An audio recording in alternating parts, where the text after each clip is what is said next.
Scott Wall. Please join me in prayer. Heavenly Father, we come to you today with obviously heavy hearts that's burdened by loss and by some questions that have no easy answers. But please help us to find the answers we need. This beautiful region of Texas, these hills, the rivers, many call home, we know have been scarred by floodwaters, and many here carry the deep ache of grief and the weight of recovery. And yet, Lord, you're not far from us in our suffering, and you're near the brokenhearted, as your word says. So today, Lord, as this committee gathers to listen, to learn, and to lead, we ask for your peace, the kind that quiets storms and calms anxious hearts. And let your spirit rest upon this room like a gentle covering, bringing comfort to those who mourn and clarity to those who must make hard decisions. And let grace be chosen today, as we have seen demonstrated so many times over the past month by those who experienced unimaginable loss. And may the words spoken here today be pleasing in your sight. May every action taken reflect your compassion. And may your presence be felt by each person in this room, reminding us that even in tragedy, or maybe especially in tragedy, we're not alone. We thank you for that. Your son, Jesus' name I pray. Amen. Thank you for that, Scott. Little housekeeping. So, public restrooms are available by the public building at the door you entered by the green sign. So that door out, the hallway there is public restrooms on that side. There are also portable restrooms outside if the overflow is needed. Overflow seating is available through the doors next to us. Free water is available in the overflow area, and food trucks will be parked outside in the overflow areas. And maps are at the witness table if you need to kind of get the logistics of this building.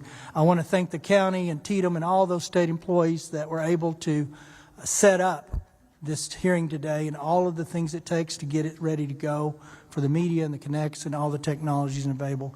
As they always do, they did a magnificent job. With that, and one other last change, we do have one additional judge to panel. Is it panel 3? Panel 3. We were contacted yesterday that there was another area that had about 130 homes damaged. We tried to make this hearing regarding those that actually experienced loss. We've added County Judge Brian Wilson of Burnett County to the panel agenda for Agenda 3. We'll hear testimony today regarding regional leadership, meteorologists, and mental health professionals. We'll also have the public testify. I have chosen to limit invited testimony for 10 minutes or shorter so that the members can ask questions and hopefully move through the information that we desire a little quicker sometimes. We'll also observe a 3-minute time limit for public testimony to ensure that as many public witnesses as possible can be heard. We won't leave here today till the last public witness has testified. This hearing is going to be a little more emotional, a little harder than the last one, rightfully so.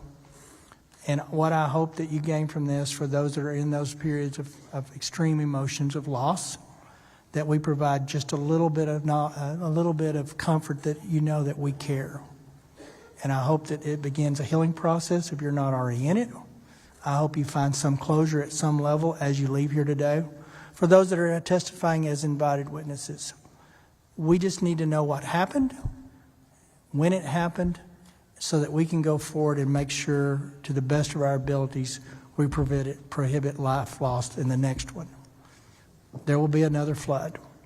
What we learn from this and what actions we take and what actionable items we demand, not options, out of this process will hopefully save lives in the next event. So with that, that's the goal and the objective. We're going to extend latitude today from both public members' questions, but there will be boundaries. It's not a place where you're going to throw rocks at each other or accuse each other. It's a place where we're going to try to garner information to be better for it. And we'll learn from it. And trust me, 18 members up here, we will get to the bottom of the things that we need to know about. but we're going to do it in a very respectful and ordered fashion.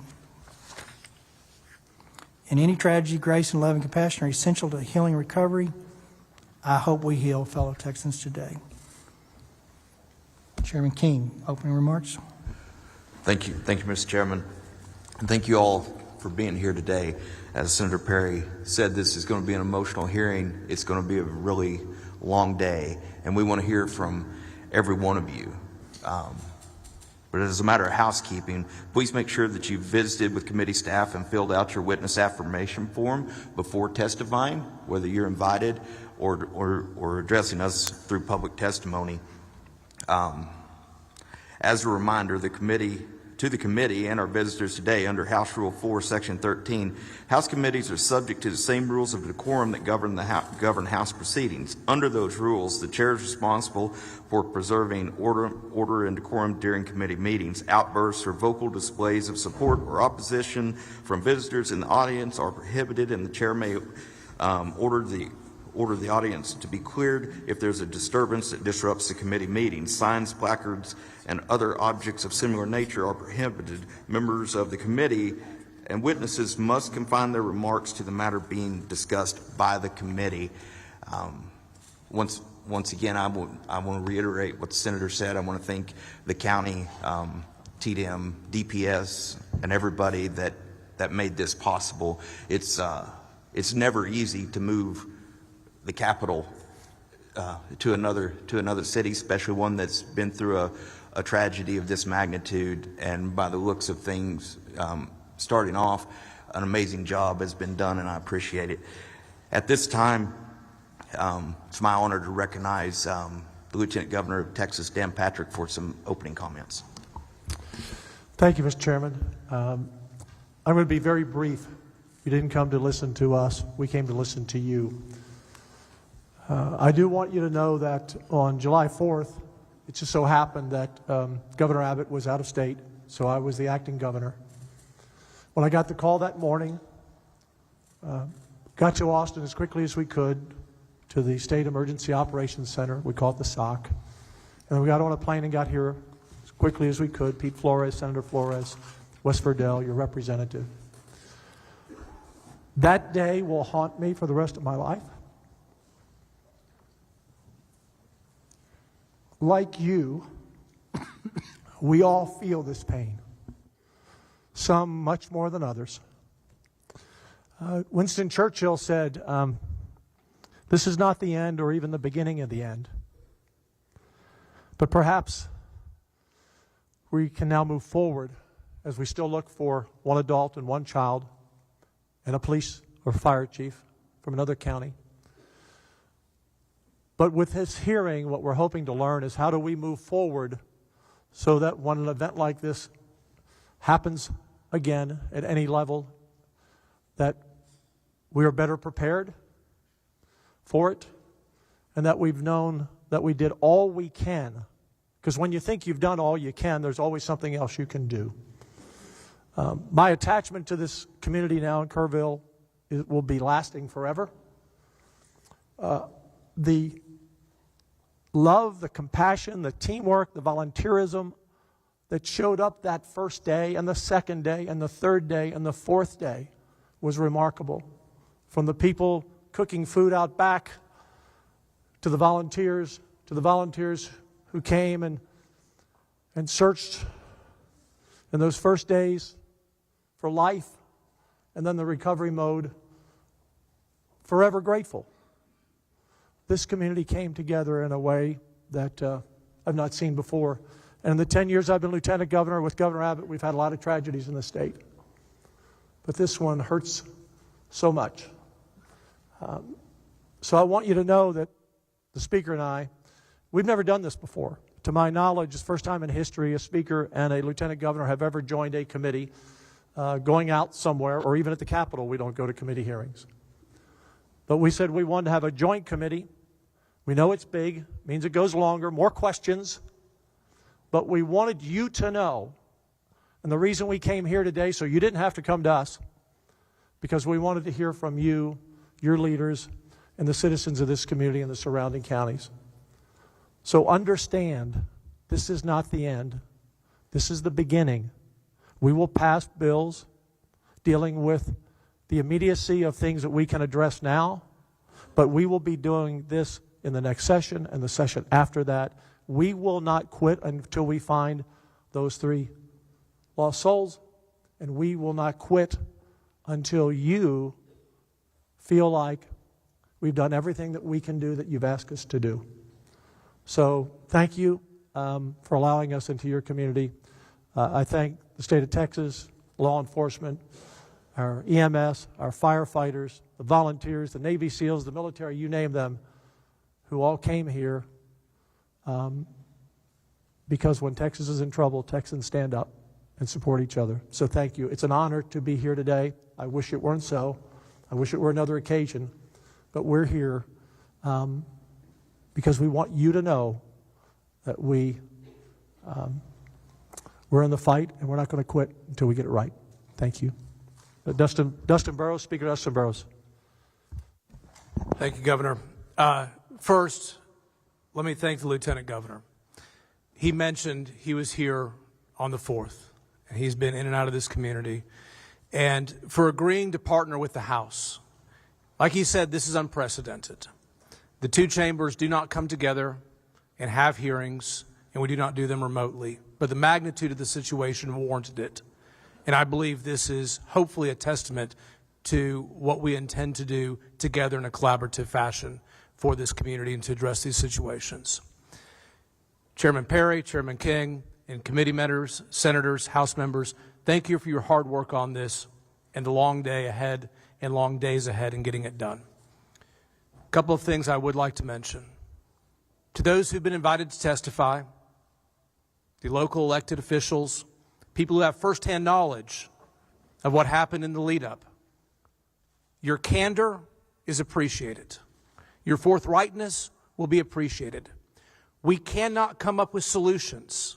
We cannot try to improve things if we don't know everything that you can share with us. So I ask you, when you're asked questions and you're testifying to this committee, please understand, the more you share, the more you open up, the more you help us understand because we were not here, the better we can do in crafting legislation to meet the need and meet the moment. But most importantly to the community, our commitment is to y'all. We're in special session. It is such important, solemn, sacred work that we will do. We will come up with some solutions, but the work will not be done. It is impossible for the state to craft legislation in this short time that fully meets everything. We will do our best. We will do some things, but our commitment is to continue beyond this session and these hearings into the next session and the session after that and continue to improve and do better. With that, I thank you for being here and your participation. Thank you. Thank you, Mr. Speaker. Members, I'm going to call up the first panel. Each one of them has up to 10 minutes. If they don't need it, they can move to the next one. We're going to try to get through the panel, and then we'll have member questions. The chairs reserve the right to violate that rule a little bit. If it helps kind of moving it along, we will try to set the stage. But with that, I call Judge Rob Kelly of Kerr County, Sheriff Larry Letha of Kerr County, William B. Dub Thomas of Kerr County. We've got 8 seats. Mayor Joe Herring, City of Kerrville. Dalton Rice, City of Kerrville. William Rector, Upper Guadalupe River Authority. Judge Shane Stolarzic of Kendall County. There you go. Thank you, Mr. Vice Chair. And I still butchered, I'm sure. Judge Bella Rubio of Real County. Mr. Chairman, if Yes, I may, sir. before we get started, members, this system works different than the one we have in the Capitol. If you touch your mic and your green light comes on, your mic will be hot at that time. So if you would rather get my attention on the House side, get my attention and send it on the Senate side, let us know, and we will write your name down in the order of asking questions. Thank you. And with that, we'll be taking notes as those member lights come on as we see them. If your light's been on, and you might want to just kind of wave at us a little bit, but we'll alternate between members, so Senate and Rep or Rep and Senate based on the order they come up to keep it moving. I assume y'all sat down in the order I called you. If you didn't, then go ahead and state your name and your title, and you have about 10 minutes to tell us what you want us to know. Is that on? It's not on, so is it on? Chairman, There you go. members, thank you for the opportunity to appear before you today. I am Rob Kelly, the Kerr County Judge. Before I begin my formal remarks, let me speak plainly about where this county stands today. Like most Texans, we believe in localism, self-sufficiency, and volunteerism as much as possible. Even when tragedy strikes, I am proud of our emergency first responders, citizen volunteers who acted to help the stranded and take the calls of those at risk. Since the flood, our office has received more than 100 public information requests, many from members of the press, and many others from attorneys, law firms, and investigative entities. These requests range from 911 call data to response protocols and emergency alerts. We've been busy. I understand that they are seeking answers on behalf of their clients, as they have every right to do, and we are cooperating with that. But I do want to be candid. I'm a local attorney and serve as a county judge with a very small staff. We've got one coordinator. I want the public to know that we are doing the best we can, and we will be transparent. We will get out all the facts. We will provide documentation about what the county did, how it coordinated with the sheriff's office, and what actions were taken during the disaster. We have nothing to hide, and we ask for patience as we work through this process responsibly and thoroughly. I also want to acknowledge the strength of our Kerr County community, those we lost, those who stepped forward to help, and the many individuals and organizations across Texas and the nation who offered to support in our darkest hours. To the families of those that we've lost and recovered, and to the families still awaiting word on their missing loved ones, and on behalf of our entire community, I extend our deepest sympathies.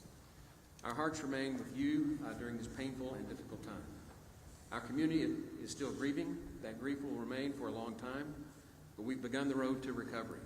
Today, we gather to ask what happened, what was done, and what must be done better when disasters this magnitude strike rural counties. We are not too proud to ask for help and how to do it better. As county judge, I serve as the head of the emergency management and preside over the county commissioner's court. Like many in our county, my family has built our life along the Guadalupe River. I offer with transparency because they do not know how this county is or how the river behaves. I share these details many have asked. Where were you? Why hasn't the county been better prepared? Why wasn't there an evacuation order? My wife was at home during the early hours of July 4th while I was at our lake house preparing for a family gathering. On the afternoon and evening of July 3rd, nothing felt out of the ordinary in Kerr County.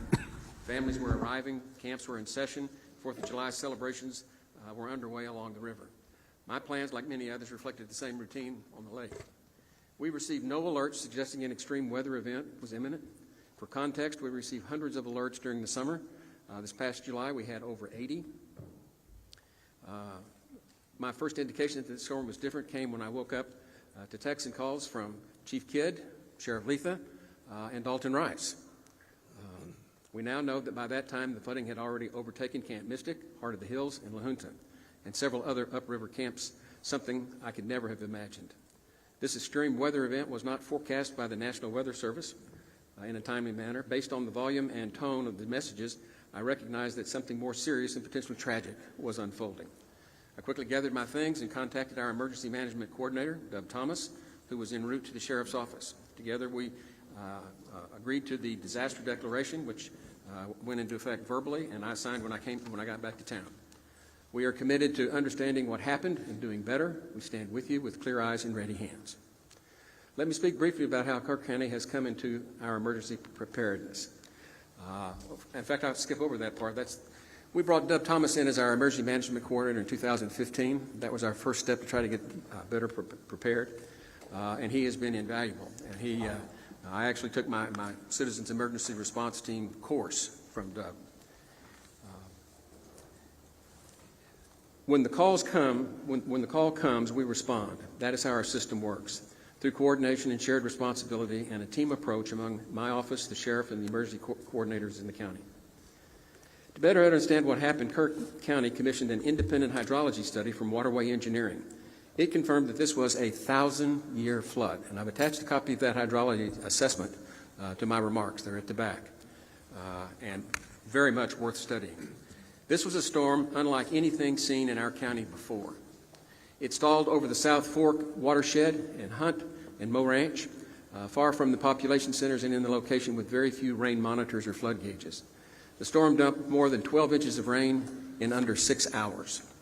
That is not a typical for our weather patterns, which tend to move in and out quickly. This storm sat. It did not pass through. It overwhelmed the watershed. River flows at Hunt exceeded 220,000 cubic feet per second. Water rose more than 20 feet per hour. And by the time flooding became visible downstream, upstream communities, including multiple youth camps, were already underwater. This study confirmed what we saw on the ground. This was not foreseeable using today's detection systems. It was not forecasted by the National Weather Service or TDM. It was not expected by our emergency response team. And it is exactly the kind of scenario that reveals the urgent need for stronger tools, better detection, and modernized infrastructure, especially in rural communities like ours. The first 911 call to Kerr County Dispatch came from the River Inn Resort at 2:53 a.m. I don't know how many of you know where the River Inn is. It's way out there.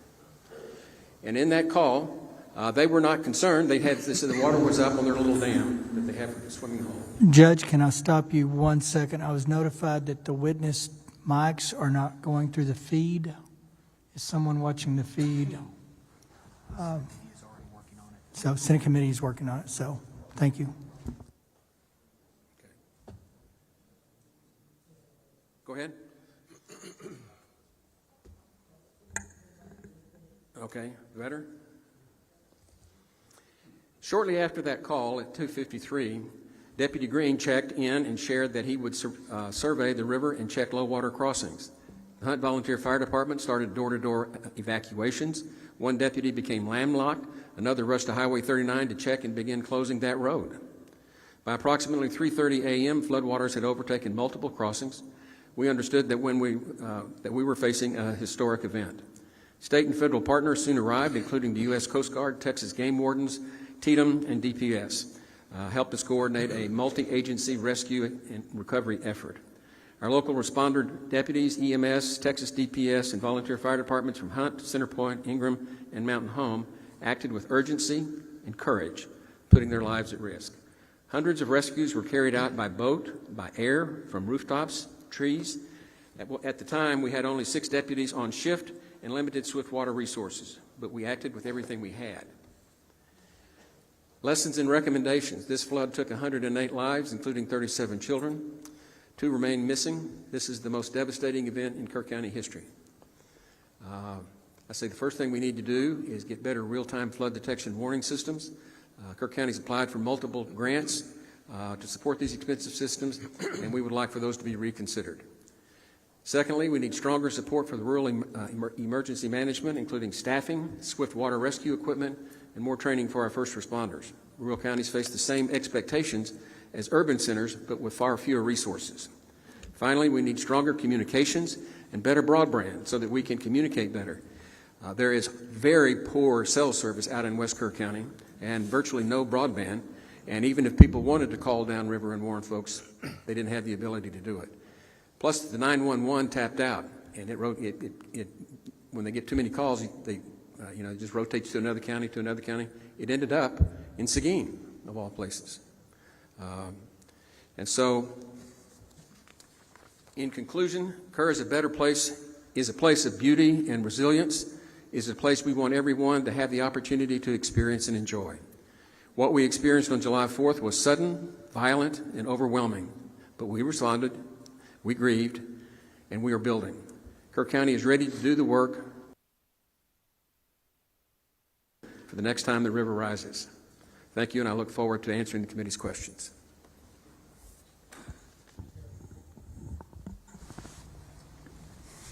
Yes, my name's Larry Lee Letha, Kerr County Sheriff. Chair members of the committee, thank you for the opportunity to speak to you today on behalf of the men and women of Kerr County Sheriff's Office, our dispatchers, our deputies, and our entire emergency response team. I appear today not only as sheriff, but as a voice for those who put themselves in harm's way without hesitation, and for a community still recovering from an unprecedented natural disaster. Our deputies and dispatchers perform their jobs with courage, discipline, and determination under extreme circumstances.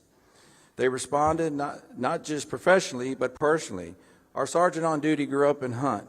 He and his family still live in that area today. He assessed the low water crossings. He almost lost his vehicle within minutes because he was facing high water like nothing he'd ever seen before. Now, this is the same road that this deputy drives in and day out to come to work. And they did so while the ground underneath them was shifting. Since the flood, people have been asking for fair questions, and I welcome the opportunity to address them today. My goal is to provide helpful context about the conditions we faced and how the events unfolded on the ground in real time. My deputies on duty had no idea, no warning, that there was going to be a major tsunami-like event on the South Fork. I went to bed that evening on July 3rd with zero worries. We had several weather reports that shared good news. We were finally going to get some rain. We had no idea to elevate the preparedness posture with the information we had at the time. That said, one dispatcher began receiving calls from a location upriver. The deputies on duty mobilized, as we always do, to address high-risk flood zones, starting along Highway 39 and heading further west toward Schumacher Crossing. What they encountered were roads already beginning to be overtaken by water in low-lying neighborhoods. They needed immediate evacuation. In those first few hours, one two-man team of dispatchers handled 615 radio transitions and more than 100 emergency calls, while mobilizing our fire department and rescue team. They never faltered. They stayed calm under immense pressure. One dispatcher remained on the line for 24 minutes with two young children whose cabin was filling up with water. She stayed with them till the end. The other responding deputies didn't wait for orders. They deployed immediately. One was nearly overtaken at Shoemaker Crossing, escaping on foot before turning around to help evacuate homes downstream. Another went door to door through the water to wake residents who were still asleep. These homes were not over water yet, but would be within minutes. There was no time for formal orders. They were only there to move, and they moved quickly. We had multiple deputies and first responders in multiple locations rescuing people and facilitating evacuations. Our responders, fire department, used whatever they had to pull people out of harm's way. Most of our firefighters here are volunteers. Few have specialized swiftwater equipment or the proper training. But they did not hesitate, not once. They did what they needed to do, relying on their instincts and what training they had. In Kerr County, our emergency response community operates as one team. Effective responses require coordination across the board, from the cities of Ingram and Kerrville to my office, to our dispatchers and volunteer fire departments. No single individual is solely responsible for issuing alerts, monitoring our water crossing, or managing every aspect of a large-scale emergency of this matter. We rely on established procedures, coordinate established command, and mobilize resources quickly. It only works when we work together. That's extremely what we did that morning to the best of our abilities. We established an initial incident command center within the first hour. Additional support from the Texas Game Warden and Texas DPS began arriving soon thereafter. I mobilized our special operations team to assist with search and rescue and to begin collecting victims. The air rescue landing zone was located at Ingram Elementary School, and we established a family reunification center at the Ingram High School just blocks away. Our team continued to mobilize and initiate additional resources. We blocked the roads and dispatch managed incoming emergency calls. I was present for Chief Nim Kidd's testimony to this committee last week. He confirmed what we knew at the time about the forecasted weather conditions. We monitored the same National Weather Service reports, and the weather locally showed no indication for worry. We had no idea that a 30 to 35-foot wall of water was going to be coming down the Guadalupe River that morning. And it came with a force, speed, and devastation that no one has ever seen before in this county. Yet no one stood still, no one waited, we all responded as one. I take great pride in how my people responded and how we pulled together under the worst circumstances we've ever faced. This was not familiar of presidents in my view. It was a test of capacity under extreme, unpredictable conditions. As we look ahead, I want to offer a few observations and actions we are already taking at the Sheriff's Office. We are already acting to strengthen protocols regarding low water crossing assessments of our deputies on duty. But more must be done to improve the ability to predict these type of fast-moving weather events. In my view, no alert system would have changed the outcome or prevented the tragic loss of life that was upriver. By the time the true danger became clear, the monitoring our office was in full mode, rescuing residents and visitors. This is a tragic event, but it is also a reality, as we will be committed by learning from and doing everything possible to prevent this in the future. What matters is not blame, it's commitment. It's commitment to improve. As you requested, I want to share my views on areas of improvement. First, we know there is room for better understanding and monitoring upstream rainfall. We depend on agencies like USGS and NOAA, and while their data continues to improve, this event showed how quickly conditions can evolve beyond the bounds and modeling. Second, interoperability matters. Our communication system performed well, and that is part because of the investment we've made, some through grants, some through community-raised funds, to ensure our responders are connected. But we still have more to do, especially when it comes to coordinating and communicating with mutual aid agencies in the county or in our region. You have my commitment that we will improve these systems. Third, we're already taking steps to assess how we can further enhance our countywide alert system to reach more people through automated alerts, such as how the integrated the IPAWS alert system. We want to remove any potential for delay. That's within our control, and that's what we're working on. As for sirens, I know there is a question, and I think that merits consideration, especially for the dense populated regions along the river. This is a decision the entire county must evaluate. But in this specific case, particularly the Hunt area, I don't know if sirens would have changed the outcome. The water came too fast, and that leads to me the importance of educating our seasonal visitors and the youth camp operators about the importance of flash flood monitoring and knowing their evacuation plans. In many, if not most cases along the river, people need to head to high ground, not on the roads. We have too many low-lying roadways and river crossings throughout the Guadalupe Basin, especially in the South Fork, to support road-based evacuations. As we look at various solutions and areas for improvement, we also need to be honest about what works and what doesn't work, and build layered systems to reflect how people live, work, and recreate in rural areas like ours. What matters most is that we continue to improve together. We've committed to doing everything we can with the resource we have and supporting our residents and visitors in every way we know how to. We will do that while we work together to get this county and our people back on their feet for recovery.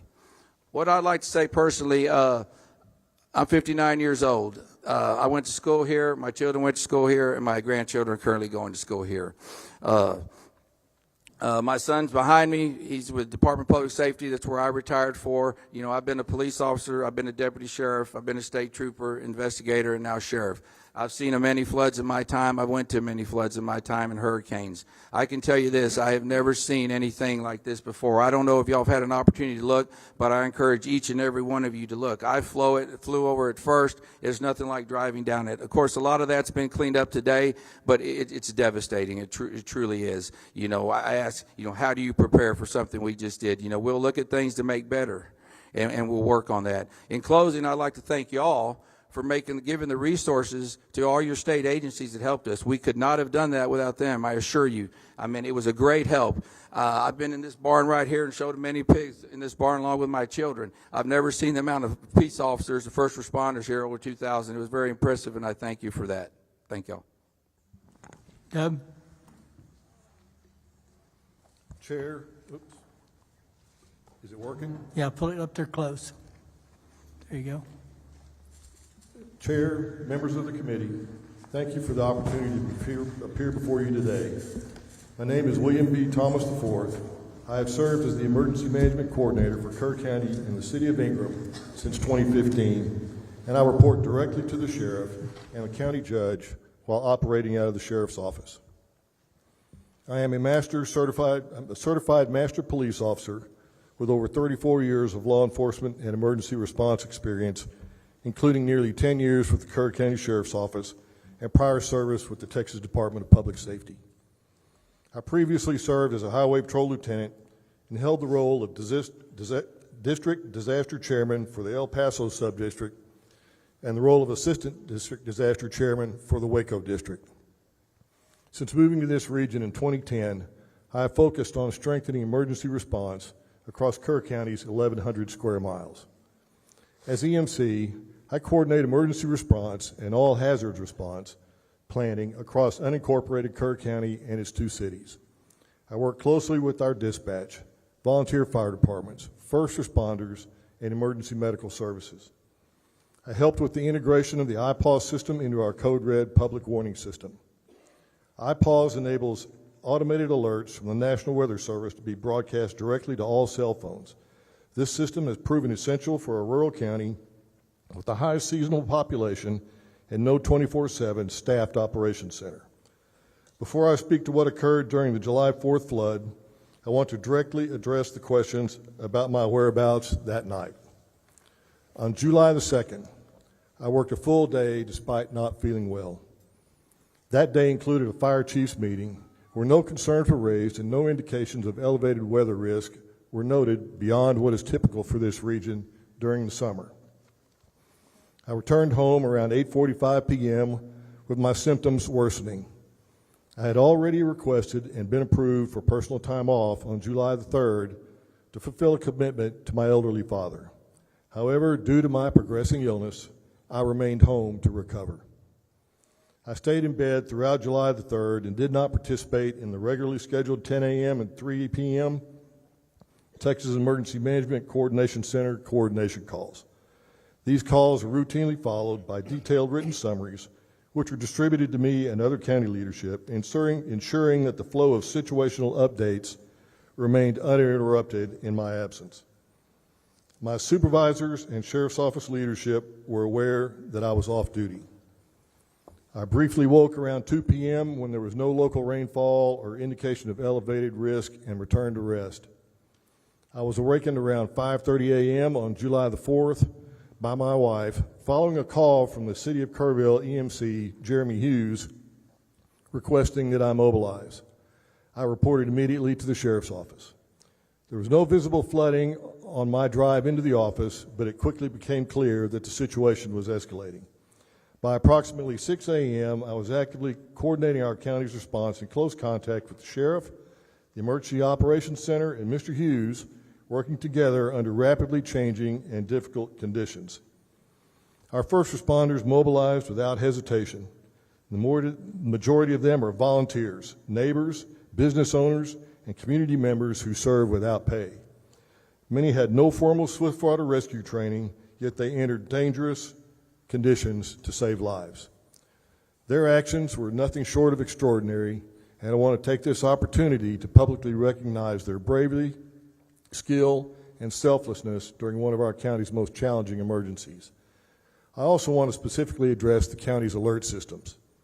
The first line of notifications we rely on is the National Weather Service's ability to send geo-targeted alerts through NOAA, television, and regular radio frequencies. The complementary WEA message system, which is also activated by the National Weather Service, alerts all wireless devices in that targeted area regardless of subscription. The county took the additional step to implement the Code Red notification system, which is an opt-in subscription-based program that can be used to augment the National Weather Service for those residents opting to receive additional notifications and alerts.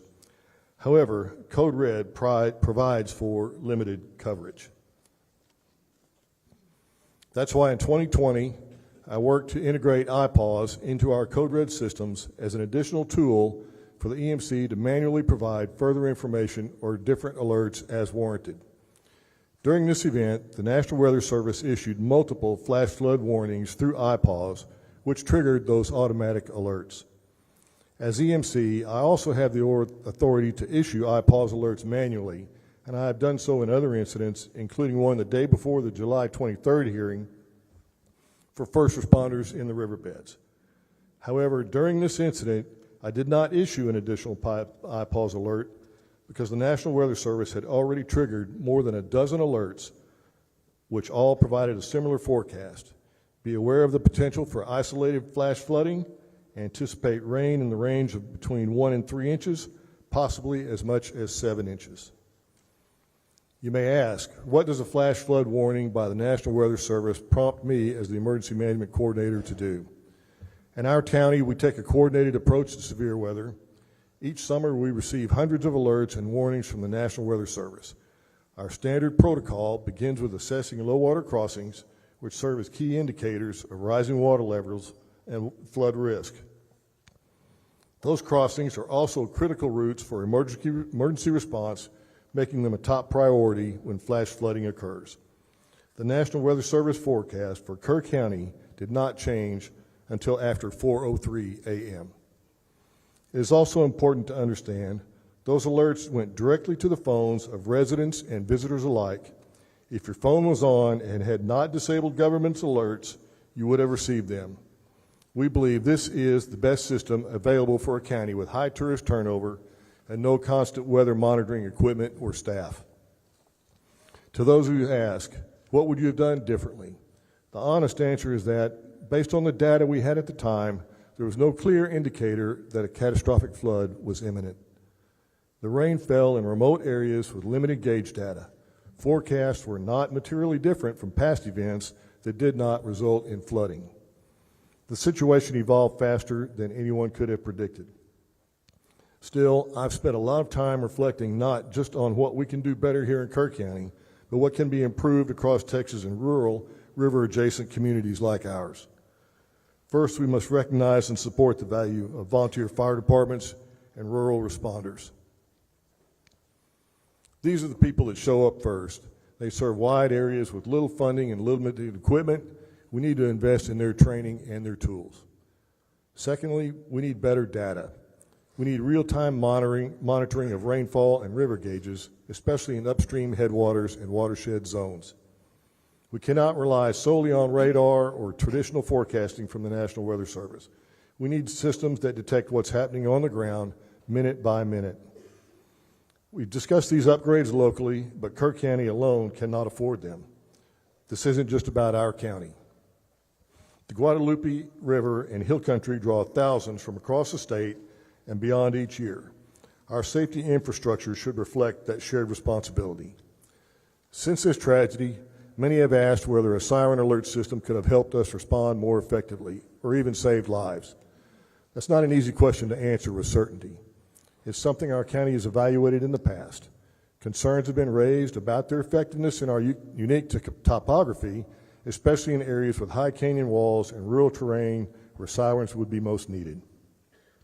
There are also limitations in reaching visitors who may not understand what the sirens mean or how to respond.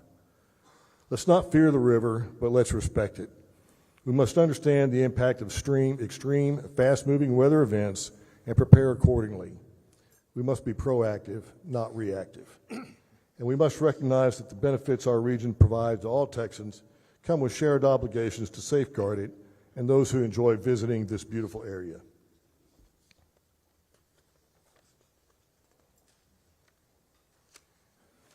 This was a tragedy not just for Kerr County, but for all of the communities downriver, and it must be seen as part of a larger trend with a statewide response. Inland flooding is increasing in both frequency and intensity. Our policies, funding models, and planning tools must evolve to meet this reality. I want to thank the committee for its attention to this issue. I look forward to working together on ways we can improve rural response capacity, increase predictive analytics, and bring equity to emergency resources for rural Texans. Thank you. I welcome your questions. Mayor?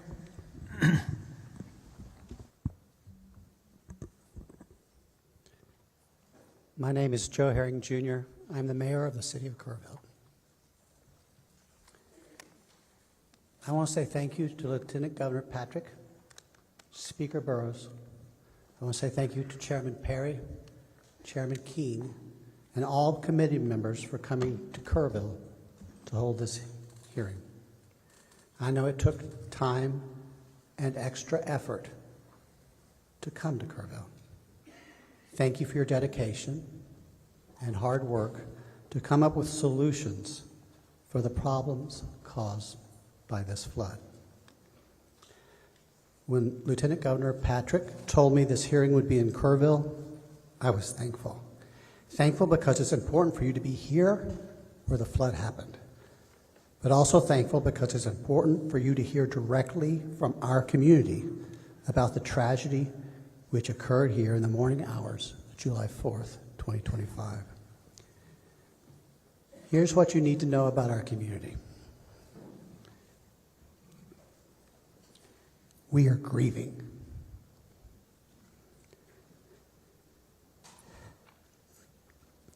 We are shaken. But we are not broken. Dalton Rice, the city manager of the city of Kerrville, will share several important things with you in just a moment. He will share the timeline of the city's response to this disaster. He will share some of the actions we took which helped save lives. And he will share some of the lessons we've learned since July 4th, things we can do better to improve our city's response when the Guadalupe River floods again. And it will flood again. My main purpose today is to join Lieutenant Governor Patrick in calling for a flood warning system to be designed and installed in Kerr County before next summer. Whether it's a series of warning sirens or an automated, data-driven alerting system, or even a hybrid of both, we need solutions in place that protect the public and save lives. Frankly, we will need your help to achieve this goal. Here's one thing I learned from this tragedy. When Kerrville and Kerr County asked for help, help came. You are here today, and we're asking you for help. Help came from the state of Texas, help came from the United States, and help came from around the world. President Trump and Governor Abbott have been focused on sending help. I will be forever thankful to the brave men and women who showed up here to rescue those in peril and to search for those who are still lost. Thousands also came to feed the hungry, to give shelter to those who lost their homes, and to help our communities rebuild. Please know that Kerrville and Kerr County are grateful. Thanks again for being here today. I know we can find solutions together. Dalton.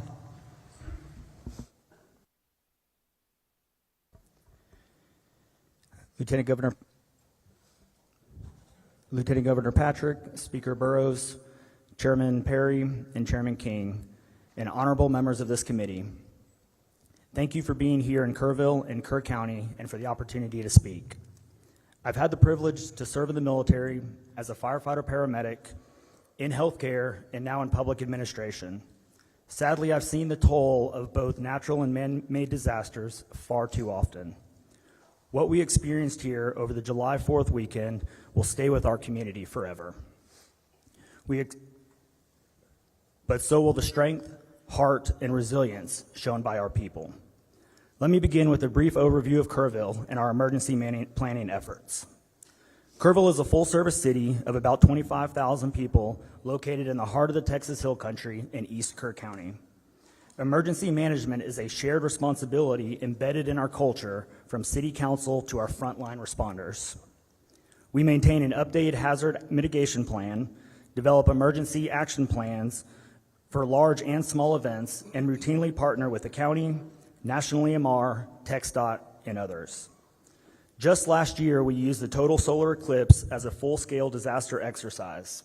That preparation made a difference.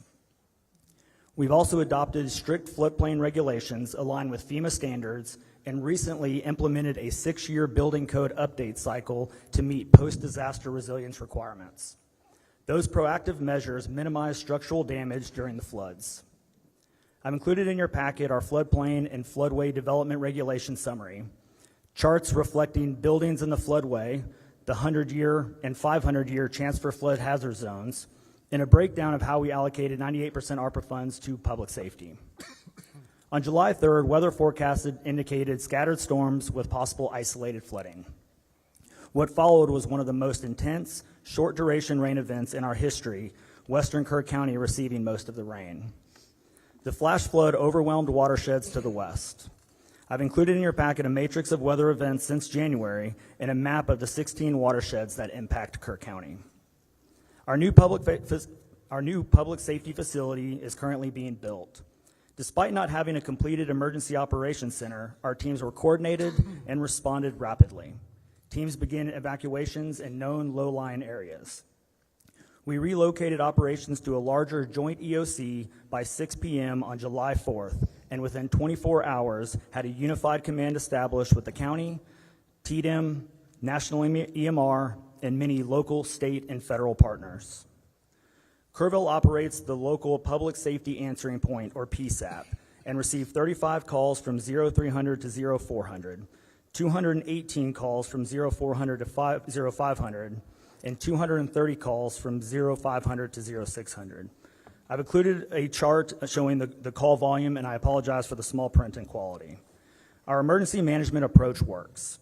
As you can see in the July 3rd and 4th timelines in your packets, at 2:42, patrol officers were proactively checking known low water crossings throughout the city with none reported.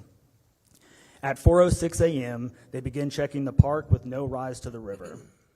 At 4:14 a.m., dispatch began getting overwhelmed with 911 calls, at which our teams began requesting additional resources and personnel and further assessing the situation before notifying leadership in accordance with our policy. At 4:54 a.m., the supervisor drove west to Bear Creek Crossing for an additional assessment, which you'll see in the timeline. Despite overwhelming conditions, our team saved countless lives, managed logistics under extreme duress, and maintained continuity of city operations. But I stand before you today fully acknowledging that we must also examine where we can do better. Our preparedness paid off.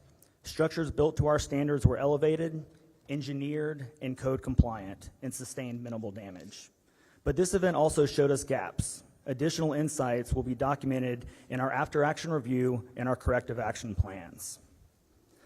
Aligning with the objectives of this hearing, we respectfully ask the committee to explore the following areas that affect both immediate and long-term public safety and local government operations, and look forward to working with each of you in the coming days and weeks for a viable path forward. Floodway and plain rebuilding policy, regulatory authority in the ETJ and annexation, low to moderate income restrictions tied to funding, long-term negative impacts on property tax and spending caps, radio and equipment interoperability. The following areas are areas we request state assistance on. Fund project identified in our Stormwater Master Plan and the State Flood Plan through the Flood Infrastructure Fund and other funding sources. Invest in localized predictive weather modeling to better serve rural communities. Expand the Broadband Infrastructure Fund or other funding mechanisms to improve cellular coverage in rural areas. Expand and fund House Bill 3010, which was passed in the 89th legislation, the Rural Infrastructure Disaster Fund, or other appropriate funds to help in disaster recovery. Establish a dedicated hazard mitigation fund aligned with local hazard mitigation plans. Develop automated, data-driven flood and weather alert systems. And consider requiring camps in certain facilities in high-risk areas to maintain emergency action plans. It is still very early in the process, and I'm proud of what our teams have accomplished. Our people acted with professionalism and heart, often while their own families were in danger. I am proud of them, but we're not too proud to say we can do better, and we want to work with you to make that happen. We've also identified some lessons learned, even in the short time before our after-action review. We've identified areas of improvement in our dispatch center and notification processes. While critical information reached the right people, we recognize the need for more streamlined communication. A 3:34 a.m. call was transferred to the county, but we lacked a procedure to notify all personnel in flooding events across the jurisdictions. Our patrols team showed strong situational awareness, but broader communication is essential. Family communication during the event could have been faster. Although support services were in place, there were moments when families received updates through the media before hearing directly from officials. Once identified, we assigned a public information officer to provide 24/7 family communication, and Sheriff Letha and I remained directly engaged with the families. Additional insights will be documented in our after-action review and corrective action plans. Kerrville will rebuild, but we need the tools and the funding to do it right. Thank you for allowing us to share our story, and I'm happy to answer any questions. William? Good morning, Chairman Perry, Chairman King, and members of the Select Committee. Thank you for traveling to Kerrville so that we can provide you with input during this important hearing. My name is Will Rector. I reside in Kerr County, and I am president of the Upper Guadalupe River Authority. My heart breaks for all of those who lost their lives during this devastating July 4th flood. I mourn our neighbors, our friends, and the visitors whose lives were taken, especially the children. One of our board members, my good friend, perished in the flood trying to save others. I consider him a hero. For over 100 years, Kerr County has been a destination for summer recreation along the Guadalupe River. These activities are integral to our shared cultural heritage. However, recent events have eroded public confidence in river safety. I am committed to ensure that UGRA plays a central role in restoring that trust. We appreciate the opportunity to collaborate with you on meaningful advancements in flood prediction and flood mitigation. UGRA's statutory authority encompasses the control, development, storage, and preservation of water and floodwaters of the Upper Guadalupe River and its tributaries. While we've always taken these responsibilities seriously, we acknowledge the need to strengthen our focus on flood prediction and flood mitigation. I have led our board of directors to prioritize and act upon these critical areas. UGRA's diverse initiatives were mentioned in testimony on July the 23rd. Today I will focus exclusively on what UGRA has done to support flood warning and flood mitigation projects. I see these as two pivotal, vital aspects of flood control.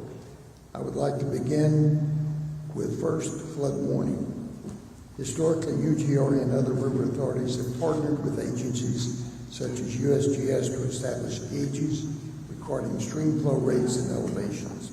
In fact, for the past 30 years, UGRA has contributed financially to maintaining USGS and GBRA gauges within Kerr County. Data from these gauges are transmitted to the National Weather Service, where it is analyzed and disseminated to emergency managers. It is the recognized responsibility of city, county, state, and federal emergency management agencies, not UGRA, to utilize the data we provide to inform life and property saving measures. Emergency response coordination is never than the legislative obligation assigned to UGRAs. For the past 10 years, UGRA has taken numerous actions to improve flood prediction and warning. In 2016, UGRA jointly funded a preliminary study for a flood warning system. The study was used to support applications to the Texas Department of Emergency Management Hazard Mitigation Grant Program in 2017 and 2018. These grant applications were denied. In 2020, 2 years later, when the first regional flood planning groups were being assembled, the UGRA general manager was appointed to a position on the planning group and actively participated in development of the plan. This, however, never materialized into flood funding for UGRA. In 2023, we knew the clock was ticking. UGRA renewed focus on flood warning by again prioritizing in our strategic plan. In September of 2024, our board invited a hydrologist to present technology for streamlining data access for end users. Based on this presentation, we resolved further to develop a software solution to improve flood prediction and procuring additional rain and stream gauges to enhance local awareness during flood events. This concept was presented at the November 2024 board meeting, and the consensus was to proceed. At the next board meeting in January 2025, we approved release of a request for proposals to start the project. During this time, our board decided not to accept the 5% grant from the Texas Water Development Board. I would like to clarify the rationale behind this decision. When we applied for the grant in April of 2024, we had hoped for approval for at least 50% of the $1 million requested as a cash grant, intending to match it with our reserve funds. The actual offer was only 5% as a cash grant. Furthermore, we were not eligible for a 95% loan without voter approval. Since repayment would have been from tax dollars, we also learned that the timeline to submit the full application, which would require professional engineering assistance, was only 6 weeks. That timeline was not feasible for us due to state procurement guidelines. We decided that this and other grant processes were unlikely to provide the timely support for what we considered an urgently needed system. Therefore, we decided to move forward using our own funds to develop a flood prediction solution for Kerr County. After a procurement process, we selected a contractor, signed the contract on June 4th to start the project. The software solution will integrate existing sensors and create a plan for future sensors that use advanced technology. The current project will be carried forward by using additional reserve funds to purchase, operate, and maintain the new sensors. The planned system will deliver sensor data to a real-time, computerized portal accessible 24/7 to emergency managers. Emergency managers can also set alerts that are triggered by thresholds of rainfall or stream levels to direct their attention to critical values. On July the 24th, we convened the Kisters team, local emergency management officials, police, fire departments, and textile to garner feedback on software design and functionality. Work is ongoing to determine needed sensor placement. Placing our board's widely discussed and criticized decision in context, we are now 9 months into the development of this much-needed project, having engaged an expert firm and begun creating a reliable means for emergency managers to access critical data. Had we pursued the 5% grant, we would still be awaiting funding. Our past unsuccessful funding attempts have reinforced our resolve to move forward independently. The second part of flood control is mitigation.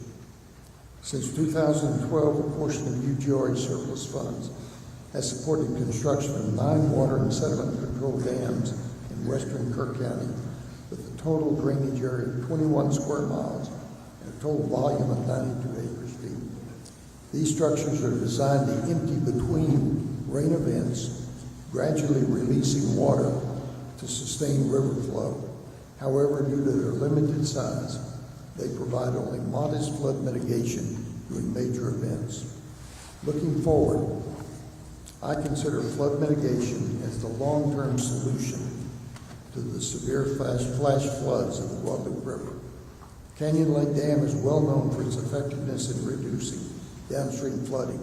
Despite the massive inflow from the upper Guadalupe River on July the 4th, the reservoir filled only to 68%, averting significant downstream damage. A former UGR director and respected civil engineer has also recommended investigating the feasibility of constructing additional flood retention dams on upstream watersheds. Such dams could moderate the rapid rise in river elevation, providing valuable warning and evacuation time. These structures would channel normal flows to calibrated outlets, but store excess water during high flow events. Integrated sensors would detect rising reservoir levels and relay information for immediate response coordination.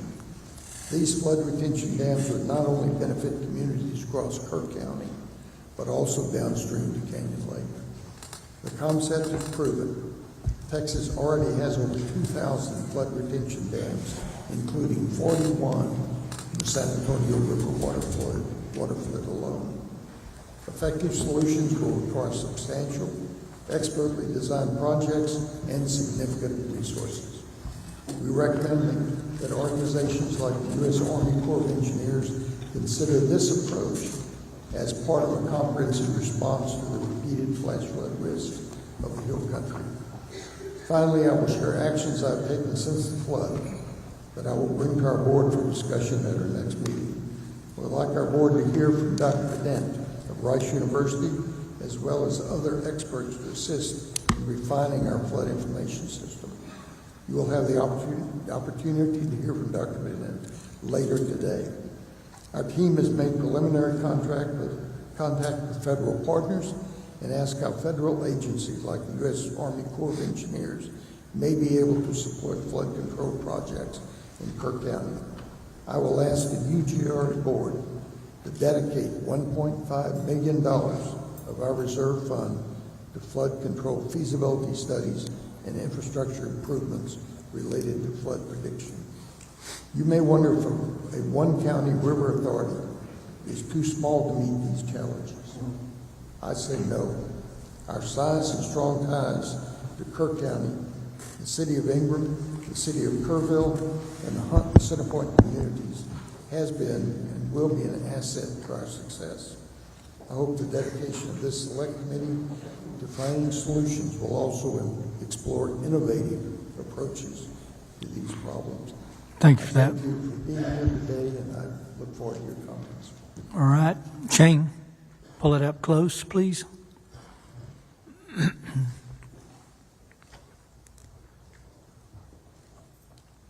Good morning, Lieutenant Governor Patrick, Chair, members of this committee. My name is Shane Stolarzic, and I'm proud to serve as the Kendall County Judge. I've also served 10 years as a Major in the United States Air Force, including an active duty tour during the COVID-19 pandemic, stationed at Joint Base San Antonio. Outside my judicial role, I'm a 24-year practicing appellate attorney and small business owner. Before I begin, I want to recognize and thank TDM, especially Chief Nimkid, Chief Darren Brinkader, and our CLO, Scott Haynes, for their crucial support during our recent flood disaster. Their ongoing communication, guidance, were key to our emergency management team's ability to respond effectively and safely. Let me pose a simple but powerful question to this committee. Proper planning or dumb luck? If your life depended on it, which would you choose? Disasters always carry an element of unpredictability. We were fortunate this time.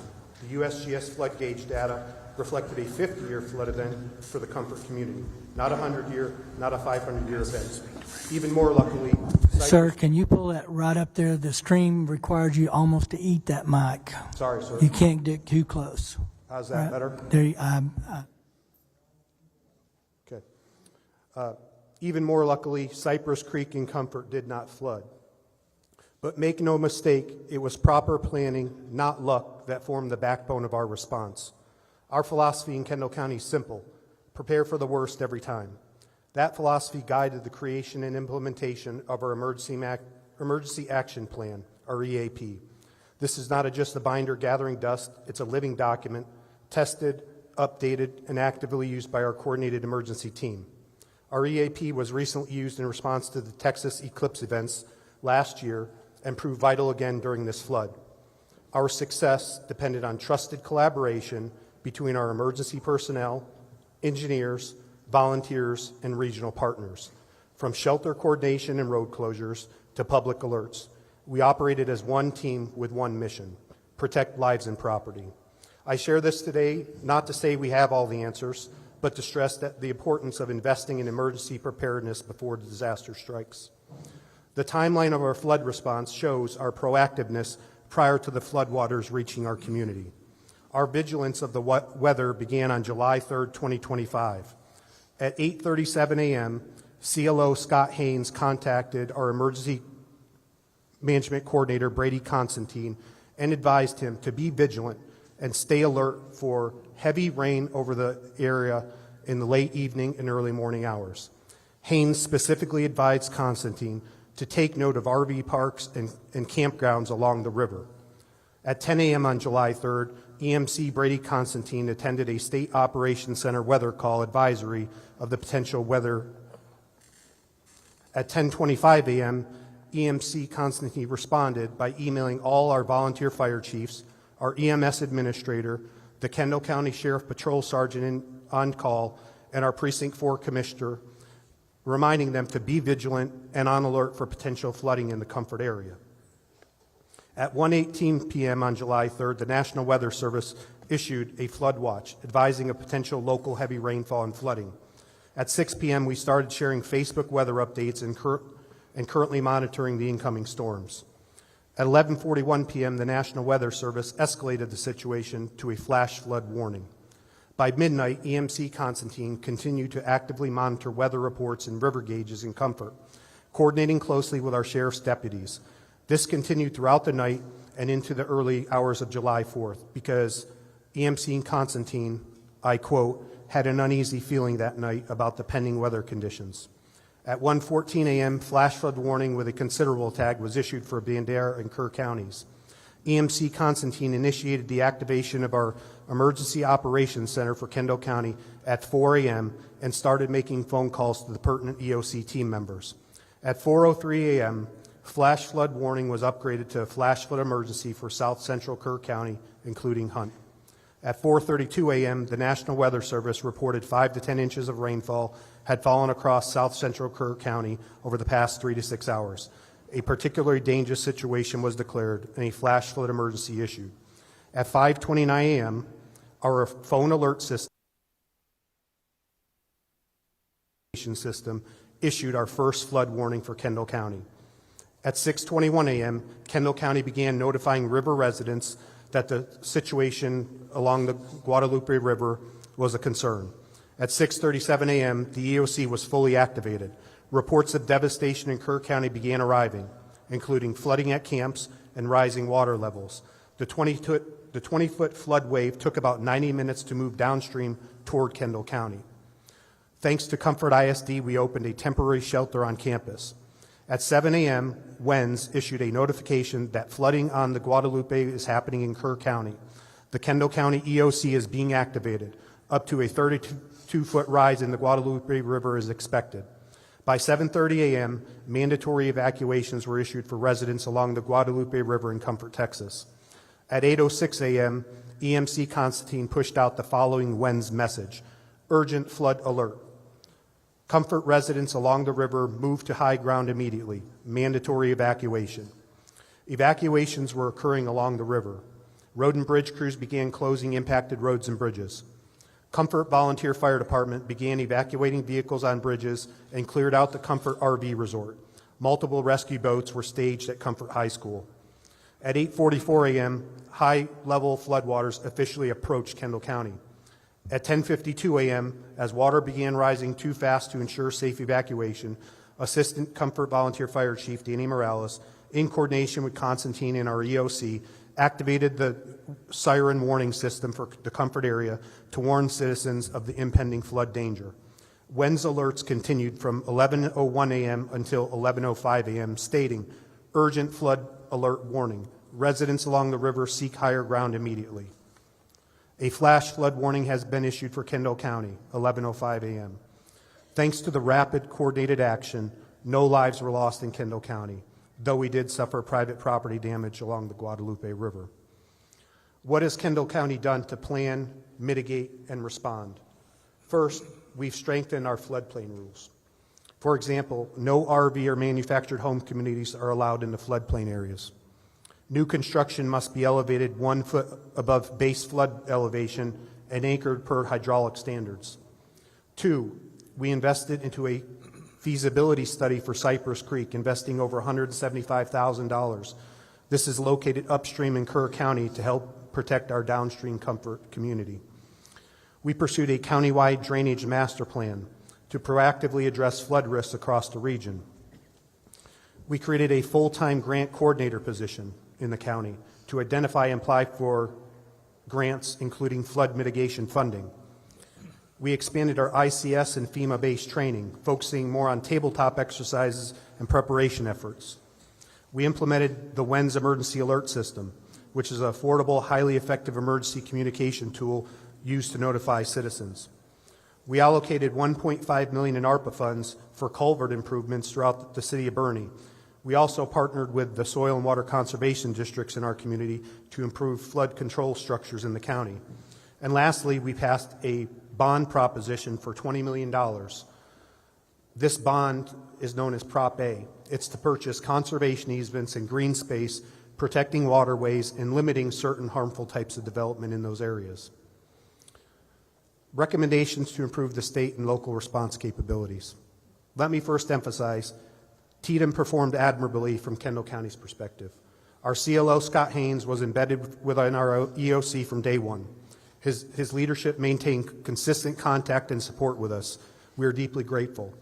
That said, here are a few recommendations based on our experience. Improve access to the IPAWS system, the Integrated Public Alert and Warning System. It's currently too limited in access and not user-friendly. WENS and IPAWS can work together, but local officials need better access to both tools.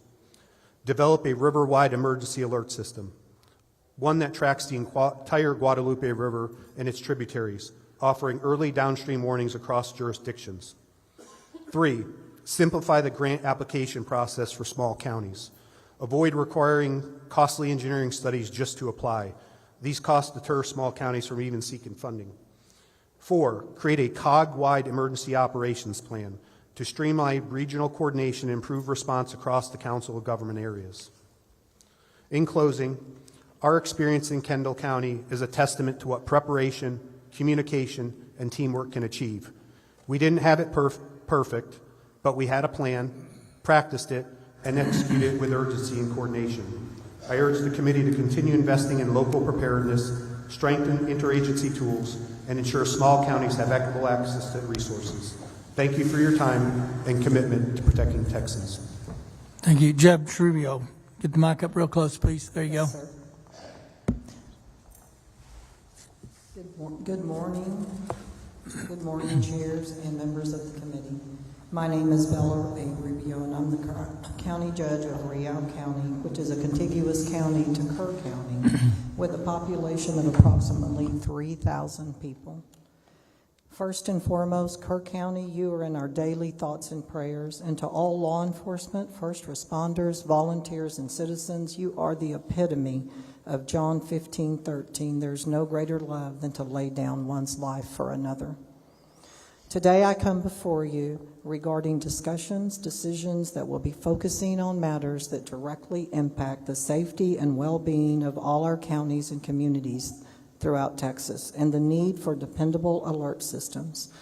The ability to quickly and effectively share information during emergencies is essential, ensuring that every resident and/or visitor, regardless of their location or situation, receives critical information. As a native pioneer family and a 40-year county employee, I have witnessed firsthand Rubio County transform from a ranching hunting community into a tourism-based, popular second homeowner site, as well as a subdivision developer attraction, with the majority of the growth occurring along the banks of the Frio and Nueces River. We also have 3 Christian camps located on both rivers that at full capacity on any given weekday throughout the summer service approximately 3,000 campers, camp counselors. Growing up a quarter of a mile from the Frio River and currently residing on the Frio River for the past 42 years, I have experienced river creek rises in all different sizes, some that have come just like a thief in the night. Witnessed helicopter rescue, people from rooftops and trees, and had my late husband participate in high water rescues throughout his 37-year employment with TxDOT.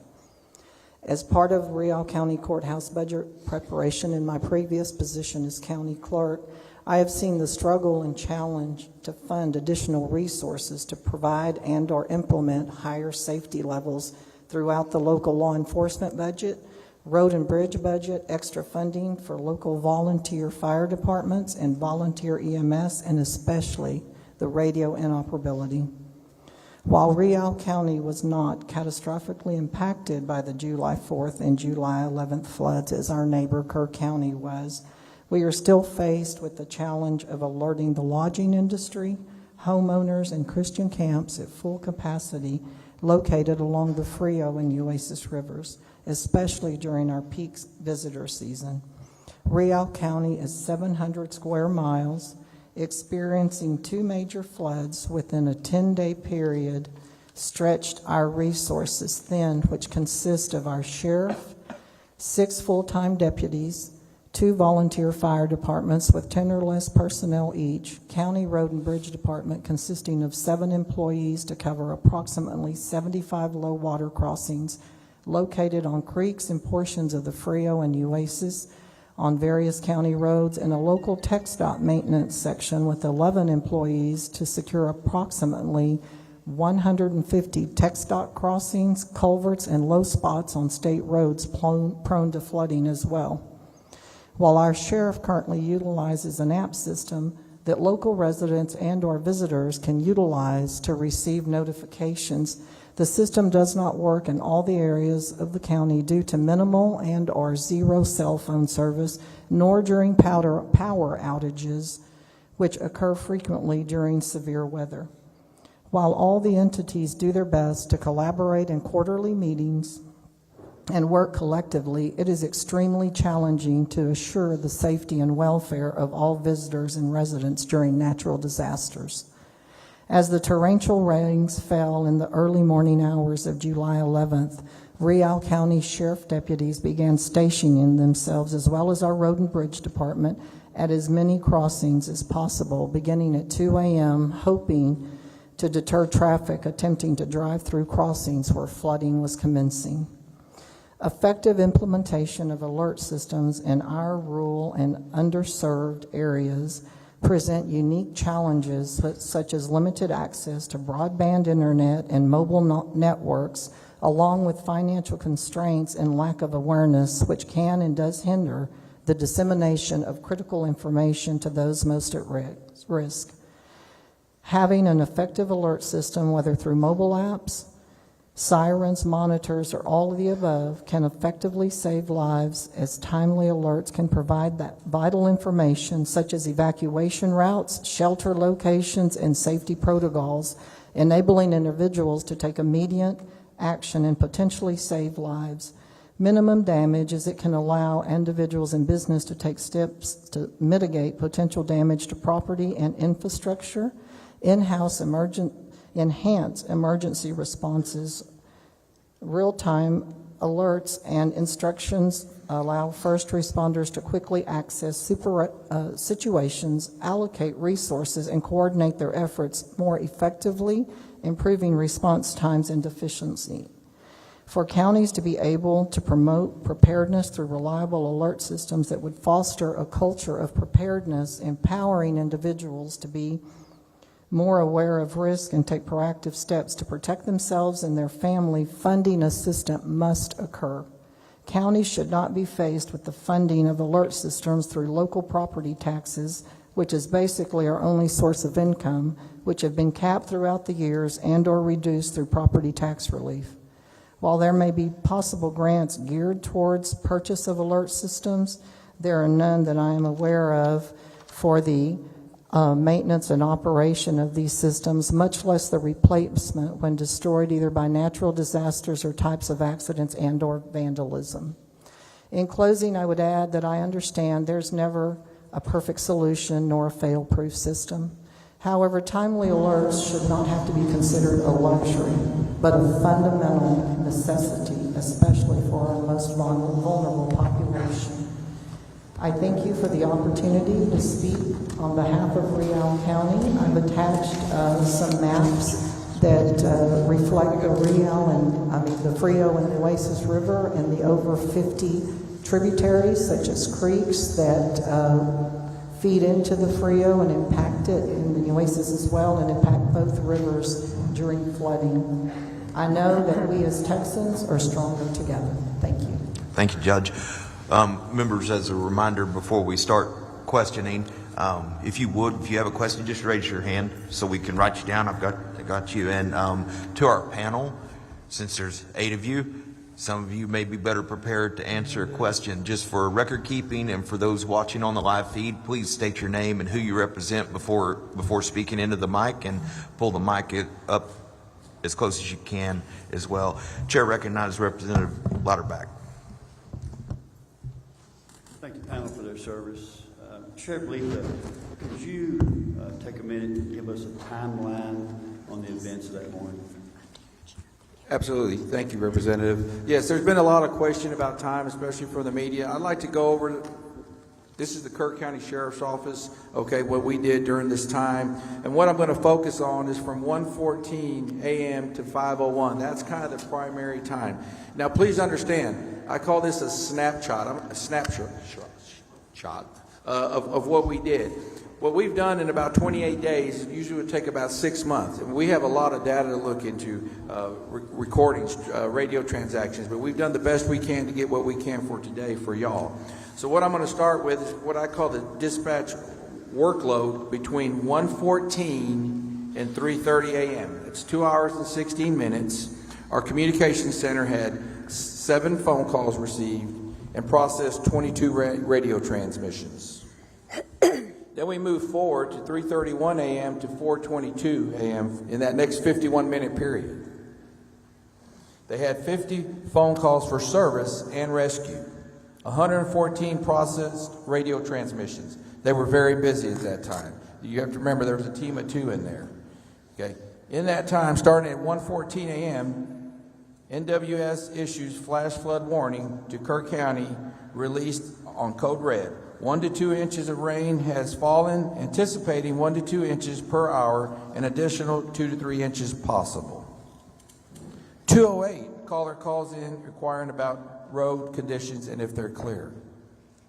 2:53, 911 call from River End. Water coming over the river break, they advised the inn visitors of flooding, no evacuation. So that's not normal for us, okay? A lot of times when rain comes, it goes up. That's normal for our area. 3:27 a.m., Mountain Home Volunteer Fire Department reports Shoemaker Crossing is not passable. That's a little bit more of an alert, but not abnormal. Okay, we move to 3:30 a.m., it's different. Dispatch receives a call from a family on a roof requesting air evacuation. Now that's what I consider it's all hands on deck starting at 3:30 a.m. 3:35, dispatch tones out Hunt Volunteer Fire Department to Swift Water Rescue. 3:39, Mountain Home Volunteer Fire Department asks KCSO to tone out Ingram Volunteer Fire Department for evacuation at River RV Park. 3:41, KCSO Deputy Green confirms Shoemaker Crossing is not passable. 3:43 a.m., KCSO tones out Kerr County Special Ops for Swift Water Rescue. 3:46, dispatch receives calls with a caller, 2 young children with water overtaking the home, which that was a 24-minute phone call. Our dispatcher did a great job during that phone call. Not only was she on the phone at the time with those 2 children, she was on the phone, had them on speakerphone, on an additional phone, also doing radio transmission and typing. I said she did an amazing job. 3:50 a.m., calls from Casa Bonita advising community is flooding. Dispatch advises seeker higher ground. 3:52, Ingram Volunteer Fire Department goes into service. 3:57 a.m., calls from Camp Mystic, stranded on hill seeking evacuation. 4:05 a.m., multiple reports of cabins off Casa Bonita flooding. 4:08, KCSO tones out mountain home to Casa Bonita for water rescue.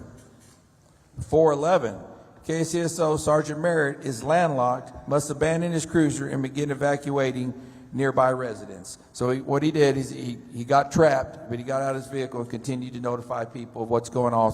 Also provided first aid to one lady in that time. He was kind of out of the game at that point, so we lost kind of a deputy, but he was still able to notify people where he was at. He was actually trying to get a hold of another deputy. I had another female sergeant that was getting ready. That female sergeant lost her vehicle, her department, her office Tahoe, and she was underwater and could barely breathe for 45 minutes. 4:15, KCSO Corporal Tejeda arrives at Highway 39 and barricades the highway. Okay, now we're going to move to 4:22 to 5:01. This is a 39-minute period. During that 39-minute period, our dispatch workload was 19 calls of service and rescue, 168 radio transmissions. Still very busy for 2 people. 4:22 a.m., Hunt Volunteer Fire Department seeks code red alert. KCSO dispatch acknowledges. 4:23, KCSO Sergeant approves code red alert. 4:24, KCSO Deputy McGee reports he hears kids screaming in the river. 4:28, dispatch calls TxDOT for barricades. 4:30 a.m., TxDOT calls dispatch asking for information on what is happening in reference to the flooding. Okay, please pay attention to 4:32. NWS calls KCSO asking if the roads are closed and if it's flooding. 4:35, KCSO tones out Ingram Volunteer Fire Department. Children trapped in water below Howdy's Park. 4:38, Deputy Green dispatched to Roland Lane to assist with children trapped in the water. 4:42, KCSO Corporal Tejeda advises people are on the roof in Hunt. Dispatchers advising callers to seek higher ground. 4:34, KCSO Corporal Tejeda seeks helicopters evacuation for Hunt. 4:46 a.m., ETA for Swiftwater rescue boat, he's told 10 minutes. Deputy Green says these kids don't have 10 minutes. 4:47 a.m., KCSO dispatch receives calls. Camp La Junta building collapses, seeking water rescue. 5:01, KCSO issues code red alert. From there on, we just continue to be busy, but that's kind of the bulk of the events between that time. Thank you.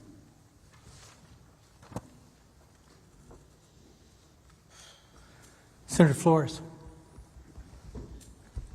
Thank you, Mr. Chairman. Well, I don't know that words can describe what I witnessed when Lieutenant Governor and I first came on that day. But I think it's incumbent for people to know, those that are listening locally, statewide, nationally, just what type of calamity you experienced in a short period of time that was unprecedented, a monster in the middle of the night that we've never seen before, and how this community, you all that I personally witnessed, responded with the resources you had to that calamitous event. And I want people to know what I saw, you, Sheriff, Judge, Mayor, you guys didn't sleep.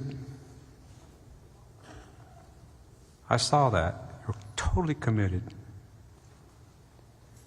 And not only that, I witnessed the local first responders, like they, in a true Texas fashion, that were the first ones there, not knowing what monster they were facing either, just knowing that their fellow Texans in Kerr County were in trouble. Then I got to witness your cooperation and work as you started to organize quickly with TDEM, state resources. We're blessed with Chief Nim Kidd and the preparation that he has in his department. And working together in emergency management with our troopers and our game wardens and Task Force 1, which were close by, but always ready and prepared, working with their local communities. So I wanted to take this moment to thank you all and let people know you saw things that you'll never unsee, and you have experiences you wish you never had. But we'll take this opportunity in this hearing to know that the monster will be back in one form or fashion in this state, and that this committee will learn from you and the people that are going to testify as to what you learned from it and how you believe that we should prepare to help you respond to the monster when it comes back again.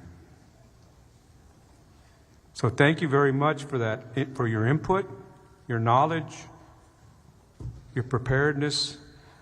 Would you say that the top three things I'm hearing so far, that communications is extremely important and something that we can improve on? Sheriff, would you say that was the truth? 100%, I do. Like I said, we had a lot of support came here. We are in the middle or towards the end of a $7.2 million radio infrastructural upgrade, which the radio did work. One of the issues was it did take a few days to get everybody on that. I kind of call that a software issue. We had to get everybody programmed, but we did get it done. But also, I still have concerns to the west part of our county about having some radio reception in that area. Yes, so yes, sir. Conversely, that also ties, would you agree that also ties into communications would be our ability and technology and cell phone availability, especially in the upper Guadalupe and in other remote areas of the state?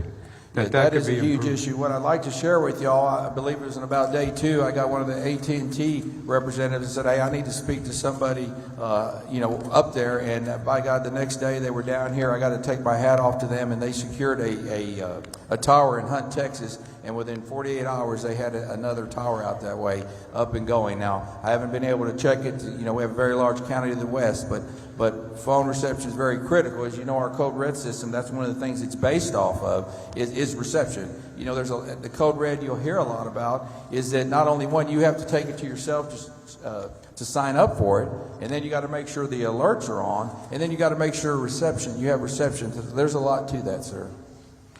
And would you agree also that what I'm hearing is that emergency management coordination, while Texas is some of the best in the world, we can continue to improve that from the local, state, and national level to make it more seamless. Would you say that's another thing that came out of this? Yes, sir, 100%.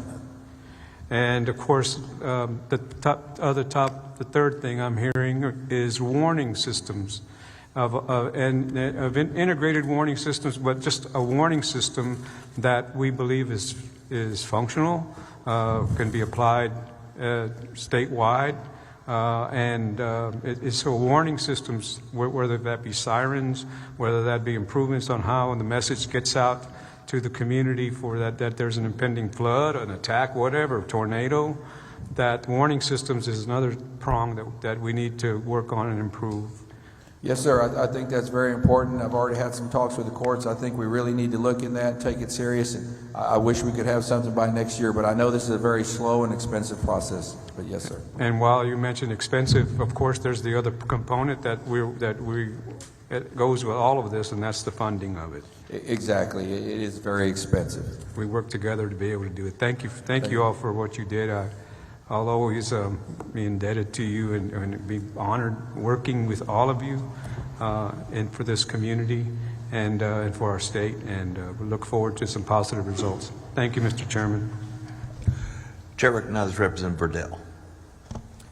Thank you, Chairman King. A couple questions. First, I just want to start off with Kerr County, and Judge Rubio, it's good to see you this morning too. For the Kerr County officials, I wanted to commend y'all on July 4th, how quickly y'all came together as a unified entity to work, especially with TDM and all the other agencies that came in. That was just, I know it was a tragedy, but it was impressive to watch how quickly y'all responded and worked together. Also, I know that they're not on the invited testimony list, but I wanted to give some credit to the others that also helped in that, which was your county commissioners. I know you had Commissioner Jeff Holt and Commissioner Rich Paces on the river actively that morning looking for those that were hopefully still alive on the river, and they did manage to find some.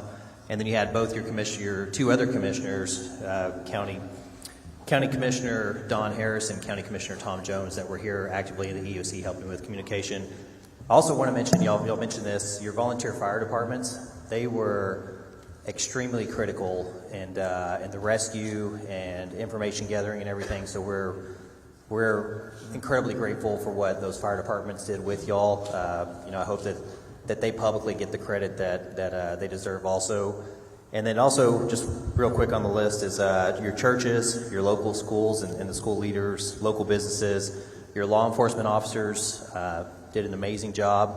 My brother is a cop here in Kerrville, and I got to watch firsthand what they did, so we're grateful for them. I do have a couple questions, and Dr. Rector, if you don't mind me, Dr. Wright, did I get that right? So you had mentioned diversion dams. I think you also possibly mentioned Charlie Hastings. I'm assuming you might have been talking about him a while ago and the diversion dam.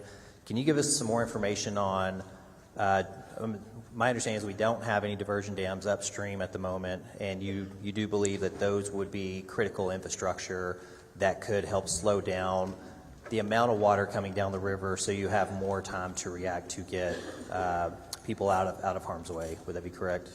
Yes, sir. That is absolutely correct. That's the other part of flood warning, and that's mitigation. And that would, I've read several white papers recently that I'm sure you've also read, that a flood warning system probably would not have saved Camp Mystic, part of the Hills Camp. The water was just moving too fast. It was moving 17 miles an hour. It started only 7 miles from Camp Mystic. There was just no time for a warning system. Flood mitigation is the answer to the flash floods that we've experienced over and over and over again in Kerr County. Yes, sir. How many, I know this is hard to even calculate, y'all have, how many tributaries and feeder creeks do you think that y'all would have to interact with? Bring the microphone up. Sorry, you got to get it right on top of it. Thank you. You can't talk loud enough. I believe we have 3 main areas. Of course, the South Fork, which was terribly impacted this time, the North Fork of the Guadalupe, and Johnson Creek. Those 3 tributaries are important to consider. Yes, sir. One of the things I want to mention, I watched an interview with Mark Armstrong. Many of y'all know Mark Armstrong, who owns the Lake Store. And anyways, he had mentioned that he's been staring at that river every day for 34, 37 years, I think it was, and that there are 3 kind of stage levels that everybody is aware of. And he said that on this one, it was unprecedented how quickly it rose and how quickly it got above even the highest stage that they had ever expected. And I think that it's important to point out that people upstream that have lived on the river have seen this for, decades, and not, I think it's safe to say there's no way we could have predicted the amount of flooding that was going to happen in that time. And I know outside of Kerr County, a lot of people have been trying to point fingers and blame and everything else. But I think it's important to note that the locals here who know this area better than anyone else in Texas aren't pointing fingers, and they know that this was an unprecedented flood of a magnitude that nobody had expected before. So I just want to make sure that was pointed out to you. But thank you all for being here. Appreciate it. Senator Campbell.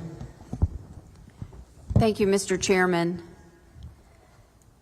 Well, I think we are all committed, everybody on this committee, our Lieutenant Governor and our Speaker, are committed to fully understand why the loss of life associated with this flood and how we can put set plans in place to hopefully prevent such a tragedy. Thank you for your testimony. When Vice Chair Flores and I came down and flew over and looked at the devastation, it's just almost indescribable how something that wasn't really dangerous when we were looking at it caused such destruction just a day or so earlier. Sheriff, I wanted to ask you, you talked, or the judge talked about one of the deputy became landlocked. Why was that? He was trapped almost on a low crossing in front of him, and there was no way out where he was. Okay, let me give you a good explanation on that. So that deputy's the one I said happens to live out there in Hunt, Texas.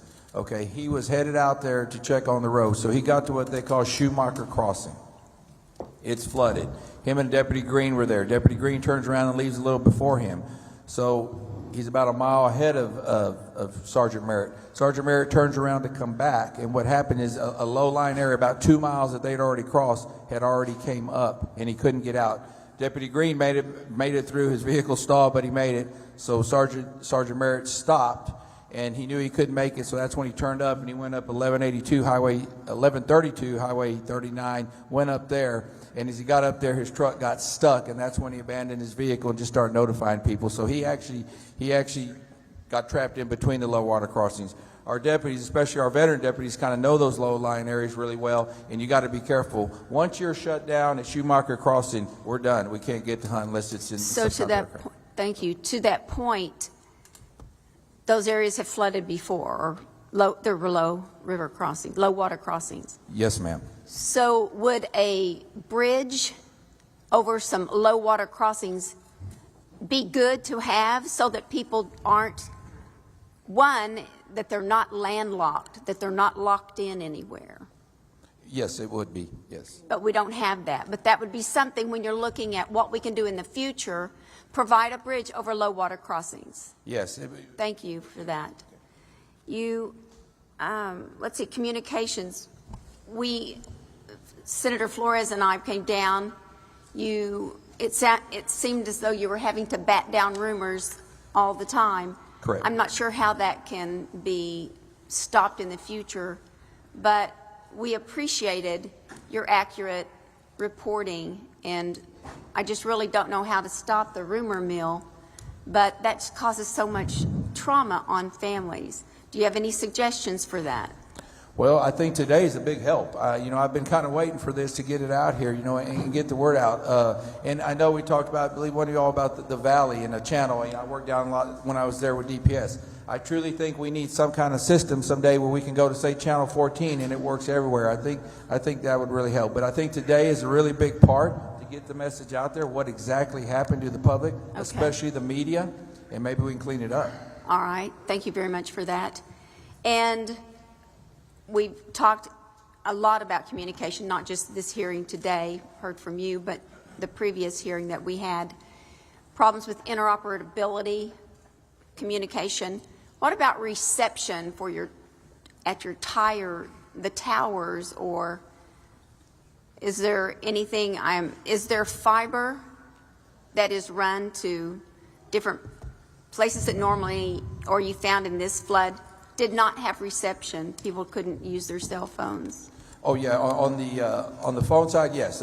We have a lot of problem out to the west. We have and a lot what of would remedy that? Additional towers, and that's what AT&T went in there and did. They put us additional tower in Hunt. I don't know how that far that's going to go to the west towards Mountain Home, but that's a fix, is additional towers, which is very expensive. but that's what would be the But fix. fiber hasn't been run to all the areas, right? Correct. Because that's hard to do in Very hard. in the hill In that country. terrain. And I'm not sure if anybody on the panel has the answer for this, but is there something we can do proactive? You know, hill country is beautiful and it's on rock, a lot of rock. So water will hit and run off. There's not as much ground for absorption of water. Is there anything that, you know, the ag department or anybody can recommend that we do proactive in our land management to help prevent such, you know, downstream, just so much water at one time? I wish I had that answer. I can tell you, being out there a lot, it's just a limestone. You know what I mean? So we could task that to our ag agency to take a look and see what we could do for flood management regarding the water runoff. Yes, ma'am, Senator. Thank you for that. Judge Kelly, I want to ask, what is the emergency service that you have? Is it, I've heard volunteer, do you have an ESD or county paid facility? We do have ESDs. I think we have 4. Is that right, Doug? 4. And they basically sponsor a VFD, volunteer. I'm sorry, they what? They support a volunteer fire department. Okay. So the ESD, is it primarily medical or do they have additional fire? We do not have medical. You do not have what? We do not have medical. The county doesn't have medical service? Not Did at I hear that VFDs, right? Not at VFDs, no. But you have an ambulance service? Well, the city does, and we contract with the city. You contract, okay, so the county doesn't have ambulance, but the city, Kerrville, does have ambulance service that you contract with. Yes. How many ambulances? We operate about 4 ambulances, and we'll have a peak. We do have 8 Before, if we need 'em. 1 second. Before you jump into a question, please just say your name Yes, sir. and who you represent. Dalton Rice, City Manager of Kerrville. Now go. We have 4 ambulances that we operate around the clock, and then we'll have peak ambulances as needed, and then when we need additional staff to come in, we have 2 or 3 reserves that we can use. Got it. Thank you very much. Yes, ma'am. Dr. Rector. Upper Guadalupe River Authority was established when? 1939? Yes, ma'am. And you govern or you look out for the Guadalupe in one county. That's correct. So you have one job, and that's to manage the river for one county. That's correct. No warning systems except one down on Cypress Creek. We are not involved with warning systems. We are That was the data collection. Okay. Why should you continue to operate independently? Why not put the Upper Guadalupe River Authority with the Guadalupe Blanco River Authority? We have a different river than is downstream. It's not the same Guadalupe River? We are providing the water for downstream. We are funded strictly by ad valorem taxes, whereas Guadalupe Blanco has water production sewer services that they are able to sell as production.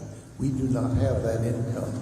So if we were merged with them, you would be asking people downstream to support us in Kerr County. Obviously, I haven't looked in detail at that at all, but I would think that the River Authority, Guadalupe Blanco, is pretty big, and I would think that they could work with Kerr County to see how they could help Kerr County as one river authority. We work with them. We have some of our board members actually on their board, so we are cooperating with them. Thank you, Dr. Rector. In my mind, I'm thinking that it's a county it's a river authority that is managed for one county only, and I'm not sure that there weren't things that could have been done over the years since 1939 that possibly could have helped. I think we're committed on looking at that. And I think one thing that we don't take off the table is if the Upper Guadalupe River Authority could be absorbed by Guadalupe Blanco River Authority. I could be wrong, but I think it's something we need to look at. Thank you, Mr. Chairman. Chair recognizes Colonel Wilson. Thank you, Mr. Chairman. And also, Mr. Chairman, please be advised I'm hearing from constituents outside monitoring that out in the ether they can hear you and everybody else here loud and clear. Thank you so much for being here today and testifying. Sheriff, could you expand your radio network that you have, that all radios now are software, but could you expand what system that is? Yes, it's a Motorola Gator system, a trunking system, sir. Okay. And you mentioned that y'all have invested significantly in communications and so forth. Did I hear that correctly? Yes, sir. $7.2 million for the system. Over what period of time? Over the last 2 years. Over the last 2 years. Yes, sir. And there was, what was the, when you were trying to determine what system to go with, what were the parameters that you were considering on which system to buy? Because I know there's a lot of systems out there. Yeah, basically it was down to the Motorola system or LCRA system. For my experience and knowledge, you know, the LCR system is kind of built more for flat area, which, you know, we have 1,100 square miles here of a lot of different terrain, and we have like 4 towers here that we use, and if we were to go to LCRA system, it'd be up to maybe needing 10 towers. I know those towers are very expensive. So what we did, we basically upgraded the system we had in place and bought new hardware, all new radios for all our units, handheld and portable radios. I appreciate that. About how many units of radios did you have? Oh, sir, we not only did we do us, and I took this project, it's not just a sheriff's office. One thing I want to make clear, this is a Kerr County project. We also brought in our volunteer fire departments too and bought in. I want to say that maybe the radios was about $3.5 million, but don't hold me to that. It was very expensive. I got you. And did you have a pool of radios so that when you do accept other support from, be it federal or state or volunteers from a sister county or something like that, additional radios to expand those out if you needed to expand your network? We have some radios like we handed out during the flood, but we only have so many of those. Right. And so at the end of the day, when on the communications line, when you were gaining all this additional help and support, would you say that you could have used a lot more radios? Oh, yes, sir, definitely. You can't ever have enough radios. Yeah, I appreciate that. And if we had to look at this holistically, is something that you feel that the state could have prepackaged, pre-softwared, if you will, for interoperability purpose to deliver if needed for a mass cow or a situation such as this? Oh, absolutely. Yes, sir. What do you think that would look like exactly? Well, because you don't have just floods, you got to worry about fires too, right? Yes, sir. Yes, sir. That season will be coming up soon. But yes, I mean, to me, it would take additional towers here. I mean, right now, I feel very comfortable with what we have, but you know, new towers, more radios would always help. From my understanding, you know, there's really nothing that can tell you what system to get. You know what I mean? I have fellow sheriff's offices and counties next to me that are on different systems than I do, but we do have the capability to talk. But then there's Bandera County that's on a different system that we're not able to talk to. And so when you were looking to purchase that system, there wasn't anything out there that basically said, hey, to be interoperable, in order to be able to connect with others, if you had to go and support somewhere else in the state of Texas, which I know our counties do, especially in the rural, or vice versa, there wasn't anything there that basically provided some sort of, I wouldn't say guideline, but recommendations in terms of capability that's out there that you may need to consider when purchasing.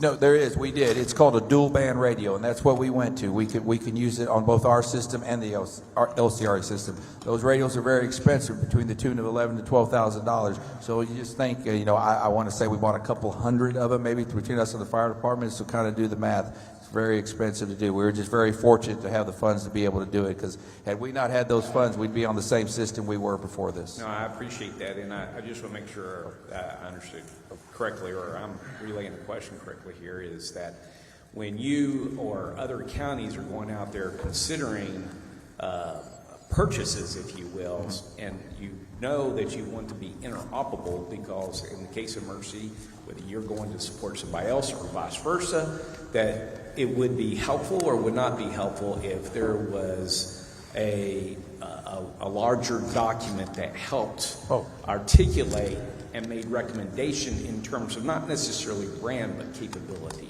in considering what you buy. Would that be helpful? Yes, sir. I'm sorry I didn't understand the question. Yeah, that would be very helpful. Okay, I appreciate that. And just can you, so we can live the pain that you went through, can you give us some example of what you went through in terms of the software interoperability issue that you had that Sure. you briefly mentioned? Sure. Like, when you got here, like I know we had state assets here. You get here pretty quick. DPS and Gang Warren was mainly the ones, and basically they needed to get their radios reprogrammed, and that took up to a couple of days to get that done. So that's the main difference we had. Get them programmed. Yes, yeah, just getting reprogrammed. So the ability was there. They just need to be reprogrammed. You got to remember they came from all over the state of Texas. I mean, TDM. So they just didn't have our radios, our channels. And did the state or anybody provide an IT specialist to help you, or you had to take time from your recovery operations and so forth like that, trying to get everybody on the same network? No. Actually, DPS sent their radio tech in here, and Texas Parks and Wildlife sent there. They did their own radios here on site. That's great. That's great. Thank you. And I noted that you had mentioned the volunteer fire departments. How many volunteer fire departments do y'all have in Kerr County? I'm sorry. Questions of sheriff or the judge either. Sir, we have. Or emergency management. Go ahead. Yeah, we have 7, sir. All right. You might want to state your name again. So I'm sorry, William Thomas. No, thank you. 7 of them, and in the comments there, and I'm just taking the quote from here. Few or gear. Can you elaborate on that, please? Yes, just like my deputies, I'd like to have them trained. They do so many different things, but swiftwater rescue is just something. Actually, we were looking into that, and we don't have the area here to train. We've kind of made some calls to New Braunfels and visit with them, but that's just not something we have here to train with, and we're going to look at that. Just like we don't have the proper equipment for that. That's not something we do on a day-to-day basis, and not trying to make an excuse here. Those are things I need to look in. Maybe we need to have some additional assets in our vehicles to be able to help with. I know my guys were using whatever water hose, whatever they could at the time, but that is something definitely we need to look into in the future. And the same thing with the volunteer fire departments. You know what I mean? Those are volunteers, non-paid volunteers, that also work full-time jobs that need to be able to help. So, and that training's very expensive. They have certain limits, and the ESDs are way more fortunate than the ones that are not ESDs. Very expensive, but y'all have unlimited resources to make sure that we get all the training needed for our volunteers, right?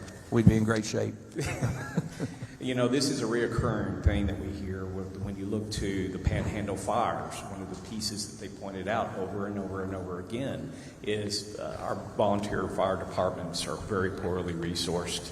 And that the training is hard to get or be able to pay for that and so forth.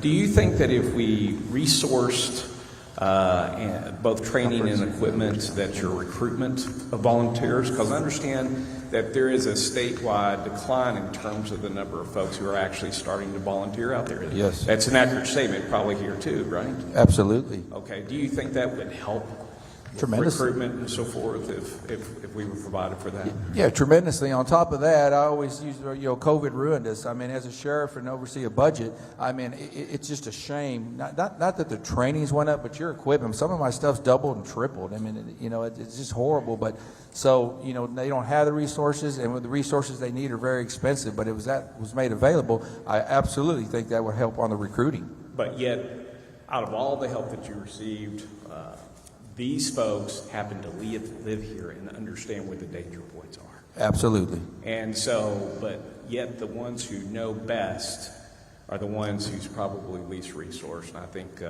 Chairman King, with your work that you've done and others within the Senate to focus on that area, I would hope that this report would continue to go that direction and reinforcing that is a significant advantage to emergency response when our volunteers, that are organized volunteers, are resourced and they're trained.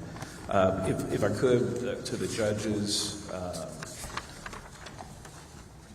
appreciate your service. I understand you major in the Air Force, and so you probably had an opportunity to plan in uniform and now plan as a judge in emergency management and so forth like that. And of course, you'd probably say plans are great, but unless they're rehearsed, well, the enemy has a vote, don't they? So, Yes, sir. On your planning piece, and this is to both of our judges, please, and just a reminder, just state your name when you respond. How often do y'all get together in your counties to actually plan and rehearse? Shane Stolarzic, Kendall County Judge. Well, I'm a fairly new judge. I took office in January 1st, 2023, and our emergency management coordinator started around that same time as well. So we've been in office a short time, and so we have begun to focus on emergency management together. And so we took advantage of the 2 eclipse events to start using those as rehearsals for more major events, because a lot of the same players are involved for whether it's a flood, fire, snow disaster. All those same players are involved with a flood as well. And so we use those to practice. We also did a tabletop. So right now we have no set schedule for when we're doing training. We haven't done our after action report yet for this event, but we've already made highlights of establishing a more recurrent schedule for these trainings and broadening who's involved, because there's some lessons learned about what key players we need to be involved in our events that we didn't bring in until later. Just, when you're dealing with a situation, sometimes you're focused on the fire in front of you, and you need to, once you have a little time to sit back, you think back, oh, I should have included X, Y, and Z as well. And so I think getting on a set schedule for rehearsal is going to be more advantageous. But right now, we don't have one. But the 2 eclipse events, I think, were critical in us being prepared for this event. Well, thank you. And you weren't there for those eclipse events? I was there. Okay. Yes, sir. I got you. Thank you. Judge? Rubio, County Judge, Rubio County. As I said earlier, our population is less than 3,000, and definitely a catastrophic flood would probably wipe Rubio County off the state of Texas map. So our sheriff has quarterly meetings that he began, about 4 years ago. We do have a volunteer emergency management coordinator that the sheriff and I had to work hard to talk into being a volunteer emergency management coordinator. However, he is not homegrown per se. He comes with a lot of experience and knowledge, as he was Fort Bend County, I think, firefighter for many years. However, he has no experience as to what 1 inch does on the Frio or Nueces, or 6 inches or 10 inches. And he was actually flooded in both times that we had our floods, July 4th and July 11th, because they came in the wee hours of the morning. But our sheriff is very due diligent in having quarterly meetings, not trainings per se, but we do meet with all the stakeholders, the volunteer fire departments, as well as TxDOT, DPS, Texas Game Wardens. We even have anyone that'll come from like AT&T, T-Mobile, which really AT&T is the only thing that works in Rubio County if you don't have Wi-Fi availability. And then we also include the electrical companies as well. He invites as many of the stakeholders that would come or be impacted, whether it's flooding, fire, or a ice storm. Thank you, Judge. That's really what I was really wanting to get Colonel to. Wilson. Colonel Wilson? Yes, sir. We've got a lot of members with more Sure questions. do, and I'm about to wrap it up. Good. Thank you, sir. So that's what I was wanting to get at, is because, you can have a plan, but a plan is best laid when the right people are there at the table to work through it. Smaller counties, if the resources there to do that isn't necessarily that you have hired, paid folks, that you have to rely on some volunteers and so forth. But at the same time, will the right people show up for your rehearsals? Because rehearsals are key on those tabletop events. And that is one thing that I think that we just need to make sure that we emphasize, that while best laid plans, if we can't get the right people, meeting them for the first time during an emergency is probably not the best time. You're grateful for it, but if you are basically there and you know them and you understand what the action plan is, then it's best. And you would probably suggest that, as a routine, be it regionally, because there are awfully small counties that can't afford much, that should probably be done regionally, and maybe something that should be addressed to be done, maybe not on a quarterly basis, but semi-annual or annual. Would you recommend that for other counties? Bella Rubio, County Judge, Real County. I definitely do, and I want to add that another part of the stakeholders that are invited are the superintendents and school board presidents of every school district in Real County, which there's 3, along with all the camp directors, and also the lodging owners as well. They're all invited. Shane Stolarzic, Kendall County. I concur. We're very fortunate in Kendall County. We have a joint EOC with the city of Bernie, and everyone's very actively involved and takes this very seriously. So all the players that participated in the Eclipse events were the same players that were called up for this event. So we had 2 other instances where we worked together and ran through the motions on a disaster event. And so this was seamless when we called everyone to activation in this event. I appreciate you sharing your best practices. Thank you.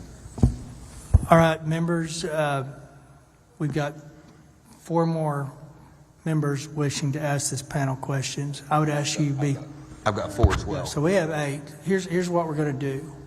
I want you to be succinct, direct, not ask leading questions. If you ask a question, can you use more money? We already know what that answer is. So let's move through that with a little bit more objective. If you're fishing, that's okay, but let's kind of pull that into rather out just leading open questions. Secondly, we're going to do something that most committees will not do. And it's not that the invited are not an important part of this process. You're instrumental in where we're going to land based on where you're at. We are going to start interfacing or integrating public testimony after this panel. So what you should see is this panel will finish with the members. We will ask 8 public, and we just ask another 8 public. So we're going to have 16 public and come back to invited. And that way, the folks that we really think want to speak aren't here till 12 o'clock. So we'll roll through that. But I'm not asking members not to ask questions. I'm just saying let's be a little bit succinct with the mission. I know what questions I've got, and I know where I'm going with them, and they really require pretty much yes and no answers. So try to line it up that way if you can. With that, Senator Mendez.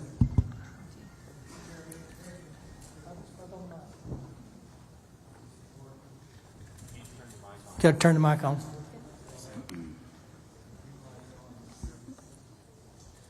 I don't have it. Yes. So, Mr. Chairman, I want to first of all thank the panel. Particularly, I want to thank the gentleman who asked some tough questions for you to work on for asking about. And I appreciate you. I'm not going to ask you to respond to this, and thank you for giving us the hope you feel better and understand you all sick things happen and support it. I think one of the things that is very important too, and I appreciate from this side of the panel, was the copy of the remarks. So I'd like to ask Mr. Rice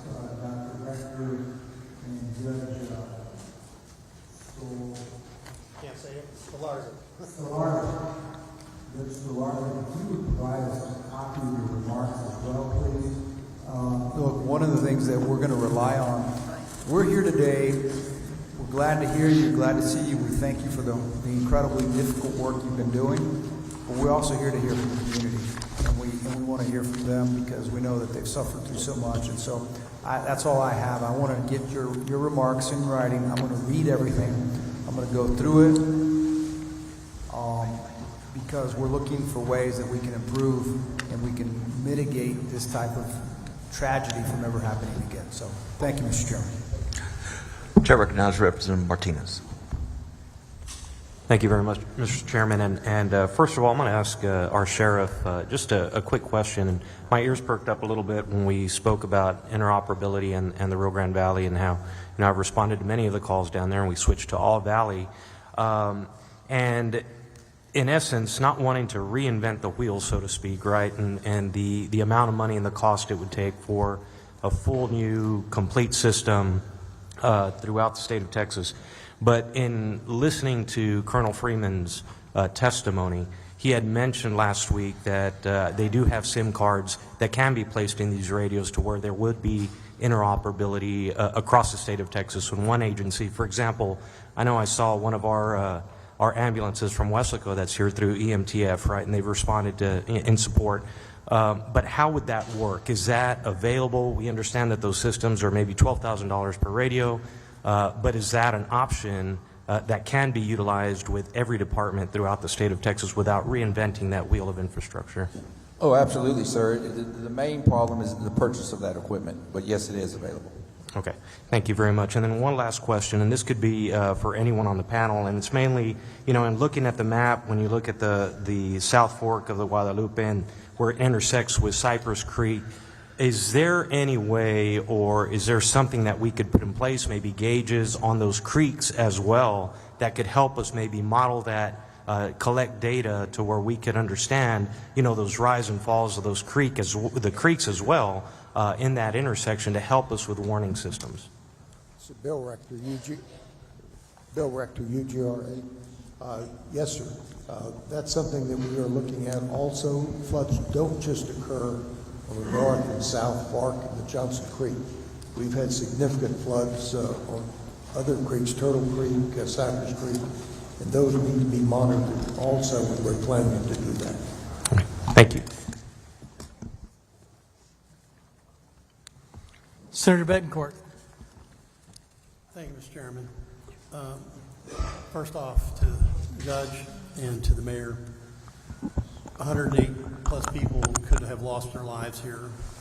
The whole nation grieves with you. That's why you have a tremendous heartstrings now from just not in Texas, not from all our districts, but all across the nation. I wanted to start with Judge Rubio real fast. You mentioned in your testimony that you were worried if we had and we're calling it a flood emergency communications and warning system, that we would not have funding for that, for maintenance and operation. I want to make sure you know that Lieutenant Governor Patrick, Speaker Burrows, Governor Abbott have all said that the state's going to pay for it, and we're looking at ways to make sure you have that maintenance and operation money long term. Thank you. Okay. Dr. Rector, you mentioned something that I need to ask further questions about. You said you weren't really sure about a river alert system actually being able to save lives, and you mentioned that the wall of water was moving at 17 miles per hour. Yes, sir. Right? Is that correct? Yes, sir, that's correct. And you said the camps were 7 miles downstream. Now, by my simple Aggie math calculation, that's 24 minutes. Now, if we had an integrated system, and your organization was looking at one, I think it was 10 river crossings, if I remember from the engineering study I read.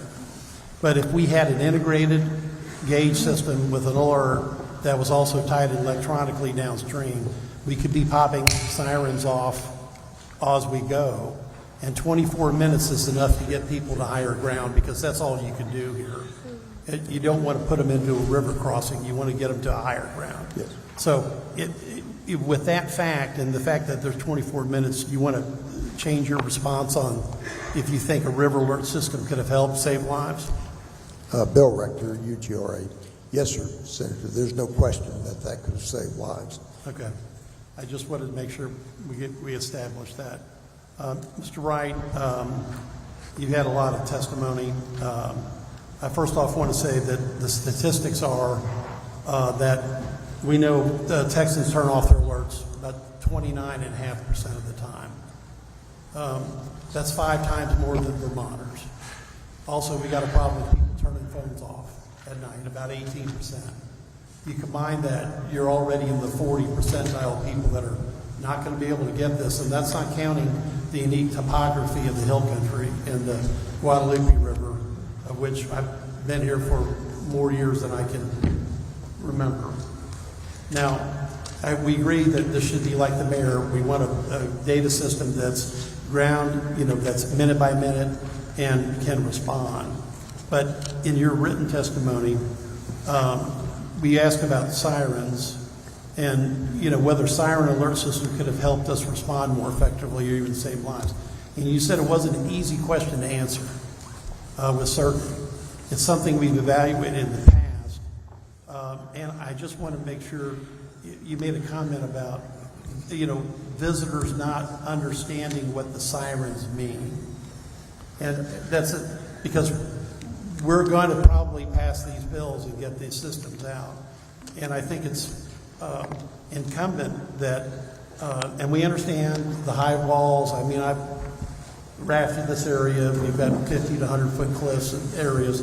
But shouldn't we be more concerned about getting that siren into people's auditory range so they can take action and get to higher ground? William Thomas, Kerr County. Yes, sir. What I was referring to is we need the education piece. We need something on our websites, social media, those types of places where the public can go to and see what those sirens actually mean. But you're not saying that we shouldn't do this because the public won't understand what it means? No, sir, at all. Okay. I think we definitely need it. No, I just wanted to make sure that wasn't part of the record, because that's the way it reads. Okay? Yes, sir. And Sheriff, understand the points we've already covered. There was one thing that you said that we do have to visit. You said there was no time for formal orders. I need to know what that means. I think the public needs to know what that means. Exactly. When I say formal orders, you talk about an incident command or something like that. At that particular time, it was time to save lives and go to work. You know what I mean? We'll set up, as administration, we'll set that up. When I say it's time to take action, I mean, it was real time. Things are happening right there at that time. Because we agree about the river crossings and the other statements about getting people on our ground.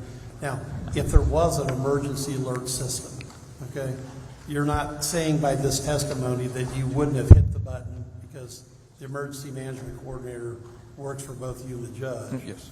But because when you say there's no time for formal orders, that could be misinterpreted as I didn't have time to do code red. I shouldn't have done a code red. So I want to give you the chance to make sure you specify exactly what occurred. Now, before you do, OEM manager, or director Nid Kidd said that in testimony that no alert was issued by Kerr County on evacuations. So, okay, what I'm saying on my comment is it's not let's call the administrator or supervisor and ask what to do. I mean, it's time to take action at that time. That's what I'm trying to say. Okay, so if we had an alert system, now and I do want to ask you and the judge, because the director, Kidd said that there was not an evacuation order issued by Kerr County at any time. Now, is that just oversight? Didn't have the system? What was the issue? Why that evacuation order wasn't issued? It was too late. It was too late. Okay. This was so massive and arrived so quickly that if you've driven that road, and you've been to the camps, we're talking about thousands of campers. And then we have the residents. And trying to move down Highway 39, which is 2-lane with no right-of-ways. And it's 2 lanes with no right-of-ways because it's privately owned, but it's a public use road. And the number of buses that bring the campers out, sometimes are bumper to bumper and go on for half a day. Those of you that have seen it know what I'm talking about. to try to get those people out of, and you got to remember the configuration. You've got the North Fork and the South Fork, and then they get to La Junta. We're going to have one heck of a traffic jam at La Junta. And Closer. Okay, I got Judge, it closer. in the interest of time, could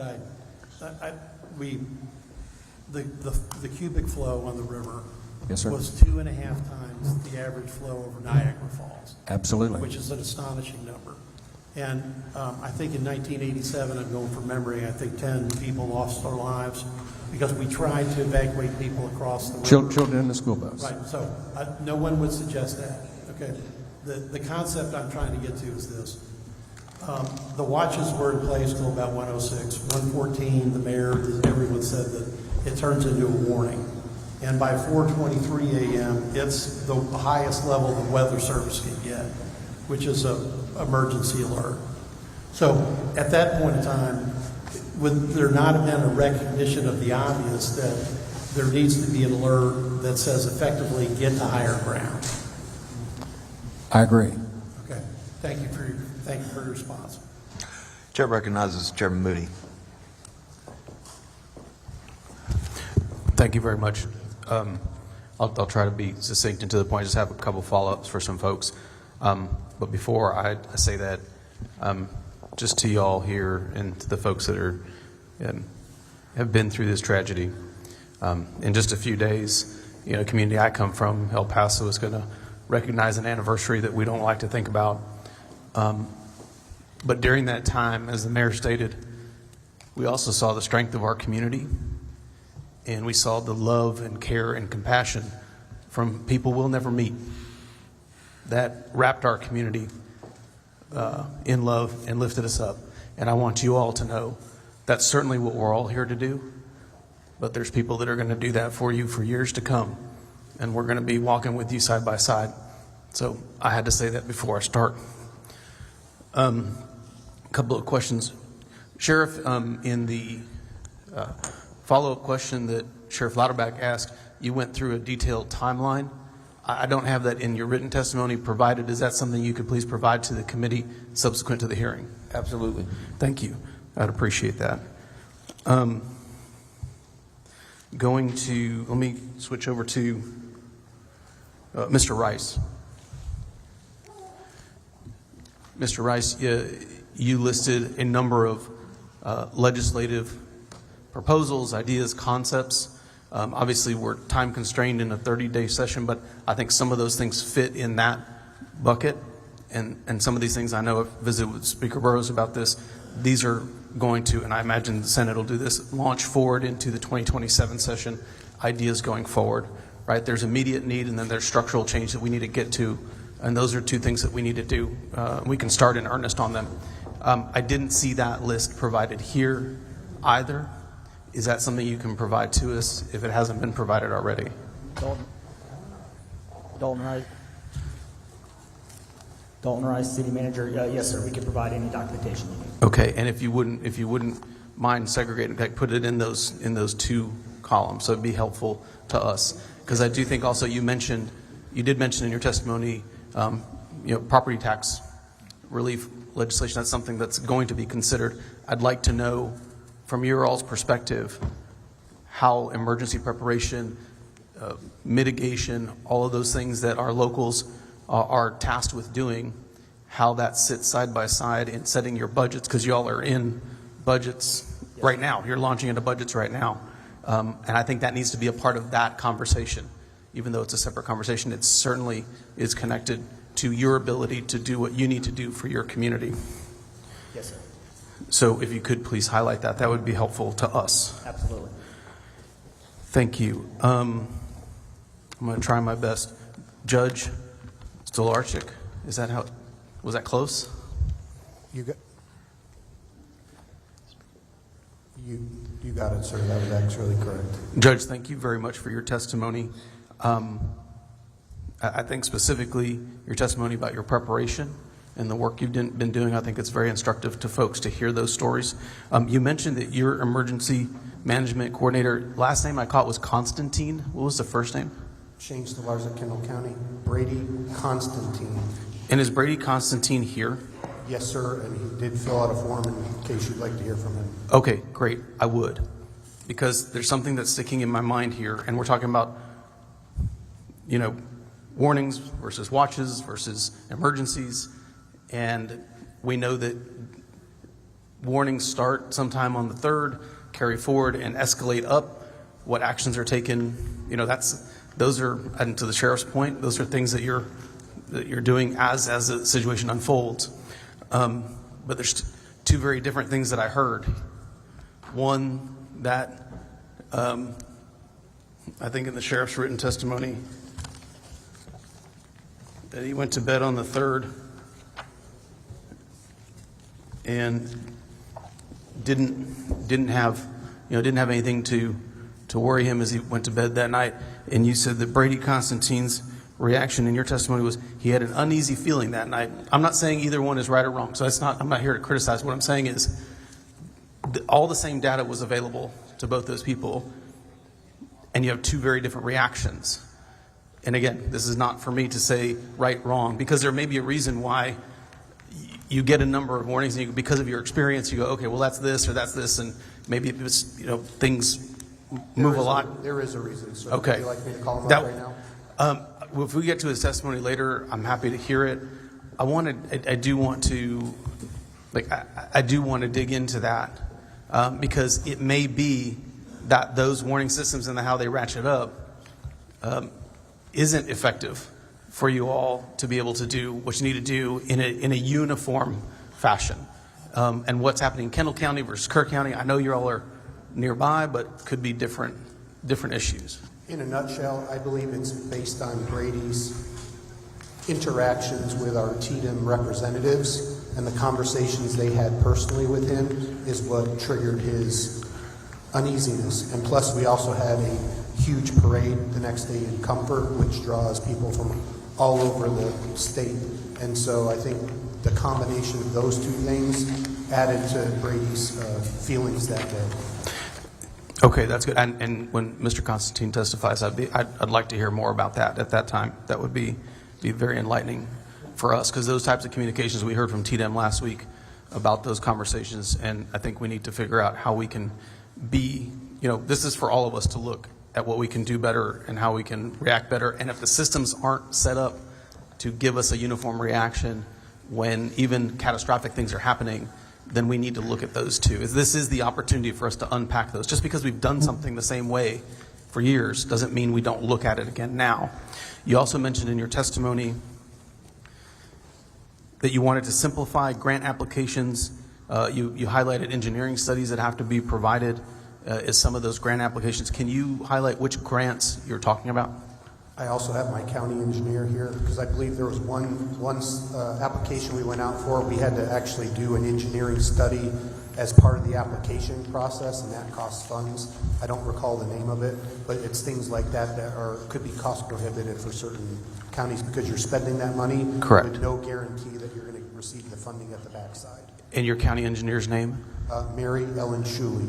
She also filled out a card, So we'll hear from her later. yeah, if you'd like them in the 3-minute comments, they can come up. I don't know what the process is for them. I do want to hear that, because part of the task that we've been given is to get rid of the red tape.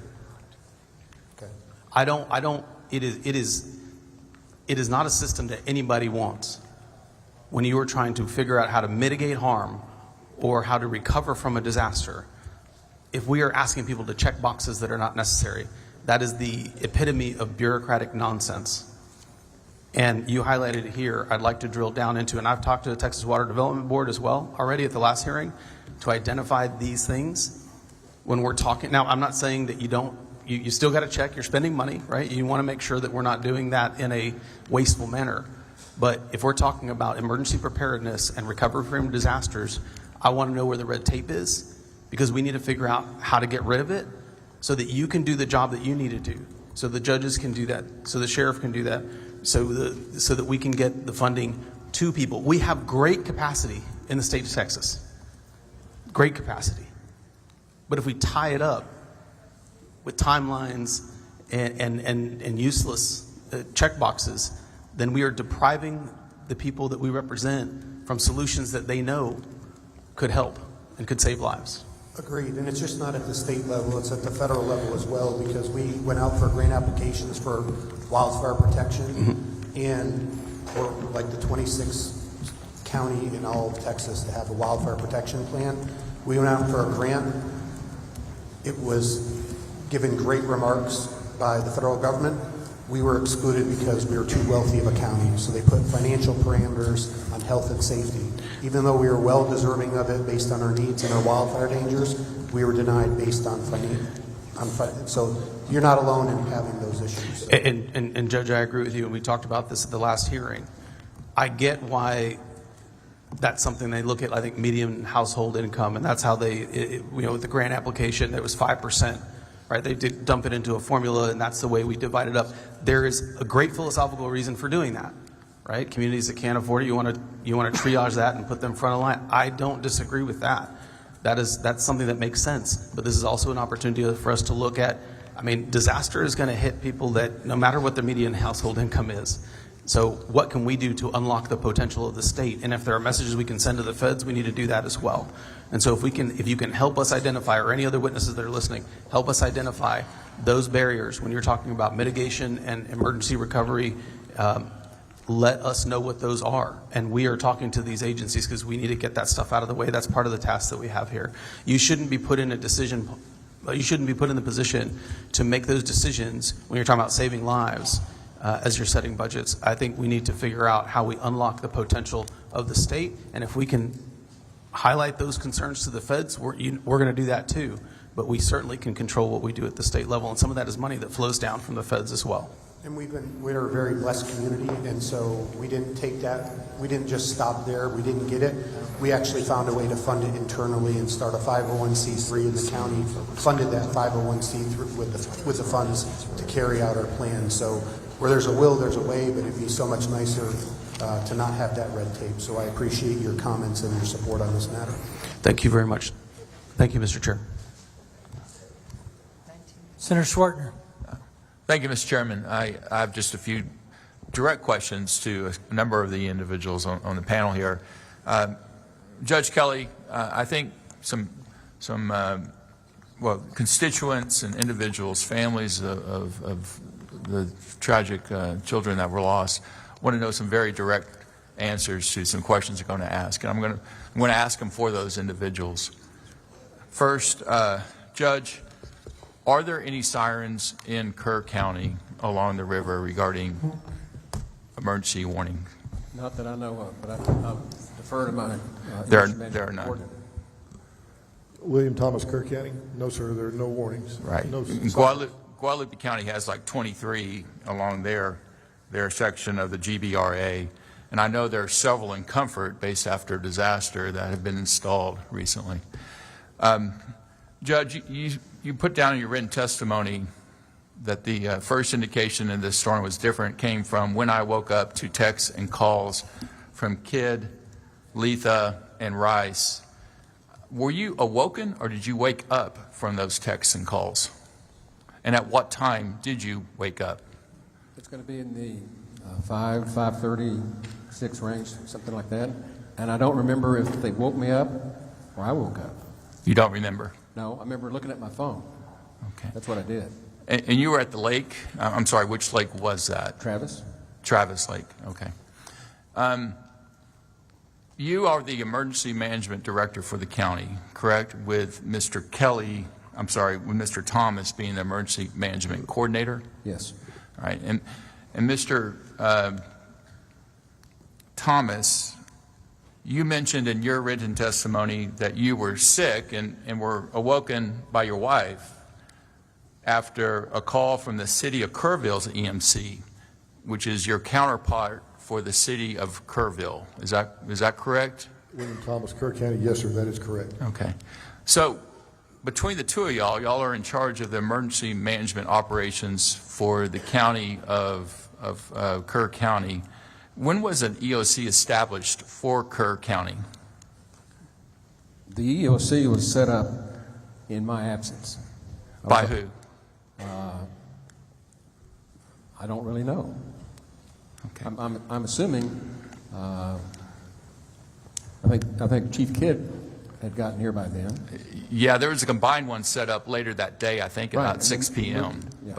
But as far as an EOC, there was one in Kerrville, the city, but Kerr County set up an EOC or not? I don't know. No, the way I understand it is the county actually set up their EOC in the Youth Event Center, which is a county-owned building. It had been moved to that location. What happened out in Ingram at City West Church was an incident command center, as I understood it. Dub, can you clarify? Yes, sir. William Thomas, Kerr County.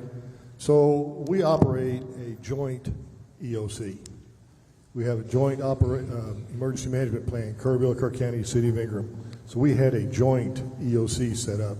You had a joint EOC set up, not dissimilar to Kendall County and Bernie when they have an emergency situation. That's correct. Okay. Sheriff Letha, did I say your name correctly? I'm sorry if I did not. Yes, sir, you did. Yes. You gave the timeline, and that was very good information.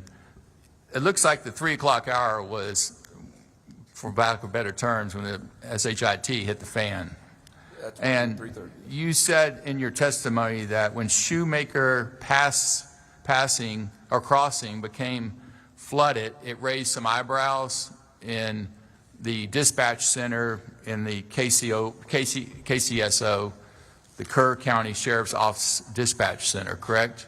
Yes, sir. And you mentioned there were a large number of calls and then 114 radio transmissions in the next kind of time frame, 119 or whatever.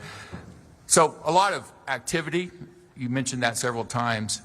Was there any activity to call you? Because in your testimony, there's no, like when you were awake or whenever you were around. So when was that, so the people know? I got my first call at 4:20 is when I came, I say, active. My chief deputy contacted me at that time. You know, I had 2 phones going, turned the radio on. You know, I kind of lived to the east part of the county. It's a little bit dry, but I came to the sheriff's office by around 5 a.m. But no, I was notified at 4:20. Okay. So you were notified, of course, because, you know, sheriffs and 911 dispatch, they're awake and alert and you know, someone's answering the phone. So that's good. Did you notify the sheriff, the judge, or the EMC at that time? Well, at that time, what I did, I started calling people out. A little bit later, I did contact the judge. I knew my communication supervisor was trying to get a hold of our EMC, but I started calling people out. What I did immediately when I knew what was going on, I started calling hands on deck, getting people out in the field. That was my primary. Felt like my responsibility. So it was more focused on rescue and handling the acute situations coming into the 911 call center. Yes, sir. I was not, to me, it wasn't important to notify the judge at that time. We needed to save lives. And there's a way to alert the mass through their phones, but there's not a siren system in Kerr County regarding an emergency event, correct? Yes, sir. There's and not. You don't have the authority to actually activate that, do you, as a sheriff? Well, we don't have that alarm system, sir. Right, but if there was an alarm system, the sheriff doesn't have that authority. It has to be the judge or the mayor. Sorry, I can't answer that question. You don't know the answer to that. Or can you answer that question, Mr. Thomas? William Thomas, Kerr County. If we get a flood warning system here with sirens, it will be the sheriff will be able to activate that system. Yeah, again, but in this situation, who can activate? Call an evacuation. Can you call one as EMC, or does it have to be the judge or the mayor? Under Chapter 418 of the Government Code, I believe it's the county judge. The county judge. Okay. You're not empowered by statute to do so as EMC. No, sir. But in a life-saving event, we can order people to leave. Right. But you were sick in bed until that morning when you were woken from your wife. That's correct. Okay. Well, there's some, again, my focus was on the prevention of loss of life, not necessarily the rescues, which have their own problems, and obviously the coordinate, which I actually commend many people on this panel. It's just, and Sheriff, one other question regarding this. I believe one of the other county judges mentioned that their sheriffs had pre-stationed, and I know you have a family history here in Kerr County with an intimate knowledge of the various crossings that are the worst and the likeliest to flood early. Did you have any sheriff deputies pre-stationed at those crossings? No, at that time, no, I didn't. Can you turn on your mic, sir?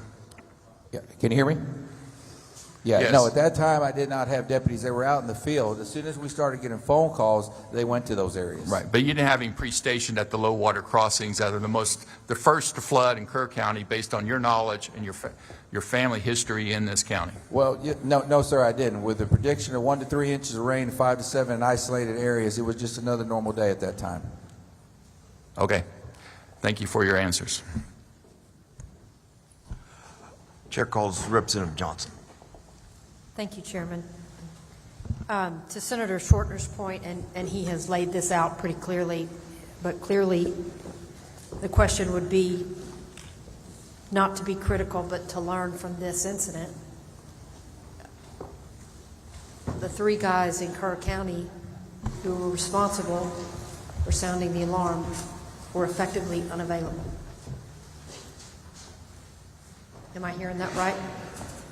What alarm are you talking about, ma'am? Well, you said at 3:30, after 3:27, when what's the crossing called? Schumacher Crossing? When Schumacher Crossing's not possible, and at 3:30, when there's a call coming in that people are on their roof, you wrote down that's time for all hands on deck. Correct. But you didn't wake up till 4:20. The judge is in Lake Travis, and the emergency manager is sick. Correct, ma'am. At that time, my people were out there doing the job. You know, I got the call at 4:20, but they were doing their job, notifying people and rescuing people. But you, to your point, this was a weather event nobody had ever seen. It was moving fast, and 50 minutes sure seems like a lot. Yes, ma'am. So if we could do it better, because we cannot go back in time and save these children, but knowing now what you know, is there a protocol that needs to be put in place that if the 3 folks who are responsible at this moment are not available for whatever reason, what should we do? Yes, ma'am. We can look at that real hard. You know what I mean? Best thing I can tell you, I got the call at 4:20. Prior to the 4:20, that 50 minutes earlier than that, our people were out there. Our dispatch was calling additional people out. Yes, I can look at maybe they could call me earlier. But no code red was issued, correct? No, there was a code red issued, I believe it, to look about 5:01. But there was additional weather alerts being put out that whole time. But who issues the code red? Our dispatch issues it. Under whose authority? Anyone who tells them that they have supervisor approval. And who is the supervisor? The supervisor on that night was Sergeant Mary. So are you saying that there was a code red that was issued at 4:22?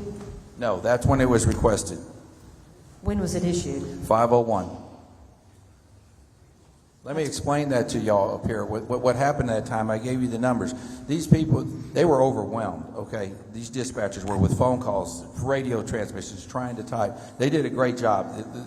The code red went out at 5:01. But in addition to that, there was other life-saving measures that were going on. I was down here last week. You have a beautiful part of Texas. You have a community that has rallied. I have seen folks from all over this nation that has come in after the fact. It is our responsibility to look at, is there ability to better predict? Is there ability for better preparedness and for better prevention? My questions are purposely intended to figure out, now that you have the gift of hindsight in 2020, because Wimberley was 2015. Allison in Houston, of a slow-moving storm that didn't move, I experienced. Harvey didn't move, I experienced. Unfortunately, y'all have now experienced something you are saying, I have never heard of or seen this before. We've experienced it in other parts of Texas. And if we can't take advantage of this moment right now for the rest of Texas to recognize, you may not think it's going to happen to you, but it's going to happen. And if we're not prepared for the extreme weather, the system that stalls, then we're not taking advantage of this moment.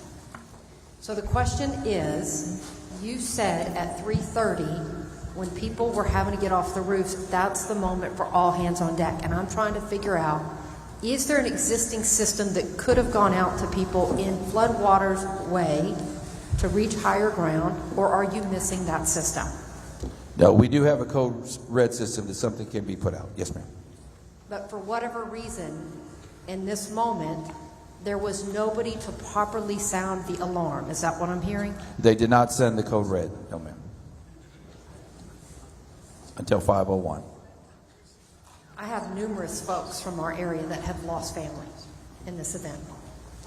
And it is my understanding that there were little girls with water around their feet at 2 a.m. at Mystic, and were told, stay in your cabin. And those little girls did what they were instructed. What, if any, system is there available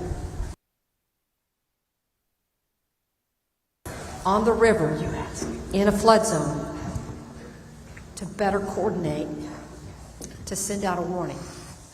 Is there any way right now, was there a way for Mystic at 2 a.m. to tell you we have water at our ankles? I'm going to defer to our emergency management. William Thomas, Kerr County. Is it working? Okay. William Thomas, Kerr County.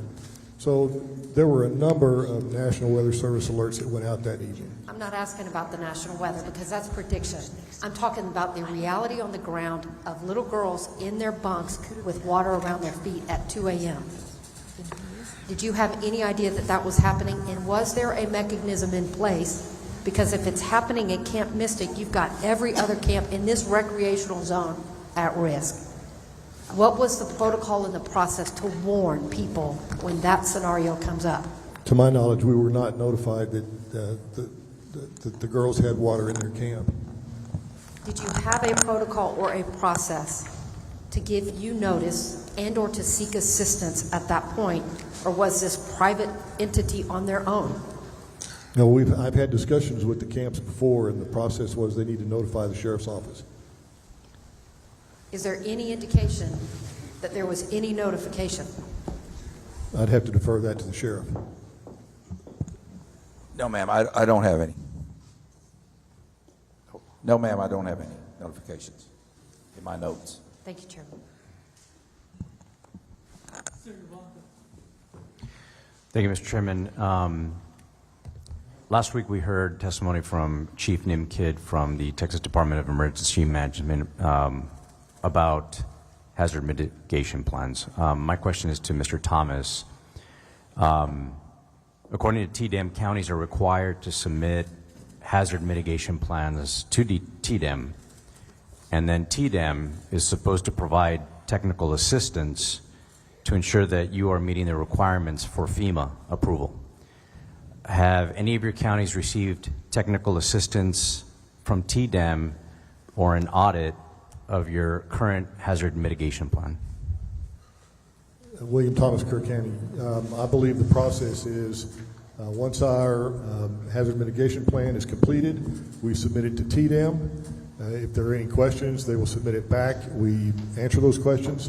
We resubmit it again to TDEM, and upon their approval, they submit it to FEMA.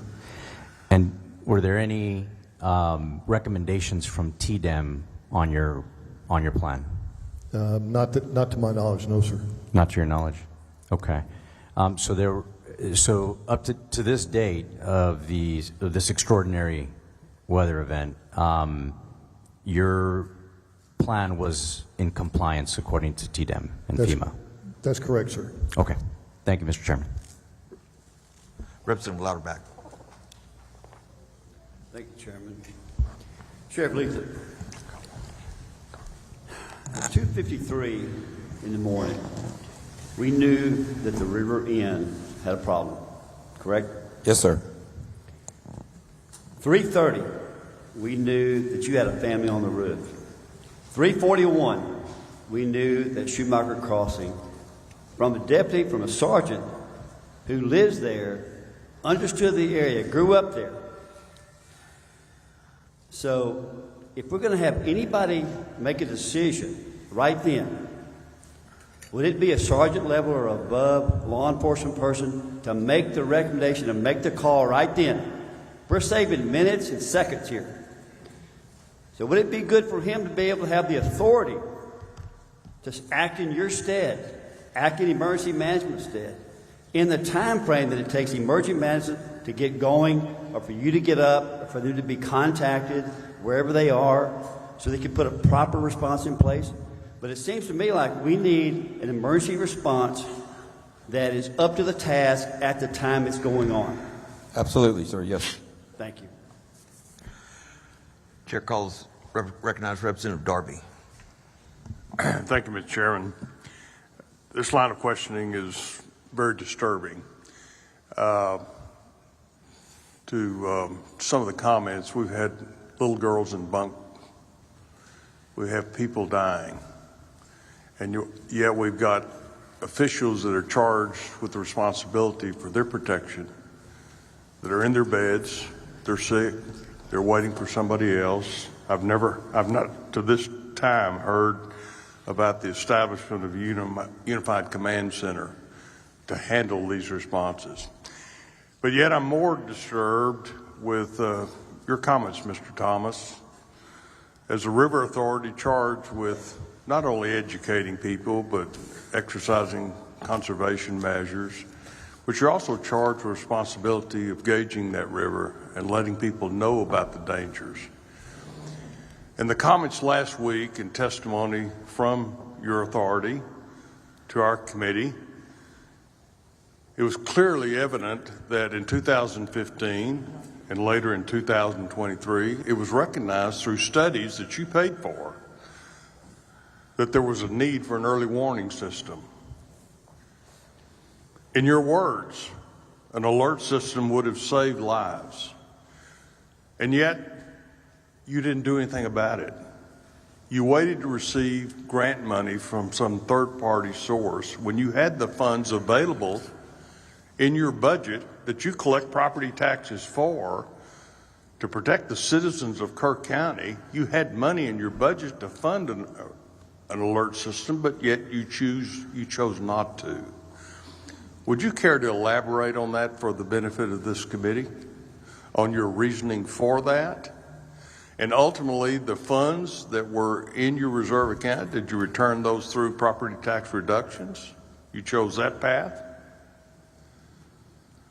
Bill Rector, Speak into the microphone. Speak into the microphone. We need to hear your response. I think, is it working? I can hear you now. Thank you. Obviously, we have been frustrated over the years trying to institute flood control, trying to institute a system where we can better inform our emergency managers of situations. We grew frustrated to the point where we said, we're going to do it ourselves.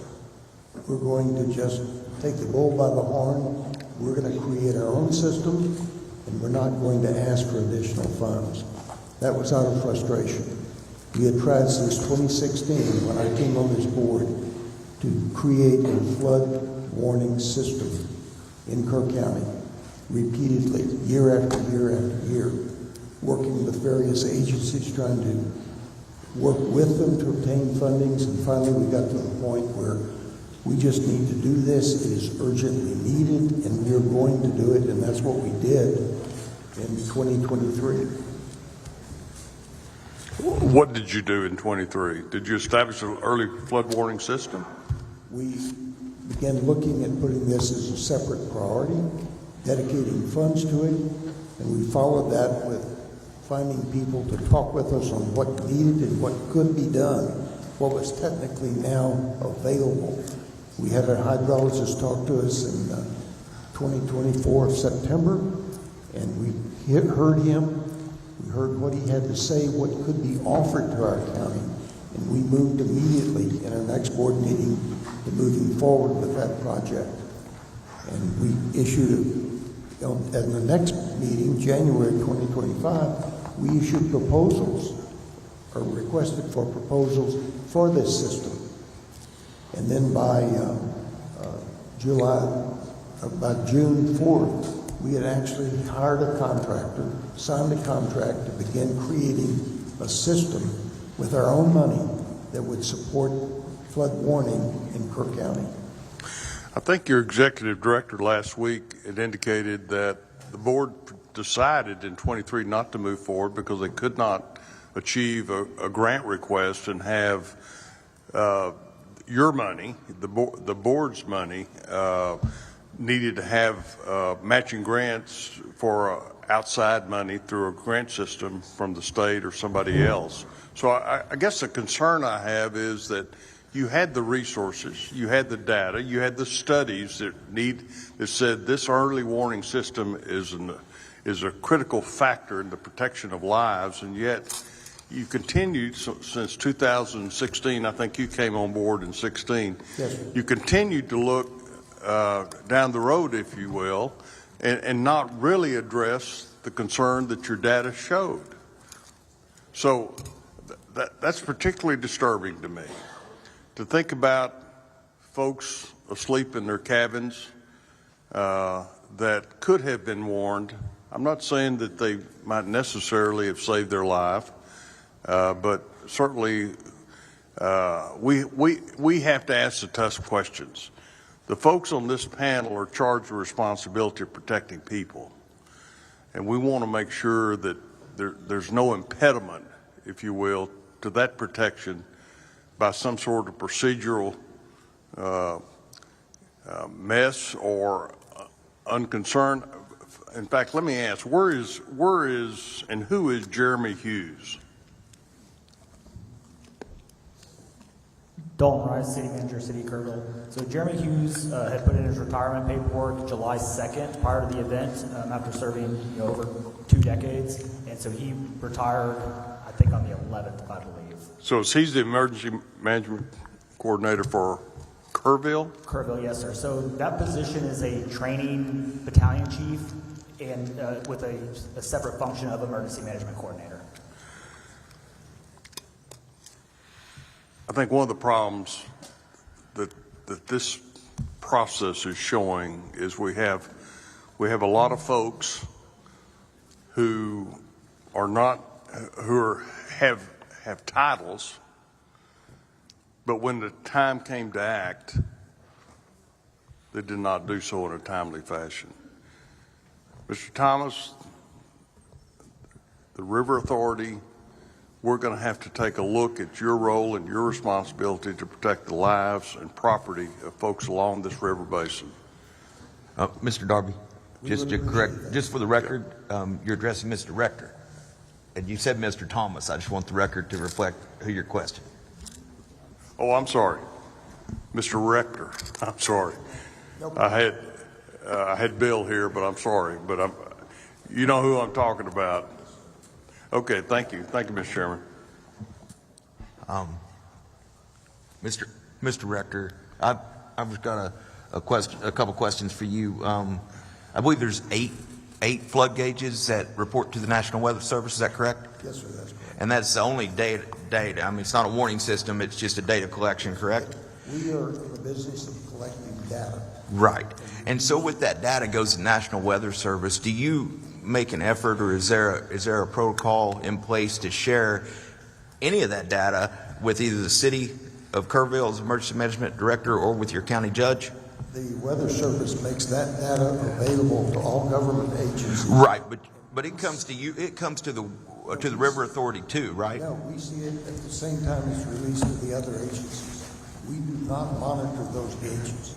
All that data goes to the USGS, and that goes to the Weather Service. When that data is released, we get it at the same time the Sheriff's Department does, emergency managers do.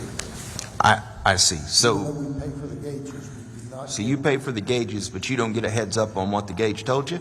Yes, sir. And you pay for those gauges out of property taxes, is that correct? Yes, sir, for 36 years. Are all river authorities, do all river authorities have the ability to levy property taxes? Do you know? I don't know that answer to that, sir. I don't think they do. In fact, I think there's only 2 that levy property taxes. Is your board elected?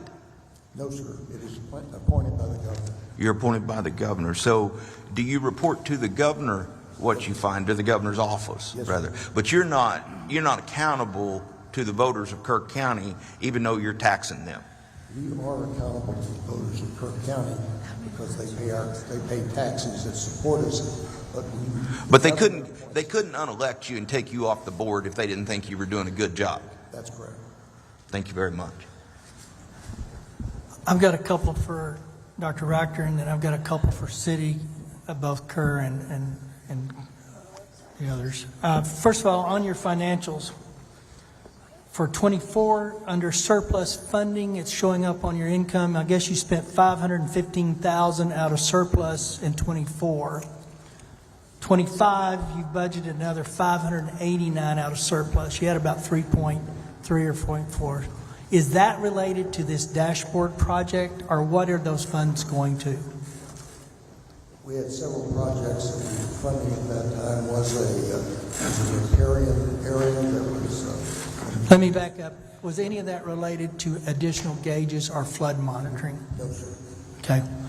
And I understood that the dashboard, and I understand the need for consolidation. I would just argue y'all are not the best place to consolidate it. What it appears to me is there's a large river authority that has a fabulous consolidation of data that is accessed by portal for anybody that chooses to, but they're 100 million plus enterprise. So for an entity to take on a dashboard that's, quote, going to be a shared resource, when you don't even have a number of gauges underneath the dashboard to actually track the data you're trying to track, does not make sense. So you dedicated $1.5 million to a dashboard to consolidate existing gauges. Does that include any more gauges? Yes, sir. It does. How many gauges? Our firm, Sisters North America, is working on a map for those gauges. Obviously, one of the problems that we have, we don't have a flood until it rains. And so we need gauges in West Kerr County, rain gauges in West Kerr County. And those need to be automatically triggered. You get a certain amount of rain, that data needs to go to our emergency managers to say, hey, something's going on up here. And we have always just supplied in the past data to the National Weather Service. What we're doing now is we're changing our scope. We are going to create a system within Kerr County that supplies data for our emergency managers in Kerr County so that they will be knowing what's going on locally on the ground here. To be clear, though, you are adding additional flood control monitoring systems in that. Okay, thank you for that. All right, I don't care which one, Kerr or, I'm sorry, Kerr or, I'm looking down here, Kendall, either one can operate, not Kendall, Kerr County, Kerr City. I'm going to hit you with about 4 or 5 things. I hope they're pretty short answers. Sheriff, number one. I'm sorry. Let me do the sheriff first. What is the acronym for the radio towers that you're deploying for new operability? Gators. No, that's the radio. What's the towers? You had an LTR or something? You had an acronym for the tower that y'all deploy to get better radio reception. LCRA? Yeah, that's right. So are they high, and are they permanent? When you put those in, are they permanent? Yes, sir. Are they of a height that could accommodate additional cell service vendors? I would think that's very possible, sir. And so I would tell both Kerr County and Kerr City, look in your current inventory of tower structure and ask your vendor network, for those that did such a yeoman's job during the emergency, that they might be willing to come on permanent. And I would also caution you this. Do not hold them hostage for fees that are exorbitant. The cost of a tower, the large part of the cost of the tower is land acquisition and leasing for space. So if you're sitting on government-owned space today, it only makes sense you reach out to those and say, please come on board. Because this community, this area needs bandwidth if we're going to put all of our eggs in one basket on a bandwidth line. So I'd tell both of you, Mayor and County Commissioner, and I don't have the Mayor here, well, I do, to go through your inventory and find out what works, and do not go back and hold them hostage. There's a fair market value to fees, but I would argue the safety of your community is worth gouging somebody that's trying to offer something that's essential service today. So that's the first thing. And it don't have to be LTRS. It could be a water tower for all I care. Yes, sir. But take an inventory and look at that and pursue that with a vengeance. Yes, sir. You can have service by the year end. And won't be relying on boosters in the next flood. Secondly, this dual EMC deal for small counties and cities. My large ones, I get it. Lubbock's a split. But I want to tell you, in operation, you'll never know their city and county. They dovetail. My basic understanding is this one really didn't get together until Kidd got here and kind of forced the issue to get them together. Partly because we had a retired in one the day before, and we had one sick, and we had a county judge that was out.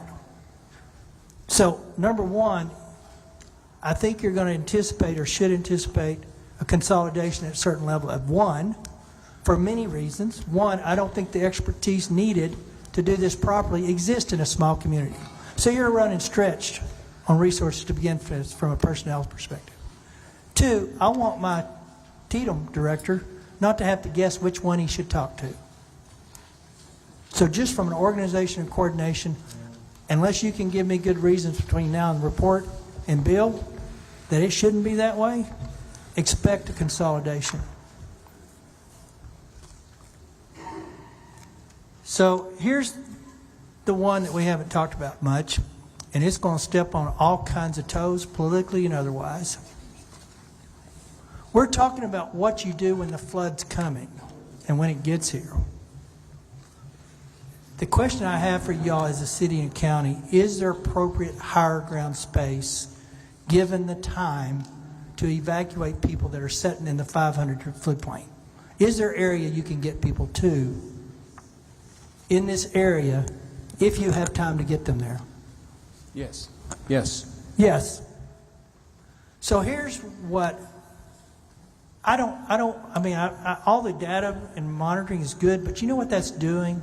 It's squeezing it down to the very last second before we disrupt somebody's world. And that's a convenience or an inconvenience I'm willing to go to now. So going forward, under the Health and Human Services codes, I believe it is, safety codes, that's where a lot of the camps are regulated. And what I've learned to find out is there's all kinds of reasons this shouldn't have happened at some level, but we get waivers. They ask for a waiver and they get a waiver. So guess what? An action plan at a flood warning level.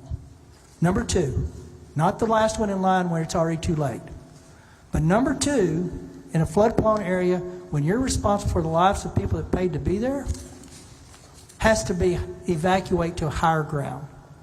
Shelter in higher ground.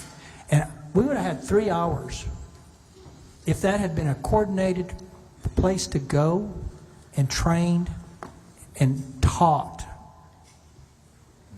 They could have been on higher ground. But what we don't want to do as a community is disrupt the community on a flood warning. Y'all don't get that luxury anymore if you're living on the river. So those are some things that I'm chewing through here, because if we can talk all day about data reporting, our science is pretty good, but we're never going to be able to predict exactly where Mother Nature's going to drop one of those. So all of these folks out here that intentionally, I didn't want them here today, but everything in your world's going to change a little bit, because in the next flood warning, if you're in a 500 plane, and most of those places were, there's the 100 and the 5. If you're in the 100, but if you're that close to the river, you're going to higher ground at flood warning level.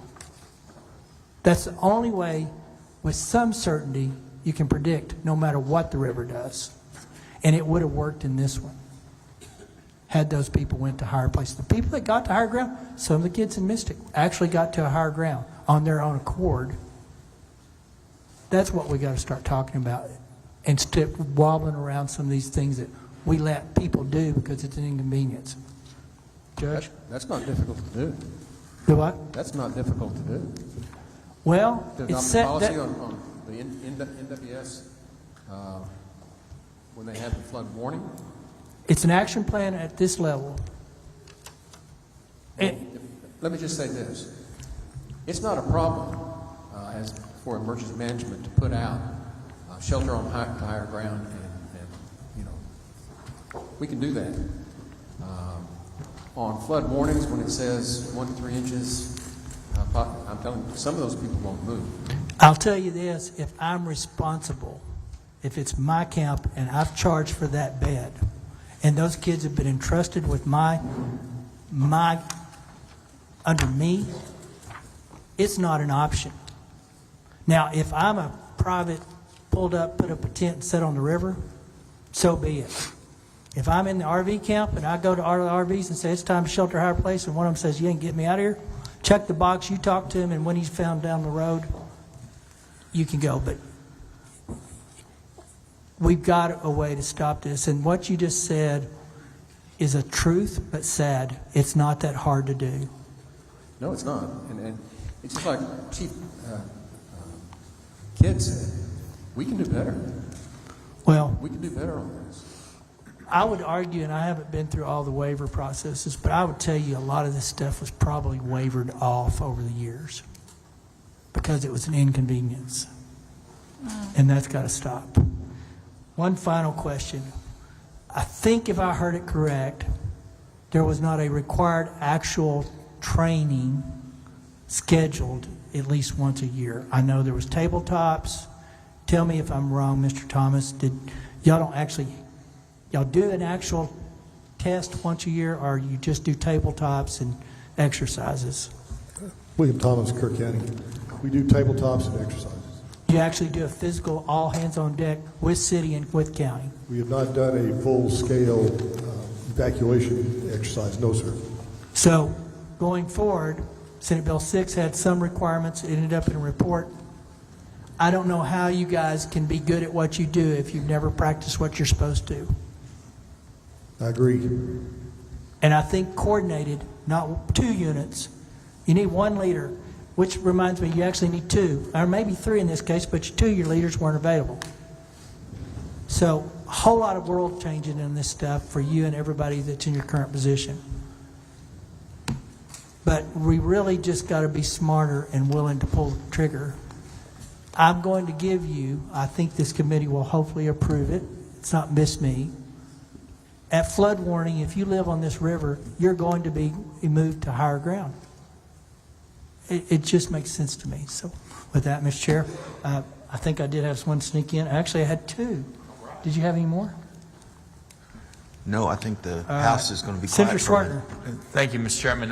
Just on follow-up of your question, Judge Kelly, you're indicating in your testimony that there was not much in the way of an alert of the severity of the flooding. I understand, at least from prior testimony in Austin, that the National Weather Service issued not only a flash flood warning on top of the flash flood watch, but subsequently had an actual flash flood emergency sent out. Yes, and sir. of course, you being the EDC or EMC or EMD, and then of course the EMC, right? Those are automatically sent by text and by email to the address of record that you supply to the State of Texas State Operations Center.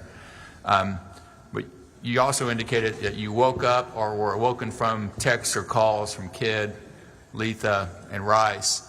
Did those texts indicate the flash flood emergency occurring, and at what time? I don't know if that technical information was in there, but we definitely knew we were in trouble. One more time, sir.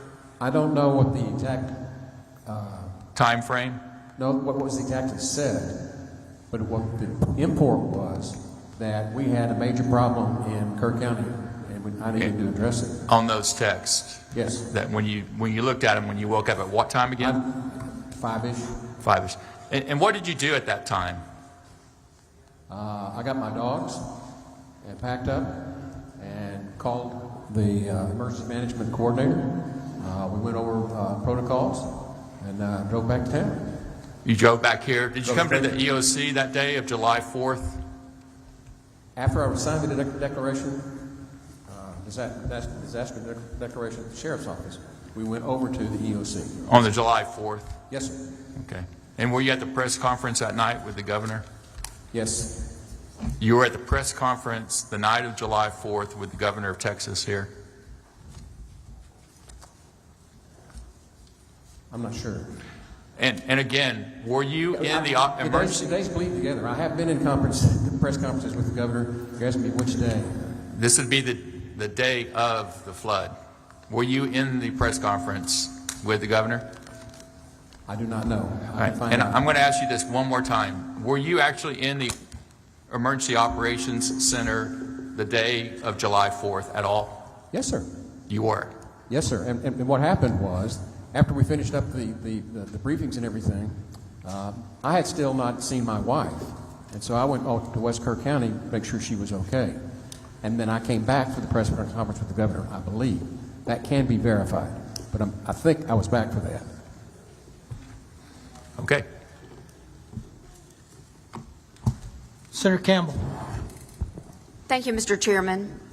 Probably don't need an answer to this, but a comment. Dr. Richter.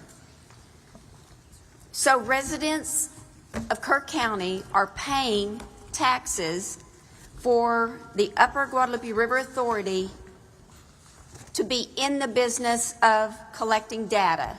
You said we're in the business of collecting data. Is that right? That's correct. All right, that's correct was his answer. You might pull that mic up, sir. Yes, sir. And the Upper Guadalupe River Authority has been established since 1939. There have been some floods. That's 86 years. And the board, you representing the board, are just now deciding and acting on the need to have gauges. Those gauges were put in 36 years ago. Okay, so we have no alarms, though. It's just gauges to collect information for the National Weather Service? Yes, that's correct. Okay. So I would say that you should be in the business of protecting people from the things that are going on in the river. I don't see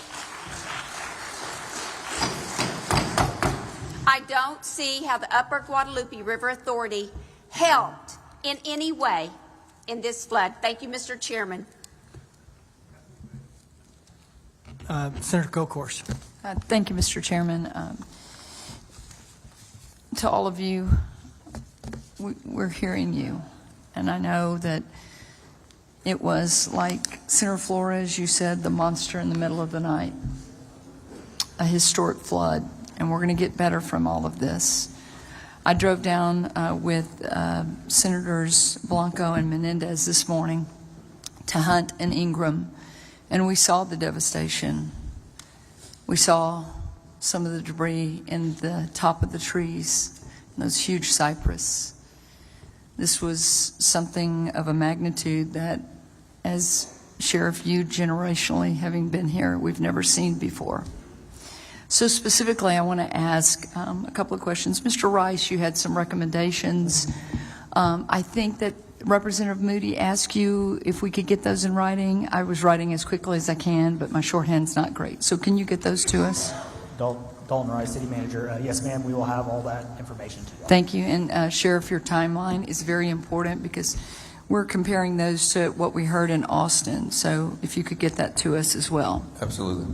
I want to go to your question, your comments in your writing.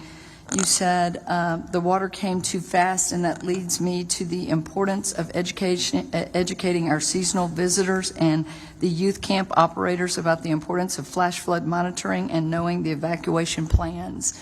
I'm going to ask a question on the evacuation plans. Did y'all know that the camps had those or the RV parks had those? Do those exist, and did anyone know that they existed? I'm going to refer that to our EMC who works with them on a regular basis with the camps, our emergency management coordinator. Thank you. Yes, ma'am. William Thomas, Kerr County. We have 19 camps, summer camps here in Kerr County. I think I had emergency management plans for, they've been submitted by the camps, probably 6 of the camps. Let me clarify that for myself. 6 of 19 camps had emergency plans that you had access to. That have been submitted to me, yes, ma'am. I'm going to ask this as a question, whether it is through statute, state statute, that we give you the ability, do you think that every camp, especially those in a 100-year floodplain or a 500-year floodplain, should have evacuation plans, including those that are to shelter in place and get to higher ground? Yes, or, and I mean, I'm a long sixth-generation Texan. I've come to your beautiful county many times. It's been a while since I've driven out to hunt. We see the low water crossing.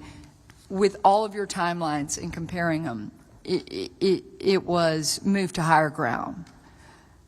Should we have those plans? Should they know better? And should we require that? Yes, ma'am. I believe if we're going to make school safety rules and regulations for the schools to have safety plans, I think we need to do it for camps as well.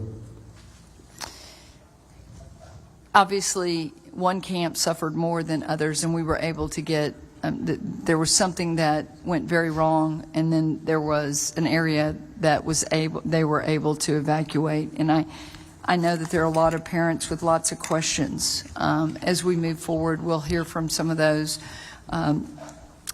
Representative Johnson, I too represent families that have lost their child or family members. I want to ask the county judge from Kendall County, Judge Stolarzic. Did y'all lose any lives in Kendall County? Shane Stolarzic, Kendall County. Pardon me? Shane Stolarzic, Kendall County. No, ma'am, we lost 0 Kendall County residents. I went through your testimony, and you gave a pretty good timeline of how y'all reacted. It seems like y'all were reacting very expeditiously. In part, I know that the flood was your downriver. Did you think that you had more warnings from Kerr County that it was coming your way, or did y'all react just on the warnings from NOAA and from other warning systems? I would argue that we reacted on both based on our conversations and those warnings, but also based on history. We know there's generally about 6 to 8 hours of a lag between when floodwaters come from upstream by the time they hit Comfort. So we know there was a window built in, but it actually hit us a little faster than we anticipated. Then I want to ask this. You gave some recommendations. I'd like to get that in writing as well. But some of the things that you did, you have no manufacturing housing in the floodplain. Is that correct? You do that? Y'all have asked for that to happen? Correct. No permanent rental properties, but I believe you can keep them there for up to 90 days, like for park or to park and camp. But I'd have to recheck our rules for the exact specifications for that. In your testimony, you had some bond issuance for $20 million of what y'all were doing with mitigation space, green space. If you could get that to us, I'd really appreciate that very much on the proactive things you did pre this disaster. Correct. The bond initiative is a very unique one. We're a very conservative county, like 80% Republican, but that bond passed by 66%. And so our residents willingly raised taxes to go out so we could purchase large tracts of land to, in areas where we know there's risk for floods, where we want to preserve waterways and also prevent certain kinds of development that could be problematic down the road. So it's our community is very invested in the well-being and welfare of our residents. So that was one of the very big accomplishments that we've done in the past couple of years. Thank you. Thank you, Mr. Chairman. Lieutenant Governor. Yeah, I'll be brief. I say this with a heavy heart because none of us want to point fingers. But I was kind of in the middle of it on day one. And since day one, I've been to a number of the funerals. I went to the church and spoke to the families and gave the families my cell number a few days later and said, call me. I've gotten to know these people, and I think I have to make this point on behalf of them. Judge Kelly, I never saw you on day one. I came here from Austin. In this room, I talked to the sheriff multiple times, Sheriff. I talked to the mayor multiple times. We had a meeting when we got here. Governor Youngkin was here. I was here. The mayor was here. Everyone was here. Then I wasn't. Then I wasn't. And you were not. You were not. And I asked the question, where's the county judge? I have covered multiple emergencies in my 10 years as lieutenant governor. This is about as bad of a day as you can have, and I've had a lot of bad days. Because we didn't just lose people, we didn't know where people were. And you weren't here. I asked where you were for the press conference that night. You weren't here. Governor Youngkin and myself and the sheriff, you remember the sheriff, very laborious, I can't say the word, a lot of labor intensive, went down the list of every camp, of the 15 camps, to find out who was accountable and who was counted for. And the only camp, and you know this, Mayor, you were there with us, we went down that list and we found that every camp had accounted for everyone except Mystic. You weren't in that meeting. I don't know where you were on day one on July 4th, but you should have been here. You should have been here directing that response. That's your responsibility. And Charles Swartner asked you the question. I want to set the record straight. I'm not pointing a finger. I'm not blaming you. I just want to set the record straight. Everyone was here that day working their ass off, and you were nowhere to be found. All right. What? Representative Wilson. Thank you, Mr. Chairman. These questions will be to the sheriff, Mr. Rice, and to Mr. Thomas. Do y'all have previous incident after action reviews? We are going to do one after this, sir. How about from the floods of old? Dalton. Then we have an issue in like 87. Dalton Rice, city manager. I don't know about the old ones, but anytime we do an incident or have an incident, we have an emergency action plan, an after action review, and corrective action plans. Okay. But after action reviews from previous events, do y'all have? I would have to find that out for you, sir. I don't know. Okay. Could you look, and if so, could you provide it, sir? William Thomas, Kerr County. I'm like Mr. Rice. I have not seen any after actions for past floods. Thank you. Now, I know that Texas Department of Emergency Management basically started moving assets into Central Texas, or in a larger area, of course, not necessarily here in the county, on 2 July. Were y'all participatory in those coordinated meetings? Dalton Rice, city manager. No, we were not, but Kerrville is historically, regardless whether it's fire season, flood season, throughout the year, we're a heavy staging area for TDEM, and they're there constantly. So sometimes we know about it, sometimes we don't, and I don't think we knew about it until the morning of. Till the morning of? Yes, sir. Okay. There's assets, and you didn't know of it till the morning of. Correct, and I think on the timeline we had, I think it was about 03:30, give or take.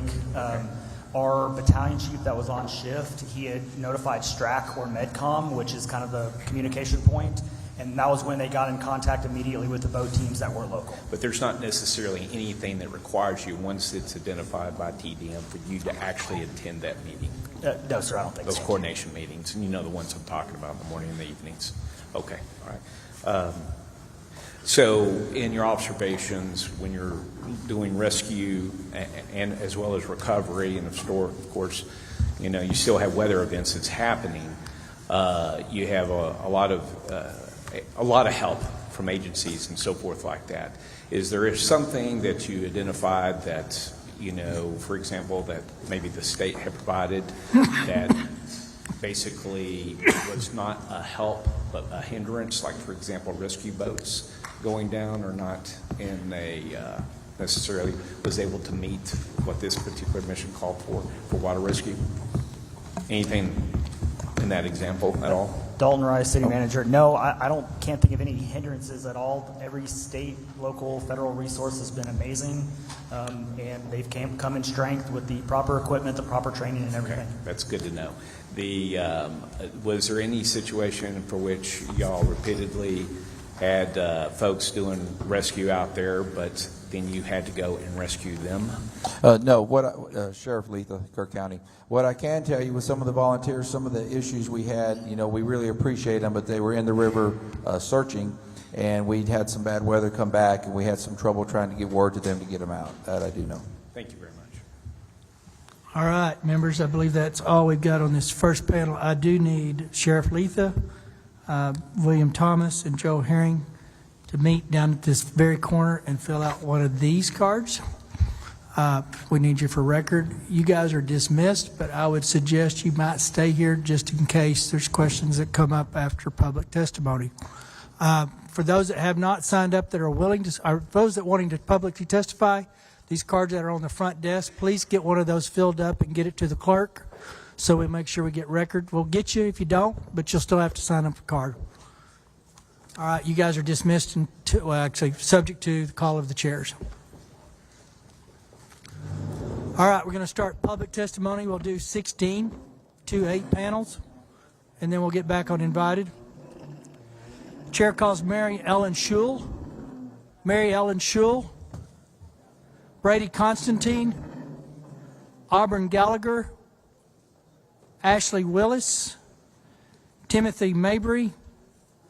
Melanie Strong. Charles Holt. Albert Flores.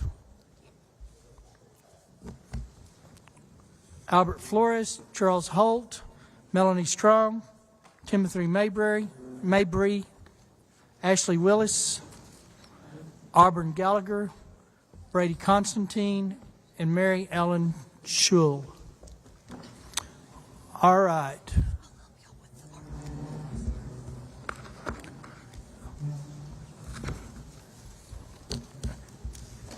There was a couple of those that were actually not... they're public, but they were tied to the previous panel. It's going to be a couple of questions that were introduced into the first one here regarding some of the things the panel first said. So we're going to hit those two people only. It was Mr. Constantine and Ashley Willis. So very quickly, I'll ask the question and members can ask. There was a comment made by, I believe it was the EOC, that somebody had an easy feeling about that night. I think it was you. Can you give us a background of, and here's the deal. We all can have easy feelings, right? I mean, we're just kind of human nature, especially in hindsight. You might kind of start thinking, well, I should have. What was the background for that conversation with Tatum is what it was said. Can you give us the background on that conversation? And say your name and your title, who you're with. Yes, sir. Brady Constantine, Kendall County Emergency Management Coordinator. In context to that, so I'll start with saying I have a lot less years of experience as opposed to many. I'm the second one, I believe, in history for Kendall County to hold this title. Jeffrey Fink held this position for 40 years before me, and he was somebody that I learned and transitioned into his position as he retired in May of 24. So I will say that I'm a lot more on edge for any type of situation that could happen within the county. Sometimes I'm a little too eager or more proactive, but that's me learning more of what my role is now. I grew up in the fire service as a fireman and paramedic the last 20 years. So to be clear, I just want to kind of land the plane. It wasn't anything Tatum said, or hey, by the way, this is going to be a big one. You need experience and kind of looking at some of the stuff and talking to people. You were believing that maybe this is quite. We may not know what we got. Yes, sir. We did have we had a weather call with the SOC at 10 o'clock on the morning of July 3rd. We had our planned parade in the Comfort community that runs down High Street that was planned for that next morning of July 4th that brings a lot of people. And I know that it is my job to kind of have some awareness of that. And so that's what that was in context So to. wasn't nothing specific. Okay. Members, any questions for Mr. Constantine? Because I don't want to keep him or the engineer up here. Are you the engineer? Mr. Moody. Just to follow up on the chair's questions, Mr. Constantine, you said you participated in a 10 a.m. weather call with on July 3rd, and that was the beginning of the conversation. Obviously, things evolved from there, but that was kind of the inception of that of your action. Yes, sir. I've built a pretty good relationship with my county liaison officer for TDEM, Scott Haynes. He knows where my experience level is in the fire service and such, and I still have a lot to learn in emergency management. And so we have a pretty strong relationship. We actually started communicating at 8:30 that morning in regards to potential weather that may or may not actually land in our area or affect Kendall County itself. So that's how my day started on July 3rd, followed by the SOC weather call, not knowing how much or if we were going to get any at all at that point. Okay, and the SOC weather call, that invitation goes out to you and who else? I know it goes out to emergency management partners. As far as just for our COG, for ACOG, or I'm sure, by region, I couldn't tell you exactly who all is actually on that list. And that, do you recall, or do you have the ability to inform us later the participants on that 10 a.m. call? Representative, that's a global call. There's probably 500 people on there. No, I know that the invitation is going out. I'm just asking if he participated in it, and if he has, these are some of the folks that he works with, if he has recollection of other folks that participated in the call. As far as participation, I couldn't tell you who participated. Okay. I can look at the email chain, but as he said, there's like 500. No, and we get those in our offices too, and we participate where it, if I'm not going to be participating from El Paso on a call like that, but we had the same notification if we would like to participate in it. I'm just trying to figure out if there was anything that stood out to you in that meeting in terms of participation. No, sir. Honestly, I couldn't tell you who all was on the call. I generally don't pay attention to that. I just dial in, listen to it, and see if it's going to affect me in my area or not. In our prior hearing in Austin, when we spoke with NIM Kid and TDEM, talked about qualifications for folks that serve in positions as yours. You said you're kind of new in this position, and we've heard from another witness has shared his background, education, experience, and training. Do you have anything on that front to offer to the committee in terms of what are the best qualifications? What are qualifications that are best served, or that would best serve the communities when talking about positions like yours? Because obviously we have these positions all over the state, and if there are minimum standards that you think would be important for us to know about, I'd like you to be able to testify about that. So one of the things y'all mentioned earlier is the tabletop exercises, and the information of if you don't use it, you lose it. That is something that we talk about in the fire service when it comes to hazmat, right? Or if you talk about if you don't know how to tie a knot, we tie a lot. Emergency management is built around the fire service and emergency medical service, where we wait for somebody to tell us what to do, where to go, not how to do it. It's not utilized as predominantly in the law enforcement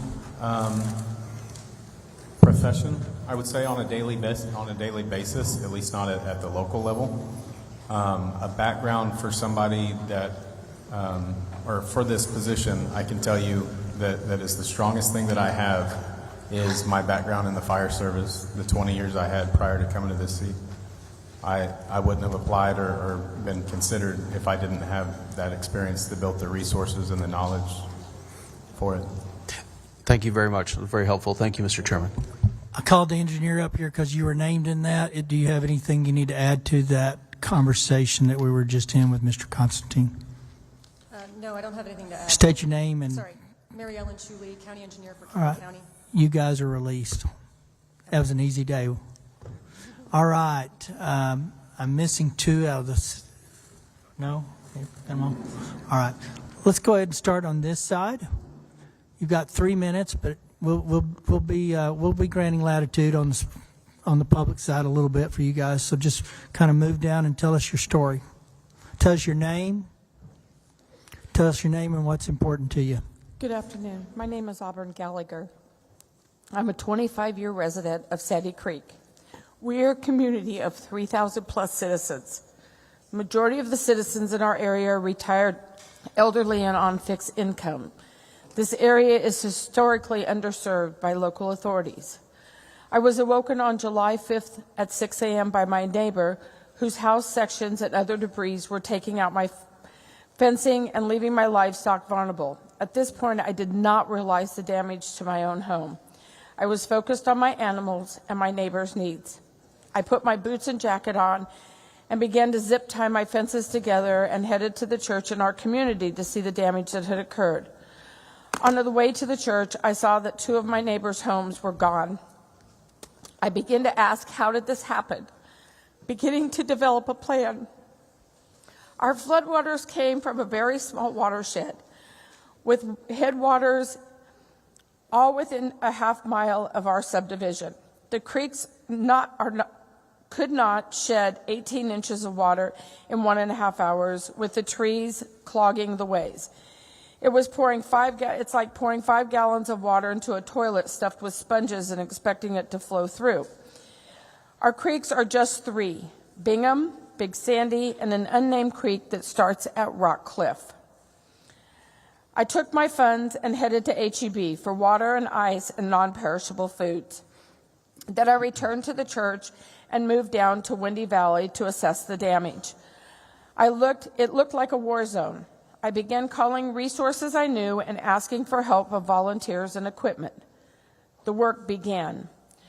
The failures, the lack of communication by Travis County Sheriff's Office, the lack of communication from Judge Andy Brown's office, the Travis County Emergency Services Division lack of communication, failure to notify the residents when in fact I have been personally told by Travis County employees that they were warned at midnight that we were going to flood. However, at 4:39 a.m. we received a text message from Travis County that stated the following: evacuate, wildfire. Really? Wildfire? Flood. Travis County and the state needs to complete the 2015 flood infraction upgrades that were paid for and grants were received. They were not implemented. Now we find out that we have been under a 5-year flood mitigation plan, but no one in Sandy Creek has ever been notified. The delay of resources, please explain to me why New York State cadaver dogs were brought in 5 days into this event, but the cadaver dogs from Texas were never brought in. Please explain to me why we had no SARS or law enforcement units on the ground, but volunteers were on the ground by July 6th, where the state and county, where were your resources? I have been emailing Travis County for 3+ years about Sandy Creek and the things that needed to be addressed. They have never completed any of those requests, which would have fallen under the 2015 flood mitigation plan and the corrections that would have needed to be made. The lack of communication with residents about the location of possible missing, the numbers are still wrong. We have 20 homeless encampments between the 2 sides of our creek. Many of them have not been found. And by the way, did you count for the illegal population in our area? No, you did not. Further concerns are that Travis County employees are now telling us that they are not able to clean out or remove debris from our creek because the Travis County officials told them not to clean it up and not to remove. Ms. Gallagher, thank you for your testimony. Your time's up, but I do have a question, so we're going to extend it a minute. Has any cleanup in Sandy Creek began? So I'll answer that question as the following. I began bringing in volunteers on July the 6th. My volunteers, chainsaws, heavy equipment, boots on the ground, supplies, whatever we could get, we cleaned up Windy Valley. Windy Valley is done. They have started to remove, they being, I'm not sure whom they are, started to remove some of the debris from the riverbed, but there are many sections that have not been touched, and no one will listen to the residents, sir. Understood. Members, are there further questions of Ms. Gallagher? Seeing none. Thank you for being here. State your name. You have 3 minutes, and we'll probably have a question or two, maybe. My name is Ashley Willis. I am also a Sandy Creek resident. At least I used to be. I'll live there again. We can all talk about how woefully inadequate the Travis County response was, but instead I've kind of brought some solutions, some ideas that I think we can move forward. I do agree, since 2015, we've had 10 years, there is 0 flood mitigation plans for Sandy Creek. There are 0 gauges. That is unacceptable. Additionally, in addition to the 22 inches of rain that we received, there are also additional circumstances.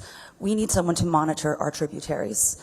We have land with private dams that are very old. I'm not coming here with pitchforks, but they all broke. In addition to the rain, the level of damage was catastrophic. Whose job is it to monitor that? Whose job is it to fix that? Our emergency management coordinator, there is not a single standardized set of requirements across the state. There needs to be. As a real estate agent, I have hours of coursework I have to take yearly and tests that I have to take just to be a licensed fiduciary. It's not my job to save lives.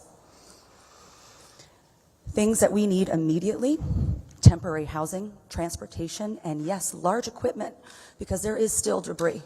And I understand that rivers are traditionally what's covered by the county or the state, and tributaries are not, but it's the size of a river now. Additionally, aside from just debris, they are marking people found when they find their body parts. And they match DNA. And then they are not coming back to find the rest of these people. I found a hip and a leg on my property. And we did that. Volunteers in the community, not Travis County. Lastly, I do think that there's going to need to be some water testing. There's a lot of contaminants. Actually, second to lastly, red tape in a disaster is ridiculous. The fact that the city of Leander could not come in because they don't have a previous interagency agreement with Travis County in a state of emergency, that makes no sense. Why would they be turned away?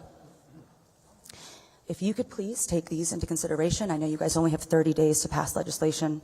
I don't know how much of this can be done, but we have definitely, just want to thank every volunteer that came out the first week, as well as the weeks after. We're going to have the world's biggest cookout. We do still have an unserved area at the southern end of Long Hollow Loop and at the southern end of Gillum Creek that has not been touched. It still looks like a war zone, and if we get another rain, it will tear up all of the water crossings that are left. The fact that we have spent our own personal money to help efforts because support has not been there is unacceptable. Thank you. Just real quick, I know you don't have it. We don't have a copy here today. Those recommendations would be extremely helpful. Any written testimony that you can get to the committee the next week. I know you live, I think, in that area, obviously. Maybe homeless right this minute, but you're somewhere in that area. If you can get them to the Capitol, get them to my office or Chairman King's office, either way, we'll make sure the members get them. Appreciate that. Yes, sir. Yeah. Go ahead.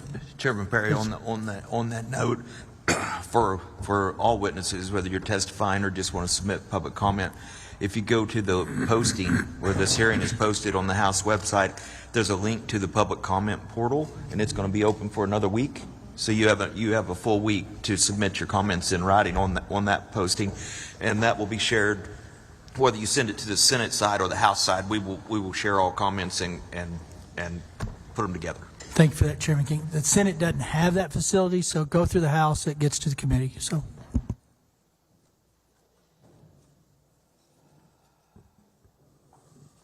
sorry. Go ahead and state your name. name is Melanie Strong, and I'm a resident of Travis County. I'm a general contractor and realtor by trade, and I'm going to give you a brief timeline of my experience as a neighborhood leader and a community liaison. I've used my background in construction and my leadership skills in the specific area of Sandy Creek at the end of Windy Valley Road to help the residents clear the property of debris, manage volunteers and heavy equipment, and help them sift through the destruction and try to find any personal belongings. As well as I've personally brought in shipping containers, tents, and security to protect against looting. In the evening of the 8th, 3 days after the flood, I was disturbed to see a woman, Auburn Gallagher, a 25-year resident of Sandy Creek, pleading for help on social media.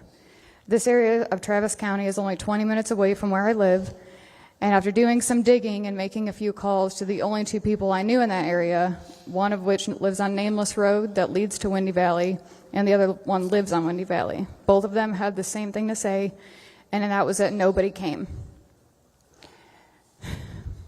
They were left in the dark, and they did not have resources to dig themselves out.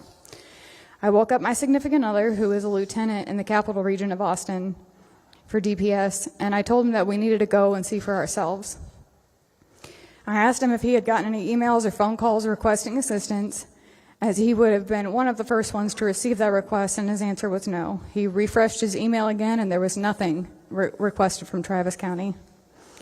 We drove out to Nameless Road and came to a bridge that was out. We watched several vehicles drive over it, even though it was coned off. Once we backtracked and drove through Treviso, and we came upon a single sheriff's deputy who was posted near the other side of the bridge. He was the only deputy stationed for that entire area. We pulled in and asked him what happened the night of the flood because we had been told that no one came. He confirmed that he was working on the night of the flood and had over 50 calls directly to him that he was unable to get to as he was caught between Cow Creek and the low water crossing for the Balcones Nature Preserve. That's a 20-minute drive on a clear night. He was on the other side of the county. And there were no other deputies available for the Sandy Creek area. Sorry, I lost my spot. He was stuck there for from approximately 3 a.m. until 10:30 in the morning when he was able to get out. He was landlocked along with other deputies, some of which had to evacuate from their own vehicles to escape the floodwaters on foot. We finished our conversation and went back home. On Wednesday morning, I went to my friend's house that lives on Windy Valley. His property extends both sides of the road. One portion of his property extends into the creek, and the other adjacent property is where his home is. The water came across both properties and into his home over 2 feet high.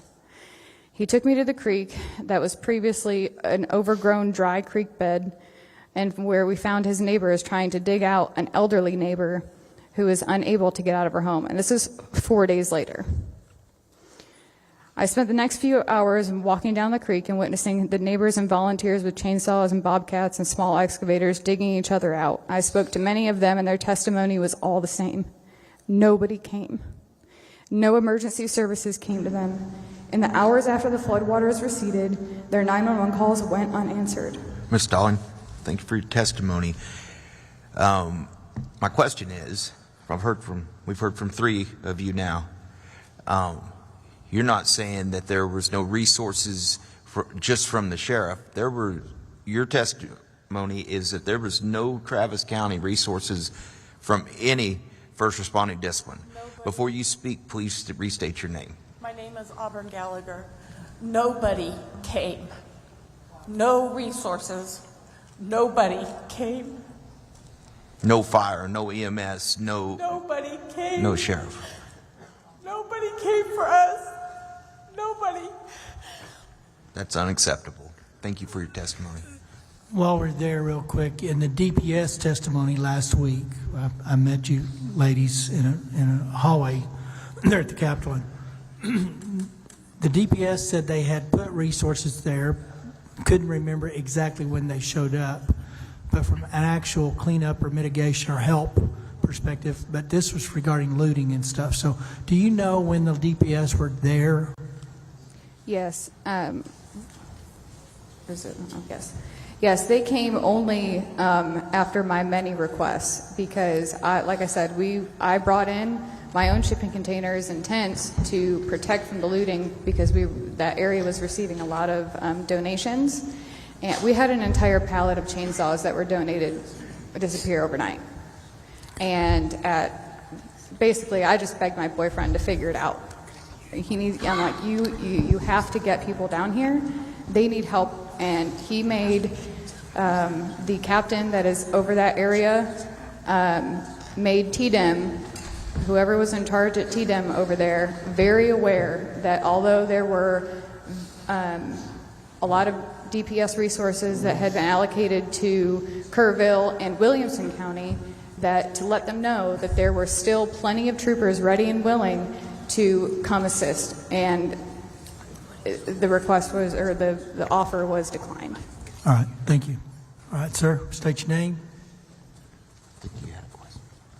Howdy, y'all. My name is Timothy Mabry, and I'm representing all the volunteers who showed up to help. So my story started out on July 4th in Canyon Lake, where I assisted in setting up a donation center for here in Kerrville. We ended up sending on July 6th 11 trucks and 7 trailers of supplies to here in the Kerrville area. Then that night of the 6th, I saw Auburn Gallagher's video saying that Leander was hurting, that there was a major need. That next morning, I called up the church there, and I heard the exact same thing from the church. The church told me we were almost out of food, we're almost out of water, and we're out of supplies for children, like diapers and wipes and formula. This is what we're out of. And we happen to have some extra supplies that got dropped off right after our last truck went out to this collection point. So I loaded up a U-Haul, and I drove it and I had my wife drive my truck, and a few other volunteers. We drove it up to Leander, and what I saw was horrendous. HEB had just shown up, and there was a Travis County emergency manager on site. And I asked him, what is going on? Do you need assistance? Because I started to see how crazy this was. My background, I spent over 10 years in the fire department. Before that, I was Navy. I have a lot of experience in emergency management. And I asked, hey, do you need assistance? And he said, I don't know. I don't think so, but I'm not sure yet. Just be on standby. I asked him, do you have a full ICS, incident command system structure, up and running? And the answer was no, we do not. Those supplies were being turned away because HEB had shown up. And HEB at that point was giving out small little bags of groceries to people. It was just enough of an allotment for an evening. I then went up to Ms. Gallagher's house afterwards, and I got to see the devastation firsthand on Windy Valley, where multiple homes were completely devastated, and the loss of life, it's heart-wrenching. Out of 2 properties, 6 people did not make it, 1 did. And to hear their stories is heart-wrenching. What happened on that street and then getting turned away. I made a phone call to a friend who does global disaster recovery, and I told him the situation, and I requested a FEMA command trailer to show up to that site. The next morning, that Tuesday morning of the 8th, a FEMA command trailer showed up to this site before an emergency management was fully set up for an incident command system.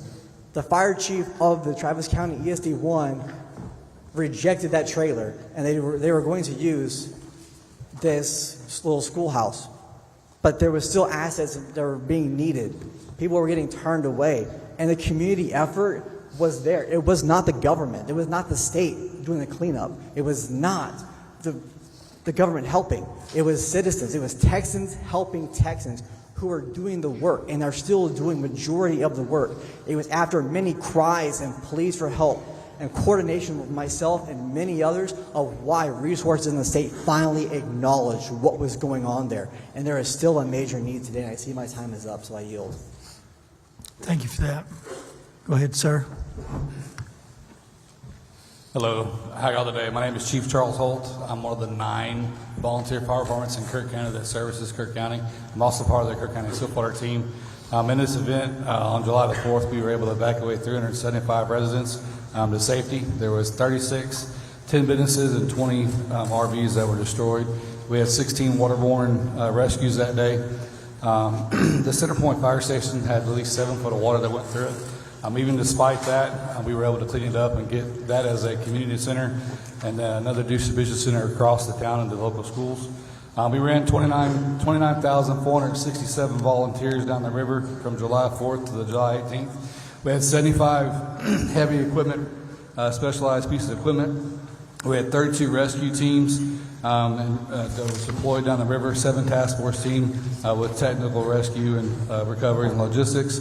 We had 6 cadaver dog teams that were running down the river. We provided 3,000 meals daily to the volunteers and everybody that was coming in to the area. We also accept at least 80 tons of donations from the community support, and we had 60 medical contacts daily on our site. Through all that, we only had 3 injuries. One was a minor chainsaw scratch, one was a heat illness, and one was just a PTSD thing. What we got from the state was a 100-man TIFMAS team. It was actually a SAR team at the beginning of it, and then we got about 16 DPS deputies that helped us with traffic control in the area. So the biggest thing for us is, we had our personal professional equipment. We handed out to all these teams that helped them, mitigate the risk that they were going through on this river. We had a public plan. We had evacuation protocols that we had put together. On the county side, we had good communication with the county commissioners. They were good liaisons. The sheriff's response, sheriff's office response to there was great. Some of the things that we could work on with that would be, some of these rehearsals of the emergency stuff that would go on through here through the countywide. Other than that, through the state of Texas, the TDM support was good. We had stuff that we needed. The DPS checkpoints and the state representatives that have come down there to visit us and make sure that we're doing good was amazing. I've got to see Mr. Liddell here on several occasions, come down there and see how we were doing and see what we needed. The only thing I would ask from the state moving forward would be, instead of a pull down from us trying to get information down, it'd be better to be more of a push, so we can get those good information things that we need to carry out our jobs a little better. So that's all I got for y'all. I appreciate y'all's time. Thank you. Thank you for your testimony. Mr. Verdell. Thank you, Chairman King. Chief Holt, I just wanted to commend you and your brother and all the other volunteer fire department members from Center Point. Y'all had an overwhelming task. I believe the last survivor was found near your station, and it was impressive to watch how many volunteers showed up. And y'all, that's really an overwhelming task. If you think about, you have a lot of people. Y'all did a great job coordinating and managing those volunteers. And I wish people could have witnessed, if they didn't get to, what your VFD was able to do. And I think it shows the importance of why we have to have those volunteer fire departments there. And your leadership was exceptional. I just want to tell you publicly, thank you for what you did. Thank you, sir. There's a lot more you can do, just being honest, with a little less red tape. So I think everybody that showed up to help us out, like we've always said, it's, we're from Texas. If we'll help our neighbor, it could be next door, next county, or next state. So thank you all for everything you did, and I appreciate that. Go ahead, sir. State your name. We'll have questions for you, probably for the groups after this last one. Good afternoon. My name is Albert Flotis. Thank you for the opportunity to address the committee today.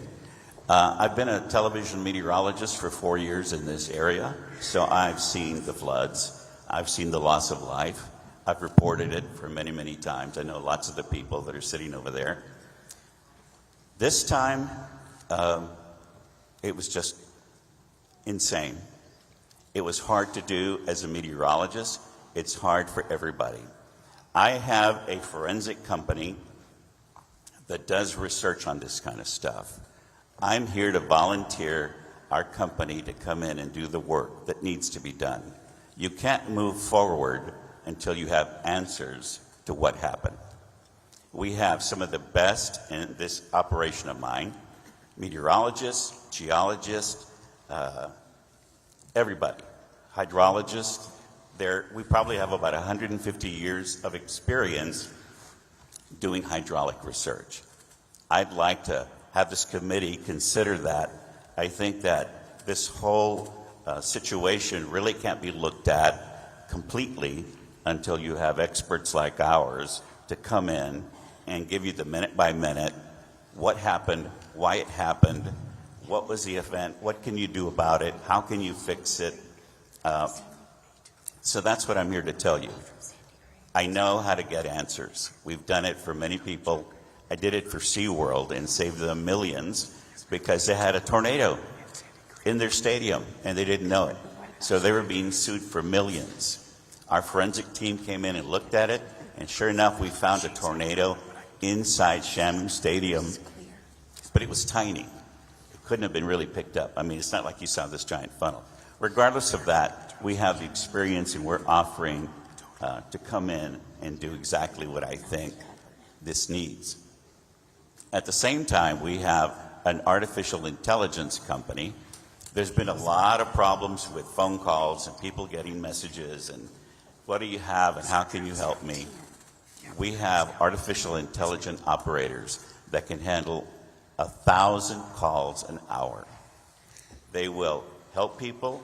They'll take their emails. They'll send them text messages. They'll do follow-ups. Excuse me, my throat's dry. That's free. My company is giving that away because I have lots of friends in Kerrville. I lived in Bernie, and we just want to help. So our certified company will come in and give you the best report on this storm, and my artificial intelligent company will answer calls 1,000 an hour until this gets done for free. Thank you for that. Senator Campbell. Thank you, Mr. Chairman. Well, Ms. Gallagher and is it Ashley? Ashley and Melanie, thank you so much. Now, I'd gotten a report, and the Travis County judge will be here, or is here, will be on a panel later today. Hopefully you can stay and hear that, and we can talk. Because I was under the understanding that ESDs, more than one, and more than one responded. TDM was there, and that they responded right after 1 o'clock, I believe, on the 5th, 1 o'clock in the morning. That's not true. Go ahead, Ms. Gallagher. No, ma'am, that's not true. When is the first time you saw somebody from emergency services or an ESD? Hold on. So let me explain something. The first time I saw anybody... Speak just a little louder. The first time I saw anybody was when Melanie and her boyfriend rolled up on me on Windy Valley the night of July 5th when I was holding security to secure the items that I had secured. Ms. Campbell, please understand, I have a medical issue. Sure. It makes it even harder. I spent my $3,000 for my community to begin this process. The original products that were brought into this community, my call for help was a TikTok video that got my life threatened for asking for help. I spent my $3,000 on food, water, and ice for my community. No one came until she showed up in the middle of the night. Was Tatum there when I had talked with the judge, Tatum has been very responsive. Were they there the next day or that evening of the 5th or the afternoon of the 5th morning? No, ma'am. Melanie, speak closer into the mic. No, ma'am. From my understanding, and after that night that I met her, that was on Wednesday after the flood. And then Thursday, I spent that day organizing volunteers and large equipment. And as I was leaving to go check on another area, there were 3 Texas State Guardsmen walking the opposite direction down Windy Valley. And I pulled over and I forced one into my vehicle, and I told him that he had an iStat thing on his iPad. I said, you need to come with me. Nobody has been down here. I said, this is where the destruction is. This is where you need to be. You have to come with me. And he said, ma'am, that's not my mission today.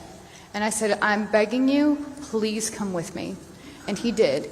And once I took him down to the end of Windy Valley, he was on the phone and he spoke with Chief Klingenman, I believe his name is.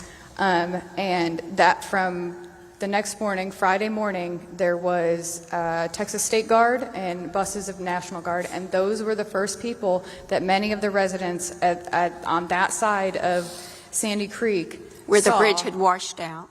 Yes. So They were- we're on they were the first opposite side residents. of that bridge, Ms. Kimball. We're On the Locked north side. in. We're on the north side. The bridge goes this way, right? This is one community that has an in, one out bridge. We're on the other side over here. Okay. The temporary bridge right now connects the two? The temporary bridge is the big sandy side.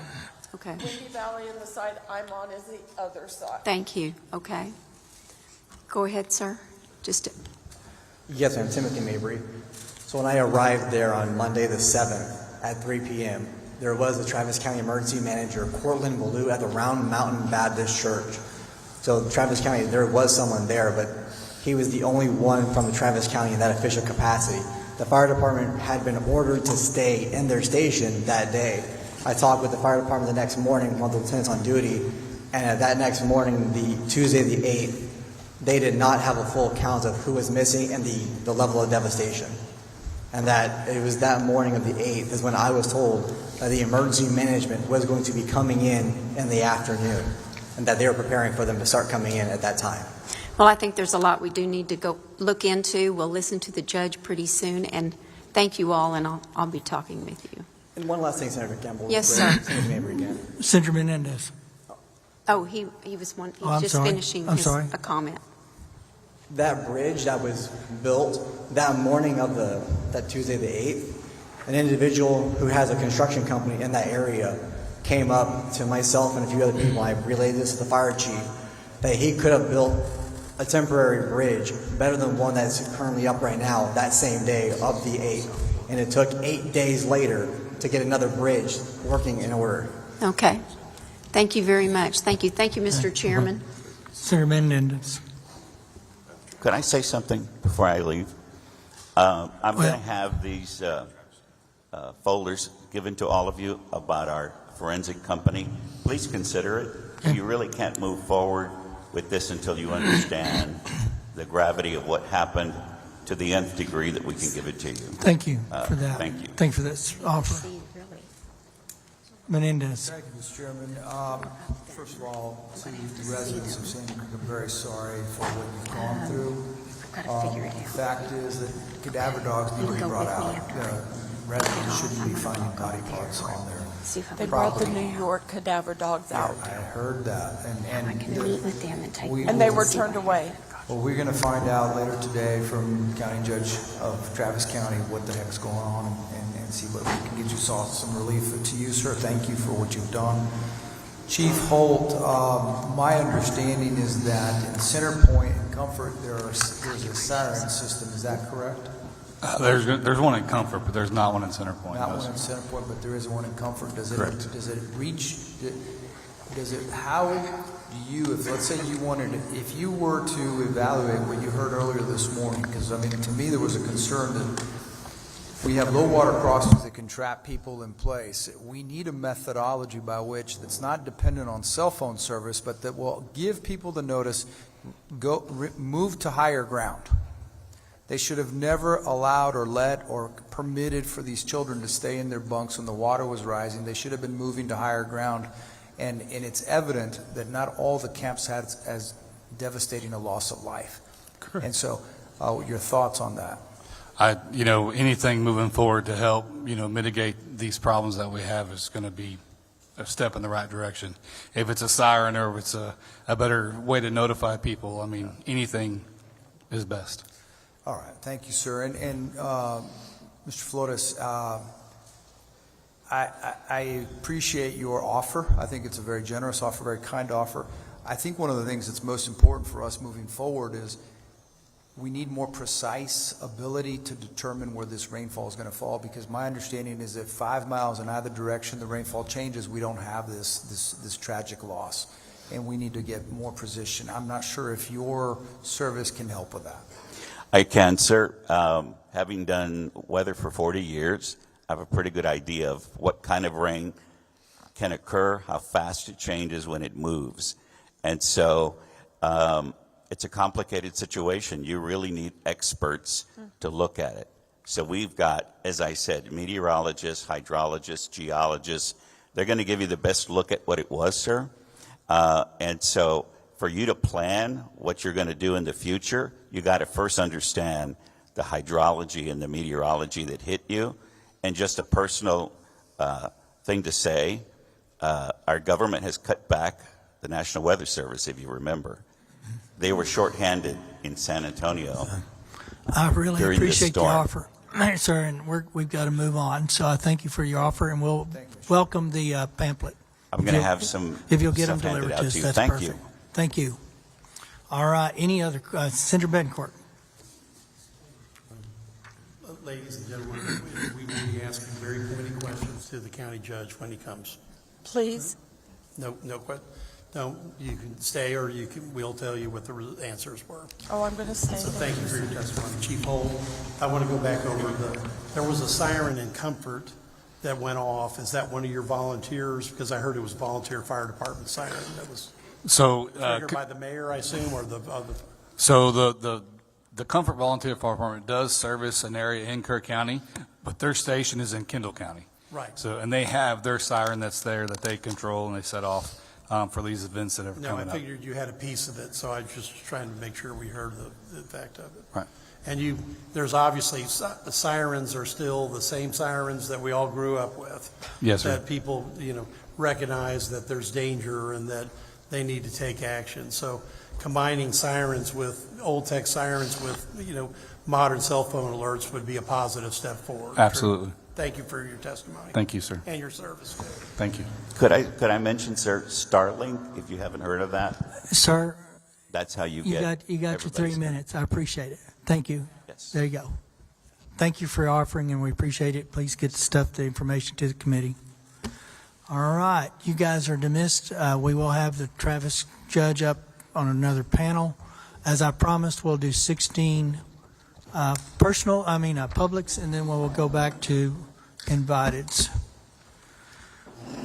Lori Lowe, Bubba Walters, Sherry Reynolds,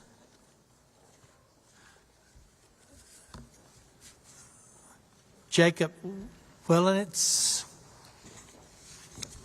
Terry Hall, Ann Carr, Nancy Sedunkwitz, Zdunkewicz, Roland Smith.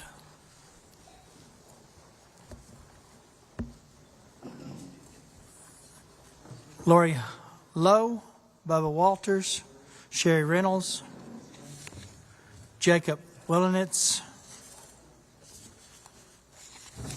Terry Hall, Ann Carr, Nancy Sedunkwitz, Rolinda Smith.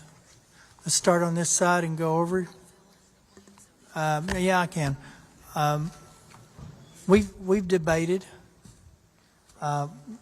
We don't know on these cards what your story is, but we would more than welcome those parents, if they had Mystic kids, to fill in these slots, and we'll try to get you moving through the system if you feel comfortable to. But we just don't know up here the ones that are, and if there are parents of Mystic kids or kids that were lost to camps, for that matter, we would more than welcome to try to put you up here so you can move forward if you need to. So, Chairman, yes. I might add, if you are a parent of a Mystic child, I know you likely traveled, if you would come forward and just talk to committee staff where we know which card belongs to you, we can expedite this process. Good choice.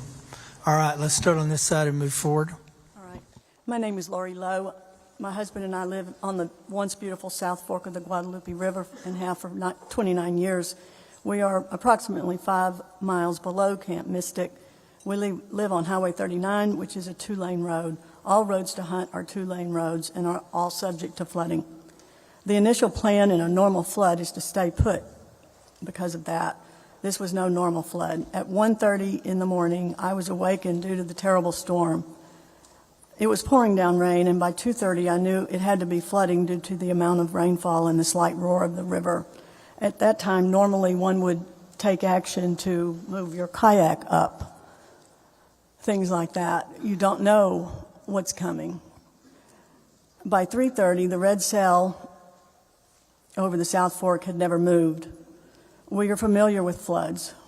With an outside light, I could see the flood rising and moving aggressively towards our home. At 4:05, we hurriedly self-evacuated in my husband's large pickup as the floodwaters were fully surrounding our home. As we drove up our driveway, the flood was chasing us. It was rising so fast. But we knew that Highway 39 in front of our house was at a higher elevation. It was only about 100 yards to reach the highway, out of the reach of the roaring flood, higher ground. Had we needed to go higher, we easily could have by way of a paved county-maintained road across from us. Had we turned left on 39, we knew we would run into low water crossings, now flooded. We also knew that if we turned right on Highway 39, we would be driving towards 2 flooded state bridges. In a normal flood, you stay put because of that. This is no normal flood. Moments later, we're out on Highway 39 in the dark, and a Hunt Volunteer Fire Department firefighter arrived also. So it was the 3 of us out in the middle of the highway. It was totally dark. I think the power was out everywhere by now. VFDs are, in fact, the very first responders locally, and they are to be applauded. By then, no one else could have reached us unless by helicopter. He rescued a family on a roof next door, including a toddler. We picked up a couple, my husband and I picked up a couple who were wet and barefoot in the middle of the highway and texted a friend to open the Hunt Methodist Church. We drove them there. Soon it had 50 to 60 people taking refuge in the dark with no water as the power was out. We are fortunate to have a shelter along our part of Highway 39. At what point did I realize the flood was way worse than ever? Really, it was when I saw it coming at our house. So 3:30, this was a historic, never seen before flood. Its massive force flooded our home. Our house remained intact while it was flooded with 12 feet of water, ferocious, violent water, slamming everything around, moving things out of the house that were way too big to have been pushed out normally. So move to higher ground equals 100% success ratio. No, I don't have those statistics or proof, but I believe that moving to higher ground gives us the highest chance of success. Our visitors were the largest number of those who perished. It is heartbreaking, but also telling that 90% of those who perished were visitors. Thank you for your testimony, Ms. Lowe. I do have a question. Did you say you're a 25-year resident? Is that correct? Over here. Oh, 29 years. You've been here 20, or Yes. been in this, lived in this area 29 In years. this same spot, 29 years. Just for perspective, for those of us who haven't lived here, do you recall what the highest floodwater mark was prior to this storm that you had witnessed? I can't say.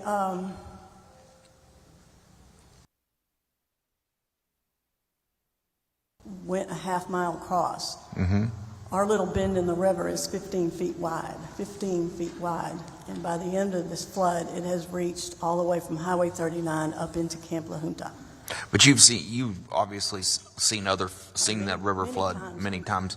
But from a perspective, 10% of what this one was. Well, 25%. Okay. Compared to this. I only ask because we hear about it being a 1,000-year flood, and I've toured the area, seen the devastation. And it's unimaginable what that wall of water would have looked like to those that came in after. But everywhere I've been, I see the watermarks on certain landmarks of this is where it was last time, this is where it was last time, and it seems like the watermarks. Obviously going to be quite a bit higher than it ever has been. So I was just curious about your personal situation. But thank you. Usually when it floods in Hunt, you get a day off work because the bridges are flooded. Understand. You're Members, not limited in any other way. You just have to stay put. is there a question on the House side for Ms. Lowe? Seeing none, thank you. Let's go ahead. Different committee this time. It's a definitely different committee. My name's Terry Hall, and I'm founder of a group called, normally you know me from transportation related and turf, but we have a local liberty group as well, We the People, Liberty in Action. And my family live along Highway 39, basically like what's been dubbed ground zero for this disaster, at least in Hunt. Our entire Hill Country community has been devastated, physically and emotionally, and there just aren't words to describe the scale of it. Every person's been touched in one way or the other, and we're very, very grateful for the state for your help in so many ways. We see it, we feel it. It brought in needed help in our worst hour. Our local resources were and still are stretched beyond their limits. We will continue to need state support, and the state picking up the cost of the debris removal alone will save our county from bankruptcy. We cannot thank you enough for that. But I want to talk about what's going on with some post-flood actions by our government. In spite of the biggest cost already being borne by the state, both Kerr County Commissioners and the City of Kerrville raced to start the process to raise property taxes potentially up to the 8% max, exploiting the disaster loophole that the legislature allows them to do without coming to the voters. Our little town is no different than most in Texas. Affordability is already at a crisis point. The very workers we're going to need the most over the next few years to rebuild our community are the very same ones being priced out of our housing market. We have an out-of-control property tax burden, and I know I don't need to say that to you all because that's why it's on the governor's call for the special. And though you passed HB 30 during the 89th regular to limit this sort of exploitation of a disaster loophole by local governments, it doesn't take effect till January. Many landowners are at high risk of losing their land due to being underinsured or simply not able to meet their deductibles. Many lost fencing and structures that cannot be replaced by any insurance or FEMA. Businesses that were paid for now have no option to rebuild other than SBA loans to pay it back, that they have to pay back. Many of them are too close to retirement age to make that even worth it. The affected areas have a high vulnerability to having big corporations like BlackRock swoop in and buy up our beautiful riverfront and turn Kerr County into something that we won't recognize. We know Senator Colcourt's foreign land ban bill passed this session, but it only applies to enemy nations. There's nothing to keep foreign entities from buying up our distressed land. We need the legislature to step in and protect Kerr County residents from our own government. And this is a very real threat of skyrocketing property taxes with all of these different taxing entities doing it all at once. We're asking that you tie any state assistance, any state dollars, to the requirement that local governments can't do this to us with our property tax. If you threaten to pull funding for state debris removal, that cost alone, they would walk back these property tax hikes at lightning speed. We feel like this shouldn't even be a discussion on the table. Literally, the president and the governor sat here in this building promising that we would have every resource that we need to rebuild. And the very next Monday, the first thing our county judge put on the table was an 8% property tax hike. On top of that, the county commissioners are seriously considering across-the-board pay raises for all county employees, including for Hey, Terry, themselves, you need to wrap it up. for the fourth year in a Terry, row your when our time's families up. are hurting. Close her up. All right, appreciate it. Go ahead, sir.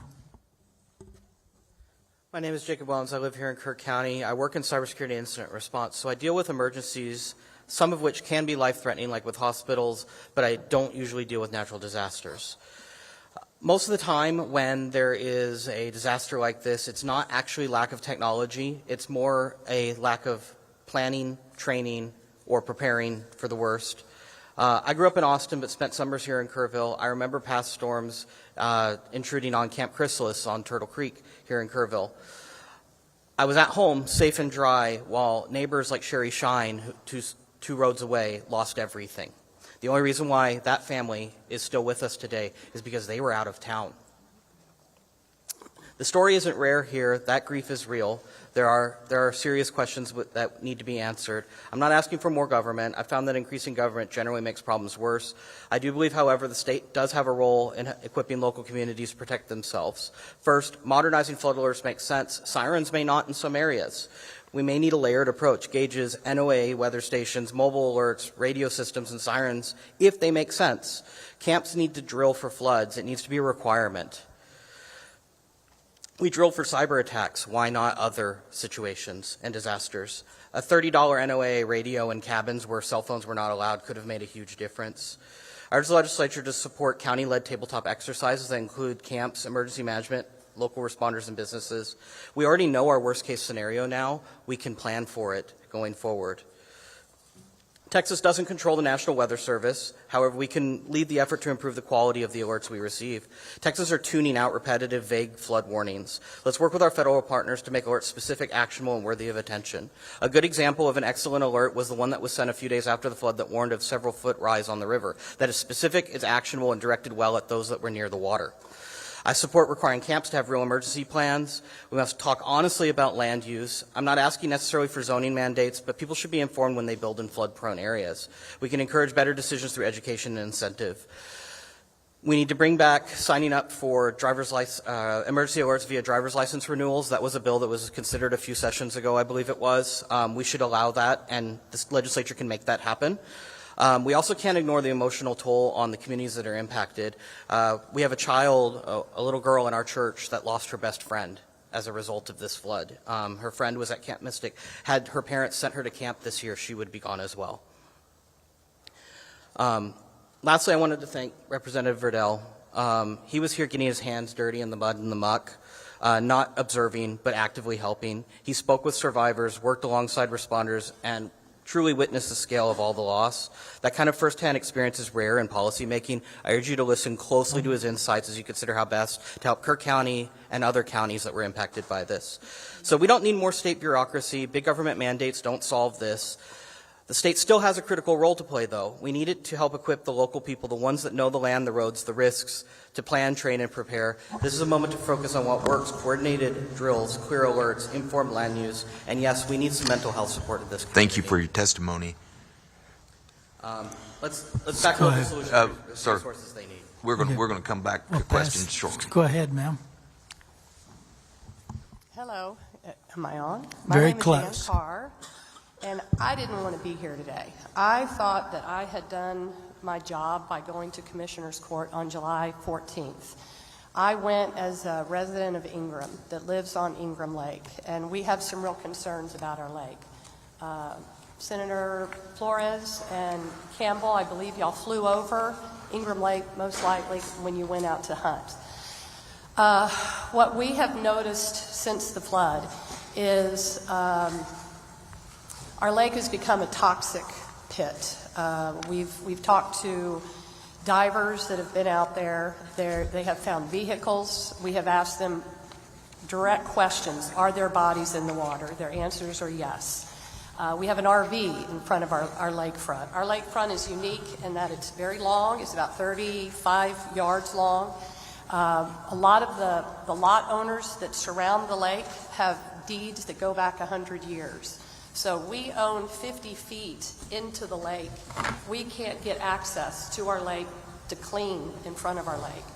I was told by Judge Rob Kelly that the lake was going to be drained. And I thought, okay, this is great.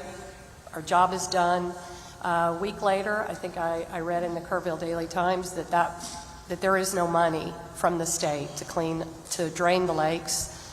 And that's why I'm here. I did a little bit of homework. It looks like we have about $27 billion in our rainy day fund. And that lake in Ingram is the heart of our city. It brings money into our city. We have people that come in and boat, fish. They spend money at the restaurants. We're a poor community. And we need that lake drained. We need to recover the bodies. Lieutenant Governor Patrick, you said something earlier today about we got to do all we can to make this we got to protect the public, and this is going to require something that's local, that people like me can come out and tell y'all what we're seeing. We have an oil slick that continues to bubble up right in front of our property. There's a vehicle down there, and we're being told now that they're not going to drain the lake. You need to allow the lot owners, homeowners, to get out there. If the state's not going to pay for the cleanup, then let us go clean it up. We're willing to get our hands dirty, but we need y'all's help. With $27 billion, I think that the state of Texas can reach down and help us clean our lakes out, and we're going to find bodies out there. I'll piggyback on what the young lady said from Sandy Creek. They're finding fingers, they're finding wallets, they're finding limbs, and they're saying that the bodies are recovered, and they're not. We have six 6 feet of rubble that has invaded our lake, and it's become a graveyard. So that's why I'm here. And Senator Flores says that y'all needed to hear from me, so that's why I'm here. Thank you very much. Thank you. Next.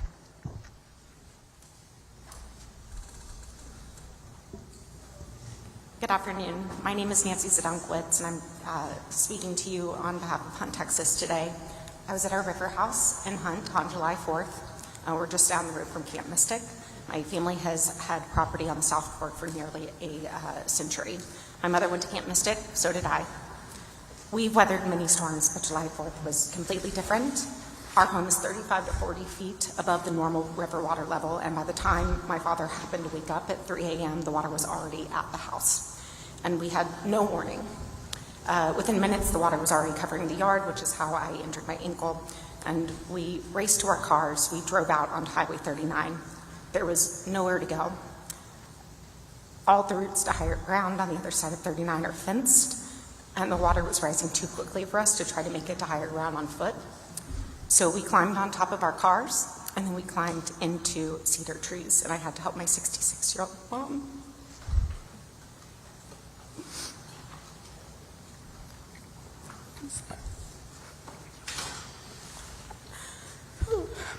Our cars floated away soon after that.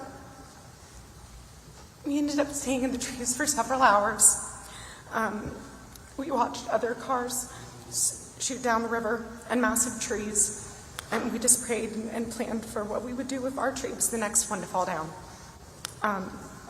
Several of our dear friends and neighbors lost their lives that night, people we've known for a lifetime, so we're actually very, very lucky. But our house was swallowed by the river. The community that we love has been devastated. Our house is now, stripped down to the studs. And so today I'm asking for your help because this community really needs help with recovery, and we need preparation for the next flood. Had there been early detection of the rising waters and sirens, we may have been able to leave in time to get to higher ground safely. I heard someone else say that they didn't think that that was necessary or would save lives in Hunt, and they are dead wrong. And frankly, that's offensive.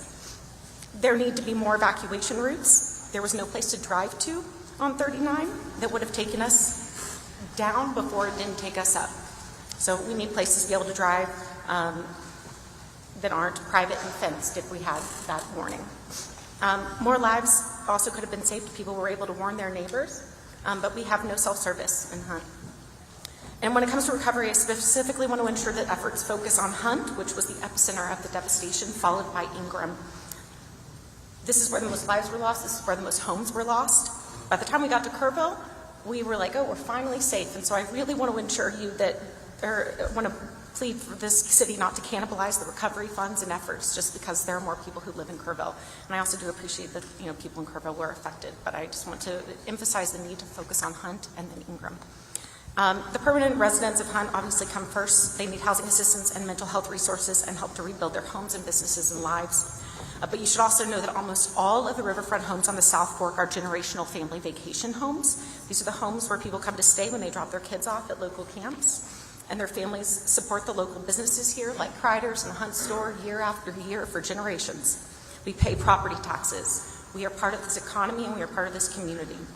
And so these homes suffered the most damage, and families like mine don't know how we'll ever be able to afford to rebuild.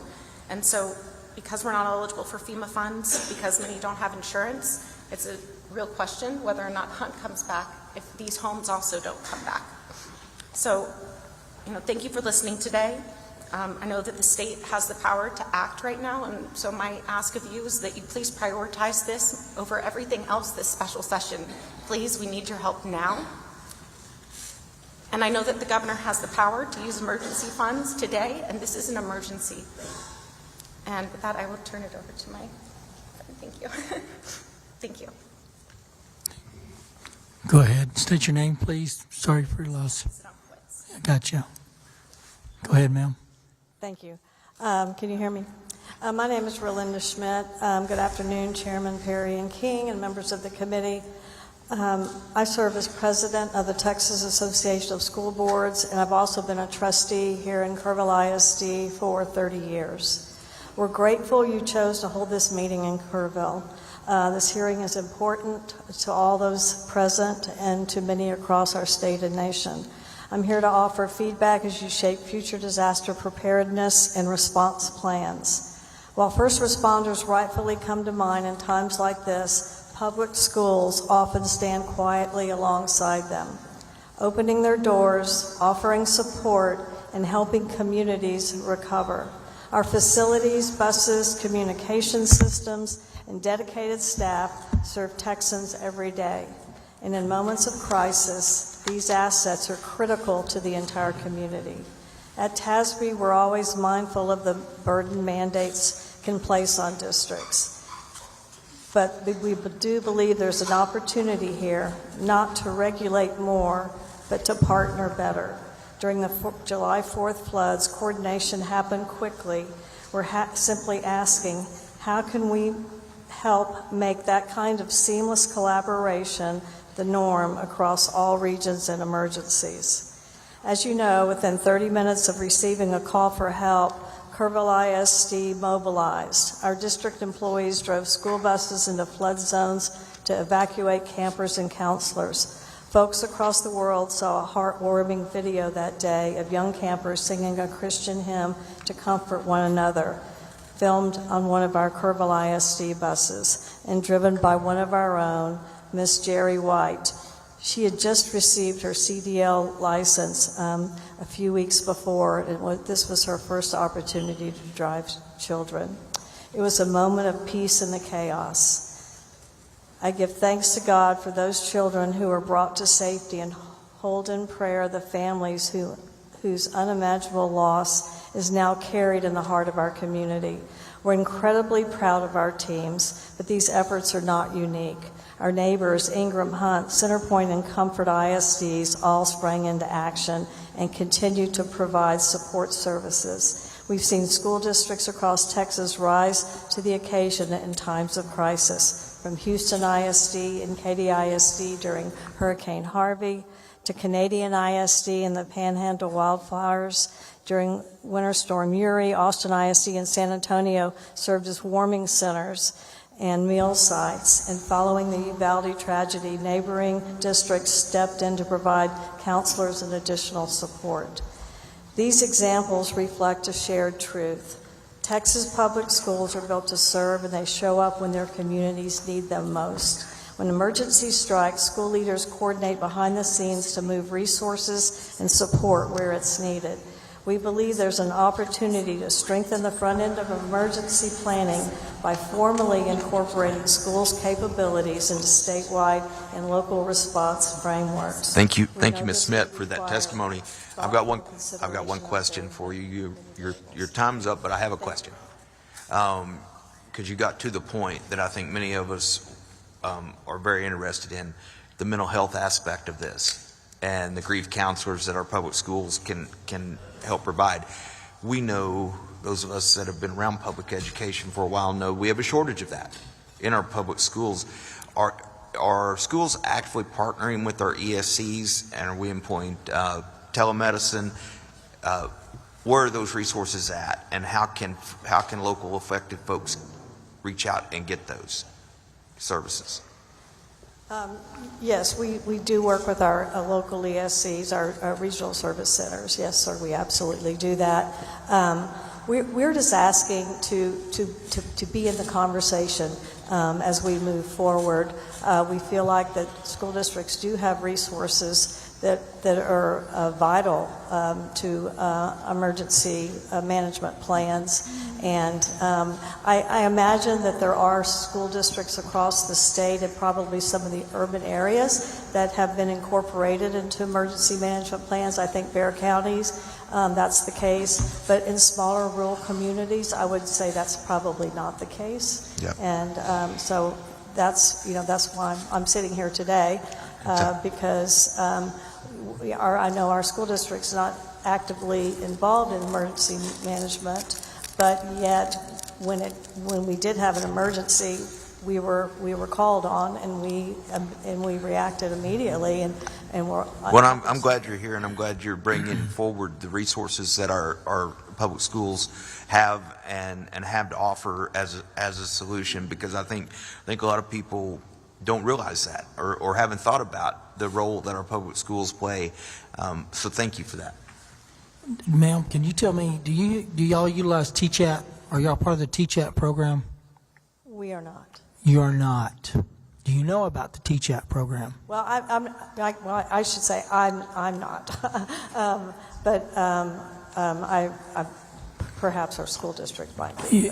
I'd like to know before we get out of here today if the district is signed up for TCHAT.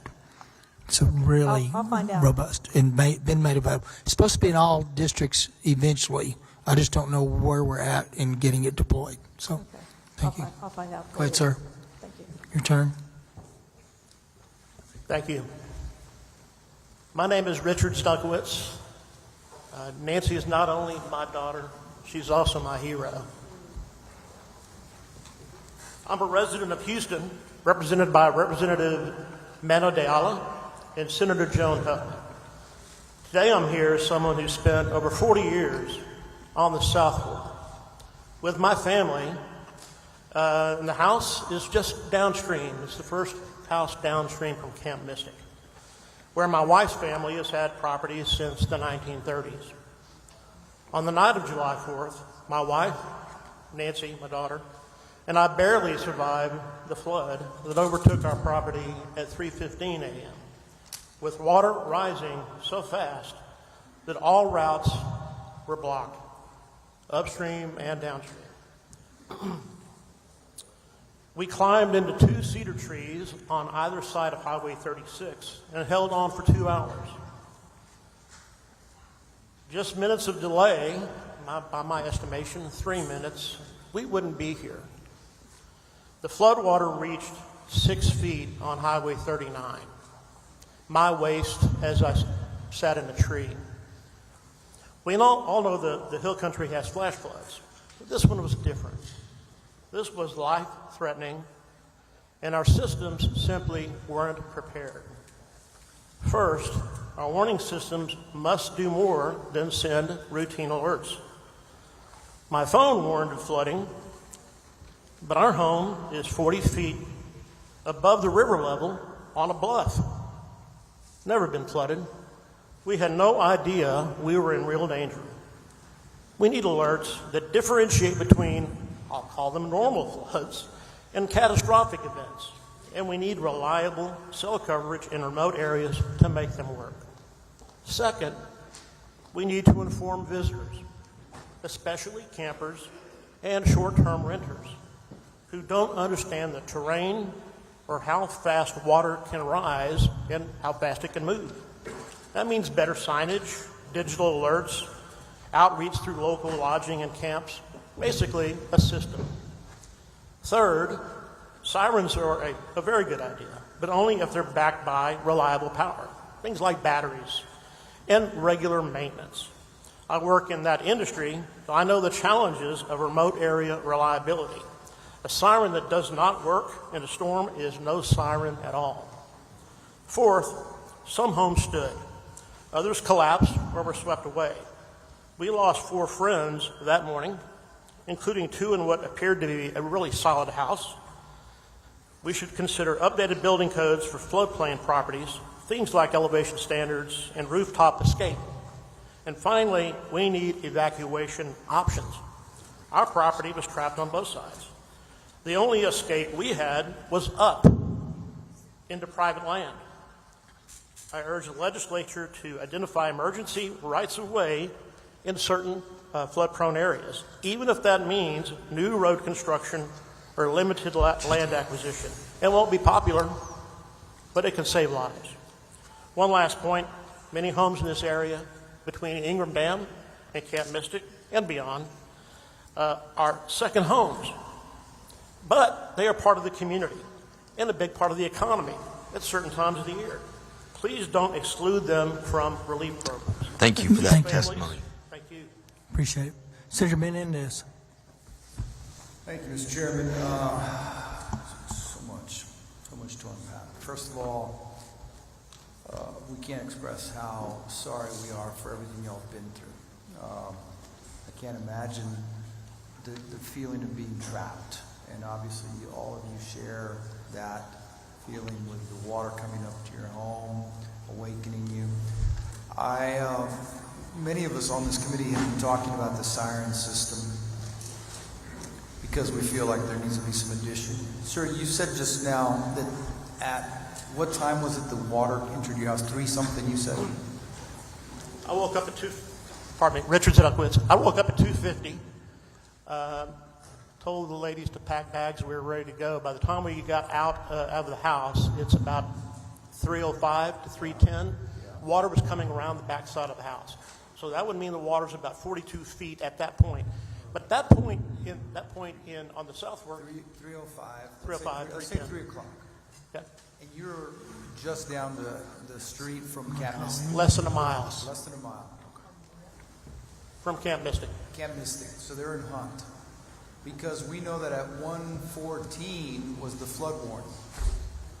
So if at 1:14 the flood warning starts a system of announcing, of awakening people somehow, an evacuation or a rise up to higher ground, and I think you're on to something in terms of some sort of emergency easements that would be forced on folks. People would understand. I think private landowners would understand that if their neighbors need to get to higher ground, they would give them a permission to come up. So there's a lot of good suggestions. I hope you can make your testimony available to us. Absolutely. Hard copy. Thank you. To the Kerrville School Board President, I understand that the school district provided quite a few resources to many of the first responders, and so I want to thank you for that. But one of the things we've heard over and over today is the lack of cell phone coverage. And so my understanding is that TASB has a program, something called Connected, and so I was wondering if you could tell us, because I want to know how we can work together, because school districts are in every single community. So they have assets and resources that they need to be helping, just like they do today in terms of the people who drove that bus. Yes, this is a voluntary and free program provided by TASB to school districts. We did some research and we found that 50% of Texas school districts have poor cell coverage from one or more providers, and mostly, obviously, more rural areas. And we know that we've heard over and over again throughout this hearing and the hearing last week about that cell service was an issue, that some people just didn't have connectivity. So this Connect Ed program is voluntary and free, and it assists governmental entities with selecting and contracting with a cell tower provider. If a cell tower is built, also the entity that owns the land where that is constructed can receive revenue, lease revenue. So can we ask? I'm going to ask you a favor as the president of. I think you're the president of TASB as well. Yes. Okay. Would you look into what we can do to help you, working with whatever providers are out there to expand broadband as well, broadband, and then tell us what we can do to help. Yeah. Well, what I would suggest, I know time is of the essence here. Y'all have a very long day. What about if I suggest that I connect our facilities department that's over that program with perhaps some members of this committee, and then they can provide the information to you, and we can see how that could be helpful moving forward and getting better cell service. Yeah, that absolutely. Would that work? Helpful.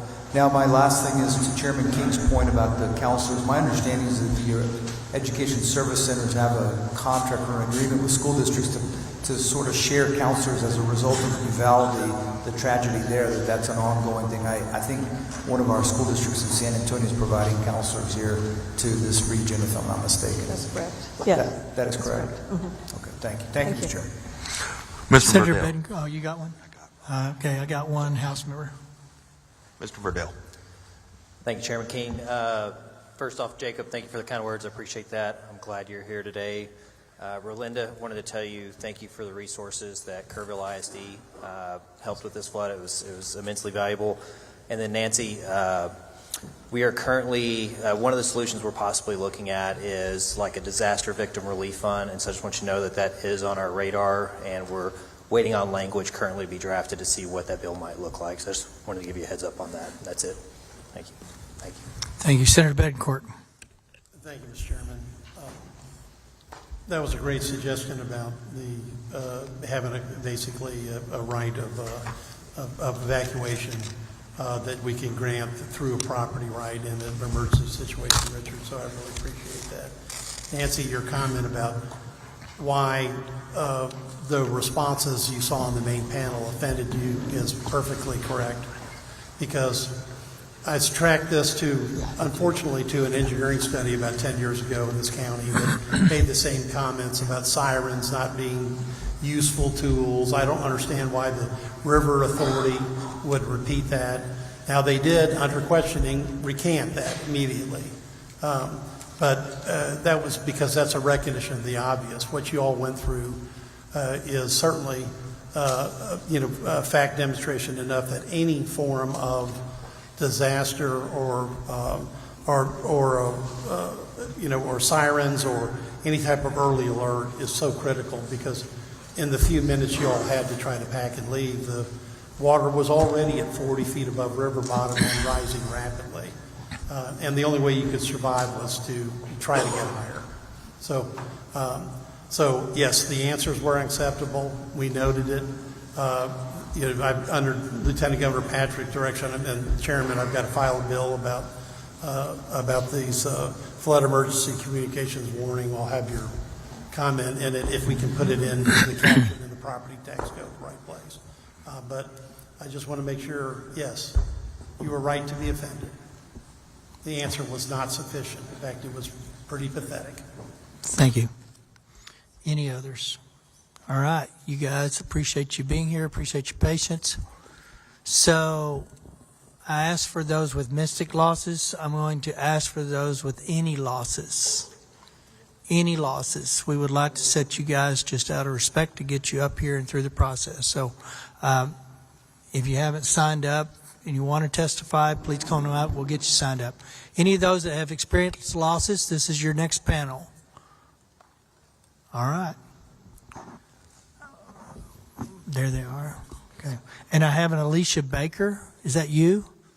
I said I couldn't tell your story. Your story on your card is very sad. It was clearly there, but it's not. It's one of the few, but just a tremendous loss, actually. So any others that have experienced a loss that wants to come to this panel so that you don't have to wait the whole day, please come now. All right, Alicia Baker, and are you another witness? Yes. What's your name, ma'am? I'm a sister, Kristen Jones. You're just a sister. Did you sign a card? No, You're not sir. testifying. You're just moral support. Yes, sir. What's your name? Sir, sir? Sir on the end. Hello? What's your name, sir? Bud Bolton. My name is Bud Bolton. Okay. All right, we'll get your card and put those two. That's it. Those that have losses. Okay. All right. Hey, Alicia, talk to us. I'm Alicia Jeffrey Baker, and I'm here on behalf of my 11-year-old daughter who passed away, and my parents. We were part of the Casa Bonita community, and there were 9 others that were swept away. We started doing our summers here back in 1990. This was not a new endeavor coming out here. My parents bought a cabin out here in 2008, so this was our regular happy place. The river that we've loved so much killed them. I'm sorry. It's all right. In our community, there were 19 cabins, and we were the only one up on stilts. So let's just say that we got cell service, which we didn't, but with Wi-Fi, you could. Let's just say they got an alert. The alert says, seek higher ground. They're on stilts. Thank you. Where are they supposed to go?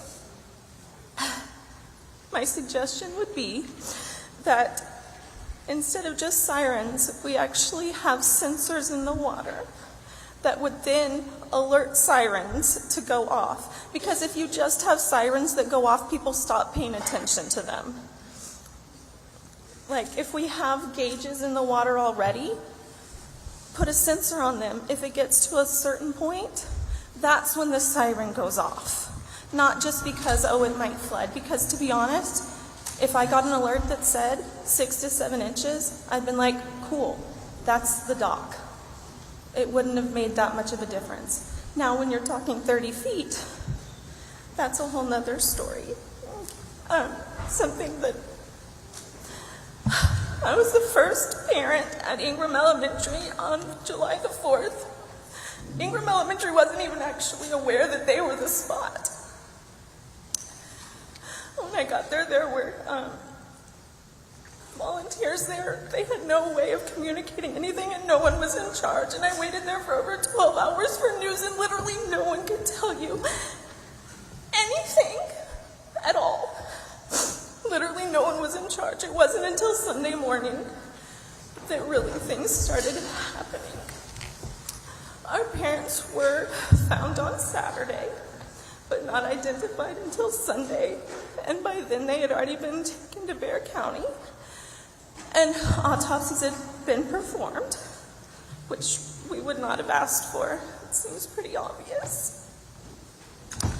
My daughter was not identified until Thursday the 10th. And the only thing that identified her at all was her charm bracelet.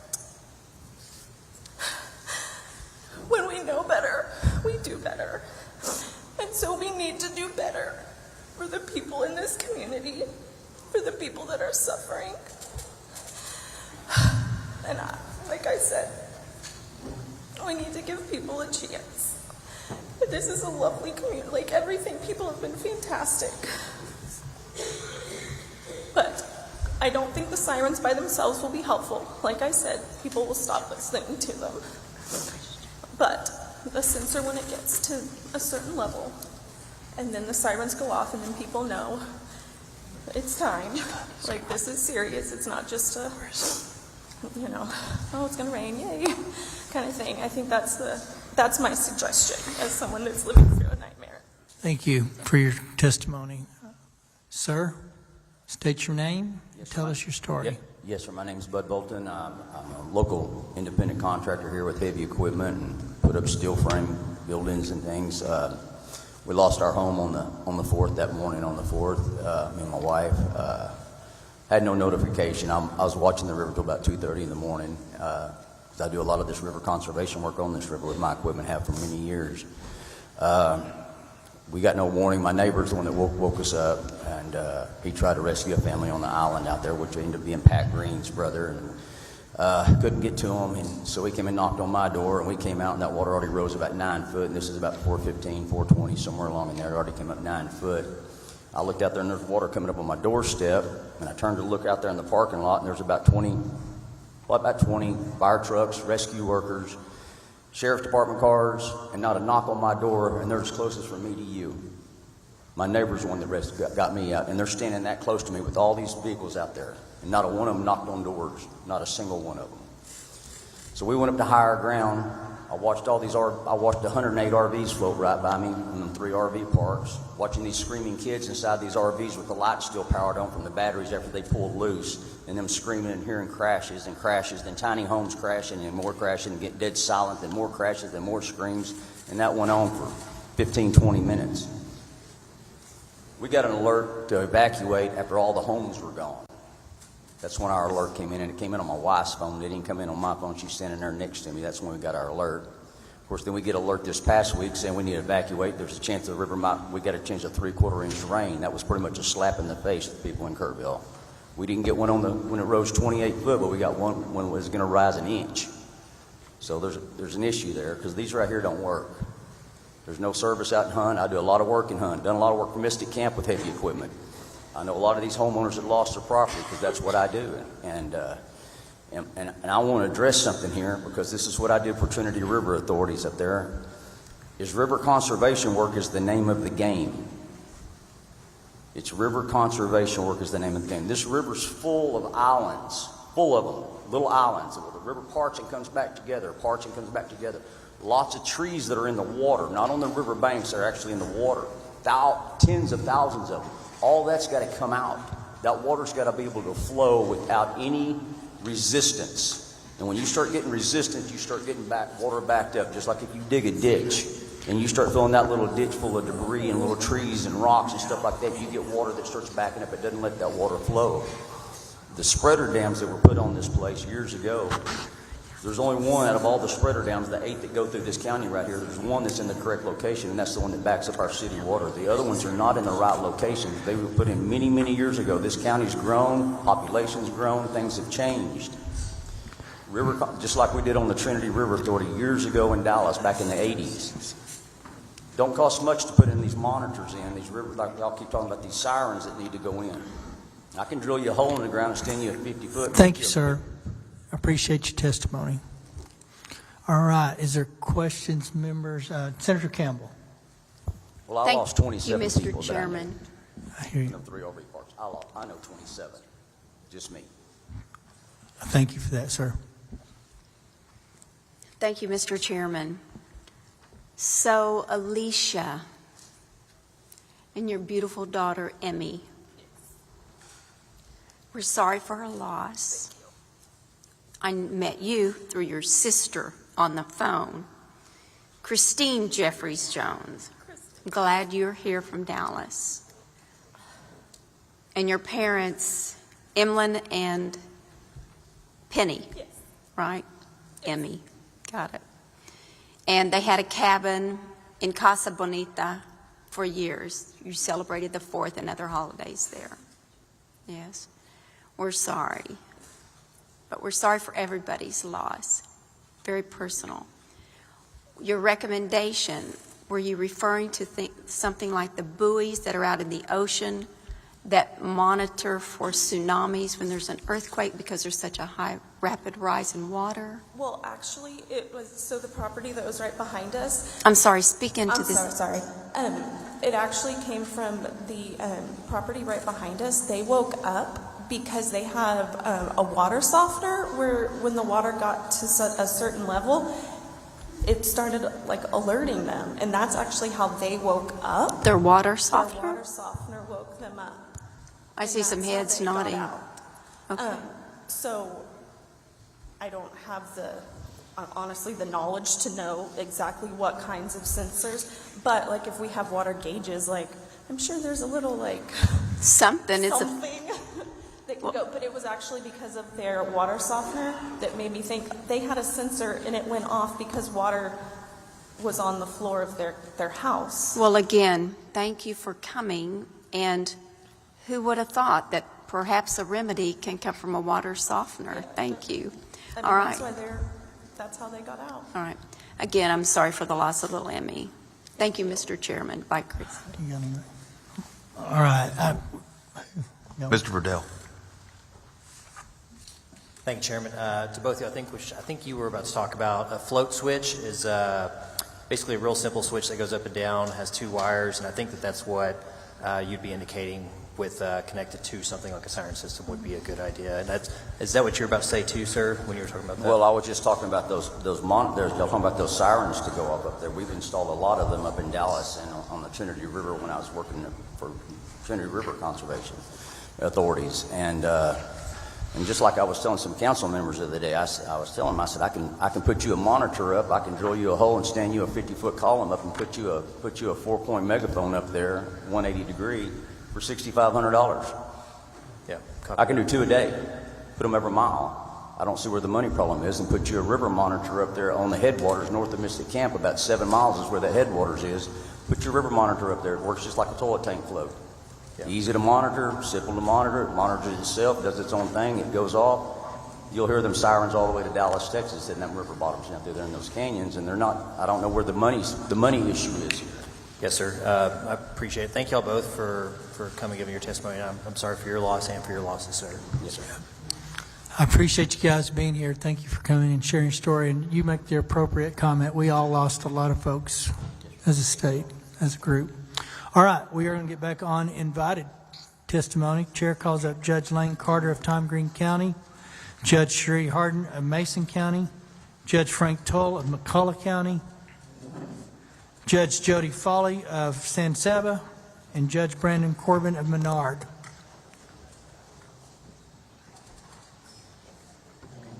Carter, Harden, Truel, Foley, and Corbin.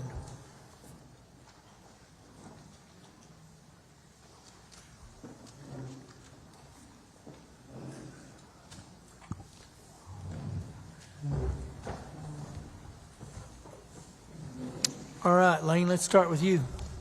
State your name, title. Thank you, sir. Get this closer. My name is Lane Carter, and I serve as the county judge for Tom Green County, San Angelo being the county seat. I'd first like to thank the committee for the invitation for today's testimony. Chairman Perry, Chairman King, it's truly an honor to be in front of you today. Mr. Darby, who serves as my state rep, it's always a pleasure to see you. And a special thanks also for the Lieutenant Governor and the Speaker of the House who had to step out a little bit. Thank you for being there. And thank you for everyone that's behind us, the citizens for this community coming out for their testimony. It truly means that you believe in yourselves, you believe in the community. It's truly heartbreaking. I want to thank everyone that is on this committee here for what they are doing for our communities and progressively through this session. I know we have a long day set aside. We have had a long day for testimony, so I'll try to be brief with hitting the critical points. But for our response and the recovery of our July 4th floods, I've provided you an extended version you have for our timeline. I'll refer to this here shortly on the hour-by-hour, minute-by-minute progression of our day. We have a unique setup in Tom Green County in the city of San Angelo. This will be a prelude to the response to our community. In Tom Green County and the city of San Angelo, we have a shared EMC, emergency management,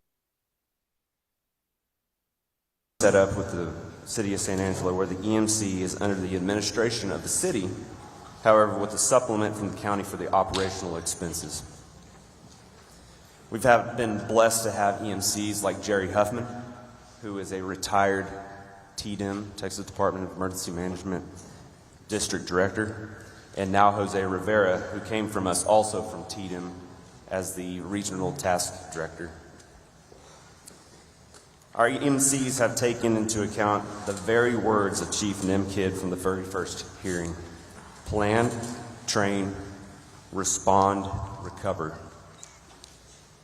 They have trained us through courses such as the IS 300 and 400, the IS 700 and 800.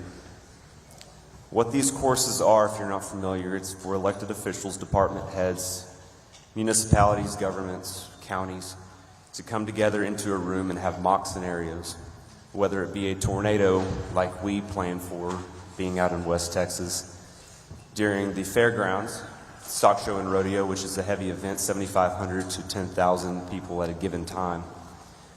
Tornado coming at night with many individuals in the area, and how do you respond if it comes to fruition and if it comes to a direct hit, which we actually saw almost come to fruition 3 times in one night during this last April stock show and rodeo. We have a command center trailer that we had the weather service on site along with our EMC, the chief of police, myself, and they're watching and making sure that those red cells and those J hooks were turning north as they did every time before we made the call.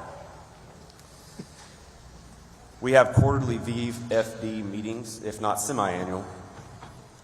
What that is where we have our volunteer fire departments come into the room at the EOC, along with the chief of police, the San Angelo Fire Department, myself, the EMC, TDM, and we discuss actions that need to be implemented, any necessary items that have taken place in the last quarter or the semi-annual part of the year. That way we can stay on top of it and make sure that everybody's on the same page. We also have dispatch there. I don't want to miss, I want to highlight that the dispatch is in the room as well. However, it is not only the courses that have proven beneficial. It is our tight-knit partnerships we have with multiple agencies in our community. Many, if not all, being a member of our community COAD, which stands for Community Organizations Active in Disasters. We have a deep ongoing relationship with our nonprofits and strong coordination across all levels of government. This allows us to have solid emergency response plans and empowered leadership that can make fast decisions in the case that one leader might be unavailable at that time. Our COAD was first formed in 2021, and the trainings that we have are held annually for the IS 300 and 400 courses. With that being said, I'd like to point out now the following key times. This is a long packet if you can refer to it, but this kind of sets the stage of how our response was in Tom Green County and the city of San Angelo. At 1:38 a.m., first flood advisory was sent out by the National Weather Service. I'm going to skip down to 3:59 a.m. PD dispatch receives the first call for the water rescue. This happened with Grape Creek Volunteer Fire Department responding. Quail Valley, East Concho, and Dove Creek Volunteer Fire Departments called out also for mutual aid. At 4 a.m., Public Works started barricading the roadways due to floodways. We have known floodways in our area, nothing that has come to this fruition in the past. But like Mr. Darby said in the first hearing, we don't see 14 inches of rain annually in Tom Green County, let alone in a 12-hour period. Between 5 a.m. and 6 a.m., call volumes for water rescues and assist for motorists increased dramatically. At 5:24 a.m. is when TDM DDC 10, which is Sean Baxter, Jerry Huffman's old position, called myself as Tom Green County Judge to inform of multiple water rescues currently underway north Tom Green County 2105 and Navajo Lane, and that I, as judge, was the point of contact given that our EMC was technically out of town at that moment. He informed me that we were in need of transport, possibly 2 vans containing 15 passengers each. I started rapid firing our phone calls, first to John Austin Stokes, which is our Council of Government Directors, then to the mayor, and then to Chris Moran, Dr. Moran, which is a SAISD director. All went to voicemail, which signified that we did have a tower issue at that time. They started calling back later after a little while, which knows that it was either a tower issue or an overload at that point. I got a hold of, I also called the chief of police. It went through, but he was already responding. It went to voicemail. Once I got a hold of the Tom Green County Sheriff, I informed him that we were in need of a transport van, which he graciously offered up our jail transport bus. And if he didn't have a deputy to drive it, he was going to drive it himself. 6:10 a.m., the county and TDM established the EOC and DDEOC at the Texas A&M AgriLife Extension Building out North US 87. And at 6:58 a.m., San Angelo's COAD was notified by myself and TDM Sean Baxter for assistance. 7:05 a.m., first evacuees arrive at AgriLife EOC. And we also learned at 7:30 a.m. of the response that was happening within the city of San Angelo proper. What we found out during this flood event is we had rising water north of town, and we had swift water on the east side, northeast side, progressing south of town. This is where we saw the swift water rescues happening within the city limits, Bell Street, Cohenheim, Pulliam Streets. This is where we saw a majority of the houses that have been washed away off the slabs, or if pier and beam off their footer. 7:48 a.m., after sending a text out to the mayor, we made contact with Mayor Tom Thompson and the city manager, notifying that the EOC had been set up at Texas AgriLife. The mayor arrived at 8:23 a.m., where we discussed the communication strategies that we needed to inform the citizens of where to stay away from and what the next steps were going to be if you were in an affected area. 9:10 a.m., our DRC, the Disaster Relief Center, was set up with a unified command at Pauline Baptist Church, where we started assisting with sheltering assistance, volunteer management, donations management, and financial donations. The evacuees from the AgriLife Center were then consolidated with the Unified Command at Paul Ann Baptist Church. At 10:30 a.m., our first press conference was held, informing what has happened, what our steps were, what we've seen, and where we were going. And by 11:40 a.m., both myself and the city mayor, Tom Thompson, had signed and declared the city of San Angelo and Tom Green County as a disaster. 10:35 p.m., an aerial assessment of the affected area was performed in the DPS helicopter by myself and the mayor, and I am very gracious for the helicopter being stationed there at Mathisfield. This was a crucial part to allow for what you'll see at the last part of this day of establishing the map of the affected area. At 1 p.m., the first donations were arriving from the COAD, which helped with hotel vouchers and gift cards. Hey, Judge Carter, you're going to have to push it through. I know you got it all day by the minutes, but... The significance of these times presented is the fact that the recovery stage was initiated before the response stage was over within 3 hours. What our key point is that judgment doesn't come with the initial response, it comes with your recovery. In Tom Green County, we felt it crucial to our citizens to inform the actions, next steps necessary, and resources available. Unfortunately, we did have one loss of life.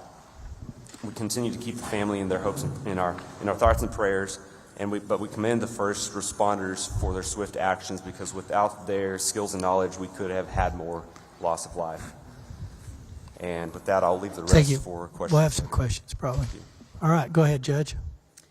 Thank you. My name is Cherie Harden, and I'm the Mason County Judge.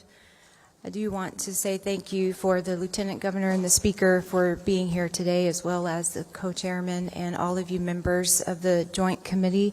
Thank you for inviting us here to tell our stories. On behalf of Mason County, we do say that our hearts are broken for all of those who've lost loved ones and for all of those who have suffered incomprehensible devastation. Our thoughts and prayers continue for all.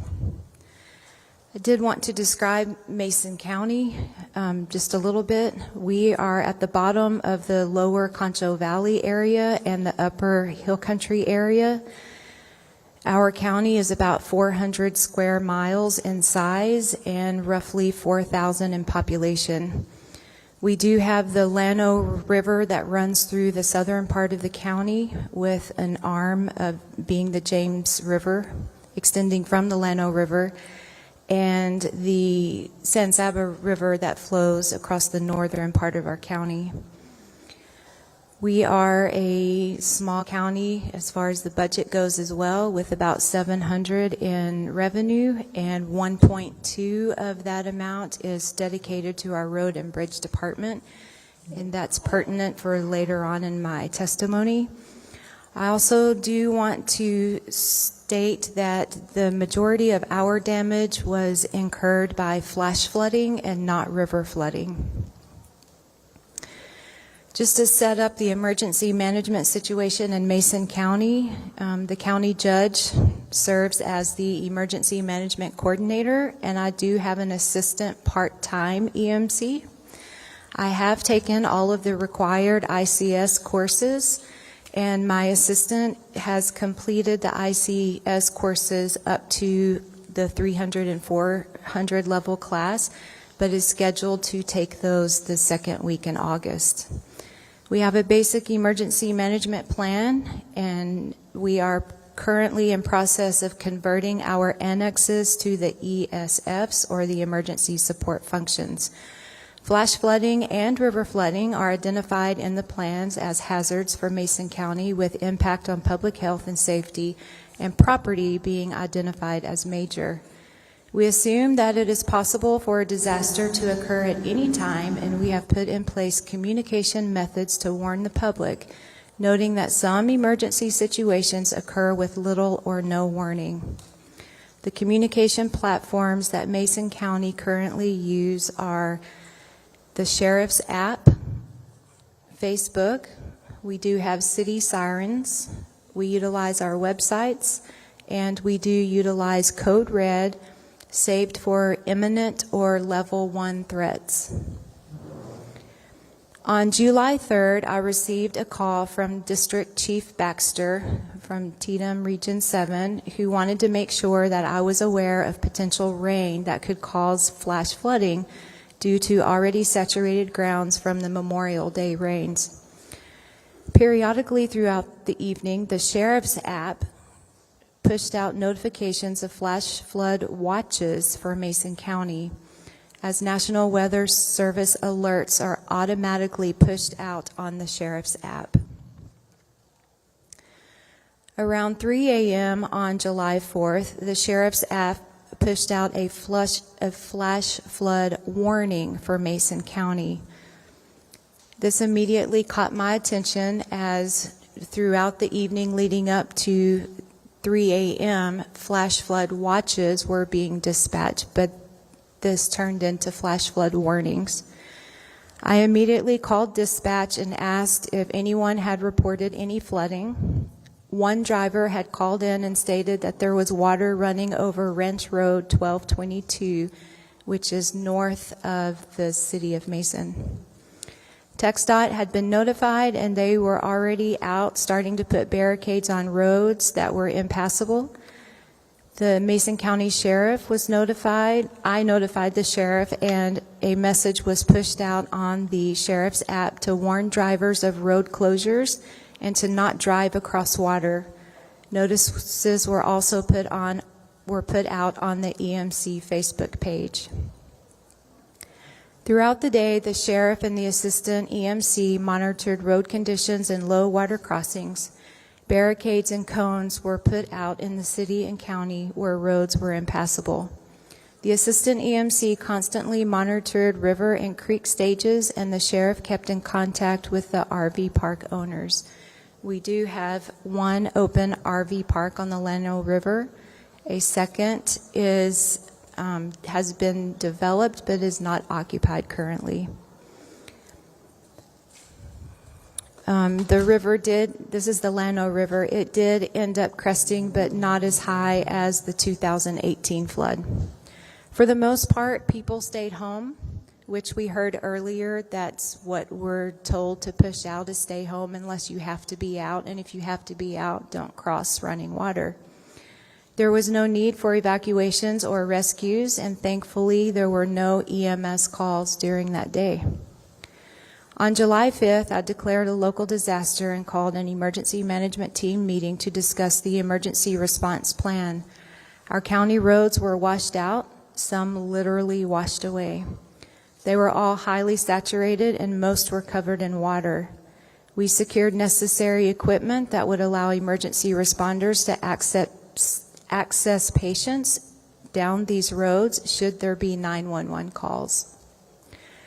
A local community building was made available for anyone needing shelter. That shelter was not utilized. However, there were few houses that received flood damages. Emergency road repairs were made to make sure that everyone could get to a highway, even if by four-wheel drive only. At this point, there was an incredible effort made by our neighbors out there helping each other try to find a way to make sure that everyone could get to a highway and that our emergency responders could get to them in the event that someone needed emergency services. It was reported that the northwest part of the county received 23 inches of rain. 25 inches a year in Mason is what's typical. A week later, on July 13th, the second wave of rain came fast and furious, and a swiftwater boat team was positioned in Mason, but left only a few hours to go assist in the San Saba area. The rain event dropped another 5 inches of rain across the county, and emergency repair work that had been done the previous week was now washed away again. Post-event or recovery, several days later, the roads were passable by four-wheel drive only, and we began the process of PSTAT assessments. TDM dispatched multiple employees to our county, and over a week's time, we finished roads assessments. 250 PSTAT surveys were submitted, indicating over $40 million worth of county road damage. Concho Valley Council of Government sent employees to Mason to assist with ISTAT surveys. Today, 30 surveys have been submitted, and though individual assistance has not been granted to Mason County, citizens have sustained substantial damage to property, and many have sustained agricultural losses, causing extreme economic loss.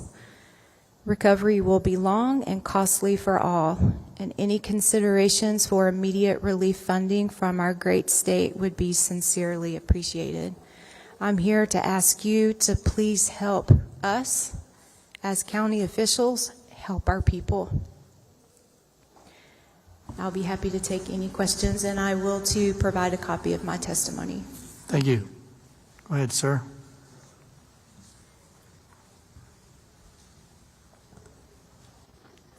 My name is Frank Trull. Pull that up close and talk loud. I talk pretty softly, so it might we'll be pull a it little up bit really close then. A little bit of a challenge, but my name is Frank Trull. I'm the McCulloch County Judge. I have been since 2021. We have a little bit different situation compared to most as far as the flooding went. Thank goodness it wasn't on the higher level of things, it was on the lower level. We still had quite a bit of damage both to individual properties and to our county roads, some of our county buildings as well, such as our courthouse. The roof suffered damage, a lot of water leaks and so forth. That's kind of been undetermined yet as far as what insurance will or won't cover. I'll give a brief description of some of the actions taken in response to the flood. The morning of July 3rd, I received calls from Sean Baxter, who's the Texas Division of Emergency Management District 10 Chief, and Guy Duncan, who is the Tatum Section Chief. Baxter and Duncan advised me that forecasted weather in our area could result in up to 12 inches of rainfall throughout July the 4th. Truly thankful for those two gentlemen's briefing and feel like their attention provided several hours of prior notice before the inclement weather arrived. After speaking with Chief Baxter, I received a flood watch warning from the National Weather Service that indicated flooding could be possible in McCulloch County from 1:30 that day on the 3rd through July the 4th. I sent out an emergency notice through TextMyGov. That's what we use. It's probably similar to Code Red. It's not a reverse 911, but it's a system that I can send out notices. And then beginning at 1:37 a.m. on the 4th, McCulloch County Dispatch began receiving calls of stranded motorists due to the floodwaters. At 2:02 a.m., there were calls requesting emergency assistance due to some of the individuals' homes flooding. According to the National Weather Service, San Angelo at 4 a.m., the riverbank stage, and that's going to be the San Saba River, which is south of Brady, measured 5.9 feet. The bank full, just to give you an idea, is 16 feet. About 5:30 a.m., the radar indicated thunderstorms producing heavy rainfall. Across that warned area, between 1.5 and 2.5 inches of rainfall had fallen. Additional rainfall was expected of 1 to 2 inches more, and that's when the indicator for flash floodings were imminent. About an hour later, the National Weather Service San Angelo changed the forecast from minor flooding to major flooding, and the riverbank stage measured 17.6 feet. It took 2.5 hours, and the river rose 11.7 feet. About 7 a.m., I spoke with dispatch to see what the call volume was. They advised that there had only been a few calls and that 2 families or individuals had been displaced from their homes. Some of the other calls were related to the stranded motorists that I spoke about previously. I arrived at the courthouse about 8 a.m., and that's where I observed all of the water leaks throughout the courthouse. Shortly after that, there was a bulletin from the National Weather Service that the EIS activation was requested. for flash flood warnings.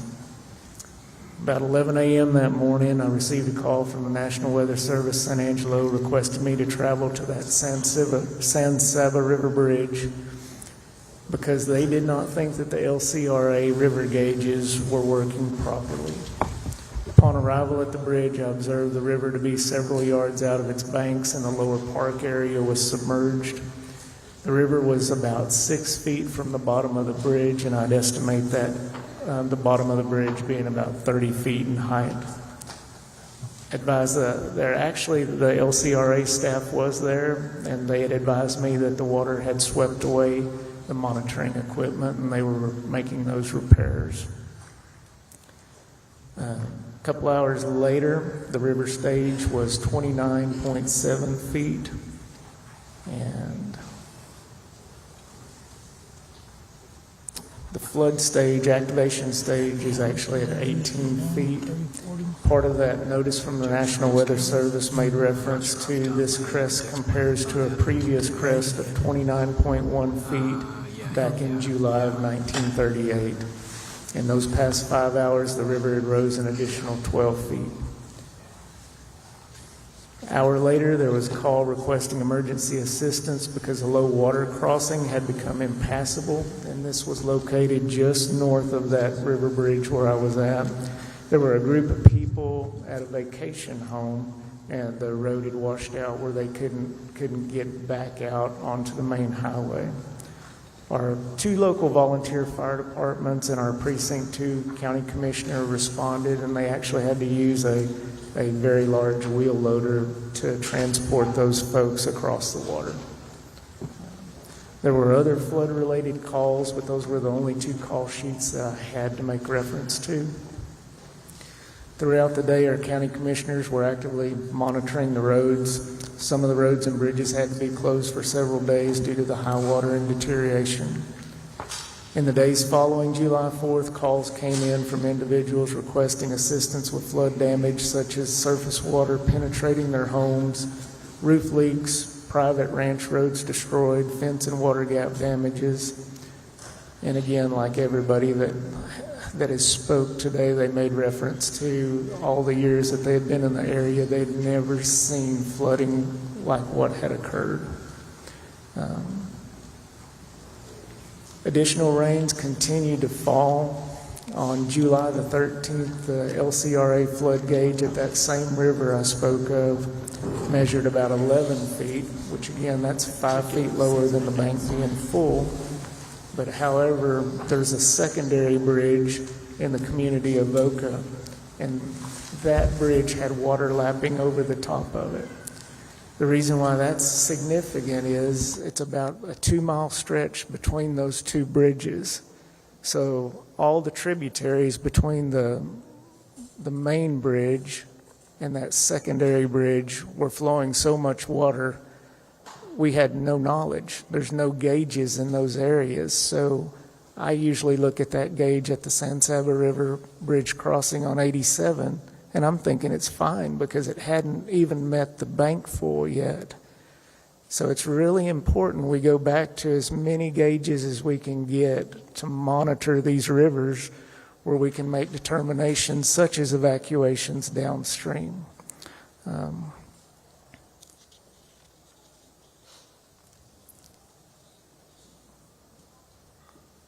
Or several coordinated efforts for our local folks, for the ones that were displaced. Salvation Army, American Red Cross, our local McCulloch County Resource Center.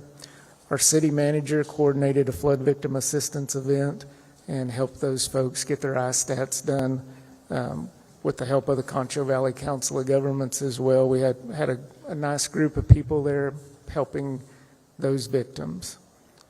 As of to date, there have been 155 individuals in McCulloch County who've completed those surveys, including 3 properties that are probably total losses, 27 properties with major damage, 95 properties with minor, and 30 properties described as affected. In close, just listening to everything, I've been here with y'all the whole time. One thing that I would like you to think about is possibly, and a state position for an emergency management coordinator in our counties, or maybe a combination in our smaller counties, like, you know, the three of us here where we don't have a huge population. I think, like you talk about, like you spoke of, all the training, it's so important that you have similar people that are making a lot of these decisions. And I think if TDM was to train our emergency management coordinators, or actually the state have that position, I think it may make a huge difference in how everything plays out from the beginning of the incident all the way through the end. We know TDM steps in when we ask them to, and we're very thankful for that. But if they're on the front end of it, then they would know all of our, I hate to say it, but our lacks, our lack of resources in certain areas, maybe lack of equipment and so forth. They would already know on the front end where we could make those plans, I think, way more efficiently and better.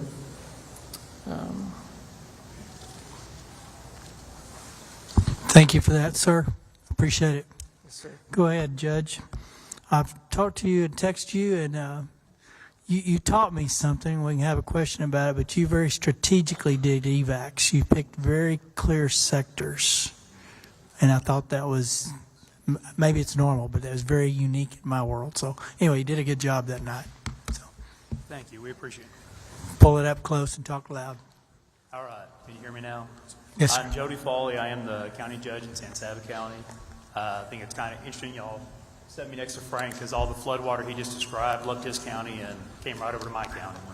I'd like to start off with just saying, as been reiterated earlier, our thoughts and prayers are with those who have, our friends and neighbors who are grieving, who've had loss of life throughout this disaster. We are blessed that our county did not go through that. And I know y'all got a long day ahead of y'all, already had a long day. I will make my summary very quick. If you'd like more details at this time, you are welcome to message me or question, and we'll fill that in. On July 4th, starting around 8 o'clock in the morning, we got notice that the San Saba River was on the move starting down in Menard County, and we were getting predictions pretty quickly of how bad that could be. The end result was the river today, if you look at our gauges today, is flowing at about 4.5 foot. Our flood level starts at 24 foot, and by the evening of July 4th, we had 34 foot of water coming down the river. We had one passable highway in and out of our county. All of our major highways were underwater, and bridges and road. As we did respond to that, as we said earlier, we actually did receive the privilege of a few hours to prepare. Some of that notice came from Judge Kroll personally calling me from the bridge, telling me how high the San Saba was. With that time, we were able to sit down, we were able to organize very quickly, and we sent personal bodies out and to the selected areas that we knew were most likely to be hit by the flood, and gave out recommended evacuation letters. Literally went door to door and knocked on their doors to get them out in time. We acknowledge if this had happened at 2 in the morning, if that river had flooded at the speed that the Guadalupe did, we would not have had the privilege to make those efforts, but thankfully we did. As that subsided, about a week later, as our things were beginning to recover and do clean out, it began to rain again. And on the morning of Sunday of July 13th, we got new notices, and we had our second 70-year flood in 1 week. We were hit with 31.5 foot of a rise on Sunday the 13th. So we experienced a lot through that. Like I said, we had a lot of time to respond. Our community is, just like our neighbors, are quick to respond and take care of each other. We were aided by quick response from more Texas resources than I can name, and I'm very grateful for each and every one of them. I believe we responded well to the floods. They did include recommended and in the 13th mandatory evacuations of some areas. We had numerous water rescues, but gratefully no loss of life. What I would like to address briefly with y'all is what helped in our county, and I think would definitely help in other rural counties of our size, is we do have a very experienced emergency management coordinator that is in county. She's local. Marsha Hardy has been there for years and has done a fantastic job of being well trained and well in tune with our region and COG around us as to resources. The other part of that worked in tandem with her is that we actually have a county liaison officer from TDM who's dedicated to San Saba County and offices in my courthouse. Thankfully, he's also born and raised San Saba. He knows the area very well, and Wyatt Deans is his name. He did a fantastic job. Within 15 minutes of the first alert, I was already at the courthouse, and both of my CLO and my EMC were sitting in my office. We had an EOC set up in our commissioner's courtroom within the hour, and before lunch, we already had an evacuation center ready, and we had the notices going out to the public. Having those two people having a TDM that could pull down the state and federal resources in as quickly as they were there within, we had some people ready to go before the flood completely even hit us. They were in so quickly. And combine that with a local EMC who understood our community and our local resources, like our volunteer fire department, who does have some swift water rescue capabilities and we're involved in those in our community, was invaluable to us. A second thing I'd like to point out, a lot of talk has been about gauges and measuring and sensing where the water's at, water flow, all those type of issues. I'm no expert on that, but what I can tell you is where the San Saba fits, we're in the Lower Colorado River Authority. LCRA has something called the hydromet set up. They have gauges that run. I can tell you right now what the river flow in San Saba is when it starts the headwaters in McCavitt all the way to the time that it flows into the Colorado River, and then what happens in the Colorado going on down. It's a fantastic system, and I guarantee you that. And they have a combination where it'll forecast with the National Weather Service to forecast prediction of where everything's going to crest and approximately the time frame it's going to do it in. I didn't believe in them. I was very, very cynical going into them, but I can tell you after 2 floods in a week, they were very reliable. They're not dead perfect. They were off by minutes. They were off by a foot or two, but they were very reliable, and they made our planning and our preparation so much easier. If you could combine those gauges with some type of sensors for alarms at the same time. I will express a concern that I believe the panel before us expressed is all these alarms are great, whether it's by phone or it's by siren. I don't care how you do it. Those are all great things. But I get, and all of you get, I probably get 4 messages a day telling me, oh, guess what's going on in the weather now, weather now, weather now. We get alerts all day long from different things throughout the community. If the emergency alert system is used and set up in that manner, it will be ignored when the time comes that it's needed. It has to be only for those vast emergencies and these extreme situations. The areas of need I'd like to express with y'all is, it was addressed earlier about agriculture. We're a ranching community. 90% of my river is ranchers and pecan orchards. Lots of damage, maybe not threats to life, but a lot of damage has gone through there, and there are very few resources that have come to be available on the agricultural side. We've had everybody in the world in our county to help us in our homes, in our community, which is great. But our ag has almost nobody standing up to help them outside of other ranchers and other communities coming forward to do so. Another thing I'd like to address as far as the recovery that we're dealing with, and I believe it was Representative Moody mentioned earlier about all the red tape kind of getting in the way, is we received notice yesterday that through the National Flood Insurance Program tied with FEMA, that of all these homes in our area that were hit, which in San Saba County, 90% of the homes hit are impoverished homes. This was not a wealthy area. These aren't second homes. These are people that have lived in granddad's home for the last 3 generations. They don't have money to pay for flood insurance. And now we had volunteers come in. They've already cleaned all those homes. They've gutted them. They sprayed them for mold. They're ready for rebuilding. And as soon as they started, we're being told, oh, you can't rebuild. Wait another week. We're going to send assessors down. And we're going to value if the cost of repairs of your home is 50% more than the value of your home, which these aren't expensive homes, then you have to meet all new flood standards. You're talking about putting these homes on stilts, destroying them, building new homes, and that's going to be required or you're not allowed to continue to rebuild or live in that home. These people can't afford flood insurance. They can't afford to go through this. They don't have the ability. There's nobody to fund them to do this. We have the ability to help them recover. We have the volunteers. We have the material right now. We could have homes built in the next couple months and have these people back to their life. But we can't do that because the red tape's standing in the way of helping these people. I know that's not state policy. I know that's federal, but we really need help to realize that every one of these situations is unique.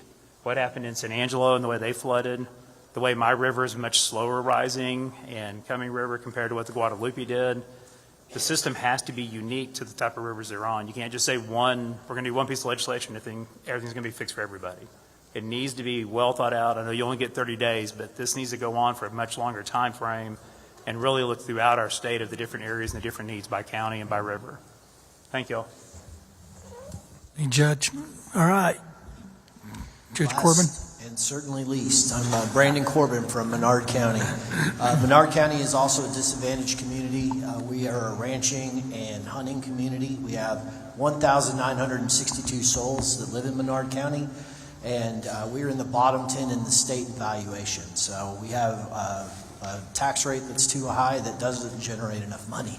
So nice combination of that. But in respect for this committee and the job ahead of you today, I'm going to move very quickly through my outline. I did want to thank Senator Perry and your office for reaching out to me personally, and to Representative Verdell for calling me personally and all this to make sure we had everything that we need and that we were doing all right in Menard County. This has been said previously, but I think it's very important that on July 3rd, our section chief called all of us and said, this is different, pay attention. To Judge Foley's point, we get a lot of what I call alert fatigue. We are constantly getting emails and texts, and we might get a flash flood. We might get, and it's just so much that you sometimes lose the narrative and you can miss things like this. And Section Chief Sean Baxter's name needs to be recognized for the work he did on July 3rd to make sure that we didn't miss this and got the word out. In the afternoon of July 3rd, I put a Facebook post out. That's the most effective way for me to communicate with my community. We do also have Code Red, which is another one of these reverse 911 systems that came into play later. But we did that, and we called at-risk citizens. We let our RV park know. We let our Baptist camp know, hey, we're worried about this. Please be vigilant. The next morning on the 4th, it started a little later for us. Our first call out for swiftwater rescue wasn't until 7 a.m. It was in the southeast part of our county, and that one was like most of the ones that we responded to that day.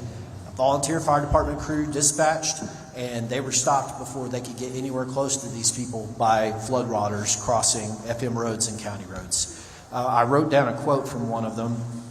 I asked, hey, do we need swiftwater boats? What do we need? And they said, well, if we had a boat, we could have gone 20 yards across this draw, but then we've still been 5 miles away from the people that we needed to try to help.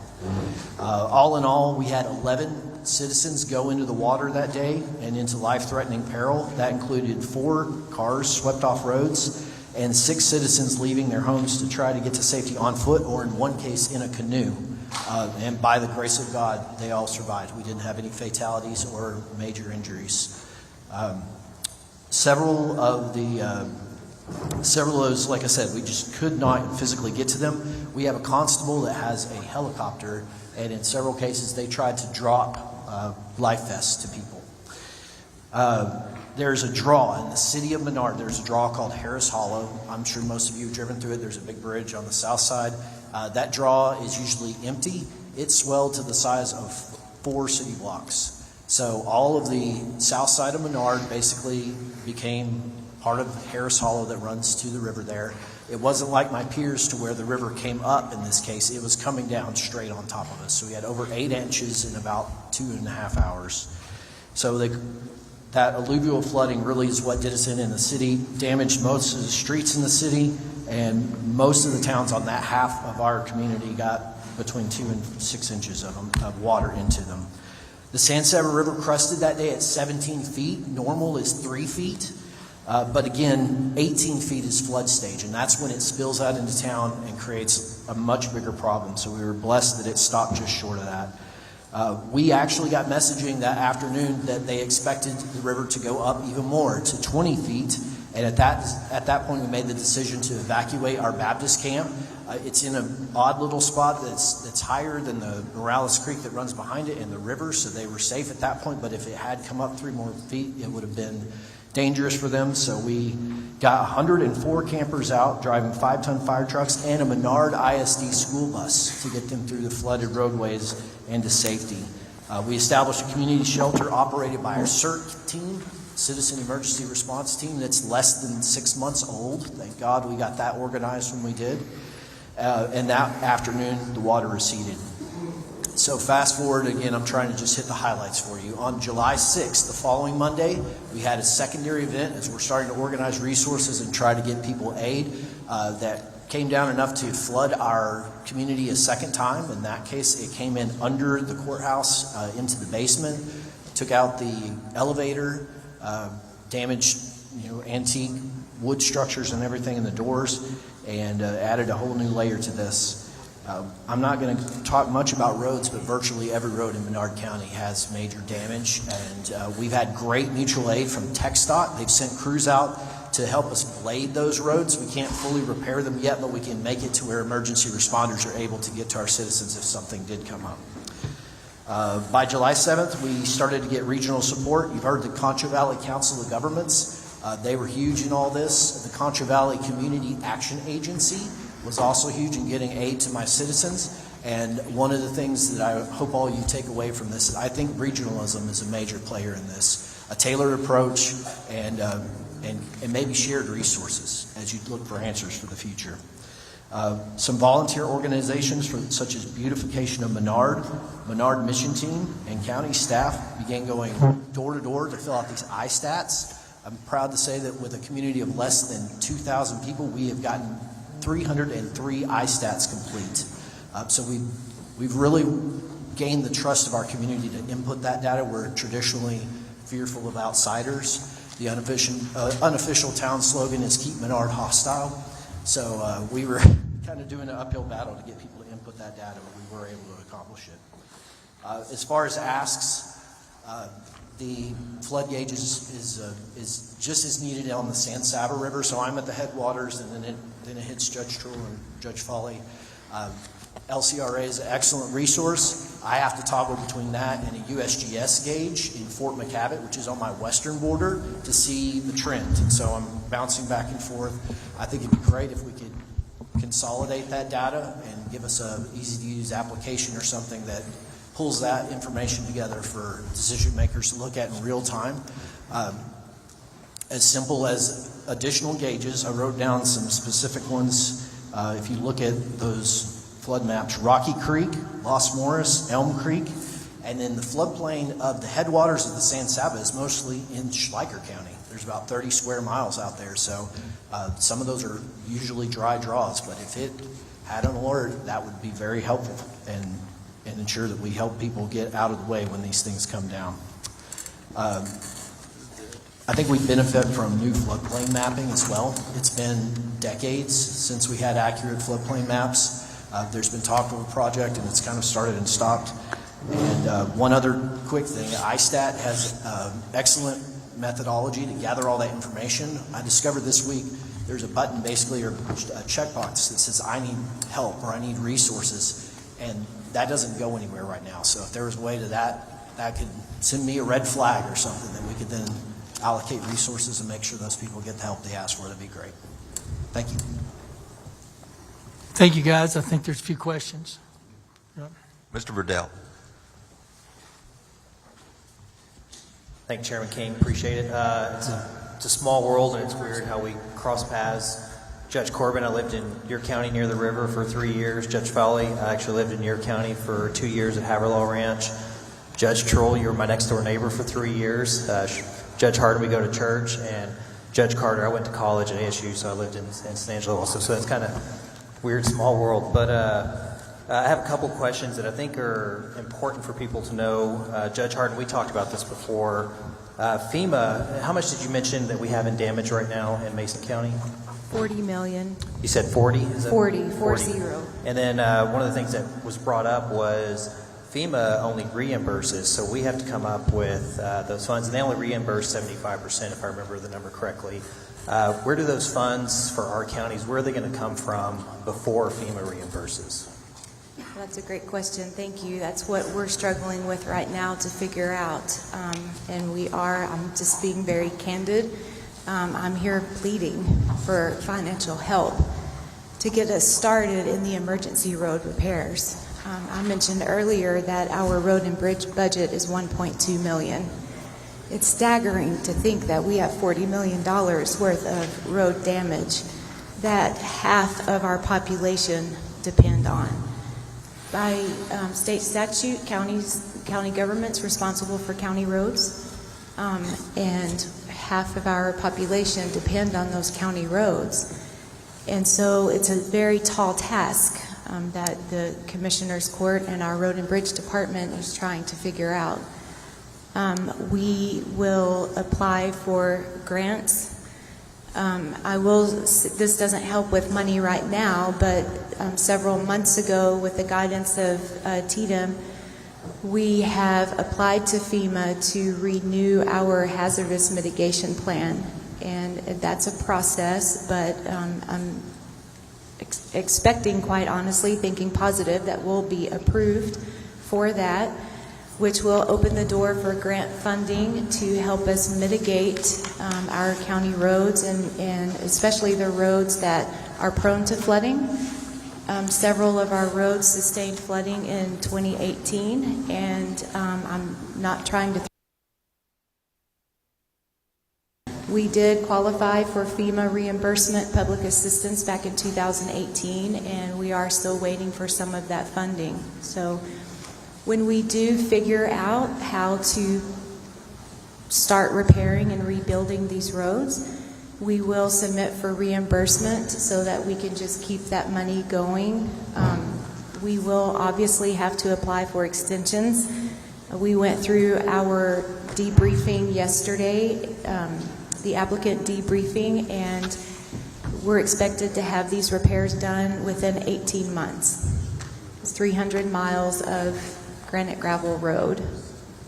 I don't have the answers, but I am here asking for help in finding those answers and for some relief funding to get us started in the project. Thank you, appreciate that. Just for not comparison, but an idea of how much rainfall y'all received in your counties. I know Kerr, I think they said 14 inches during that first day or so. How many inches of rain did y'all get in each of your counties? I'm at 32 inches year to date. Our average is 22 per year. Thank you. Yeah, we're in the same ballpark. I think we had reports of anywhere from 8 inches of one side of the county to over 20 inches just on the night of the 4th, and then repeated on the 13th. Yes, sir. If I could remind the panel, we're kind of jumping back and forth, just say your name before you talk for the live feed. Thank you. Frank Trill, and I believe it was about 19 to 20 inches, some more, some less throughout the county. The northwest part of our county sustained the most, right at between 30 and 33 inches in that part of the county. Our yearly average is 25 inches. Wayne Carter, we had our annual allocation that night of 14. Comment, thank you. Just got two more questions left.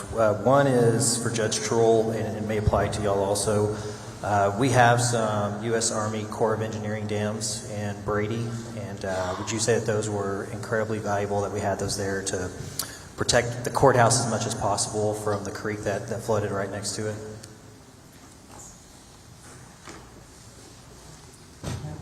And that's roughly how I was going to start my conversation today. Back in that 1938, when the flood happened then, they built roughly 30 of those flood control structures. The USDA and the Soil Water Conservation Districts were the ones that were in charge of doing that, in combination with the Brady Lake, the dam across there, and that's what prevents a lot of that water from coming down throughout the town as well. And it's safe to say that we could have other areas that could benefit from those also in Texas, especially in this region. Last question, which applies to all of y'all. I know that y'all have had to deal with this, and we've talked about this on ISTAT. Was it hard to get participation in ISTAT, and do you believe that there's still people that haven't participated, that there may still be more expenses we don't know about? Frank Trull, we assisted a lot of the folks, and like I say, we had 155 out of a total population of 7,500 people. But when you look on the map, you can tell exactly where those waters, the flood waters had gone. So it kind of makes sense when you look at the map. There could be more out there that just, for whatever reason, they didn't want to answer the survey questions and so forth. But I thought it was well received. I thought it was easy enough. only had a few people come to my office that just wanted somebody that they knew to help them fill it out. So, but the Concho Valley Council of Governments, they came when we had the tractor supply event set up, and they did a lot there. Then they also came back a few days later and set up at the courthouse and helped. They also went door to door trying to get people to help, but a lot of people, I think, were just skeptical of people coming to knocking on their door. Yep. All right. Last thing, just thank y'all for y'all's leadership during this time. I appreciate y'all being here, and thank y'all very much. Senator Blanco. Thank you, Mr. Chairman. Thank you all for your testimony. Heard your testimony about your EMCs setting up shop quickly. My question is, as county judges, you all select your EMCs. What criteria or guidelines do you all utilize in selecting your emergency management coordinators? Do you have challenges finding individuals that qualify? And would it be helpful for TDEM to formalize guidelines for selecting EMCs?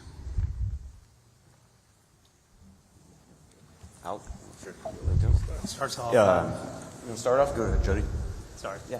All right, I'm Jody Foley. What I'll address is, I heard a conversation earlier, one of the testimonies of, should we have some restrictions on who can serve as an EMC? And I think that's kind of what you're indicating as well. A big concern for me in a county our size is when we put those kind of restrictions and guidelines, we make it impossible for us to hire somebody. We need to be able to hire people who are local and then train them into the position. Now, I am very lucky in that when I came in 2023, I had a very experienced EMC that had been there for 15, 16 years before me. She's very well trained, she's very diligent, she's done all of the training to keep up with it, she's very involved with our regional council of governments, our 911 meetings, she knows her job very well.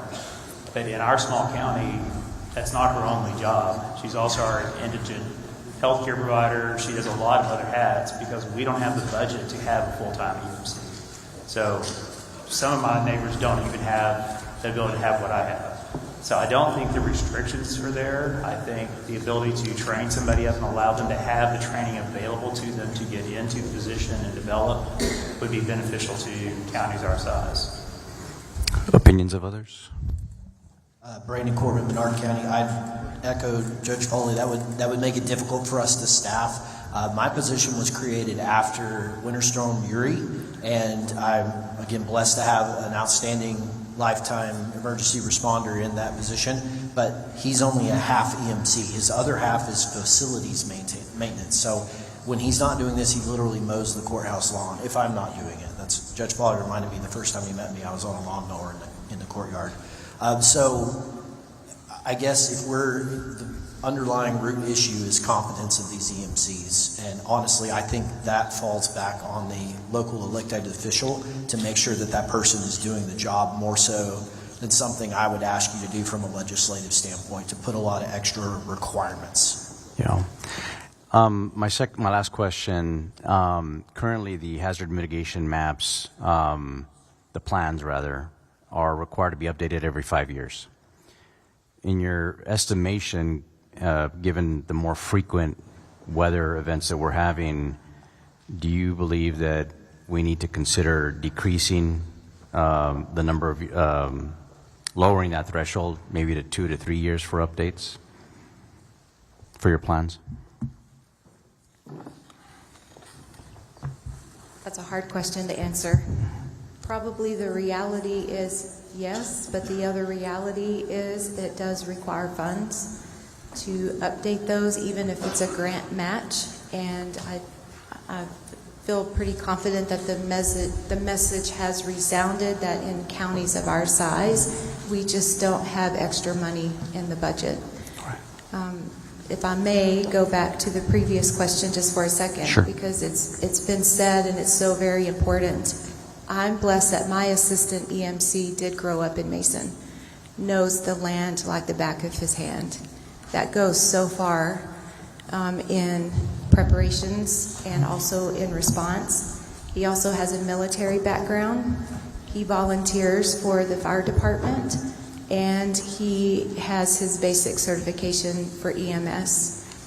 The Commissioners Court, as you all know, we're in the process of budgeting, and for 2026, we are looking at how we can best utilize him and his gifts, talents, and abilities for our county.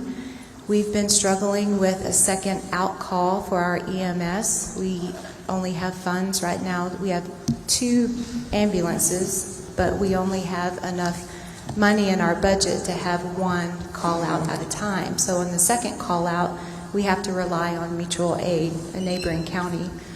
So we're trying to figure out a way how we could better utilize him in moving him into a full-time EMC position and also help out with second out calls. Okay. Thank you. Representative Darby. Thank you. I haven't moved around like Representative Verdell, but I've worked with all of you over the years and your predecessors, and thank you for being here today. Judge Carter, the governor had said that Tom County's response is to be considered the gold standard for how you prepare. I noticed in your prepared remarks that you said you and the city of San Angelo had spent years in preparation behind your emergency readiness. And so, including the establishment of the COAD network, and I don't think we've given enough attention to that. It's called the Community Organization Active in Disaster, and I've not heard that mentioned in other discussions about how we prepare for these disasters. So would you elaborate a little bit on that and how that was organized and what it does? Absolutely, yes, sir.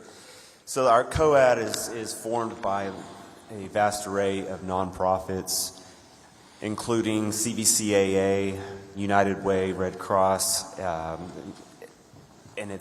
there's an oversight board, a committee that shows that response. So the crucial portion of this was enacting that as fast as possible. And I think that is what has been the key to our success in the recovery stage, staging that in the first initial response stage to make sure that the recovery stage is initiated in a timely manner and we can get back to normal.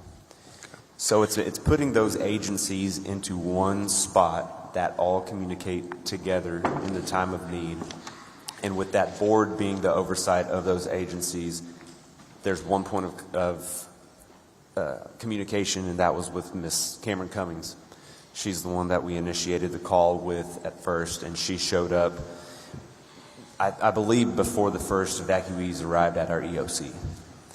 And she was on the ball on making the calls with all the other agencies, with the San Angelo Area Foundation, and arranging the volunteer efforts, the donation efforts, and those such. Part of your comments said that part of your success could be attributed to emergency equipment already being secured. And as we learned in San Angelo, you had already contracted for disaster debris removal. Talk a little bit about that.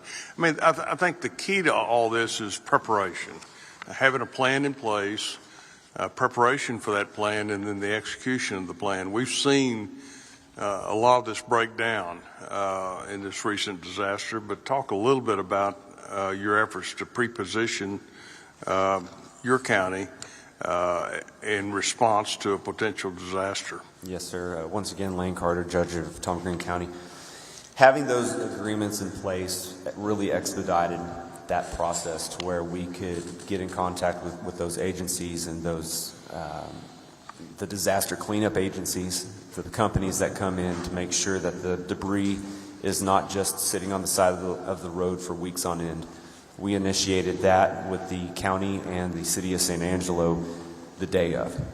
In a few hours into that, having those agreements in place is a very crucial point for the expedition of your recovery. The communication between those and making sure everything's up to date having it, whether it's being ran through the city council or run through the commissioner's court. It's absolutely the key role to the success of the recovery rate. We'll point out that TDM had stationed a swiftwater rescue team in San Angelo on July 3rd. Yes. The day before. So there was warning that events were coming. I mean, communities were warned. And so the idea that this totally came out of the blue and was completely unexpected is just doesn't wash with me. Our swiftwater rescue boat team from TDM was placed initially as a response that they were going to be dispatched and deployed to our southern counties. And then I believe that boat team was then dispatched, we found out later, to Kerr County in those relief efforts. That's when I have to give a huge shout out thanks to the Texas Parks and Wildlife and their boat teams. They came in, filled the gaps along with DPS, working with San Angelo Police Department, our Sheriff's Office, our volunteer fire departments, our San Angelo Fire Department, and making sure that those boat teams were in the areas needed to recover those individuals that were standing on roofs, hanging in trees, getting them to rescue. For the benefit of the committee and the people gathered, I would just use your words. Proactive investment in disaster readiness saves lives and speeds recovery. And I think that should be a marching order for all of us. But with regard to the other committee members, what are some of the barriers residents and first responders are facing in your communities regarding assessing medical and mental health care services in your county? I'd like to hear. We've got a panel later on talking about mental health, but while I got you here, let's talk about that. I can start that. I'm Brandon Corbin again, Menard County Judge. Mental health is top of mind right now, especially as a lot of these first responders come home. A lot of the people that have been here dealing with this tragedy in Kerrville.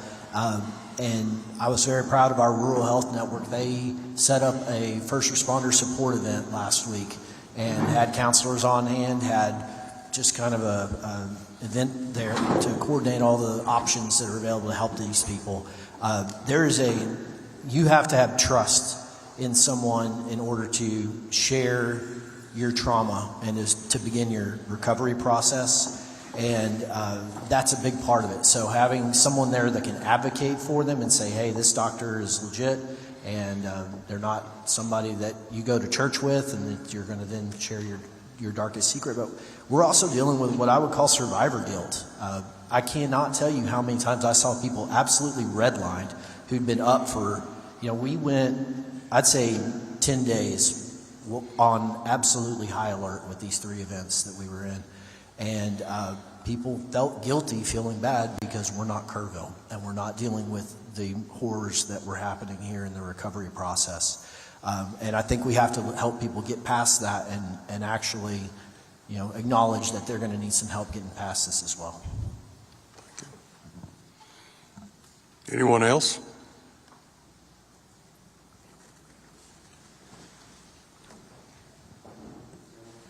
Frank Drill, I just kind of echo what Judge Corbin just said. We've had, staff from Frontera Health reach out to us, as well as Texas A&M University, trying to figure out the best way to handle the mental health side of things. So we have those 2 resources available.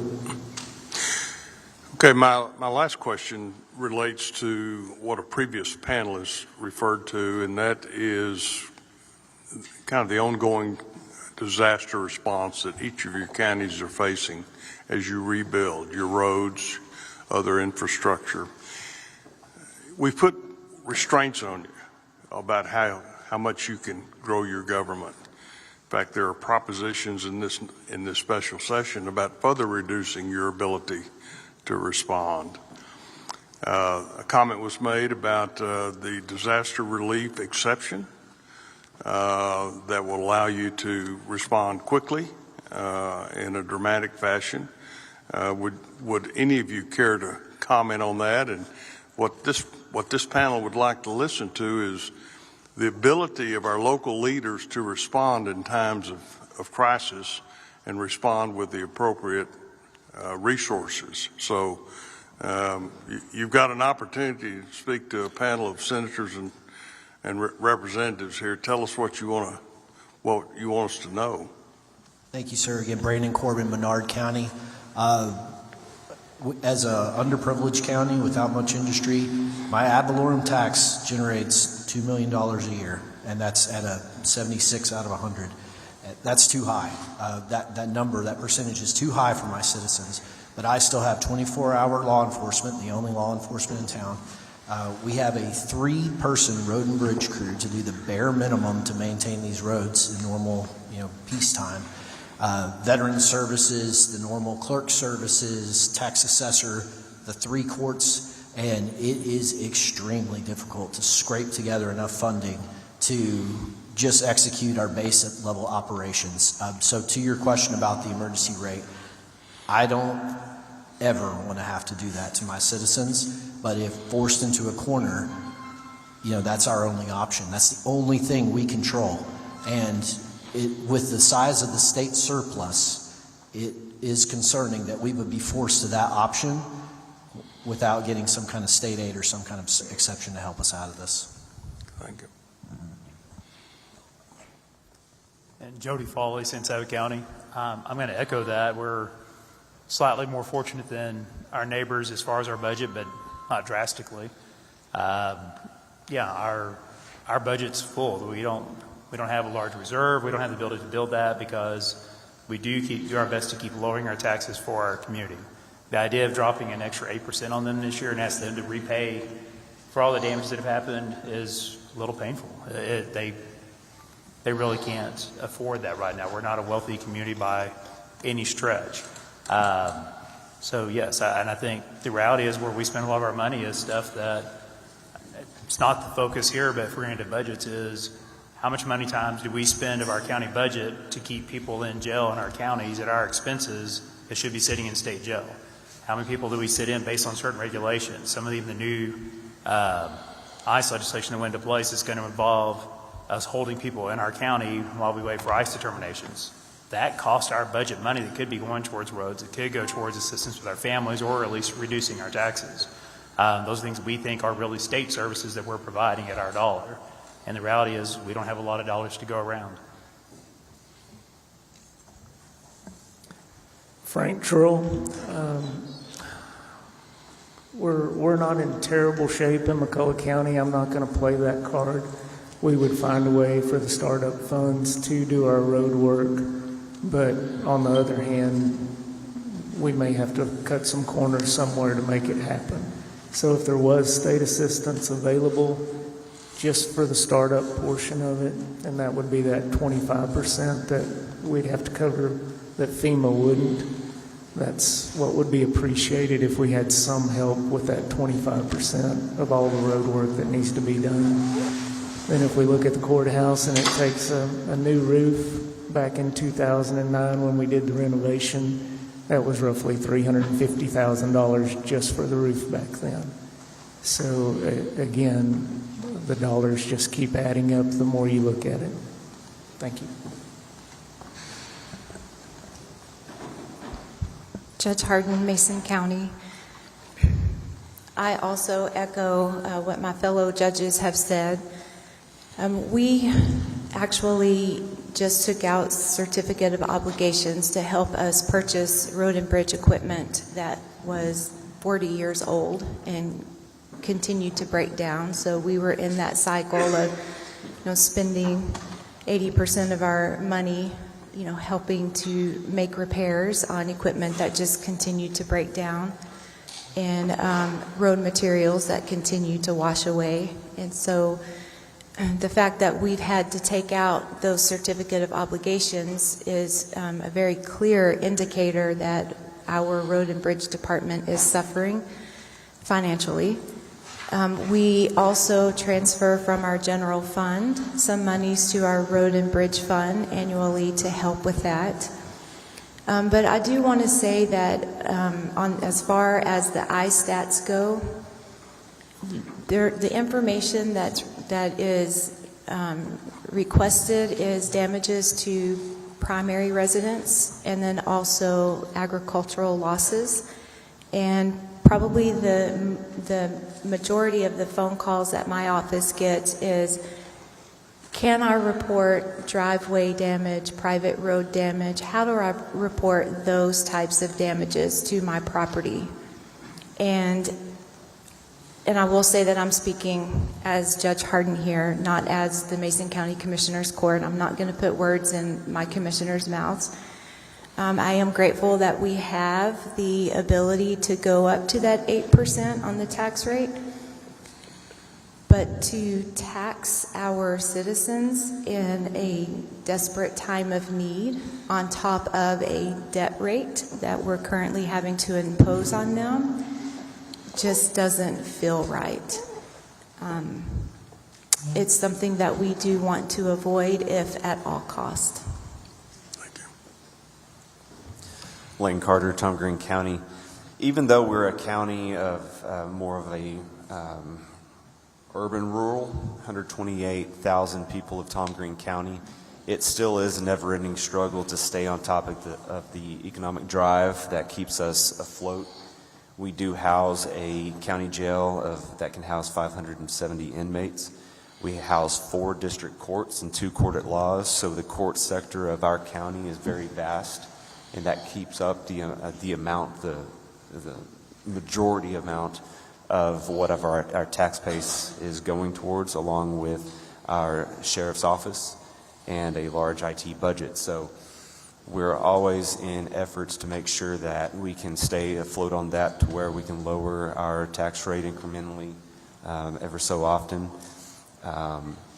We pushed the PSTAT and the PA declaration as hard as possible. That way we did not have to potentially push towards that 8%. It's not looking like we will. Like we said, we're all in our budget cycle at this time. So we're blessed in Tom Green County for that. But one thing I wanted to tap on that I believe Judge Corbin mentioned earlier was the regionalization. Judge Foley is the only one not in our Council of Governments, but borders us. Our Council of Governments, it's such a tight-knit, what do you need group of county judges and commissioners that our director and the assistant director are always talking with us of what's the next step for the region, not specifically what's the next step for your individual counties. So we look out for each other out there in rural West Texas. I'm proud to serve with everybody here.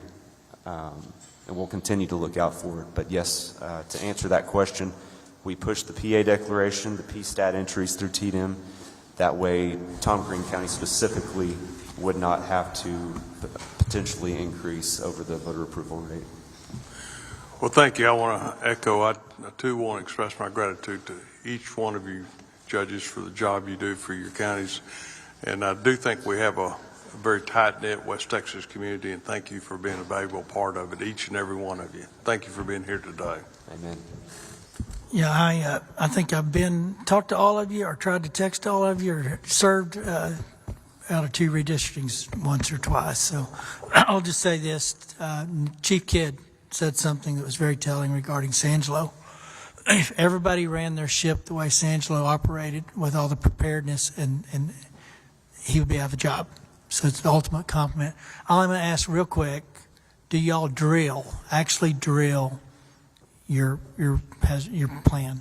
Judge Corbin, Menard County, yes, sir, we do. You do? What was the question? Do you actually have a drill? Do you actually physically drill your plan, put your folks together in a room under a simulated disaster? We have not done one in preparation for a flood or in the very recent past. We did do one in preparation of the eclipse a year and a half ago. And I think the actual disaster is important, but what we're looking for is system. Something, it doesn't matter what the disaster is, everybody knows their role and everybody knows what to do when they need to do it. So how about you, Judge Trull? Frank Trull, we have a monthly LEPC meeting, and at those we kind of discuss all of the areas where there could be upcoming problems and so forth, whether it's emergency management or just it may be things about the hospital or nursing homes and so forth like that. Right. We do have a tabletop planned for next month. So. Okay. Judge? Yes, sir. Judge Hardin, Mason County. We do have an unofficial system, I guess, put in place where it's just an automatic, this is what happens. We have not had specific flash flood planning or drilling. This is another reason why there's such a push to have a full-time emergency management department and emergency management coordinator, is to get a pattern, a consistent pattern of that drilling. Yes, sir. Judge Carter. Lane Carter, Tom Green County. Yes, sir, we do. We have our IS 300 and 400 annually, and we try to do that every August. This year it might come, since we're coming up on it and tomorrow. Have to, and of course, recovering with the flood events now, move that back a little bit. But we do drill, like Chief Kidd said, plan, train, respond. So we do I would just say night and day difference in those that do plan and those that don't. We had one fatality in San Angelo and no other fatalities in your area. And I know I was getting texts from Tatum, but also text from you. Tatum was your first contact pretty much. Is that a fair statement? Yes, and you knew what to do. Thank you for that. Senator Menendez. Thank you, Mr. Chairman. First of all, let me tell you, be very frank with you, I wasn't quite sure what I was going to expect to hear from y'all, but what I have heard is I've been very impressed. Particularly impressed with the concern with your taxpayers and your candor in terms of your financial situation. And one of the things is, I think you've been here all morning, correct? So you heard earlier this morning when the emergency was going on, and it seemed like the people or the person that could call the evacuation, it was impossible to get a hold of them. And one of the questions that we're grappling with is, if we can't get a hold of a county judge and there needs to be an evacuation, how would you feel individually if after a certain amount of time there was a law passed that would allow for TDEM to issue a temporary order until we can get in touch with you? Maybe something's going on with your own home or family and you're tied up taking care of them, but something needs to be done. Would you be opposed or would you be okay with that? And if you, whoever cares to answer. Go ahead. Brandon Corbin, Menard County, I'd be in full support of that. I think a lot of the legalism of only the judge or the mayor being given certain authority just slows down in these situations. I don't see much value in it. Thank you. I think I feel a little different than that Jody Foley, Santa County. If I was unable to respond, I would rather have it within our plan than we do now. Is either my EMC steps up to that next level or maybe even our sheriffs, depending on how we laid that out. I'd like somebody local making that decision. On the flip side of that, we do have a local county liaison that I would have a lot of confidence in. That does make a difference in that equation.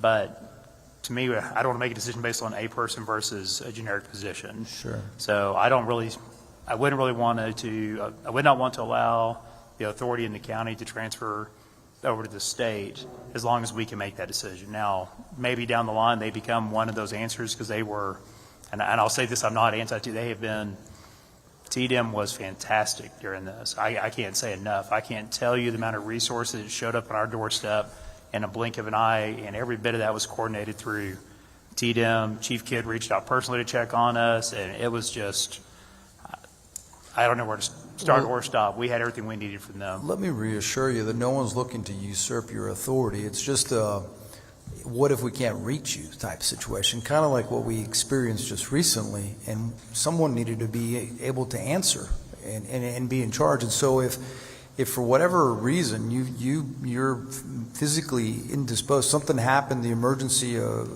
terrible tornado, whatever, and it's knocked out yours, that's the only reason I would say would you be opposed to having TDEM make that declaration temporarily? Well, and in my mind, I'm not worried about the usurping. My thought is I'd like to see that as a set plan, and I think every county should say, okay, if I'm out, who's number 2, who's number 3, and at some point in time, TDEM should be in that list. I would not have an issue with that, but I would like to have it somewhat controlled within the county to start with, knowing they're boots on the ground. They're there seeing it happening. That makes sense. Frank Trull, I'm almost positive it's in the government code as far as the succession. If a county judge is unable to fulfill some of his duties, then it defers to the senior member of the Commissioner's Court, I believe. I'd have to double check, but it seems like I've had this conversation with some of our TDM representatives simply because I'm without an emergency management coordinator right now. Okay. I'm taking that role, and that was part of our concern. If something happened to me, who would be next? And I believe that's accurate, but I would definitely have to look that up for you. Understood.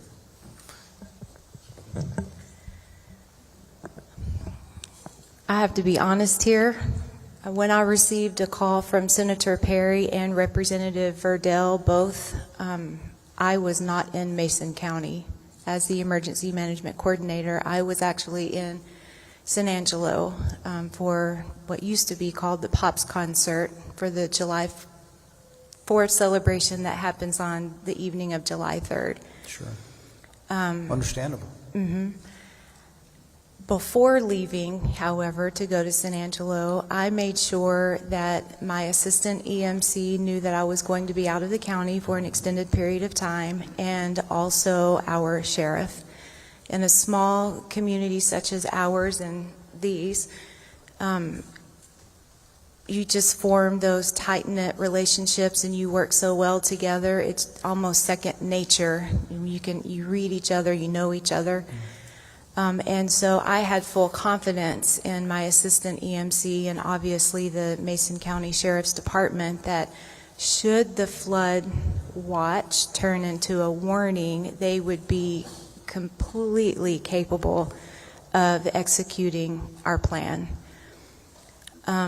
We do make sure that we keep the Form 147 updated, which is the tool that TDM uses to know how to contact the EMC, the assistant EMC, the mayor, the succession that has been mentioned here. And we work so incredibly closely with TDM as well that it's almost as if they're automatically part of our team. Chief Baxter could have called out my assistant EMC and they could have worked flawlessly together in this incident. So I think it's that building of the relationship and knowing how each member of the emergency management team operates and having confidence in one another. I agree, and I appreciate that, but I think legally only the county judge can call for an evacuation. That is correct, yes. And that's where the question that I'm asking. I'm sorry, I did not That's okay. comprehend that you were asking that, but Yeah, yes, sir. That's the sort of the point that when some folks have said, well, what if that evacuation was necessary or some order given that it can only be done by the judge? And that's where I was asking. So Yes, sir. I appreciate your answer, though. Mm-hmm. Yes, sir. Lane Carter, Tom Green County. You're absolutely right. The judge or the mayor, I believe. Yeah, correct. In a municipality. The mayor, the judge can step in if the mayor is absent or failing to for the prevention of loss of life. Right. You can come in and order an evacuation. Right. I think the conversations may need to happen if there is an absence of both. Who does step in? I have a full trust of what my judge pro tem at the Commissioner's Court would be able to handle. Whether we initiate the conversations is the sheriff involved? Absolutely.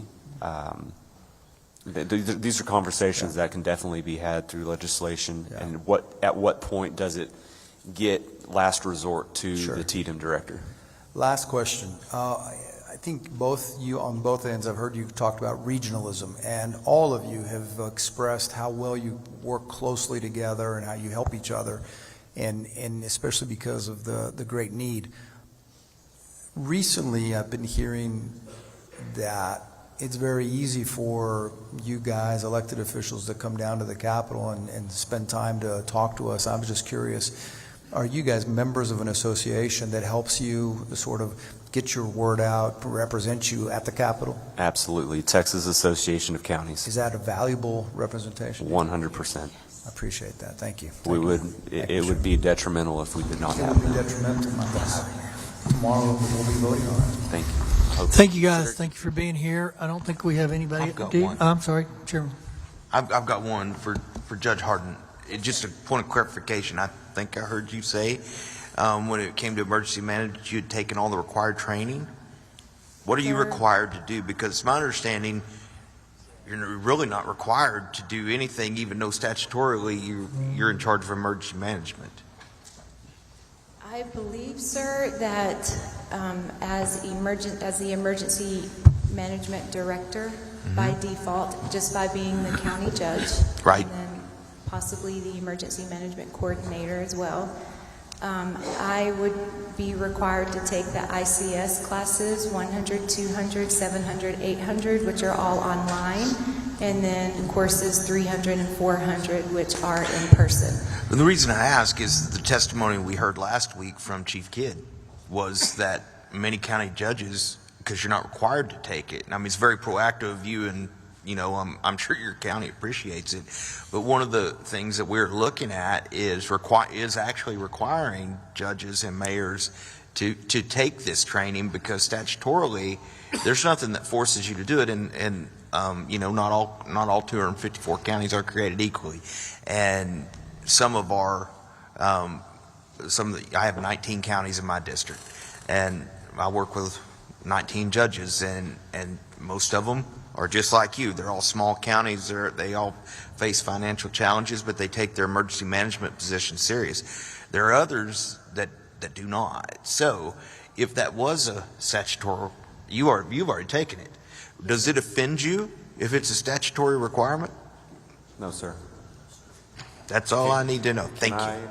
Yes, sir. Comment on that. As we're required to take the Open Meetings Act, I believe as the emergency management director of a county, especially a larger county, should be required to have at least some of the trainings, like the 300, 400, 700 classes. If you wouldn't mind, when you give you gave me written testimony, but we've asked panelists all day, to submit those things to our offices.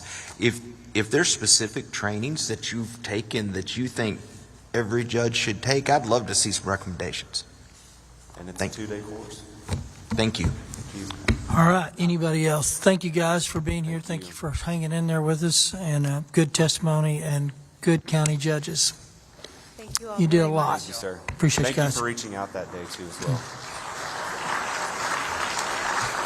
All right, we're going to go back to 8, public panel. Eric S. Cooper, Jacob Torres, Mike Richards, Janice Riley,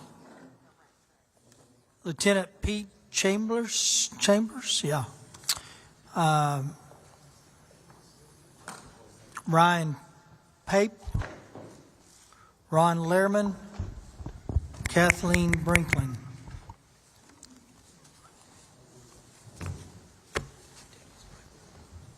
I'm going to.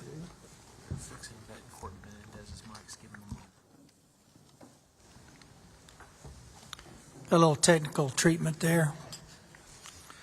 I got Kathleen Brinkman. Is that you? Nope. Ron Lehrman? Nope. Ryan Pape? Pape? Nope. Pete Chambers. Okay, got Pete Chambers. Janice Riley. Got Janice Riley. Mike Richards. Jacob Torres.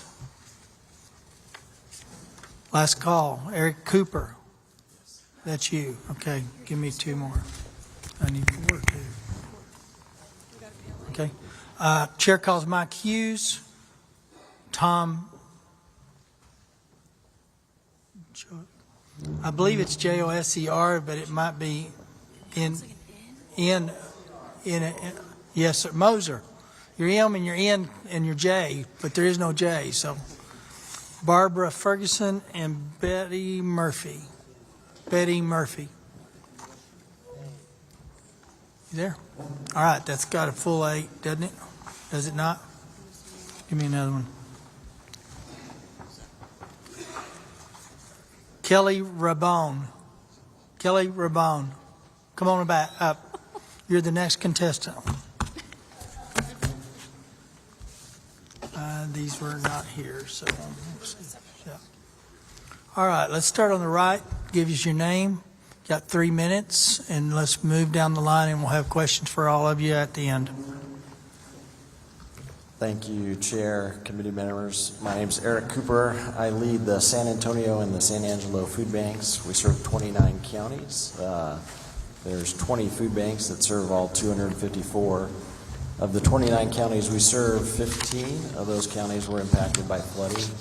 We fight the daily disaster of poverty, but when a natural disaster or man-made disaster occurs, we respond to that too. When neighbors are hurting and are in crisis, words can often be inadequate.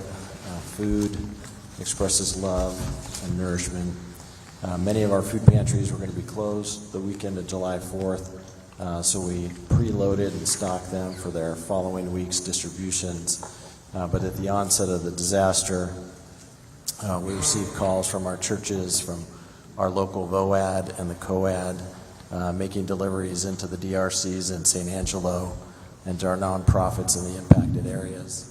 I want to thank all of our food pantries, those nonprofits, schools, churches, for all taking action, especially those connected to the VOAD and the COAD, and the role of the Salvation Army here in Kerrville. The countless volunteers, all that helped with our call center helpline, responding to requests for water and meals. Many of those volunteers packed care boxes, and since July 4th, we distributed about $2 million in food. I also wanted to thank all those that donated, the individuals, the churches, the companies, especially HEB, USAA, and Valero, Feeding Texas and Feeding America.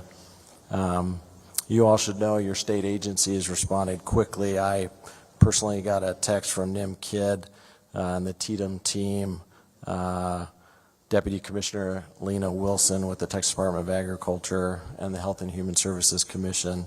I want to thank you all and the governor for allowing SNAP benefits to be used at restaurants. Those people who lost their homes were able to get meals. Donations management is always a challenge in disasters. Ensuring the right items are donated in the appropriate quantities at the right time. It's critical to have the right equipment and the storage to ensure food safety. Food safety is not a priority. In times of disaster, you need to be extreme. We're distributing food before, during, and after this storm, and it will be a long recovery. Impact to housing costs, rents, insurance, agriculture, and the tourism sector have already been noted. Y'all are invited to come out to our upcoming distributions. There's lots in all of these counties. Last Saturday in San Angelo, there was about 650 families served at San Angelo Stadium. This Saturday, we'll be giving out the cleaning supplies from the COAD. But please ensure these communities get adequate support for the weeks, months, and years ahead. Thank you. Mr. Moser. State your name. You got 3 minutes. My name is Mike Hughes. Mr. Chairman, Chairman King, Chairman Perry, members of the Select Committee, thank you very much for coming to our community and hearing us. I watched a hearing held a few days ago in Austin. I think it was 11 hours. Is that right? 12. I changed my arithmetic. Okay. Rightfully, attention is being drawn to emergency response, adequacy of flood warning systems, the property damage and the terrible loss of life, property that we've suffered here.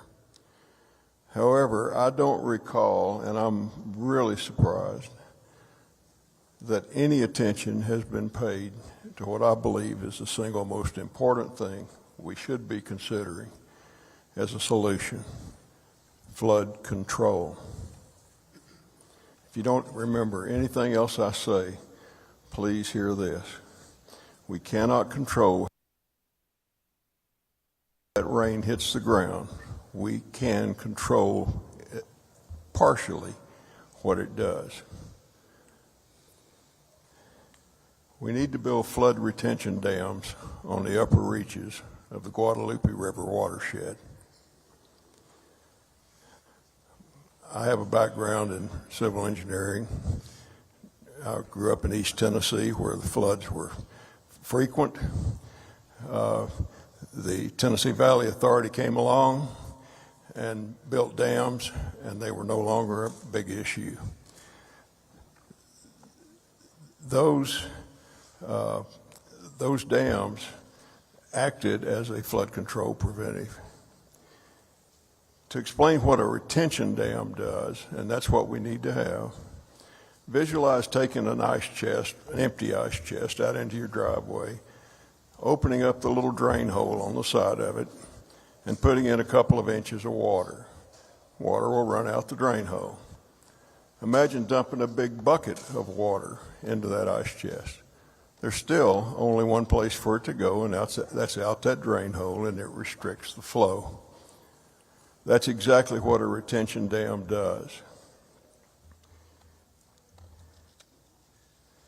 No matter how many buckets of water you pour into that ice chest, as long as the rate is constant, that much water is allowed to pass through. Other than during periods of heavy rainfall, the reservoir behind these dams remains dry. This is not a dam that impounds water permanently. Normal stream flow passes through a relatively large opening at the base of the dam. When excessive rain falls, the water level upstream of the dam starts to build up behind the dam, and then is eventually released through that same opening at a controlled rate.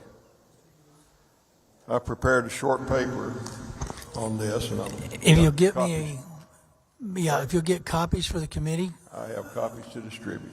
Awesome. That's good. And I appreciate your time and your testimony. Thank you very much. Thank you for being here. And it is a valid concept.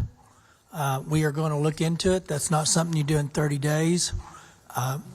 Initial is, if we've tried it, but this area didn't work well for it. But we will go back to that and have that conversation. Go ahead, ma'am. Appreciate it. Good afternoon. Janice Riley, Center Point resident and volunteer coordinator with Somebody Cares. On July 4th in the morning, our power started to flicker in and out, so my husband and I decided to run down into Center Point and fill up our gas cans. Both ways were covered in water. Center Point, there was already a vehicle stuck in the water across the roadway, and east on 27 going into Comfort, it was already starting to come across. My husband said, "This is stupid, we're going back, because if we try and go, we're going to get stranded in Comfort." So we got back and just waited it out. That day I started contacting Crisis Response International in Virginia, who I am certified with for crisis response, saying, "This is what's going on, are you coming?" They responded, left from Virginia on Sunday, got here on Monday, connected with Hunt Fire Department, and we've been deployed in Bumblebee Hills ever since, working in there. And they left on Saturday the 18th after working with multiple other disaster relief organizations to get the entire community mucked out, and we're now rebuilding. So we have several homes that are already up drywall, and we're getting painting and moving towards getting them back in their homes. I mean, they've already been traumatized, and one of the key things now is to get them back in their homes.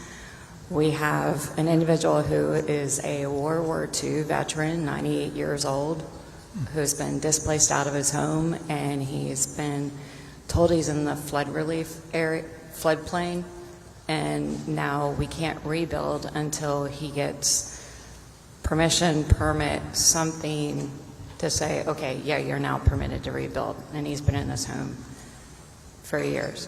So I'm just standing up for World War II vets, saying, can we please get this guy back in his house? And what do we need to do to make that happen? My second point is, in case of a disaster, I've been working with bunches of disaster relief organizations for the last 3 weeks. It's managed chaos. If we could have a Texas website that activates upon a disaster, I don't care if it's Houston, El Paso, or the Panhandle, that activates and then says, hey, if you want to come help us, all the information you need to know is here, because we still have people showing up wanting to do search and rescue and wanting to do new buck out, and that's done. We now need to do other things. So if we could get that information out to these volunteers that want to help,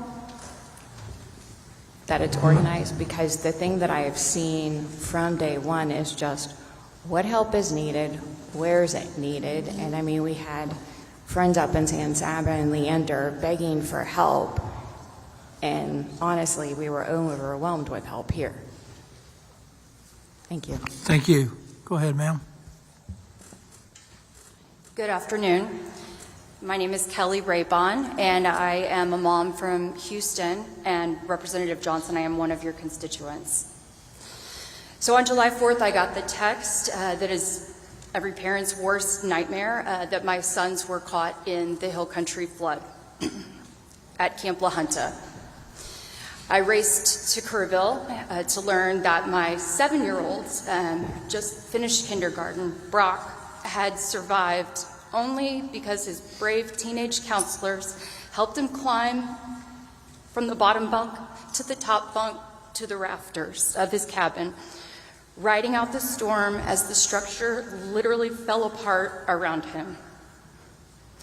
My 9-year-old was in a higher cabin, and for 12 agonizing hours, he had no idea if his little brother was alive. Today, my sons are physically safe, but for our family, the storm is not over. Brock scans every room for higher ground. He checks the weather constantly. He battles nightmares of water dripping from the ceiling or his mattress being wet.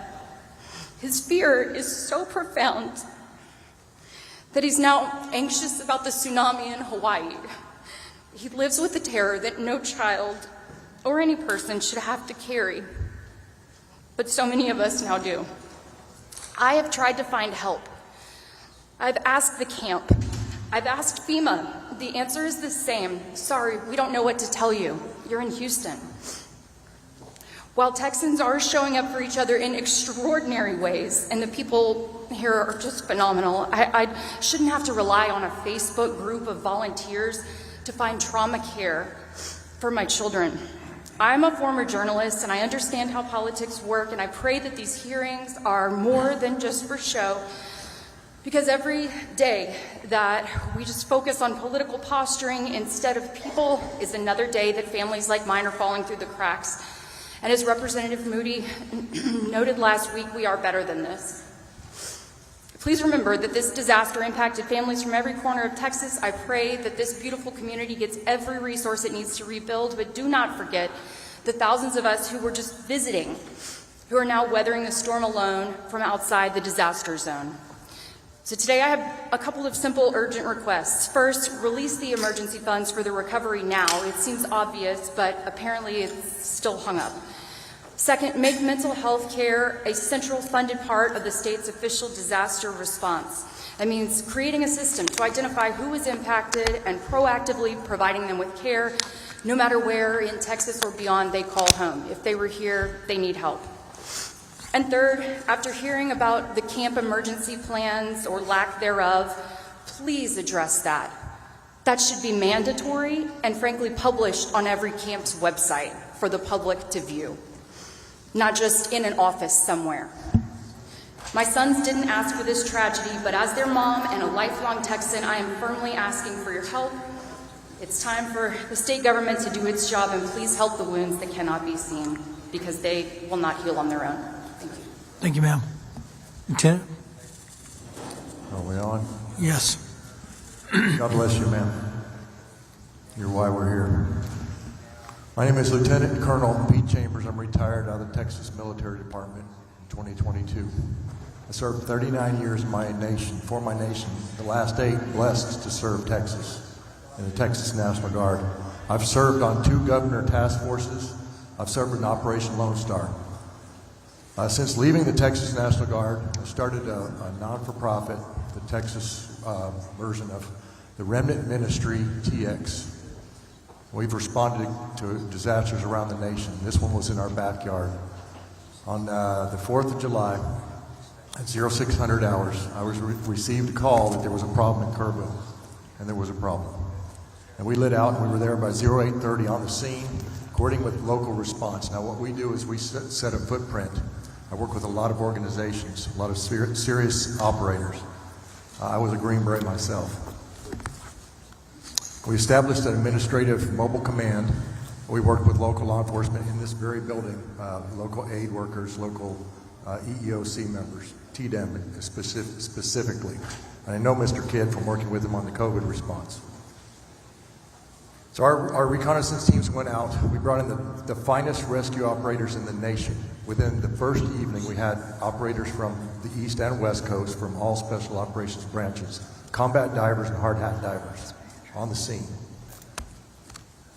I worked with other organizations here within Texas, mostly citizens. Of the 17,000 citizens that responded, we worked with 14 of the organizations. Heavy rescue equipment, reconnaissance, logistics support, ministry support, heavy equipment, amphibious recovery vehicles, and other ancillary services. I visited Sandy Creek, and we heard a lot about them today. We got there a little bit late for us. We were focused mostly from Hunt to about Kerrville, just past around the corner to Center Point. But when I got to Sandy Creek, my heart was broken because it looked like a third world country, and there wasn't a lot of help. And I want to thank those citizens who rescued and recovered themselves today, to remember them. Information ops are important, and we did. We put out sit reps 3 times a day, situation reports to the citizens on our social media, right? We're using it. And thank God for the AT&T folks. I pay a bill to them every month, and so now I'm thanking God for them, who put in the towers for us. It made it a lot easier. Texans and other Americans helping Texans made up a part of the 17,000 citizens conducting their civic duty. It is a civic duty. We did it on the Red River when I was young. Tornado hit one town, everybody else showed up in the other town.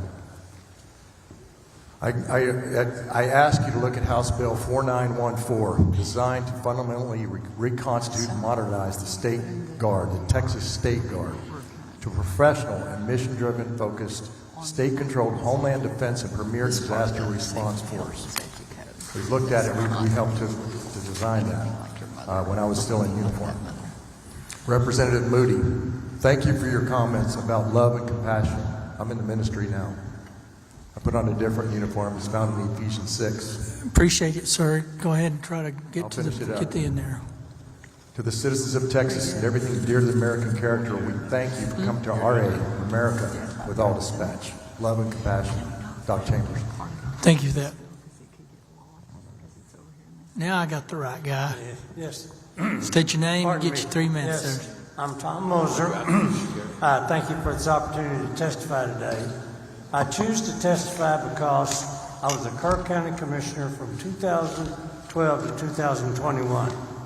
As such, I introduced and advocated for an improvement in the Kerr County flood warning system. And I did this, Representative Johnson, based on what happened in 2015. Funding for this planned flood warning system was submitted to 2 state grants. We were denied on both, and I think that was mentioned earlier today. I'm not here to look back, but I'm here to advocate for a new, improved flood warning system that could be extremely reliable and extremely efficient. I advocate and recommend this not only as a long-time Kerr County resident and former county commissioner, but also as a former NASA program manager on Apollo, Space Shuttle, and Space Station. So I know something about getting projects done. In 1990, President Kennedy was bold. He said, put a man on the moon, bring him back safely within this decade. I asked the state legislature and the governor to be bold today by developing the need for a flood warning system that would be applicable to Kerr County and for all other high-risk regions in the state of Texas, which we've heard from today. As a former longtime project manager at NASA, I recommend that the flood warning system have 2 aspects to it. Number 1, predict the flood, and number 2, project the warning. Okay? And in so doing with that, to predict a flood would require a model, which is being developed, I understand. If not, it should be developed which would predict the rainfall, the rise in the rivers based on three things. Based on weather projections, number two, measured rainfall data, and number three, the rate of rise in the rivers. Projecting the warning is also equally and is important, and that is to employ techniques that are state-of-the-art today on telecommunications, sirens, also cell phones, social media, television, radio, blah, blah, blah, all of those things.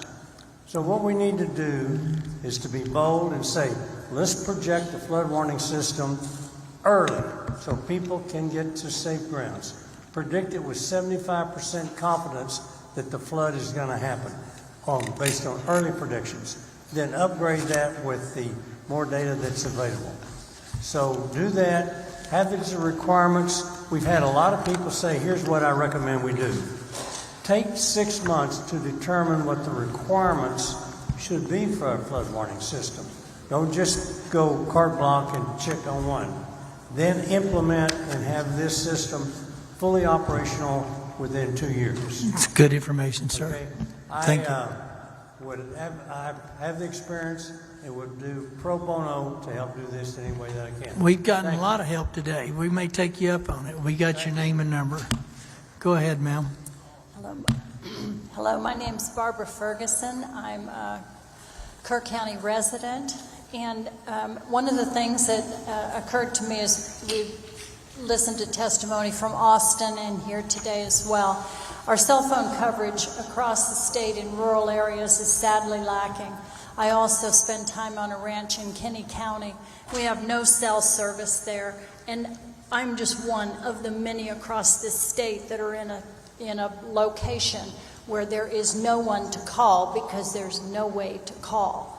And that happened up in the Hunt area. Until we improve that, we can't institute a kind of warning system that Mr. Moser just talked about. We've got to improve our cell service. The FCC, it seems like, was charged the cell phone companies decades ago to implement coverage in rural areas, and that those promises they made have never come to fruition. We have to do something to force cell phone companies to provide to rural areas. I also think a better opt-in and out choices on cell phones. I turn my cell phone alerts off because they go off constantly. I turn my phone off at night and I sleep. Now, if I lived in a flood-prone area, I'd probably leave it on. But we've got to do better in not having the cry wolf syndrome. So we've got to come up with some options for people. One additional thing is the loss of electricity in rural areas is common during storms. The implication this would have on sirens needs to be considered. What are our options there? How effective would they be in a storm given the loss of electricity? And Hunt lost electricity. Finally, to perhaps clarify what appeared to be a misunderstanding in your first committee hearing in Austin, earlier today, UGRA is not tasked with emergency operations. It protects the headwaters and some 30 miles of our river, not only for the benefit of Kerr County, but for all the counties in the beautiful Guadalupe river flow. Its functions include testing for water quality, water levels, encouraging conservation, and the protection of the riparian zones. It protects our river that all of Texas benefits from. The number of, most importantly for this committee, the number of water gauges UGRA oversees, some of which the federal government recently informed them they would no longer fund, need to be increased, not decreased. We're facing a possible reduction in the number of gauges that feed information to the National Weather Service. That cannot be allowed to happen. In fact, having additional gauges higher up the river and on tributaries may help the National Weather Service issue earlier and more accurate. Thank you for your testimony. Sir, just please state your name, and you've got 3 minutes. Yeah, my name is Mike Richards, and I've got a ranch in Bandera, and I've got a land in Center Point. And I received a call from my daughter that lives on the land in Center Point on the next morning after the flood. She said there was a dead guy, by her house. And so I got over, I went over there, and we recovered a total of 10 people on the property. And there's so many different things that are wrong. For instance, FEMA sucks, FEMA needs to be abolished, period. Kerrville and Kerr County, all through this, we just quit searching Saturday. All through this whole thing, people would call from different cities and say, hey man, y'all need to be able to know we're full, we don't need it. Well, they should have said we're full, but call Hunt or call Center Point, but don't just turn people away, because like I say, we just quit searching Saturday. And as far as the state goes, well, let me tell you about the state. I think the state involvement, as far as I'm concerned, is pathetic. And I'll tell you why. After we found that one body, I went down to a part of my property and I started looking at the drifts, the debris, and it was 30 and 40 foot high, and 50 and 100 foot long, all up and down the river. I said, well, I can't touch it with the equipment I have, so I'm going to call around and get an excavator and see if I can rip one. And I started calling around. About 10 minutes later, some guy calls me on the phone. He says, "This is Mike Richards." Yeah, and I don't know who it was, but he says, "I got these excavators, I got dozers, I got anything you need. They're set up here in a parking lot near Kerrville." I said, "Well, dude, bring it on. I need it." And he called me back in 5 minutes. He said, "The state's not going to let me do it." What the hell, come on, why is the state not? Well, this river authority says this law, and I said, I ain't worried about no laws, man. I'll break it when you bring your equipment over just to go out and look for these people, And it's this river authority, and then they start talking about burning. I'm not talking about burning. I'm talking about finding bodies, And it goes on and on and on about this stupid clam in the water and stuff, So, sir, you'll have to kind of wrap up your thoughts. Wrap up your thoughts. It's been 3 minutes, so just kind of wrap up your thoughts. My time's up? It's up, but if you want to finish your thought, just go ahead and finish. I mean, we kind of understand what you're talking about and saying, but if you want to finish a final thought, go ahead and finish it out. It's just that, here's I say that to say this. It was 2 days before I got some mail. And it was not from the state, not from the government. It was from good-hearted people, my friends, and my cousins and things. And they came over, and 3 of us went across this little island, and we found two easy finds, There were 2 bodies laying over there. And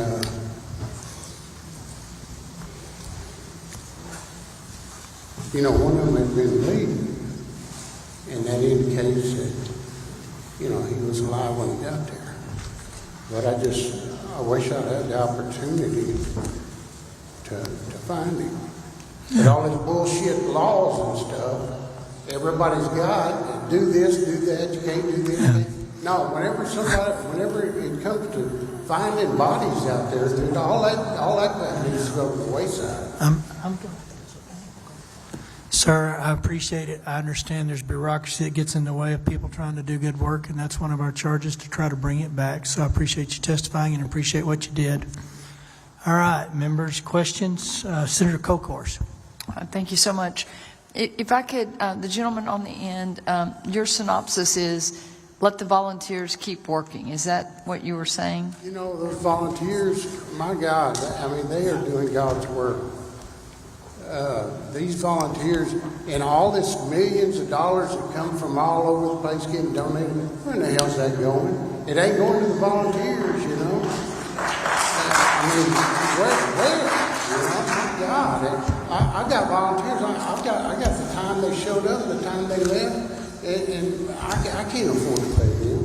But they did it out of the kindness of the heart. All that money is going to some politician's slush fund somewhere. I mean, well, I'll correct you. I will correct you on that. Okay, it's not. Let's chill on the conversation. Let's keep it on the subject matter. That money is not going to politicians. Well, that money will be distributed. There's going to be sir, I'm not going to argue with you. Huh? That money will not go to politicians. It will get to the help that it's seeking, because it's going to be administered by quality NGOs. I'm not going to argue with you. You can leave, or you can sit there and answer the questions directly. But that money. Answer them correctly.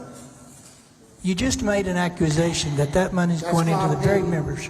Well, your opinion is your opinion, but it's not factually accurate, then it's my right to call it out. This is an NGO, and I can name you about 100 NGOs that aren't looking for paychecks. I don't know what an NGO is, but there is a... Non-governmental entities and non-profits are not getting paid to do this work, and they're doing a yeoman's job. By definition, a volunteer is doing it, not expecting a pay. Period. And so hopefully most of that money I've been aware of is going back to individual assistance, helping to rebuild some homes in the areas that I'm talking to.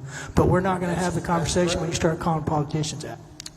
I will say, and let me conclude, one of the things we talked about in the last hearing was I've had constituents who came from Senate District 18 to volunteer here, and they were discouraged when they were told that they no longer, by state officials, or that they were no longer needed. And we're going to work through that. That's part of this process of how you organize volunteers and how you utilize them. So thank you for your testimony.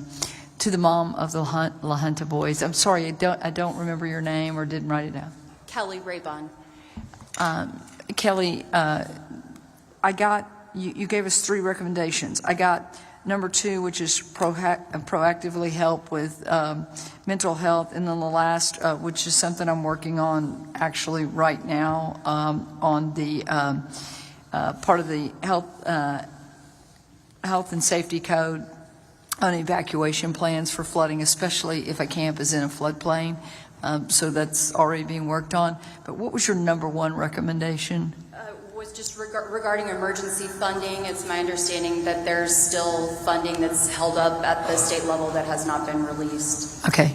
And then finally, about your son, I'm going to meet you at the back of the room with a representative from Health and Human Services, and we're going to get you on the right track on that. So I'll meet you right back there as soon as this is over. Thank you very much. And I'm not alone. There's lots and lots and lots of others out there who have these same questions. And my goal here today is hopefully we can all make it easier for people to get the information that they need and deserve. I'm Chair of Health and Human Services in the Texas Senate and honored to serve in that role. And we have lots of resources, and we're going to make sure that we get better about telling people how to get those. So thank you so much for being here today. Thank you, Mr. Chairman. Representative Verdell. Thank you, Chairman King. Appreciate it. Mike, we met, I think, on day 2. I just want you to know I did reference some people to your property to try to help you out, and I'm glad that you're here today. I know it's been very hard on you. You care a lot about your property, and I'm sorry for what you're having to go through. And I hope that someday you can enjoy the property again, like you've known it before. I know it's going to be tough to get to. But I just want you to know we do care for you, and I understand where you're coming from with what you're saying. To the others on the committee or the panel, Barbara, Tom, Doc, Kelly. All right, you're working at Bumblebee Inns, right? You've been helping out at Bumblebee Inns. Yeah, Am I Janice saying that Riley, right? 11 Yes, Center yes, ma'am. Point. Yeah. And then I apologize, I've forgotten y'all's two names, but I just want to say, yes, sir. Yeah, I want to say thank y'all for all of y'all's help in the community. I know that y'all have helped in each way you can. This is tough, and that's what we're here for, is to try to find if there's solutions going forward. And Mike, I feel for you. I promise you I do. And you know, I hope we can get back to some kind of normal at some point for you and for others. But I just want to tell y'all, thank y'all for being here, taking the time. Thank you for telling us about your child and what he's going through also, Kelly. Appreciate that. But that's all I had. I just wanted to make sure to let Mike know. Thanks. Senator Hinojosa. Thank you, Chairman, and thank you to the panelists. You know, this brought up another very important point that I don't think has had enough emphasis on it, but a lot of you, I understand the gentleman's frustration at the end there. I know as a young man, my family and I, whenever there were disasters like this, we try to volunteer and go respond wherever it was. I remember in particular Hurricane Katrina, and where we chartered a couple of buses and went out there because the need was just to try to get people, you know, as they were rescued, just out of there and get them to a shelter or something. And I'll never forget one of the moments where when we arrived, there was a gentleman who had spent basically his life savings to charter 20 buses. But because of governmental red tape and other things, they sidelined those buses. He was there crying on the steps because, you know, he'd spent all this money and it wasn't being utilized just because, hey, we're not letting you in. You know, Texas is a wonderful state, in my opinion, the best state in this nation. In the United States, we see the best in people when disasters tend to happen. So we respond in Texas, from Texas to other states, and we see that as well. But just in Texas itself, we have just so many people willing to and ready to help. Ma'am, to your point, the third from the left here on the panel, you were talking about potentially a website or something. I think we've been talking about something like that where we could organize maybe ahead of time where it's not a long-winded process. Now, rightfully so, there are concerns. You know, you don't want people who are going to loot and cause chaos to come rummaging through people's personal items. You don't want somebody who's had a history of sexual offenses to be out there watching over a kid's area. You know, those are important, legitimate concerns. But, you know, also to the gentleman's point, there's a lot of times where people want to give money, but they're not sure where. They haven't pre-registered. They haven't gone through all the certifications to be part of the Red Cross or any of these other organizations. But I think we as a state, we have so many wonderful people who are willing to come and help. And if there were a way for us to organize them in a way to say, hey, we need people out here with chainsaws right now. We need people out here with waiters who are willing to go out and do some searching. We need the gentleman here from the food bank, you know, what specifically do we need so that we're not bringing a whole bunch of stuff that isn't needed?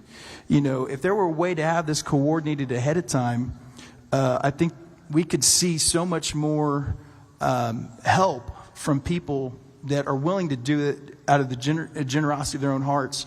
And that would really help us as a state, would help the community in a more immediate fashion. So I just wanted to give you the opportunity to expand a little bit more on some of those ideas that you had when you had mentioned the website and some of the other things that you witnessed. Just wanted to see if you would be willing to elaborate a little bit more on that. Sure. Janice Riley with Centerpoint and Somebody Cares. I think it's a great question that there's so many thoughts to this. But it's figuring out a website that says, okay, what are all the areas impacted and, you know, the riverfront and who needs help? Because in the current situation in Kerr County, we were relying on the fire departments that were handling first responders and doing search and rescue to also handle all the volunteers coming in to help. And some of those volunteers came in for search and rescue, but they were also coming in to rebuild. And so that was a lot on them.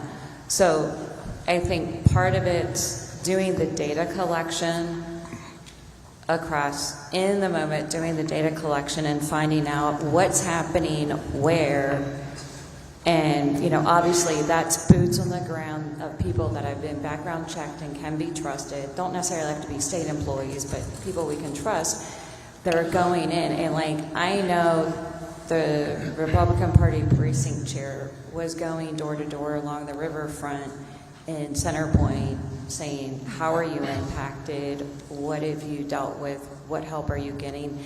And then was assigned to go up to Ingram and do the same thing. So is somebody like that assessing what's going on, assessing what the need is? And I know a lot of our churches have gotten funding, so now the churches are going around and the churches are saying, please complete my application to say what you need. And at the end of the day, the immediate need for each household is what sizes are the kids and what do they need to have replaced? They're getting ready to go back to school.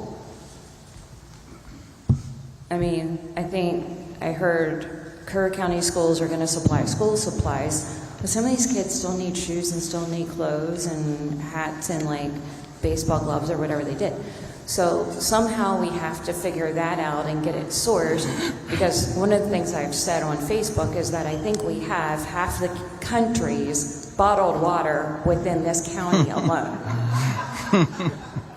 I mean, if you drive around and look at the flood impact, you're going to see bottles of water, I'm just saying. So, you know, we don't need more clothes and we don't need more bottle of water right now. Or if we do need clothes, we need specific clothes that fit the people. So it's figuring that out and then having it on some kind of website that as soon as it happens, this goes live. And then there's committees and a task force activated to get the data. And then there's data outlets, sysadmin, and all the things that go into software development and website development. I used to work in that space of funneling that information and then saying it's like a gift registry on Amazon. When the need's met, it's taken off the list and said fulfilled. So we don't keep getting more of it. Or, you know, wait and it'll come back around and we'll need more. But, and then also as far as what volunteer hours are needed, I had somebody show up to work with Operation Blessing at Bumblebee Hills, and Operation Blessing pulled out last Saturday. She showed up Monday from Arizona, flew in for the entire week to help with either search and rescue or muck out. All that work in Bumblebee Hills is already done, and sorry, like they've canceled that. So she's like, okay, what do I do now? Because we don't have central form. So I know it's hurting cats. Well, I don't know a lot about technology, but I know that technology can sure help in this way. As a small business owner, the difference between a website and then, you know, having the benefits of an app that can actually send a notification. Maybe people, you know, a state-sanctioned app where they know it's official. They know that any money donated is going to the right place. Any you know, announcements of volunteer help or specific duties or specific supplies that are needed can be updated real time, and maybe notifications sent. Have a pool of people already registered, perhaps, that we can even call and say, hey, mobilize. You know, we've got people in Corpus Christi ready to mobilize their group of, you know, bundle their network of people for funding. I know there's ways to do it, but again, I'd like for this gentleman here at the end with your food bank, because it's basically about coordination, right? So if you had somebody on the ground coordinating, I know there's various groups that have expertise. The gentleman with the food bank, I'd like for you to chime in as well, but for that, for example, that can be coordinated into what is needed, I'm assuming. Can I say something? If you don't mind, let me allow him to answer, and then we can allow you to have some comments on that. Yeah, I think there's a huge opportunity just to get information out and help people understand what resources are available. For many of the established churches and nonprofits, Representative Darby, I think, pointed out COAD in the Concho Valley area is the Community Organizations Aiding in Disaster. In kind of the San Antonio area, it's called VOAD, same organization, it's just Volunteer Organizations Aiding in Disaster, and that becomes a communication hub of all the organizations that are doing work. And so if someone has a need or surplus, if it's access to neighbors that were impacted, then people can shift resources. Those organizations can shift resources. If someone has a surplus of volunteers, then those volunteers could be shifted to other organizations that might need them. And so just being a part of an organization where you can get access to communication is hard. I think this is a disaster, and we've suffered many here in Texas. And I think giving ourselves some break, right, that the nature of the disaster is going to create friction and confusion, but how can we improve? And I think it's just that opportunity to really network in those times when you're not in the middle of it and establish relationships. I think Tatum's been celebrated a lot, and I think, hats off to Nim Kidd, and he's a San Antonio guy. And during Katrina, we forged those relationships, and I think the consistency of the players in the space, doing what you say you're going to do, acting with integrity. We're stewarding widows' mites that have blessed the people that were impacted by this disaster, and we will ensure that those resources are given to those impacted by this disaster. And so the community trust, but nobody wants to waste people's time. And when there's inefficiencies of food that goes bad or people's time is wasted, that's what we need to be figuring out how to get tighter. There are some websites, I just don't want to plug, there's a lot of people competing for the space on kind of volunteer management and all of that kind of stuff, but those vehicles exist today, but there's politics on which one gets used or not used. But showing up and being a part of a community and the communication, I think, brings some efficiencies, and we saw that in the San Angelo area. Appreciate that, Sarah. At the end, if you wanted to add anything. What you said is so true, because one of the main things I think the state dropped the ball on is that there was zero communication, zero coordination. That may have been happening somewhere else, but it wasn't happening where I was at. But there's no reason that the state can't send somebody in to the landowners in particular areas and communicate with them and say, hey, this is what we want to do. And we're going to search for bodies. Then we're going to get the dogs. Then we're going to do this. Then we're going to do that. And give everybody a structure. Because otherwise, my neighbors are sitting there with bulldozers pushing them up, and we're finding bodies in there. I mean, it's not because of them, their fault. It's because they never looked for bodies before, Right. They need some advice, and everybody needs to be on the same page. But yet, nobody with the state ever came through my gate and said a word to me, or FEMA, or whoever. Man, we had to do that all on our own, And it just, we figured out the easiest way to do it. But that's the way it's got to be done. There has to be more communication. And it has to be with everybody along that river, because if you're trying to reach the same objective, to find those bodies with respect, then it needs to be all done the same way, and no burning, and just everybody needs to be on the same page, and they weren't. That's well said. And I believe that's what we're trying to shoot for, is a more standardized process, like you said, in times where it's not, other than the disaster moment itself. This is the time to try to figure out that structure and try to learn from what we can do a lot better. So that's the goal here, and I appreciate all of your feedback on that. Kelly, I just want to say, we got 4 kids, our 2 youngest right in that same age group, and that just hits home. Our prayers are with you, all the people impacted. So God bless you guys. Thank you very much. Senator Menendez. Thank you, Mr. Chairman. Eric, no pressure. You've got, 29 counties right now?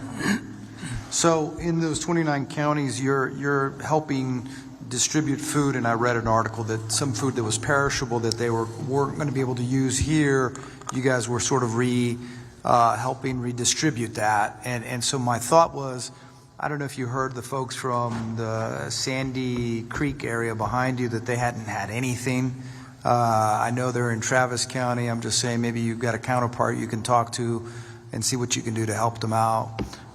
Thank you for what you do. The other thing is that you have a history of using technology to help people get their benefits.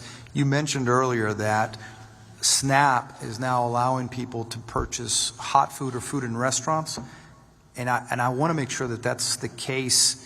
We should make that the case all the time, because one of the concerns I'd heard is you can go to an H-E-B and buy a raw chicken, but you can't buy a prepared chicken. What the hell kind of sense does that make if your kitchen is broken or gone? And I mean, if you need to eat, you need to eat. Can you let me know what's going on with that so we can maybe address that? Yes, Senator, thank you. Eric Cooper, San Antonio Food Bank and the San Angelo Food Bank. Absolutely, we'll reach out to the Central Texas Food Bank and make sure that they're aware of the needs in their area and do what we can to help. But under USDA, the Supplemental Nutrition Assistance Program, SNAP, is only authorized to be used for groceries. And so that's where items that have some food prep behind it are not eligible. But it takes a waiver, a declaration. The governor was able to obtain that to allow families that receive SNAP to use that at restaurants. It's for a limited time. It's during the duration of a disaster. And so, yeah, for those that are on the program in those impacted areas, they are authorized to do that. The SNAP program also has provision for restoration. So for those households that lost power, their food spoiled in their refrigerator, SNAP benefits can replace those food items. Many might now be eligible for SNAP because maybe employment was impacted. So our helpline, the main number, 210-431-8326, or you can go to San Angelo foodbank.org or to safoodbank.org for the San Antonio region. That's this area, Kerrville. And we can help navigate impacted families for services through the Health and Human Services Commission for SNAP and other federal programs, in addition to getting physical food and food boxes, connecting with their local food pantries. And I just can't say enough about here in Kerrville, there's some phenomenal nonprofits that we partner with every day, that our truck delivers to every day, that are seeing that need. And sometimes they're families that are low income. They're prone flooding areas, and they just don't recover when a disaster hits. But they just keep getting pounded and pounded. And so please, just everything you can do to help this community will go a long way. My last point that you can help us out with, because you have such a broad coverage. We've heard earlier that the focus is on Kerrville because it's the focus is everyone knows about the floodings in Kerrville, but Hunt, Ingram, Center Point, I mean, it's a region that's impacted, and we need to make sure Sandy Creek, it's a region that's been impacted, that we need to make sure they get the things they need. And so the focus is great that we have one here, but we have to address the whole region. Thank you. Thank you, Mr. Chairman. Senator Betancourt. Thank you, Chairman Perry. For the guys my age, two quick questions. The TVA analogy is a good one. It's a little less, here in this watershed, maybe less macro, maybe more micro, so I'm looking forward to the paper. Is there one key recommendation that you had? Do it soon and do it and think big. These structures need to be quite large to be effective. They need to have a lot of storage area. They're going to cost a lot of money. Yes. Typically, U.S. Army Corps of Engineers is the source for that not only the funds, but Well, and the key structure on the river is the Canyon Dam right now. That prevents flooding downstream. But I appreciate the analogy. And to my Apollo manager over here. Yes, sir. Gene Kranz is supposedly has said that failure is not an option. Now, apparently he didn't say it, but the attitude pervaded the Apollo program. And so you've come up with two really good points. But I'm going to ask the tough question. I want to know, as a commissioner, you submitted 2 state of Texas grants in 16 and 17. What were they, and why did the state turn you down? They were for $1 million, okay, based on an engineering study that we performed. And the first one, I believe, was for Tatum, okay, and it was the grant purpose was primarily for flood mitigation, but we went in as a flood warning system, and it was not approved. And the second one, I don't know exactly, I don't remember which one it was, but it was part of the Hurricane Harvey. It was a Harvey Yeah, the right, Hurricane containment. Harvey funding that made some grants available. And Right. so we were not successful on both of those. And you don't know the reason why? Or Commissioner Moser, what was the stated reason? I don't remember that. GrantWorks was working with us to apply for those grants, and I could provide that to you, but I don't know it right now. I'll find that out. I think Kelly might be old enough to remember Harvey. But And my oldest son does, and my youngest was a baby, but he still hears about it all the time. I mean, and aftershocks from the derecho and Hurricane Beryl, too. right, well, that's exactly my world back in H-Town. So, but God bless you. Someday those stories will be told over and over again too. All right, and I hope they help people save lives in the future. Thank you all. To my food bank, do you know if the center here with all the local state resource hookups and the federal is still open? I believe it still is. Do you know? That's really more of a Kerrville. There is another facility here that's got the ability to tap into Medicaid, SNAPs, federal programming, and all of those other assets available. Yes, sir. So we do have staff in the area that are doing that and will continue to be in the area. It's actually a location where we consolidated all of those resources from the state and federal in one room, one building. I believe they're still operational, and I think they pretty much stay until nobody else is coming in. So I should know where that location is, but it's local. It's here somewhere if someone knows. I'm pretty sure it's still open, but it had all of those state resources and federal resources at the time. It's something as I need to get my driver's license because it got lost in the flood.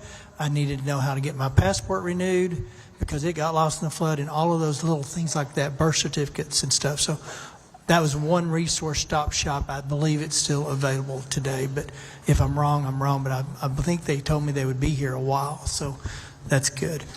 I need to call back, and I apologize, sir, in that I kind of snapped at you there, but you were coming at it. But here's what I'm protecting. My local church out of Lubbock, Texas, gave $50,000 to, I imagine, the foundation or something down here. So the last thing I want to do is have a donor community believe that those monies are not going to be spent well. It's not fair to them, and it's not fair to the people that are going to get that money. So it's just one of those things we've got to protect because we've got good-hearted, kind-hearted people doing the right thing. And there are legitimate places to put that money so that it's not at risk of being scammed, and there's a process to distribute. In my history with disasters, it ends up going to small businesses to make their payrolls and keep their lights on for a while. It goes to individual assistance. I will give you one example. Samaritan's Purse is currently staying in San Angelo till the end of August, and they're rebuilding houses today, because San Angelo had it organized where they had mudded out and debris was gone in less than a week. So they're literally putting up sheetrock today. So it's those organizations that have boots on the ground that can deliver services that should be paid those dollars. And ultimately, they do. I will say this, for those local foundations and United Ways and the like that have received a lot of dollars, I think the donor intended that to be a pass-through and not administratively shaved off. So, to your point, I appreciate where you were coming from. but we don't want to send a message that your money are going to go somewhere other than it was intended to. And that's really where I came from. So I didn't mean to jump, but when you made that blanket statement, it was kind of like everybody that's given $1 is now going to have a heartsick feeling today. No, it's not that, man. I'm just so burned out on these people that have given so much. The first responders, these volunteers, just nothing, you know. I mean, I hear they you. got a lot of money, you know. There ought to be some kind of pot or something, you know, that would go to reimburse them, if not make money, you know. I mean, And I'm not sure, I don't disagree with you, and maybe one of these local foundations can come up with an application for reimbursement and proof and stuff. So that's their call, but I think you make a valid point. A lot of people come down here and stay 3 or 4 weeks at, you know, gas, hotels and oils, but a lot of them are working for these NGOs, the non-governmental authorities, like Texas Baptist Ministries. They pay for those hotels. So there's a lot of good stuff going on out there, but to your point, those guys that just showed up to try to help you, maybe somewhere in this mix of reimbursement process. To Senator Hanosa's project, part of our task was to come up with a volunteer coordinating system so that when we do get people standing in line wanting to help, we're not having them cause more harm. We are vetting them to make sure they don't have a criminal record that could cause harm if they're filtering through stuff. And so we're trying to get it all under one umbrella here and move forward. So, Mr. Chairman, before they go, Representative Verdell had a final comment. Yeah, thank you, Chairman. Just wanted to address this for you, Mike. I had the same concerns you did about the money that's being donated and where it's going, and social media has a lot of those same questions too. And so I've talked to some of the people associated with the foundation and another foundation, and it's my understanding that the volunteer fire departments have received a very generous donation from. So let's take Community Foundation, for example, where a lot of the money's going to. My understanding is that the VFDs, and I don't want to say the number publicly because I don't know if it's supposed to be public, but there's a lot of money that's come into the Community Foundation, and they've given, so far, a pretty good chunk of that out. And those VFDs came out, they received very good compensation donation. I don't know how to say that exactly, but it is there, and I talked to someone with a different foundation that's helping, and I appreciate you, Senator Perry, Chairman Perry, for mentioning Samaritan's Purse. That was something I had a reference to because some of the foundations are not able to give directly to people, but someone like Samaritan's Purse, which actually, Barbara, you mentioned to me before, I think, on Samaritan's Purse, they're able to help directly on the ground. So you may see some of the money not going directly to people from that foundation, but you'll see them going to another C3 nonprofit that can then get money to those people to help them. And so that's I'm with you. We want to make sure that there is ultimate accountability for what happens to those dollars. And the good news is those C3s are required to report publicly. And then just one more back to you. You know, I'm a blue collar guy. I'm a diesel mechanic and a truck driver that moonlights as a politician. And when it comes to wanting to get things done, I don't want to wait around for government to get things done, just like you. And I understand your frustration there where we just want to get out and get stuff done. And so I'm with you. I just want you to know that. I want you to know that as far as I'm aware, the money that's been brought in has not been deviated to the wrong places at the moment. And we'll sure, as time goes by, if that has happened, we will figure that out. So there will be an accountability at the end of all this, you know? I mean, but there's a lot of, so the C3s are required to publicly report a lot of their stuff, so I think there will be accountability if there is misuse of it. So, yes, sir. I believe you. Yes, I appreciate it. Does anybody else got a question? I've just got one comment. So, to you volunteers, particularly you, ma'am, talking about your bottled water comment struck me because I've been through multiple disasters, and you're right. The first thing to come is bottled water and clothes. And what I always try to tell people and the volunteers, the ones that truly get missed out on the thank you, because you have the disaster, you have the recovery from the disaster, but nobody talks about those that stay back to recover from the recovery. And that's its own disaster, much smaller, no loss of life, we hope, but it's particularly in a small community. And there are state resources that help with those things. AgriLife AgriLife is well, at least in my world in the Panhandle, they're always a huge state asset to help. What do you do with 10,000 cases of water that nobody drank? What do you do with clothes that nobody's going to wear, and those kind of things? So we've talked a lot about, we're going to do what we can in this 30-day session. The work to mitigate the next flood will go well into next session, but you are going to have resources to get your town cleaned up and recover from the recovery. Those assets are in place. Anyway, thank you all for being here. Thank you, guys. I appreciate y'all being here. I think Senator Colcourse, Chairwoman Colcourse, can get you fixed up in Houston. For those that are looking for mental health, there's 2 local mental health authorities, LMHAs. It'll be our last panel. My understanding is they've already served 5,000 kids or people between the 2 is what I believe I heard. So there is some resources in the area, local mental health authorities. If those are not going to get it done for you, they can direct you to someone that can. But you need to check with Lois there. I know Houston has a very vibrant community of provider groups. So, all right, guys, appreciate you being here and staying with us all day.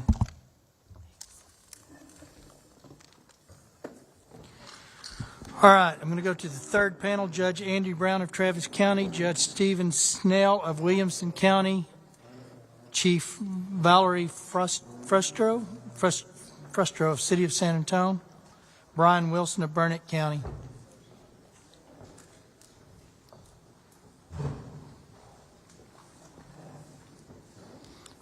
I've got Brown, Snell, Frustro, and Wilson.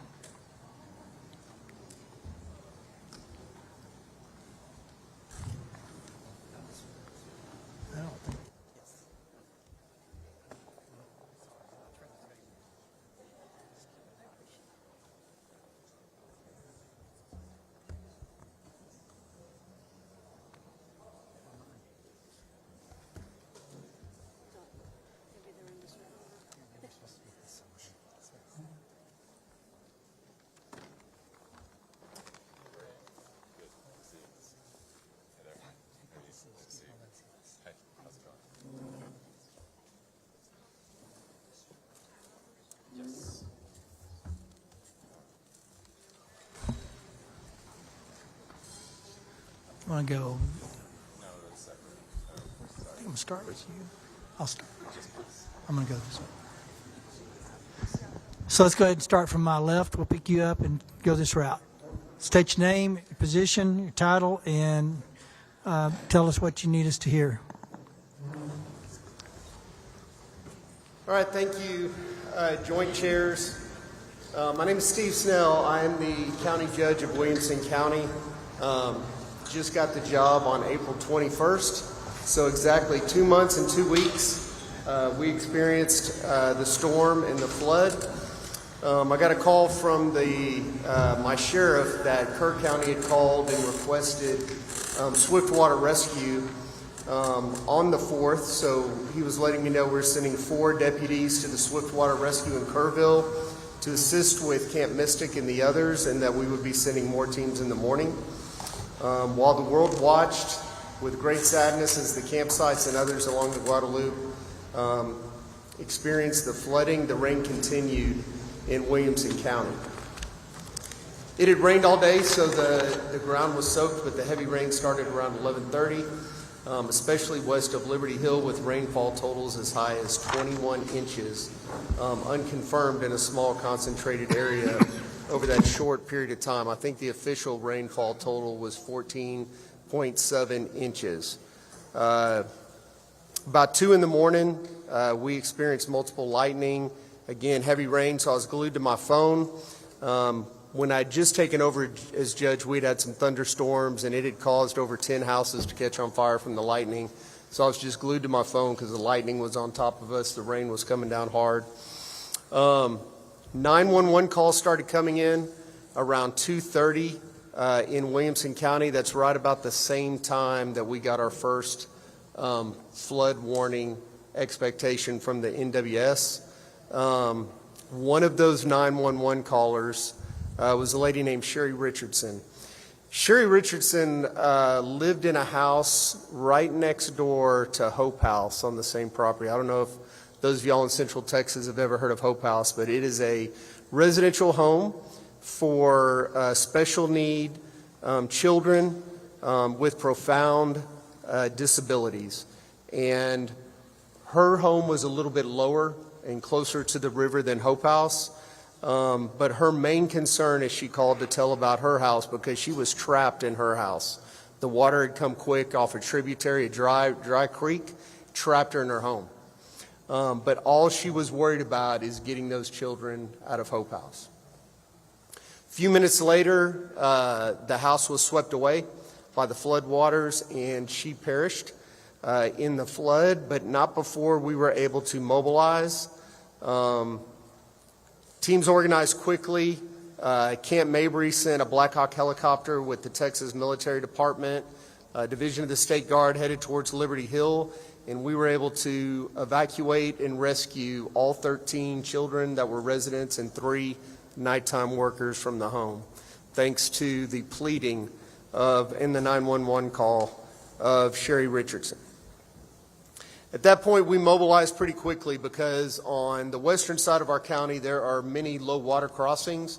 So we not only had our sheriff and EMS, but we had road and bridge out, putting out barricades, blocking off where we know the low water crossings are. Simultaneously, we had the sheriff's office and we had EMS, and we even had help from the Georgetown City Police going to the east side where we have known low water areas. So we have 2 RV parks that are always underwater every time it floods a little bit. We were actually able to go door to door and get everybody out and a few RVs out in time before the floodwaters got too high. Those are just a few examples of the heroism that took place in the hours of that storm, the night and into the next day. Many lives were saved in Williamson County by the quick and decisive actions of the Williamson County Emergency Services Team, county fire departments, and city police. Unfortunately, Sherry would not be the only life lost in Williamson County, as we lost 2 more lives due to low water crossings and being swept away by the river.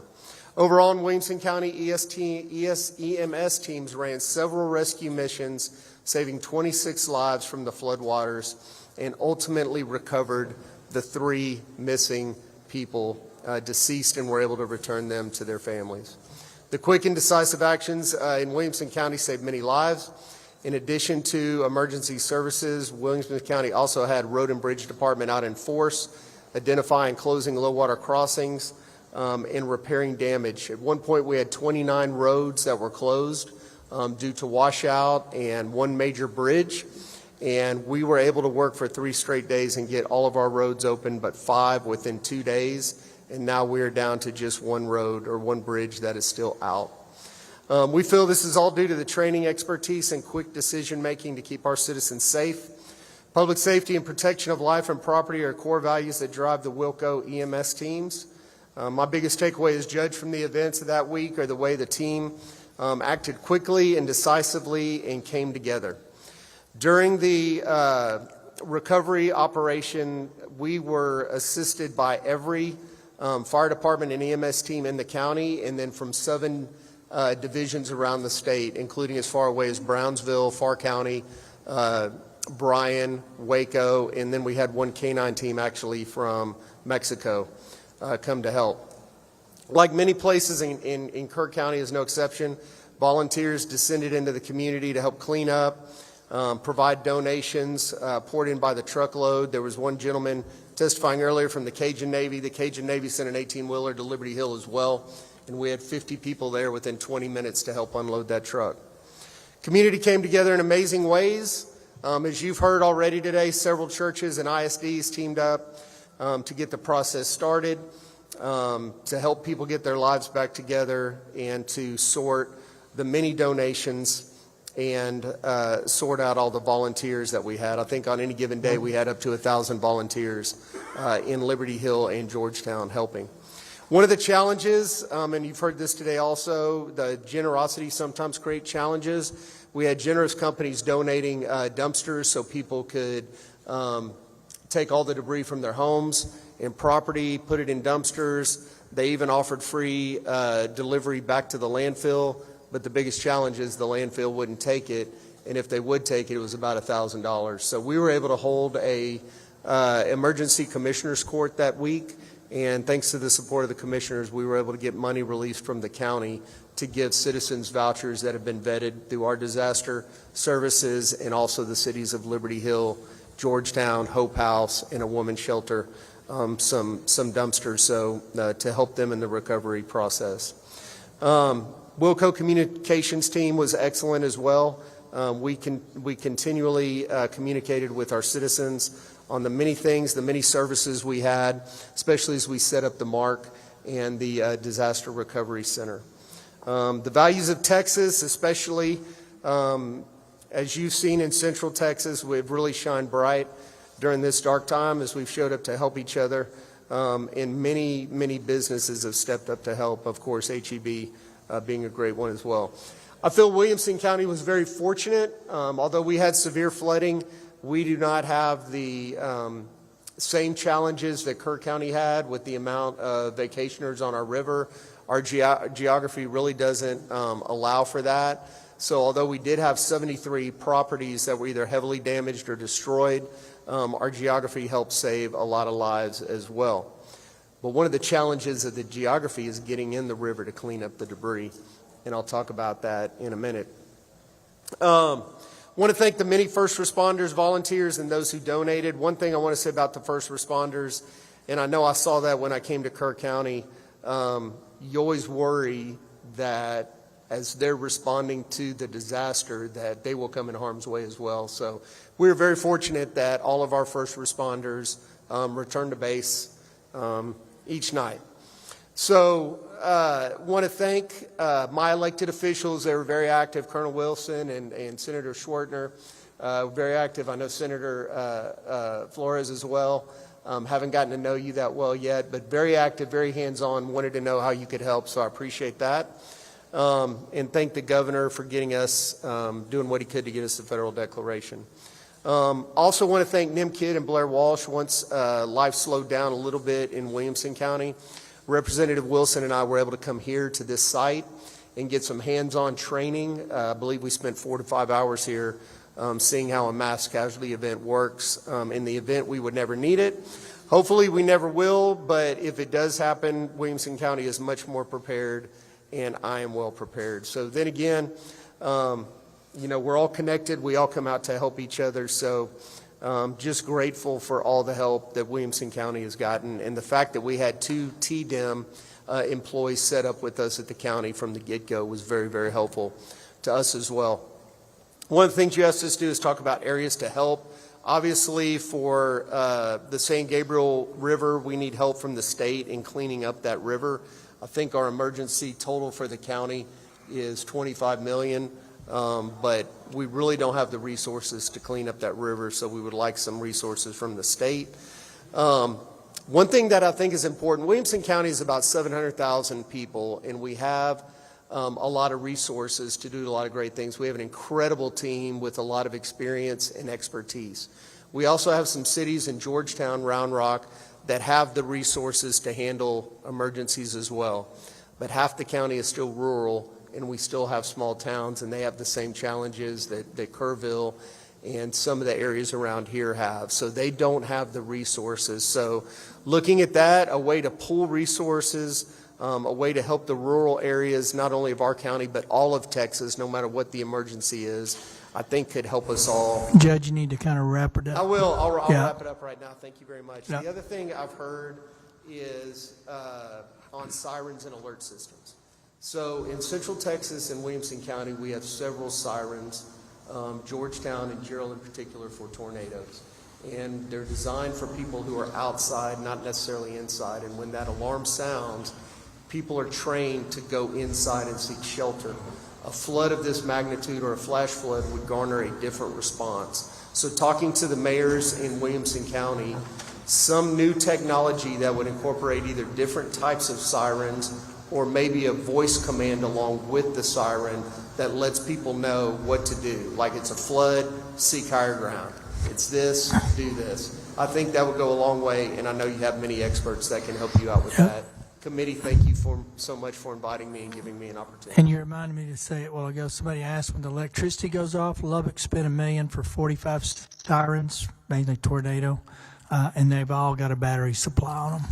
So that's how you get around electricity being out. All right, thank you, Chairman. Next judge. Thank you. My name is Brian Wilson. Greetings, Chairman Perry and Chairman King. I really appreciate the opportunity to be here, senators and representatives. I am the Burnett County Judge. I was appointed in March, just a few weeks before Judge Snell. So today, I apologize. I got called kind of late last night, so I didn't have all the preparation time until 11:30 last night at the courthouse. But I'll do the best I can and leave room for you to ask me questions. For us, the story began on July 4th when we heard about Kerr County, and my wife and I were praying and just heartbroken over what was going on, and it was just so devastating. And we went to bed that night. It'd been a little bit of rain. We've been in about 4 years of drought over there in Burnett County, and remember waking up about 3:30 to some just amazing downpour and lightning. And my wife asked me, "Oh, you think the cows are going to be okay?" And I said, "Yeah, most of them are up on the hills, so don't worry about it." So we only had 2 heifers down at the house where there's a chance of flooding. But by 5 o'clock, I got my first call. The emergency management coordinator said that it was really starting to cause problems, and that we were getting dispatch calls, and I should start to head in. And of course, I'm trapped between the 2 forks of the San Gabriel, the North Fork and the Russell Fork, which is just a couple hundred yards from my house. And sure enough, the first break of day, the water was already up to my driveway, which is more than 150 yards away from. So there was no way I was going anywhere for a few hours. So I stayed in contact with the Emergency Operations Center, and then got into town about 10 o'clock and went straight to the courthouse and did my disaster declaration. At 5:30, our fire chief, responding to one of the calls, was lost, Chief Michael Phillips at the Marble Falls VFD, the Volunteer Fire Department. And he was swept away, and by then we were missing about 12 people. In the next few hours, our sheriff deputies, dozens of firefighters, every ESD and volunteer fire department activated. Because of the nature of the flood, hit in the north part of the county on the Gabriel rivers, but then it also hit on the eastern side of the county. So basically the part in 2018 that was flooded along the river, along the Colorado River, was pretty much untouched. There was a little bit of, one guy said his boat got ruined crushed in his dock or whatever, but other than that, I heard no stories, anything. And same with the south side in Precinct 4. So it was kind of like a half moon shape across the county. So some of it was river flooding, some of it was flash flooding. Anyway, but we had 63 rescues over the next several hours.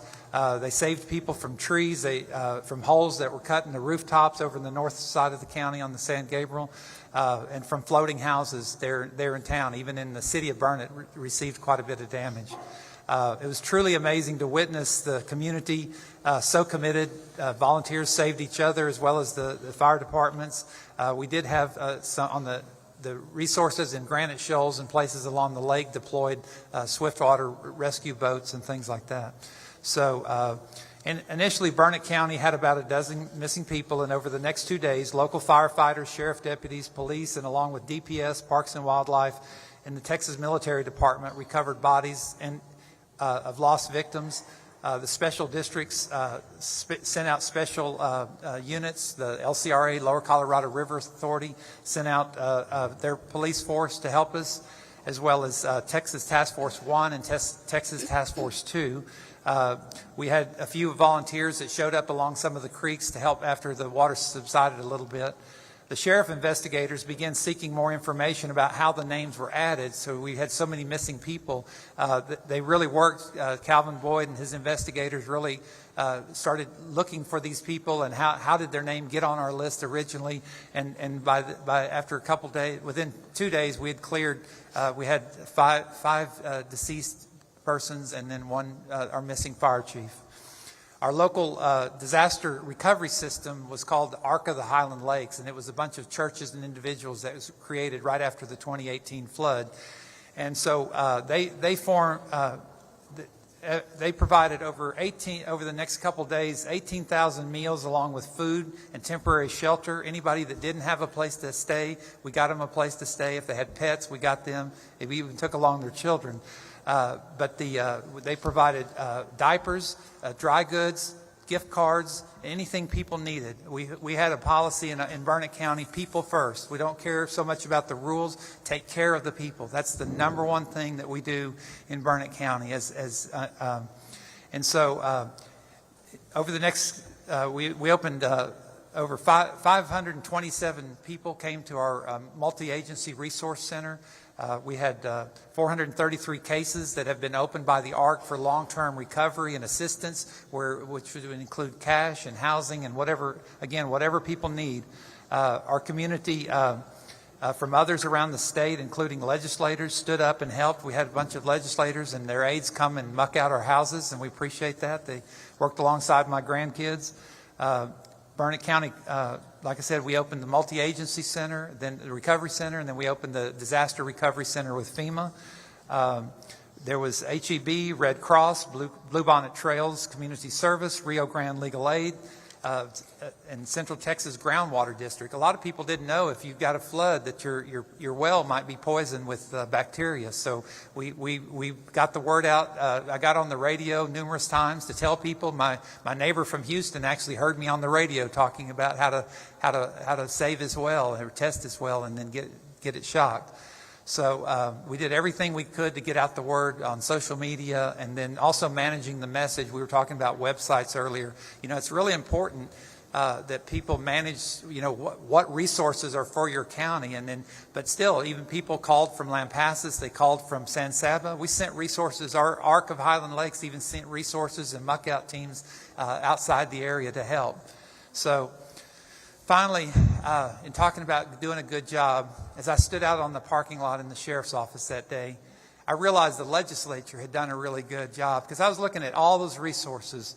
I mean, all this, just amazing. The boats, how do you get stuff like that? How do you have 6 amazing swiftwater rafts out in your parking lot like that?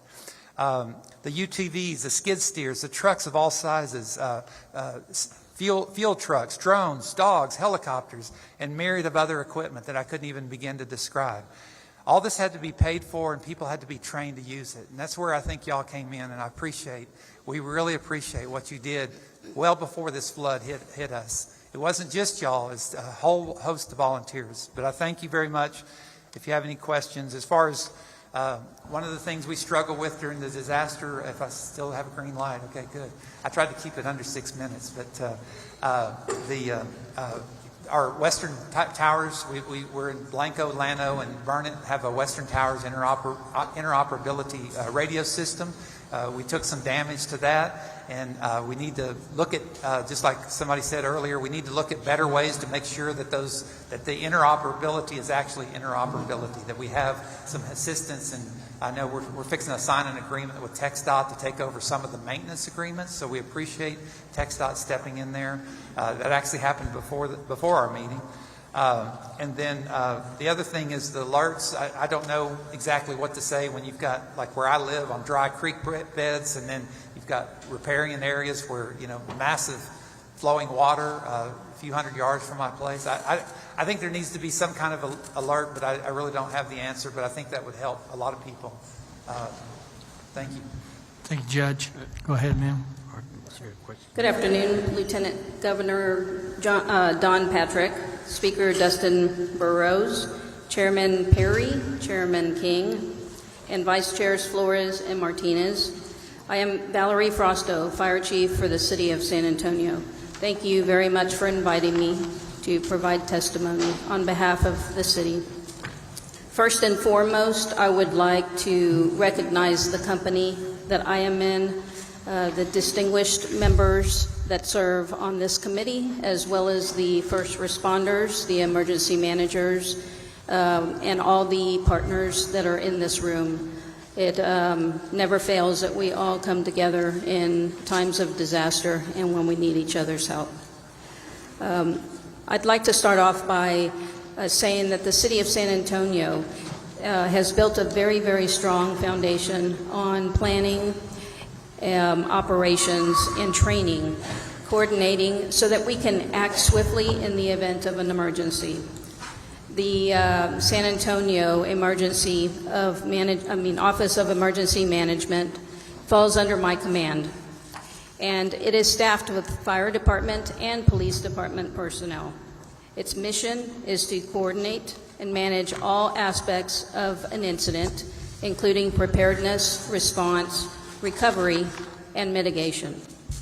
We work very closely with the Kerr County Office of Emergency Management, the Texas Division of Emergency Management, as well as numerous private and public partners. And we also coordinate all emergency activities for the City of San Antonio to ensure continuity of operations during disasters, and we communicate constantly with state and federal agencies.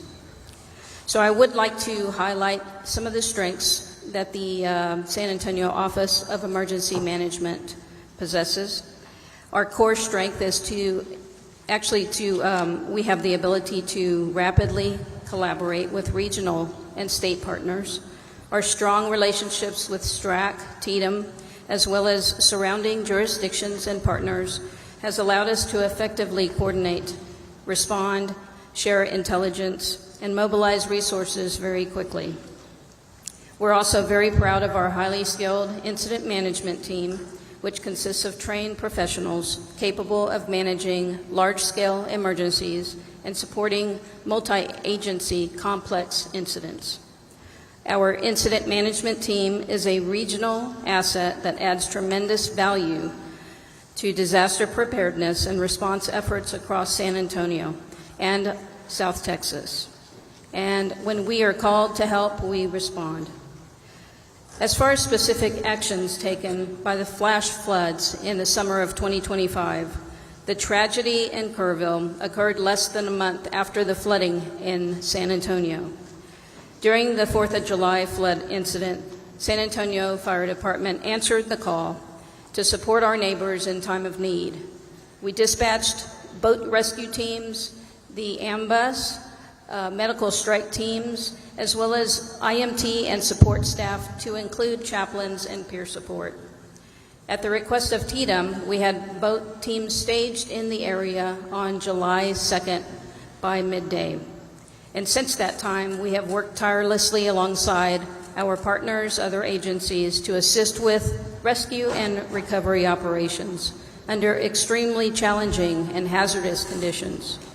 And today, we still remain engaged. I want to highlight a close call that we had when it actually brought to light the dangers that we face. In the early morning hours of July 4th, the San Antonio Fire Department, 2 boat teams were traveling down the road, responding to calls for to help with recovery or to help with rescue. And they came upon some high water. Has been mentioned multiple times today, they could not escape. They got trapped. They couldn't turn either direction because both roadways were flooded, and they resorted to cutting fences and scrambling, trying to essentially run away from the water. So they ended up having to board their boats that were on their trailers in order to save themselves. And they were very, very fortunate, but it was a very, very close call that we could have been one of the fatalities very easily. Since then, the equipment has been recovered, but both vehicles sustained heavy damage and both need to be replaced, as well as 2 trailers. Equipment can always be replaced, but people cannot. This incident is a powerful reminder of just how unpredictable and dangerous these conditions are, even for the most experienced teams. And I consider the San Antonio Fire Department boat teams and technical rescue team the most trained in the state, without a doubt. When I responded to Kerrville to offer support, I witnessed the aftermath, and it was truly heartbreaking. I saw the look on everybody's face. I saw the first responders struggling. They were very much overwhelmed, and it just puts into perspective that we need to do everything that we can to avoid being put in that position. If we are aware and alerted of these conditions early, and we have the avenues to escape, I believe that we can avoid an incident, much less an emergency and or a disaster.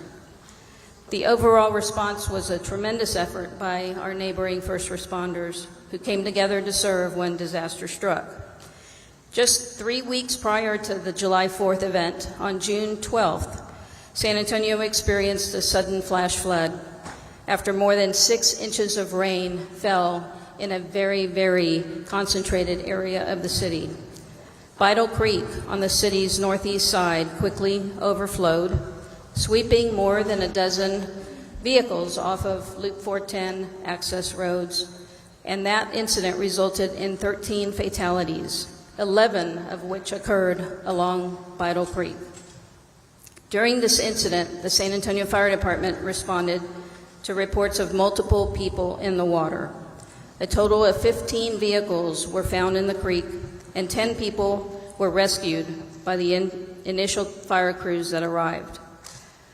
I was on scene the morning of, and the boat teams told their story, and they shared with me that they pulled off, the first road alongside the creek, and all they could hear were screams in the night.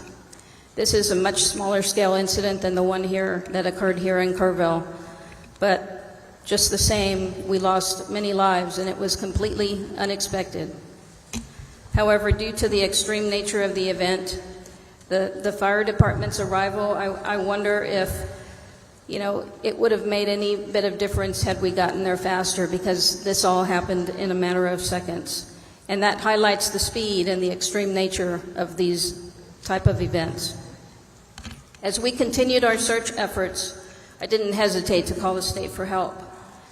And as always, NIMKID came through. He answered the phone on the first ring and said, "What can I do for you? How can I help you?" And I can always depend on that. We asked for cadaver dogs and search and rescue teams because we had several people missing and we needed help. And we had a lot of ground to cover. There were vehicles and people that were rescued that were almost a mile downstream from where they got washed off the roadway. We're extremely grateful to the state for their assistance that they provided us for that incident. We experienced significant infrastructure damage totaling $22 million during this one event. Our challenge is the same that you have heard here today from the others. We're in what's known as Flash Flood Alley. San Antonio is considered one of the most flash flood prone regions in the country. We know that, and the city of San Antonio has invested close to $490 million in flood mitigation infrastructure over the last 10 years.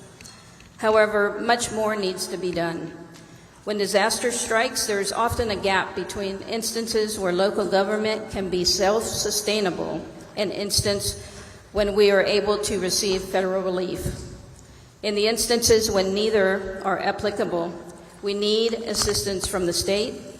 I heard Chief Kidd mention the need for a strong relief fund, and I completely agree.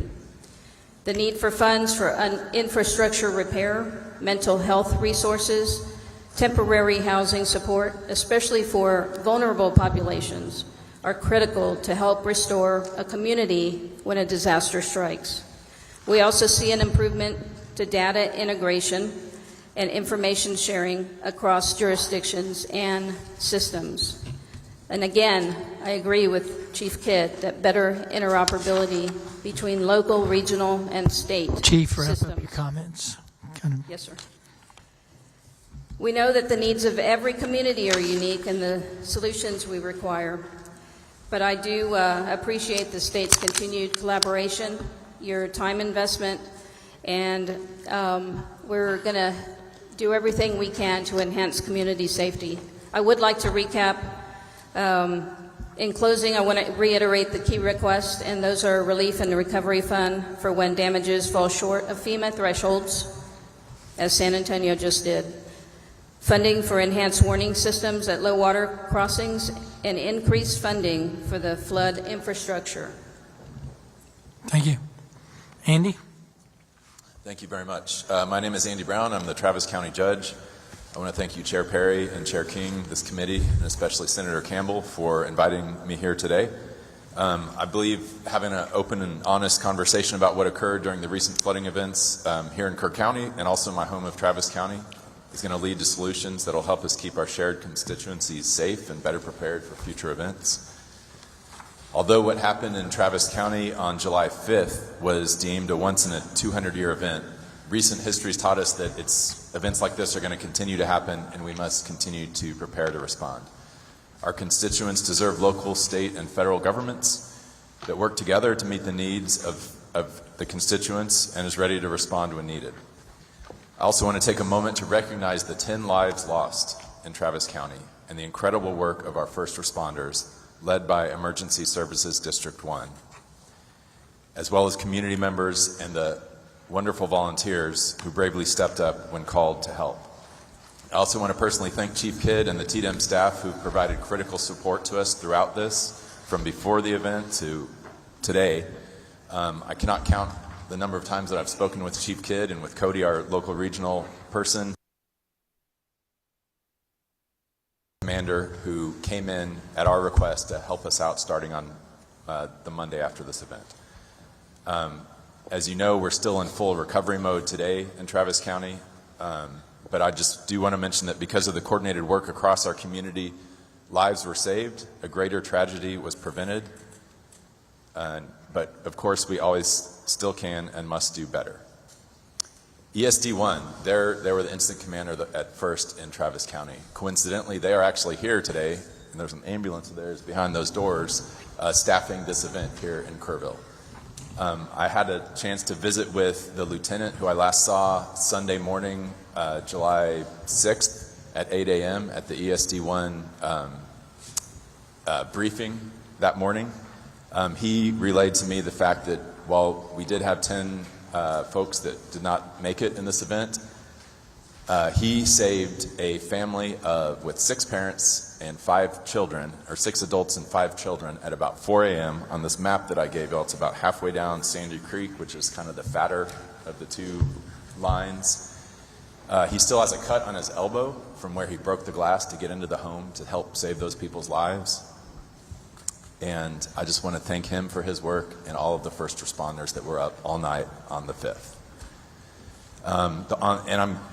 Senator, at your request, I'm going to kind of go through the timeline. If that gets too cumbersome, happy to jump forward, but I wanted to give you all a little base of the timeline. So over the early morning hours of July 5th, the Sandy and Cow Creek areas in the northwestern part of Travis County, that's represented by this map that I handed out to y'all. It's 176 square miles that are in ESD-1. That area sustained fatal flooding that resulted in the loss of 10 lives. Neither of these areas had been identified in early warnings from the National Weather Service that folks should be on alert for a substantial flood risk that day. So at Friday, July 4th, 4:48 a.m., a Starflight, so we're lucky to have 3 Starflight helicopters in Travis County. We actually sent one to Kerr County because that's where the emergency was, obviously, at that time. When weather permitted, Starflight 2 responded to Hunt at the request of Texas Task Force 1 and was one of the first aircraft to make it into the area. The crew was the first to land at Camp Mystic and ensured that no one there was injured that needed transport at the time. They provided information to the Coast Guard and Texas Military Department Blackhawks that were tasked with evacuating campers. They performed hoist rescues of 2 adults needing medical attention from the river inn, where the water rushed through the first floor and the inn was now isolated because of high water. These 2 hoists were out of 5 total completed during the day 1 of that response. So they evacuated 3 injured victims to a hospital in Kerrville, 6 victims to the casualty collection point, and then responded to numerous reports of potential victims. It stayed overnight in Gillespie County. eventually returning here to Travis County. At 11:53 on Friday, Starflight, our EOC staff, and I checked in about activities in Kerrville. We looked at forecasts for Travis County. Nothing seemed significant for the Sandy Creek area. On 4:13 p.m. on Friday, no issues for the county, no flooding expected. Light rain this evening and overnight was the forecast. 9:34 p.m. on Friday, the Starflight aircraft and crew returned to Austin from Hunt, and we had an extra aircraft on hand at the Blanco base overnight just in case. 9:43 p.m. TDEM reached out to me personally and asked if we had any needs relating to the water in the Colorado around Marble Falls. There were chances of opening some floodgates. Neither the TDEM folks that reached out or myself anticipated major flooding, and of course nothing was being forecast about the Sandy Creek area. At 10:43 p.m., this was kind of the first time we started getting some sign of things happening. Travis County Office of Emergency Management Duty Officer Blake Clamfer began tracking severe flood weather to the west, but anticipated still no impacts to Travis County. At that time, we expected no impact here outside of some much-needed rainfall. 10:52 p.m., the National Weather Service issues a flash flood warning, kind of the second level of warnings that y'all have heard about today, for areas south of Big Sandy Creek, neighborhoods of Pecan Hollow, south of Pecan Hollow, south of Windy Valley, south of the places that you're hearing about today.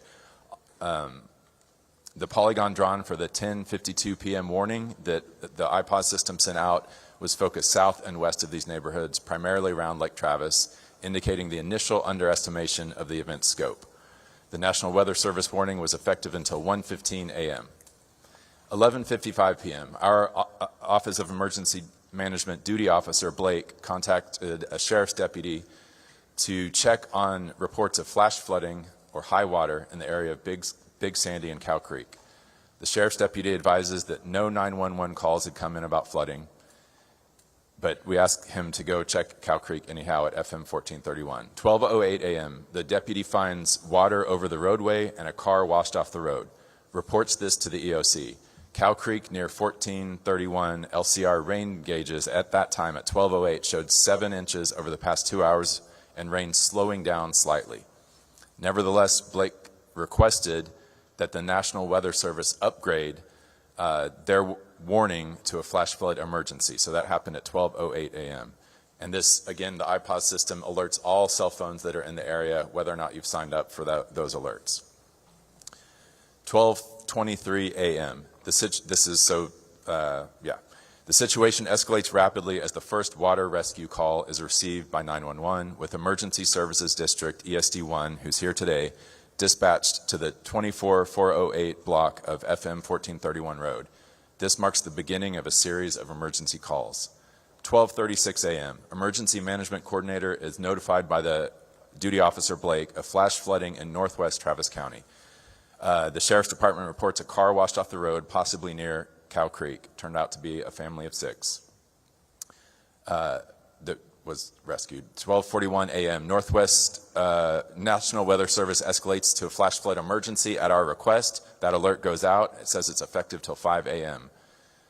This alert's polygon does include Big Sandy, Windy Valley, Juniper Trail neighborhoods, the areas that we're talking about here today. 1:03 a.m., they issue the National Weather Service issues a second flash flood warning effective till 3 a.m. Notably, it ticked back to a warning. I'm not sure why that happened, but that's what went out. It covered the Big Sandy, Windy Valley, Juniper Trail areas. 1:07 a.m., we had a sheriff's deputy that was washed off the road. So he, on the camera that you can see as he was driving, he was coming down Nameless Road. You can see the double yellow lines as he's approaching what is a low water area. It's not even a crossing over a creek. It's a low water area at that time. He was going 25 miles an hour. Then you see the water over the car all of a sudden. He was fine. He got out just fine, but his car was destroyed and washed away. We lost a second vehicle as well a little bit later. 1 a.m., Big Sandy Creek rose from 6 feet at 1 a.m. to 21 feet by 4 a.m. 1:30 a.m., our ESD liaison. So we have a person who is hired by all the emergency services districts in Travis County. We've got several of them. That's the fire and emergency service outside of the city limits of Austin. they've hired someone named Gus, who is their liaison to the EOC. So he started at 1:30 a.m. In addition to the computer-aided dispatch that was calling and dispatching ESDs and Austin Fire from across the county out to Sandy Creek, he picked up the phone and started calling to make sure that all the chiefs were aware of what was going on and get them to send their folks out there. By 3:30 a.m., all ESD chiefs were aware and had been sending assets. The command post was in Lago Vista at ESD 1 at an administration building next to their ISD. That was the first incident command post that we had. And that remained the incident command post until TDEM, at my request, took over. I'll get to that in a minute, but we requested their help on Monday, and they took over. 1:58 a.m. to 6:50 a.m., we had 36 water rescue calls to 911 dispatch, with ESD responding to addresses across Nameless Road, Cottonwood Drive, Long Hollow Loop, Windy Valley Road, Yopon Trail, Big Sandy Drive, Sandy Meadow Circle, and other locations in the impacted area. The rapid succession of calls underscores the severity of the flooding, with homes and roads being inundated. 2 a.m., Starflight efforts. Starflight aircraft attempted to respond to the initial request for help along the Big Sandy Creek and Nameless Road starting at 2 a.m. Despite multiple efforts, the crew was unable to get to that area due to the lack of visibility and the torrential rain. So our 3 Starflight helicopters, which are some of the best in the world, were unable to fly in that torrential rain that night. They hopscotched around a little bit, but they could not get there.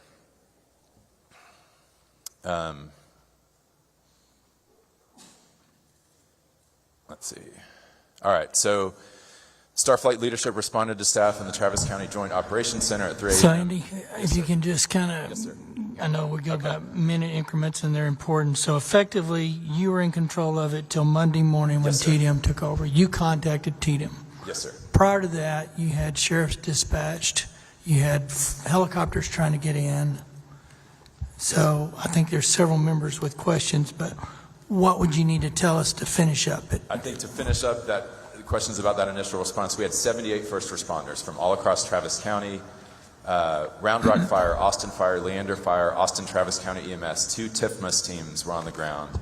The county's role was to coordinate all of these efforts. ESD-1 was the incident command at that time, and again, this is all in that short time period on very early Saturday morning. I declared a disaster at 9 a.m., updated the governor's office about that, talked to Chief Kidd, talked to TDEM, was in touch with them the whole day. I guess if I want to say something in summary, it's that TDEM and Chief Kidd are amazing, and I talked to them constantly throughout this. They set up that incident command. They had DPS at the incident command once they set it up the entire time. They had over 560 people there in Travis County responding. 300 of those were search teams, which is those green areas on this map that I gave you is where the dogs went. They had GPSs on them, 300 folks. So to be clear, there were really no state assets until Monday. That is not, no sir. We got our first state assets Saturday afternoon. TDEM sent 2 teams. One was from Llano to help search along the creek. Okay, and we were told earlier they were cadaver dogs from New York, not Texas, which they were also involved in Kerr. I have a hunch cadaver dogs are really rare commodities, and so I don't know if we had access to cadaver dogs to go around, so I don't know what that is. I know I've got several members. I don't know who they want to talk to. I just got 3 members to go to. Do you have any? Okay. All right, Senator Campbell. Thank you, Mr. Chairman. Thank you, Judge, for that account. I'm not sure who has your ear, but what I've heard today compared to what I've heard before with you, there's just such a conflict of where assets were and where they were absent. And it seems like Sandy Creek, Windy Valley, Long Hollow, Cow Creek area, wherever those assets were situated, and you did say, you know, there's a lot of square miles covered, but the emergency response team, people that gave witness today, testimony, they just didn't see them at all. And even today stay in crisis. And the folks initially, the heroic efforts were by the volunteers. I mean, we have Auburn, Gallagher, and Melanie Strong, who brings in her own backhoe or some large piece of equipment, Yeah. or an excavator, who knows, she's able to drive it. And then Ashley Willis, and then Timothy Mabry, who's from Canyon Lake, comes in to organize things. So the volunteers that actually, except for Mabry, live in the area, well, and Melanie, I'm not sure how she was reined in, but she knew the people in the area, and so she was helped. But that's who was on the ground. They just didn't find other resources. And you talked how we had all these, and I can't tell. I mean, there's no words to explain just how excellent TDM is, our DPS, Texas Parks and Wildlife. There's just no words to say how excellent they demonstrate. But calling them, and you first asked them to come in, when did you say? 5:30 in the morning? Or when did you say you asked TDM to step in? On Monday. Monday. They helped us before that, but to become the incident command structure. So Cade Long, who has worked in Asheville in their recovery, he works for TDM full time. I asked Chief Kidd to send someone to run the incident command, and he came, and yes, that was on Monday. But then the flood was really on the 5th, the morning of the 5th. It was. So that was Saturday morning. Why do you think it was so long between the time the flood happened on the 5th and reaching out to TDM, asking them to put boots on the ground, which they did, but on the 7th? Yeah, fair question. So I'm in touch with TDM the entire time. So we asked them to send the teams that we needed to help us search on Saturday. They sent those right away. Those teams had to leave to come back here to Kerr County Saturday night into Sunday. So on Sunday, it was our group that was doing the search. So I met at 8 a.m. on Sunday morning. I was out there at the Round Mountain Baptist Church. That's where we set up the initial command. I had the pleasure of meeting Aubrey, who came and testified here today. She was there with me. We both saw over 50 firefighters in the parking lot that morning at their briefing together. Okay. There was, no question that we had every resource possible there from Travis County, from TDM on those first 2 days. Those were the days where they were doing search and rescue. Okay. They had these things that looked like radar guns that looked for heat. I think what we need to do is, I've talked with them to get specific information from them and dates, and sit down with you and have you go out there and see what's going on, because they're still in crisis. They still need funds, infrastructure, having a big problem with aqua water. That's a whole other issue that is not just because of the flood, but that we need to deal with. I would like to do that, because I think with the conflict of information, the only way we're going to do better going forward is to make sure we clean up now what's wrong, and make sure we don't revisit, that never happens again. With timing, response, because we've seen the state agencies all work so well together and quickly. I do want to ask just some questions that I got from the group. Sure. Some I think we'll have to, you may not have an answer for. We'll get the information regarding funding, but will you investigate claims that the 911 calls that Sandy Creek sent out after the flood were unanswered? Will you look into that, please? Yes, ma'am. That's a concern. If any time anyone has a 911 call that goes unanswered, please. So if you'd investigate that, and we'll write that down. And did you notice that, or did you receive notice that troopers, and we can write it down for you too, but you can make those notes. I appreciate that.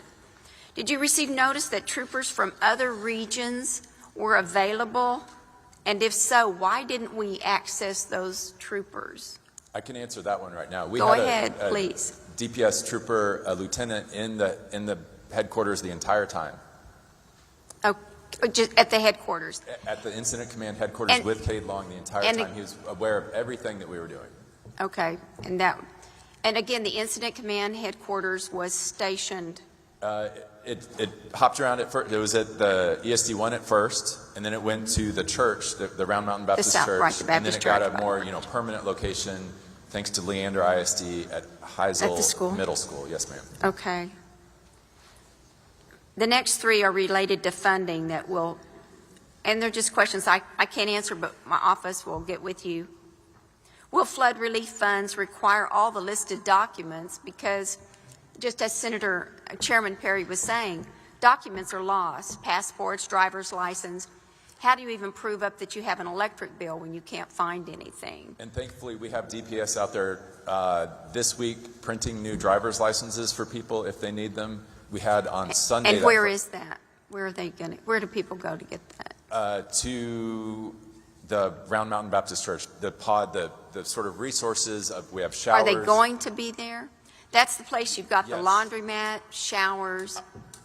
Is that right? Yes, laundromat, laundry, showers, cooling tent, resources. HEB has been amazing. And that's on somebody paved a parking lot to put these on? Yes. Or, Yep, okay. I believe it was Pflugerville Road and Bridge that came and paved that parking lot Okay. early on.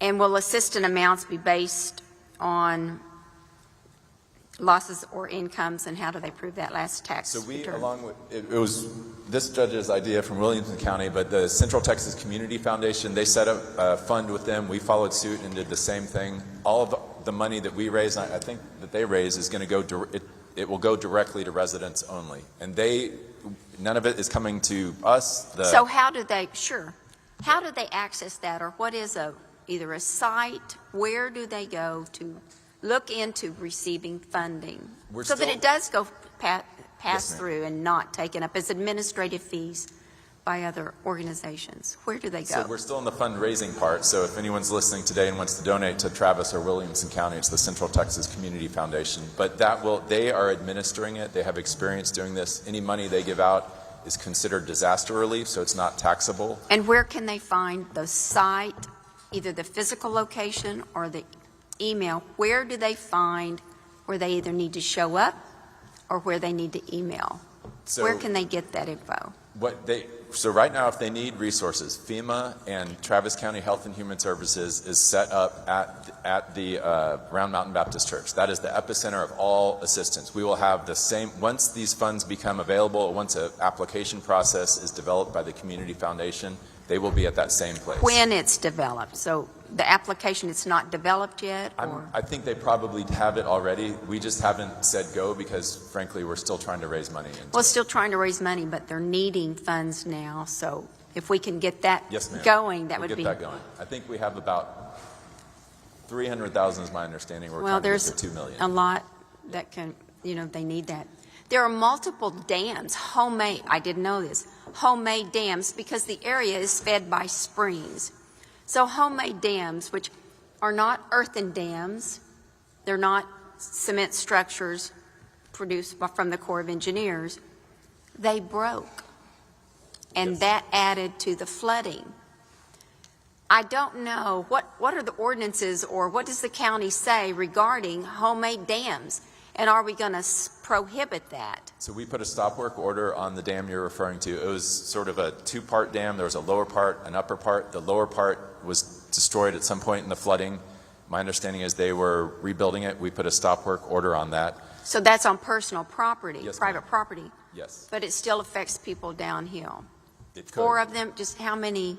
But the point is, Travis County's going to look into every one of those homemade dams to stop, because they can't just...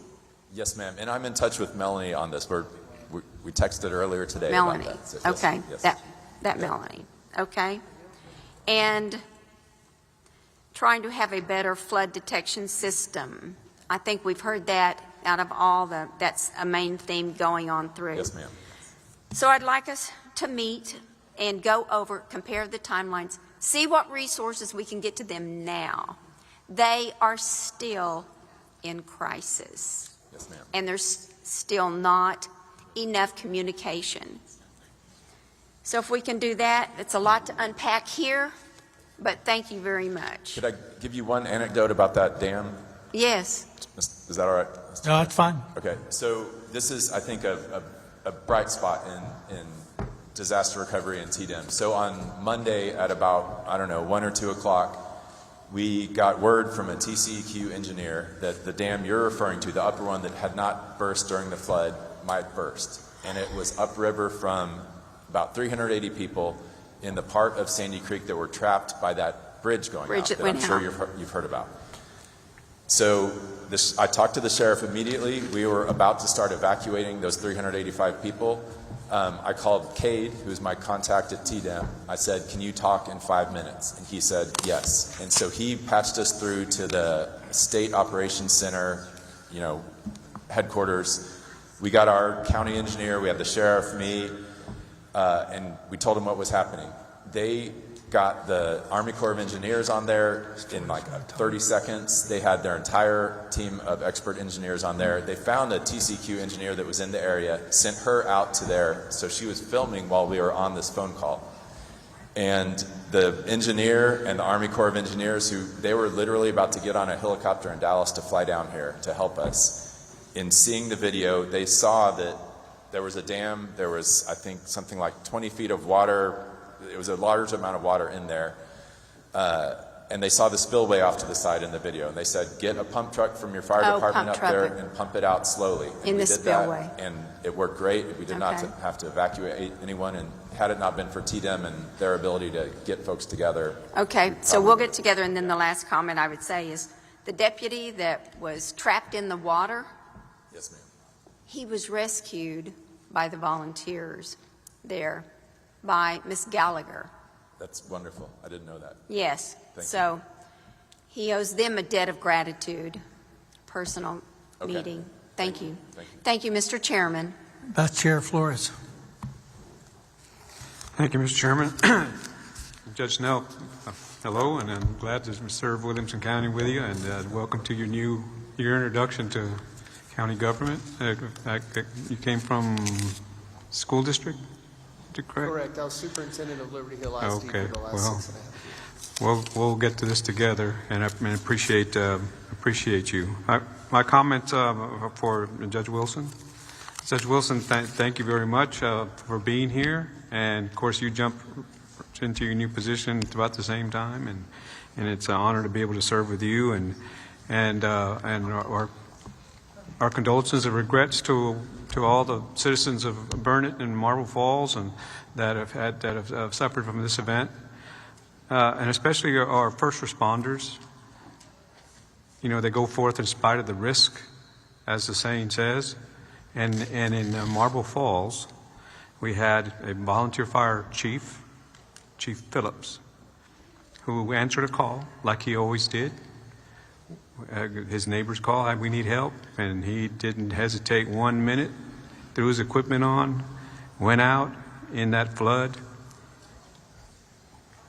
and he's been missing since then. His truck has been found, but not him. He's still missing. Is that correct? That's correct. Brian Wilson, that is correct. So, and we had a memorial for him the other day, and rightly so. Do you have everything you need? I understand Task Force 1 and 2 have been redeployed to try to make another attempt at another stretch of the watershed there to try to find him, as it's been our commitment to try to do our very best to recover all that are missing. So is Task Force 1 and 2 still there working? No, sir. Brian Wilson, Burnett County Judge. The last Friday, or actually it was Thursday, I think some communication between the governor and TDEM, NIM Kidd had called and sent representatives and asked to come back one more time to just, even though we'd done exhaustive searches with volunteers and volunteer fire departments, they had some additional technology they wanted to try and some additional cadaver dogs. At that point, they on Friday morning, early in the morning, I went out to the site and they did. So from where Chief Phillips went in to the county line is only about 1.5 miles. And so they went ahead and researched that entire 1.5 miles, and they said they went about another 0.5 mile into Travis County. Sorry, Andy, I didn't ask your permission. But anyway, the other thing was the 3 days before that, 2 or 3 days before that, Parks and Wildlife, Houston PD dive team. I'm sorry, I don't remember all of them. There's quite a few resources that have been applied. They went into Lake Travis. They did a very exhaustive search trying to look in the debris field that's right at the end of Cow Creek in Lake Travis. But it's so massive and so thick, unfortunately, we still were not able to find our chief. So I would ask, what in your opinion, and based on what you know of how this happened, and before, during, and after, what would be some of your top 2 suggestions on how to what you did right, or what needs to be corrected so this doesn't happen again? Well, I mean, we've heard some testimony today about what to do about heavy rains and things like that. I mean, my kids were down in Houston when Beryl and whatever Uri hit, and it just spent 2.5, 3 weeks without any power, living in a downtown area. And the thing is, I mean, I've been a rancher my whole life and out in the country, and flash floods are just part of, the flash flood alley part is a reality. We need to continue to teach people. I mean, I'm so grateful to have an emergency management team that's ready to respond, a sheriff that's just all in all the time, and all of his staff. We had, thank God.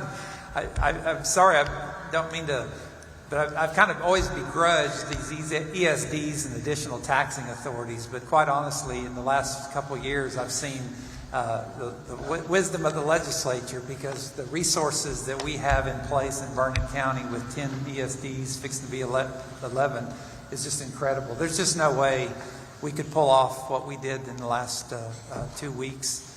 Because, I mean, it was all in for days and days, right? I mean, 18, 20-hour days just on end for everybody, and while we were missing people and had a hope to find them. So I appreciate that. So we need to make sure that the ESD system stays strong. Consider providing additional funding, because they really did get out on the front end of this thing when the sheriffs. I was trapped. I told you, between the Gabriels.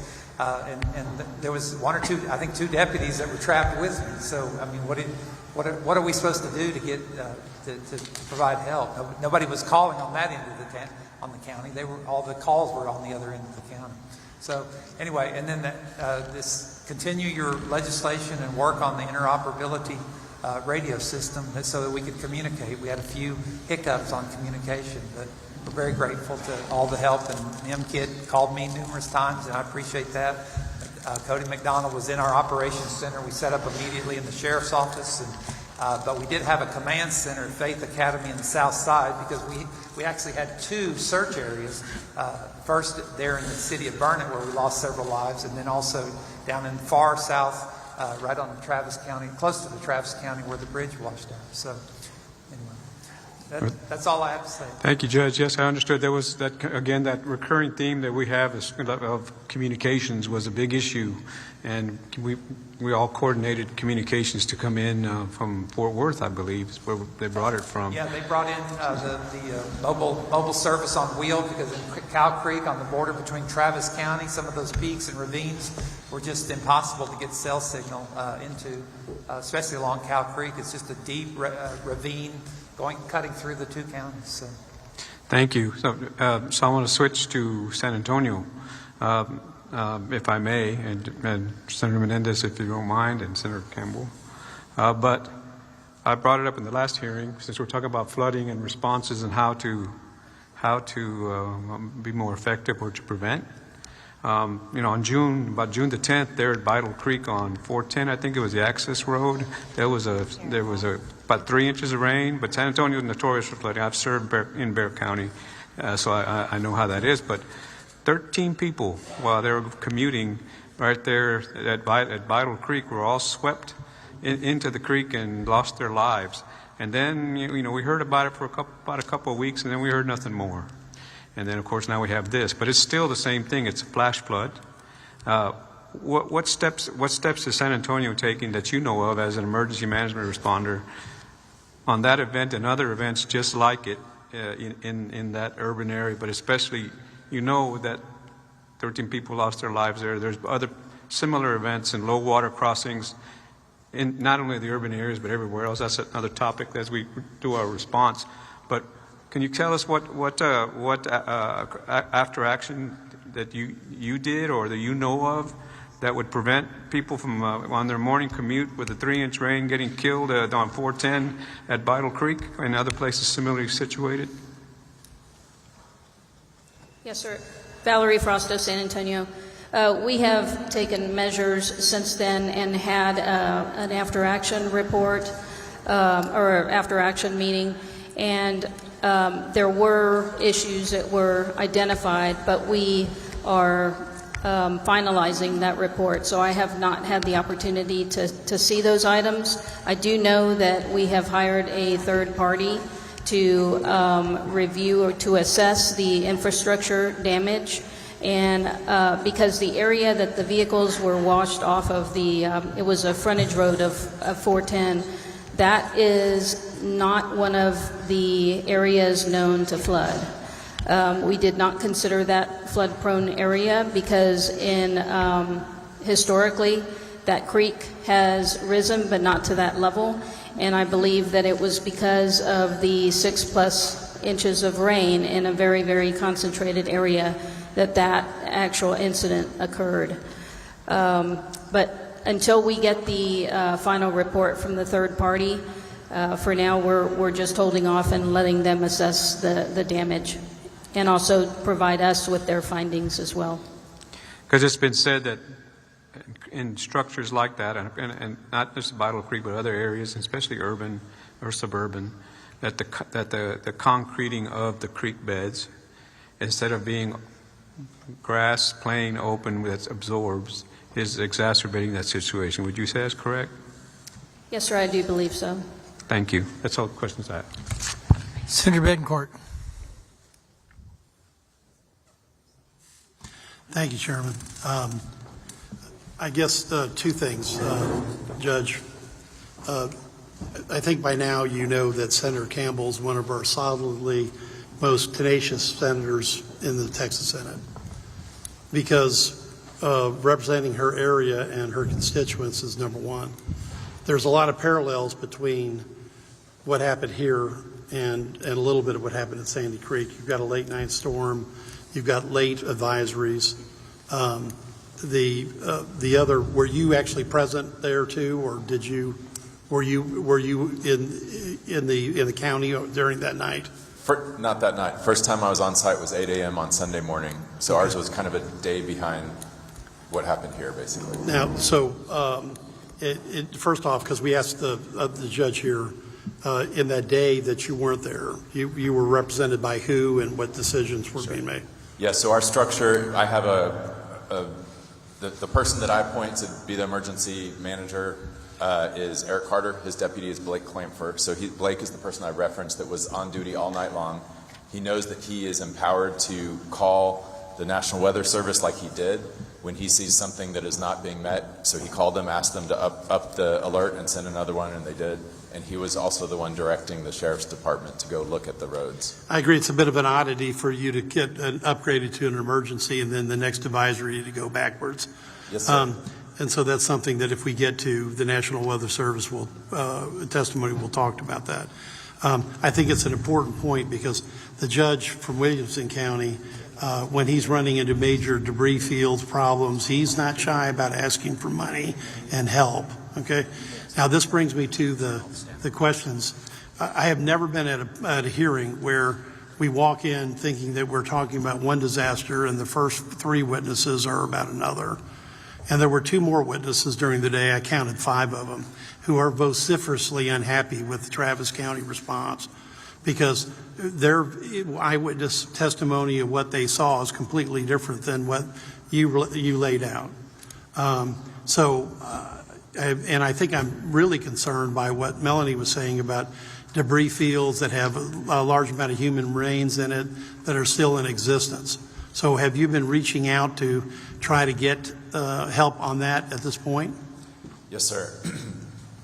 So the map that I gave y'all is so this is the TDM search, and I can answer the chair's question also. So the Texas team of dog teams. So we had 14 teams. The Texas teams took Cow Creek, so they went up and down there. This green area is where the dogs searched. They did 3 searches. So they did an initial very fast search, and then they did 2 very methodical searches. Each of these numbers on here is a zone.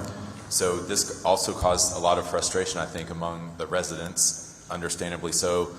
It's a slow process. The dogs can do what the dogs can do. We had 14 teams to do it. Ideally, we don't want debris removed until the dogs have completed these 3 searches. But if you have private property and you see a bunch of debris and you want to remove it, that's your right. So to answer your question, they have searched those 3 times in the best way that TDEM knows how to. TDEM, they gave me a report that I'll send to you, sir, about what the searches encompassed, everywhere that they went, all their findings. And I'm more than happy to send, the Sheriff's Department can send, if there are individual instances of suspicion of human remains somewhere, our Sheriff's Department can do that. Happy to call TDEM if we need to get a team back out here, but I would like to send you the report, sir, so you could read it more in depth first. And Judge, I think, look, this is, you're ably represented in the Senate by Senator Campbell.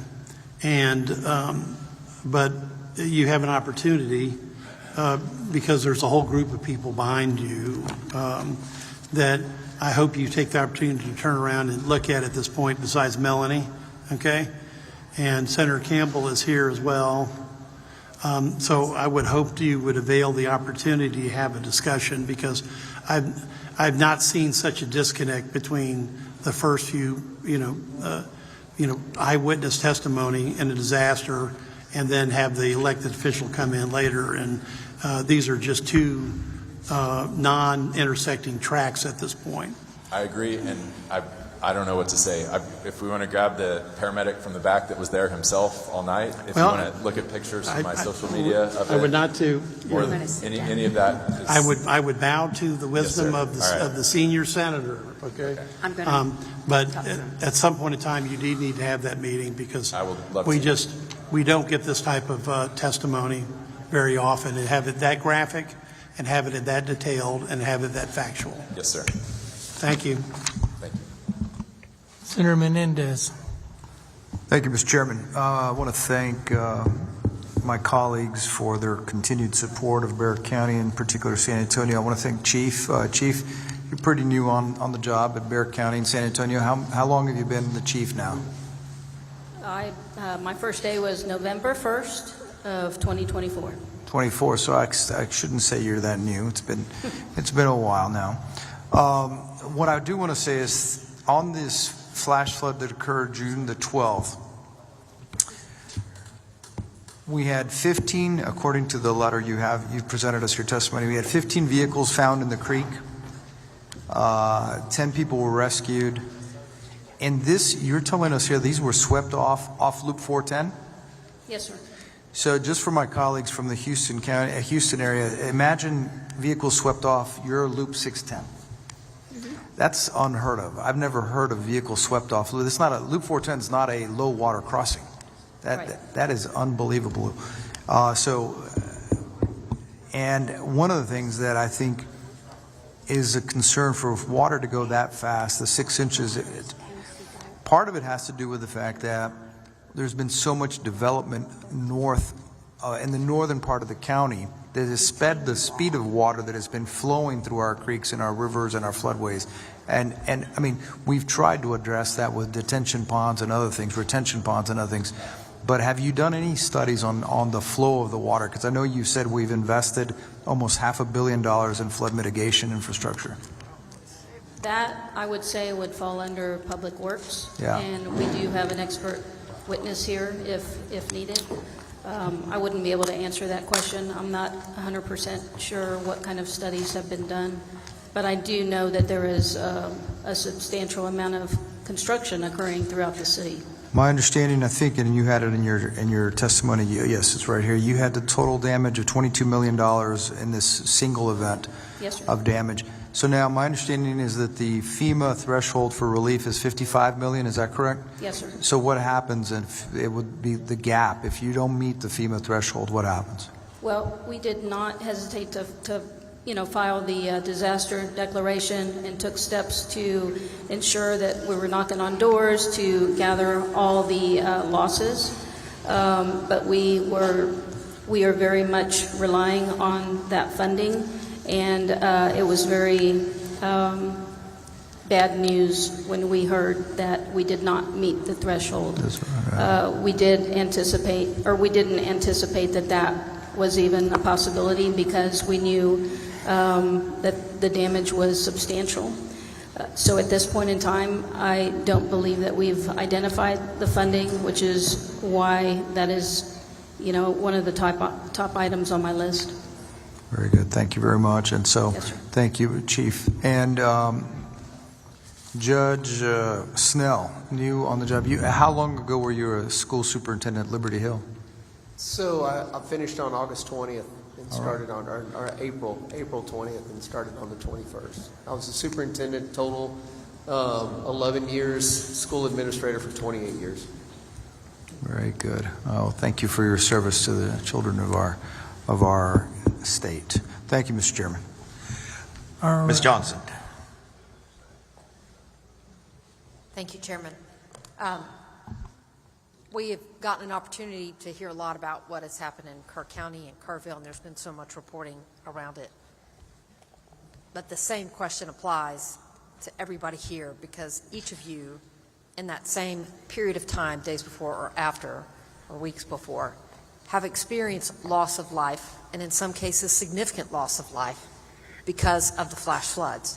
So I'm asking the same question, hindsight being 2020, and some of you have more gauges, monitors, but for each of you, if you don't mind, and I know we heard your story of the one individual that was concerned with the residential camp, and that may be the answer there, but if each of you could identify, is there something that needs to happen differently to be able to give folks the warning of either low crossing waterway, closing off roads quicker, better information? And the one caveat to that, all of you have expressed and all of us have experienced, weather prediction is not perfect. We're going to have a panel to talk about that in a minute. So I'm not talking about the failed predictions. I'm talking about what do we need to do better to see the reality in real time and get warnings to folks. Brian Wilson, Burnett County Judge. I think when you look, Judge Foley talked a little bit earlier about Hydromet at the LCRA. I mean, it's an incredible system, the Lower Colorado River. So I happen to live in the San Gabriel River Valley now, but most of my life I've been in Bastrop and except when I was at Tech in Level Land, the few years I lived out there, where we had 19 inches of rain in one day when I was running an apple orchard out there, and I mean, just 3 feet of water stood up on its rear and then had nowhere to go for about a day and a half. I lost the entire crop that year. And so the thing is, it's going to flood wherever you are. Whoever would have thought that 19 inches of rain would hit Level Land, Texas, of all places. But Hydromet has set up a system where, like Judge Foley described, it's got gauges, it's got rain gauges, it's got river gauges, it's got creek gauges. Having river authorities to be required or have something like that and invest whatever money that they get from the state or ad valorem taxes. I didn't know that river authorities had ad valorem until today's meeting. So, but those kind of resources are invaluable because that measures the water that's falling in from the sky at a time when you really need to know that ahead of time. And I've always relied on Hydromet whenever I need to know something about how much rain should I be expecting or whatever, is just look at the rain gauge upriver. When I lived in Bastrop, we could always tell what was going to happen next. Thank you. And in your circumstance, were these deaths transportation that people are driving and get swept? Most of them. There was one man that was in the RV. There was an RV park down there by Faith Academy in the south part of the county, just off of Hamilton Creek, and that creek flooded, and that gentleman died in his RV. Most of the other ones were related to low water crossings. And one of the things that we talked about last couple weeks ago or a week ago in Austin was the responsibility for folks that need to block off roadways when appropriate. Were these circumstances in places where you would normally go out and block and it was just too fast, or was there no information, or were it new locations like we've heard about in Kerr County? Well, for one thing, I mean, even in a, I mean, we're certainly large, 50,000 people. We're a larger county. We need deputies in across the massive area that this hit at the same time. They try, the sheriff tries to use zones, to keep people in zones, South County, North County. But even those, it's huge. I mean, Burnett is bigger than most other counties. If you look at a map, you recognize. I think I remember Webb County's like 6th largest. I would dare say Burnett's still somewhere in the top 10 or 12. Just in its the way it's from north to south, it's humongous. So there's just no way we could have covered even the three. There was so. To get out of my house, I could either go north or south, but there was 3 points of the San Gabriel, plus hundreds of water crossings just in my precinct. Precinct 2 is the whole northeastern quadrant, and there's just no way a deputy would have been able to get to all the low water crossings in my precinct, let alone across the whole county. Steve Snell, Williamson County.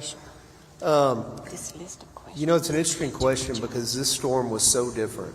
We've had water over our low water crossings before, but we haven't had the road washout.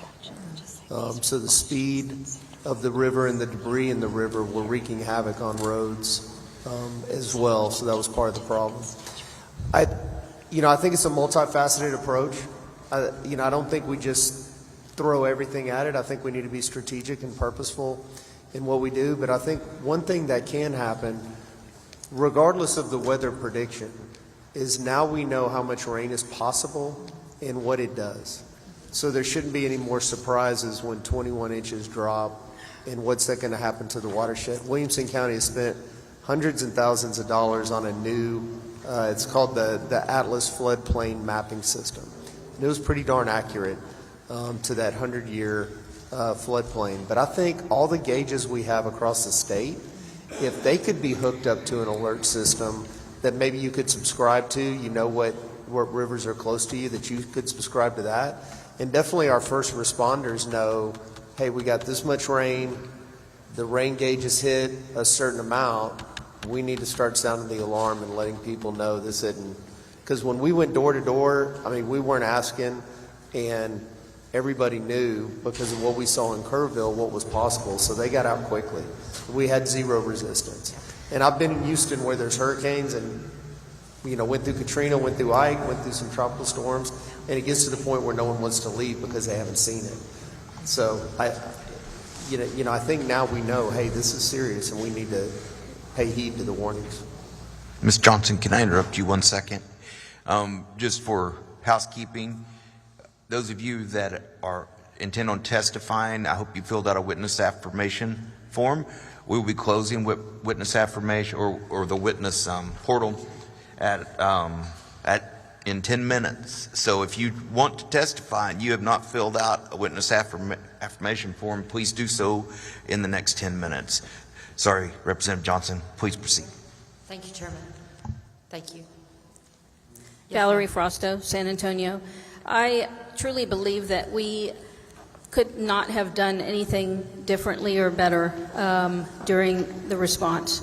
And it's not the response. Yes. Just to be very clear. Oh, no. I think for all of us, for the first responders, for the folks that have been out, that have been responding, the loss of life and the concern that we have, we appreciate very much law enforcement volunteers, everybody stepped up. My question is really geared more towards now that we have the ability to look back and we have this select committee to be able to say, because you all are describing, we've heard from countless counties and everybody has almost said the same thing. Never thought it could happen, never expected it, got my whole year's amount of rain in one night, or a road 410 that has never flooded on a frontage road and never had the possibility to wipe cars off the freeway. We're now experiencing this extremism. And so knowing that this is no longer extreme, it just is, looking back, what, if anything, did you need, not for response, for prevention and for warning? Yes, ma'am. The reason I started with that is because we've come to anticipate that. Anytime that there's rain, any significant, I mean, when I'm talking significant, I'm talking even 1 to 2 inches could cause flash flooding in the San Antonio area. That's why I started off with the response. But overall, I really believe that it's a multi-pronged approach because we have sensors that are over roadways, low water crossings. And those sensors, when they detect that water has crossed over the road, enable us to know which roads to close off. Public Works, they're very proactive, and they pre-position barricades, and they have multiple teams that are throughout the city ready to deploy barricades. Once those sensors communicate to a central location, which is monitored 24/7, in order to get the barricades in place. So I believe that if we were to have automatic arms, barricades with flashing lights, signage, lighting, and a more robust system that has better sensors, I believe that could make a difference because at least that would automate the gate operation and close off the roadway. In the June 12th incident, I don't believe that would have made a difference, and that's why I think that it is a multi-pronged approach because I believe that we have to invest money in our roadways, in our drainage systems, culverts, retention ponds, that sort of thing, because there's not a one solution for all the problems that we have in San Antonio. And so did you say that on this 410 section, were there no monitors out there because it had never happened before? Yes, ma'am. It is not considered a low water crossing in that location that they were swept off the roadway. And all of you have mentioned TDM, and I think all of you have praised TDM. And I just want to clarify, Judge Brown, I think TDM was embedded with you guys at like 10 a.m. on the 5th. Because I got confused by some of the questions earlier about when you brought in TDM, but TDM was with you. Yeah, so the way it works and we're all lucky to have TDM, yes, because for those of us like us in Houston where we've experienced it and we're preparing for it, they are a key partner, and we appreciate that. So I just want to make sure the record is clear. Yes. Yes, so they were with us the whole time. The way it works is you enter a STAR request for a helicopter or for water or whatever the thing, and TDM gets that to you. They were doing that as they always do in disasters from, before the event, through the event.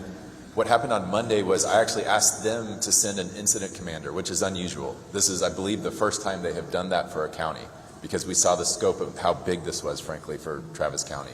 So they sent in Cade Long, who was our incident commander. That's the thing that we requested and that happened on Monday. But before that, yes, they were still there. They were providing the same kind of help that they were to Williamson and anyone else. That was on top of the cooperation that they had been giving for at least 48 hours. Yes. In coordination with it. What about same thing? Because we heard from LCRA last week when we were in Austin, and they talked about the impressive systems that they have out.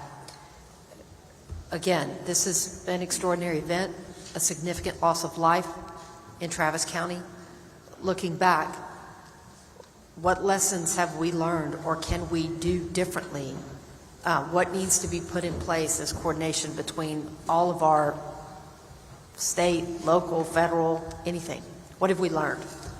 Great question. So I think there's a few things. One is there was a guy named Paul Ura who worked for the National Weather Service until about, 3 or 4 months ago. He was the liaison between the National Weather Service and San Antonio, or Bexar County and Travis County. He left. He took, early retirement, something with, all that was going on in D.C. They did not replace him. But he was the person who would say, hey, Travis County, I know you get, flash flood alerts, thunderstorm alerts all the time, but this is a big one. You need to pay attention to it. He was the human being in there that is no longer there. So I would say the number one would be to replace Paul Ura. The other ones that I think we could do better, clearly to your point, Senator, we need to communicate better with the affected neighborhood. We could do a lot better on that. It is a big area, 176 square miles. There was hundreds, 500 first responders and Texas military and others out there doing all sorts of things. But what they said is true for them. They did not see enough of it. They did not see those folks. They did not hear from me saying, hey, this is what we're doing. So we need to do a better job communicating with folks what the plan is and as it gets executed. Once I got contact with Melanie, I think things improved a lot. There was a debris pile that she heard of that some folks that were having a memorial service needed removed. Before we had that line of communication, it wasn't going anywhere, but we addressed it and were able to go on private property because she secured a release to private property and got it removed. So I think better communication with the affected residents would be a big improvement. Another one is 2 ways out of all subdivisions. We require that in Travis County. We've required it since before I was judge. But these places in Sandy Creek were not built that way. So they had one way out. Most notably, this community of 380 or so people that when a bridge failed, they were trapped there for several days. I mean, they could walk across. We got them food and water, basic necessities, but they couldn't go to work as they wanted. They could walk across and take a shuttle. It was not a good situation. If there had been a second entrance in that subdivision back whenever they built it, that would have helped. So I would think having that as building code across the state is something, I don't know if it is or not, but that would be great. Those are the top things that come to mind right now. Thank you. Thank you, Chairman. Thank you. Thank you, Mr. Chairman. Just the last thing, Judge Brown. Search and recovery, is that still going on in the Sandy Creek area? The whole area there, Windy Valley, and I know they found a leg just not very long ago. They're wondering where the other parts are. Do you know, is search and recovery still going on? So TDIM sent 14 teams of search teams that had a dog and the humans attached to it. Half of them are from Texas, half were from, I went along with some teams from Alabama and Florida. I went with the Houston police. But right now, have we called it off, or we're still? They have called it off, yes ma'am. They sent a final report and they called it off. They told me if we come across additional things like you're talking about, that it is a call to 911. That is the response, and the Sheriff's Department will respond to that. Okay. Well, I don't know when the right time is to call off search and recovery. So thank you for that information. We'll find out. It's a tough call. And I talked to the Burnett County judge here about, because obviously we were all searching for the fire chief, and it was a tough discussion of when to call it off in that situation. But I believe he talked to the family, and I think Cade Long talked to the family, and it was a mutual decision. Can I clarify that? Yes, sir. This is Brian Wilson. It's a tough thing to ask a county judge or a group of volunteers or the fire department to call off a search, and we're not going to do that. I mean, the governor has said we're going to keep searching till we find. Right. It doesn't mean that we're going to search every day.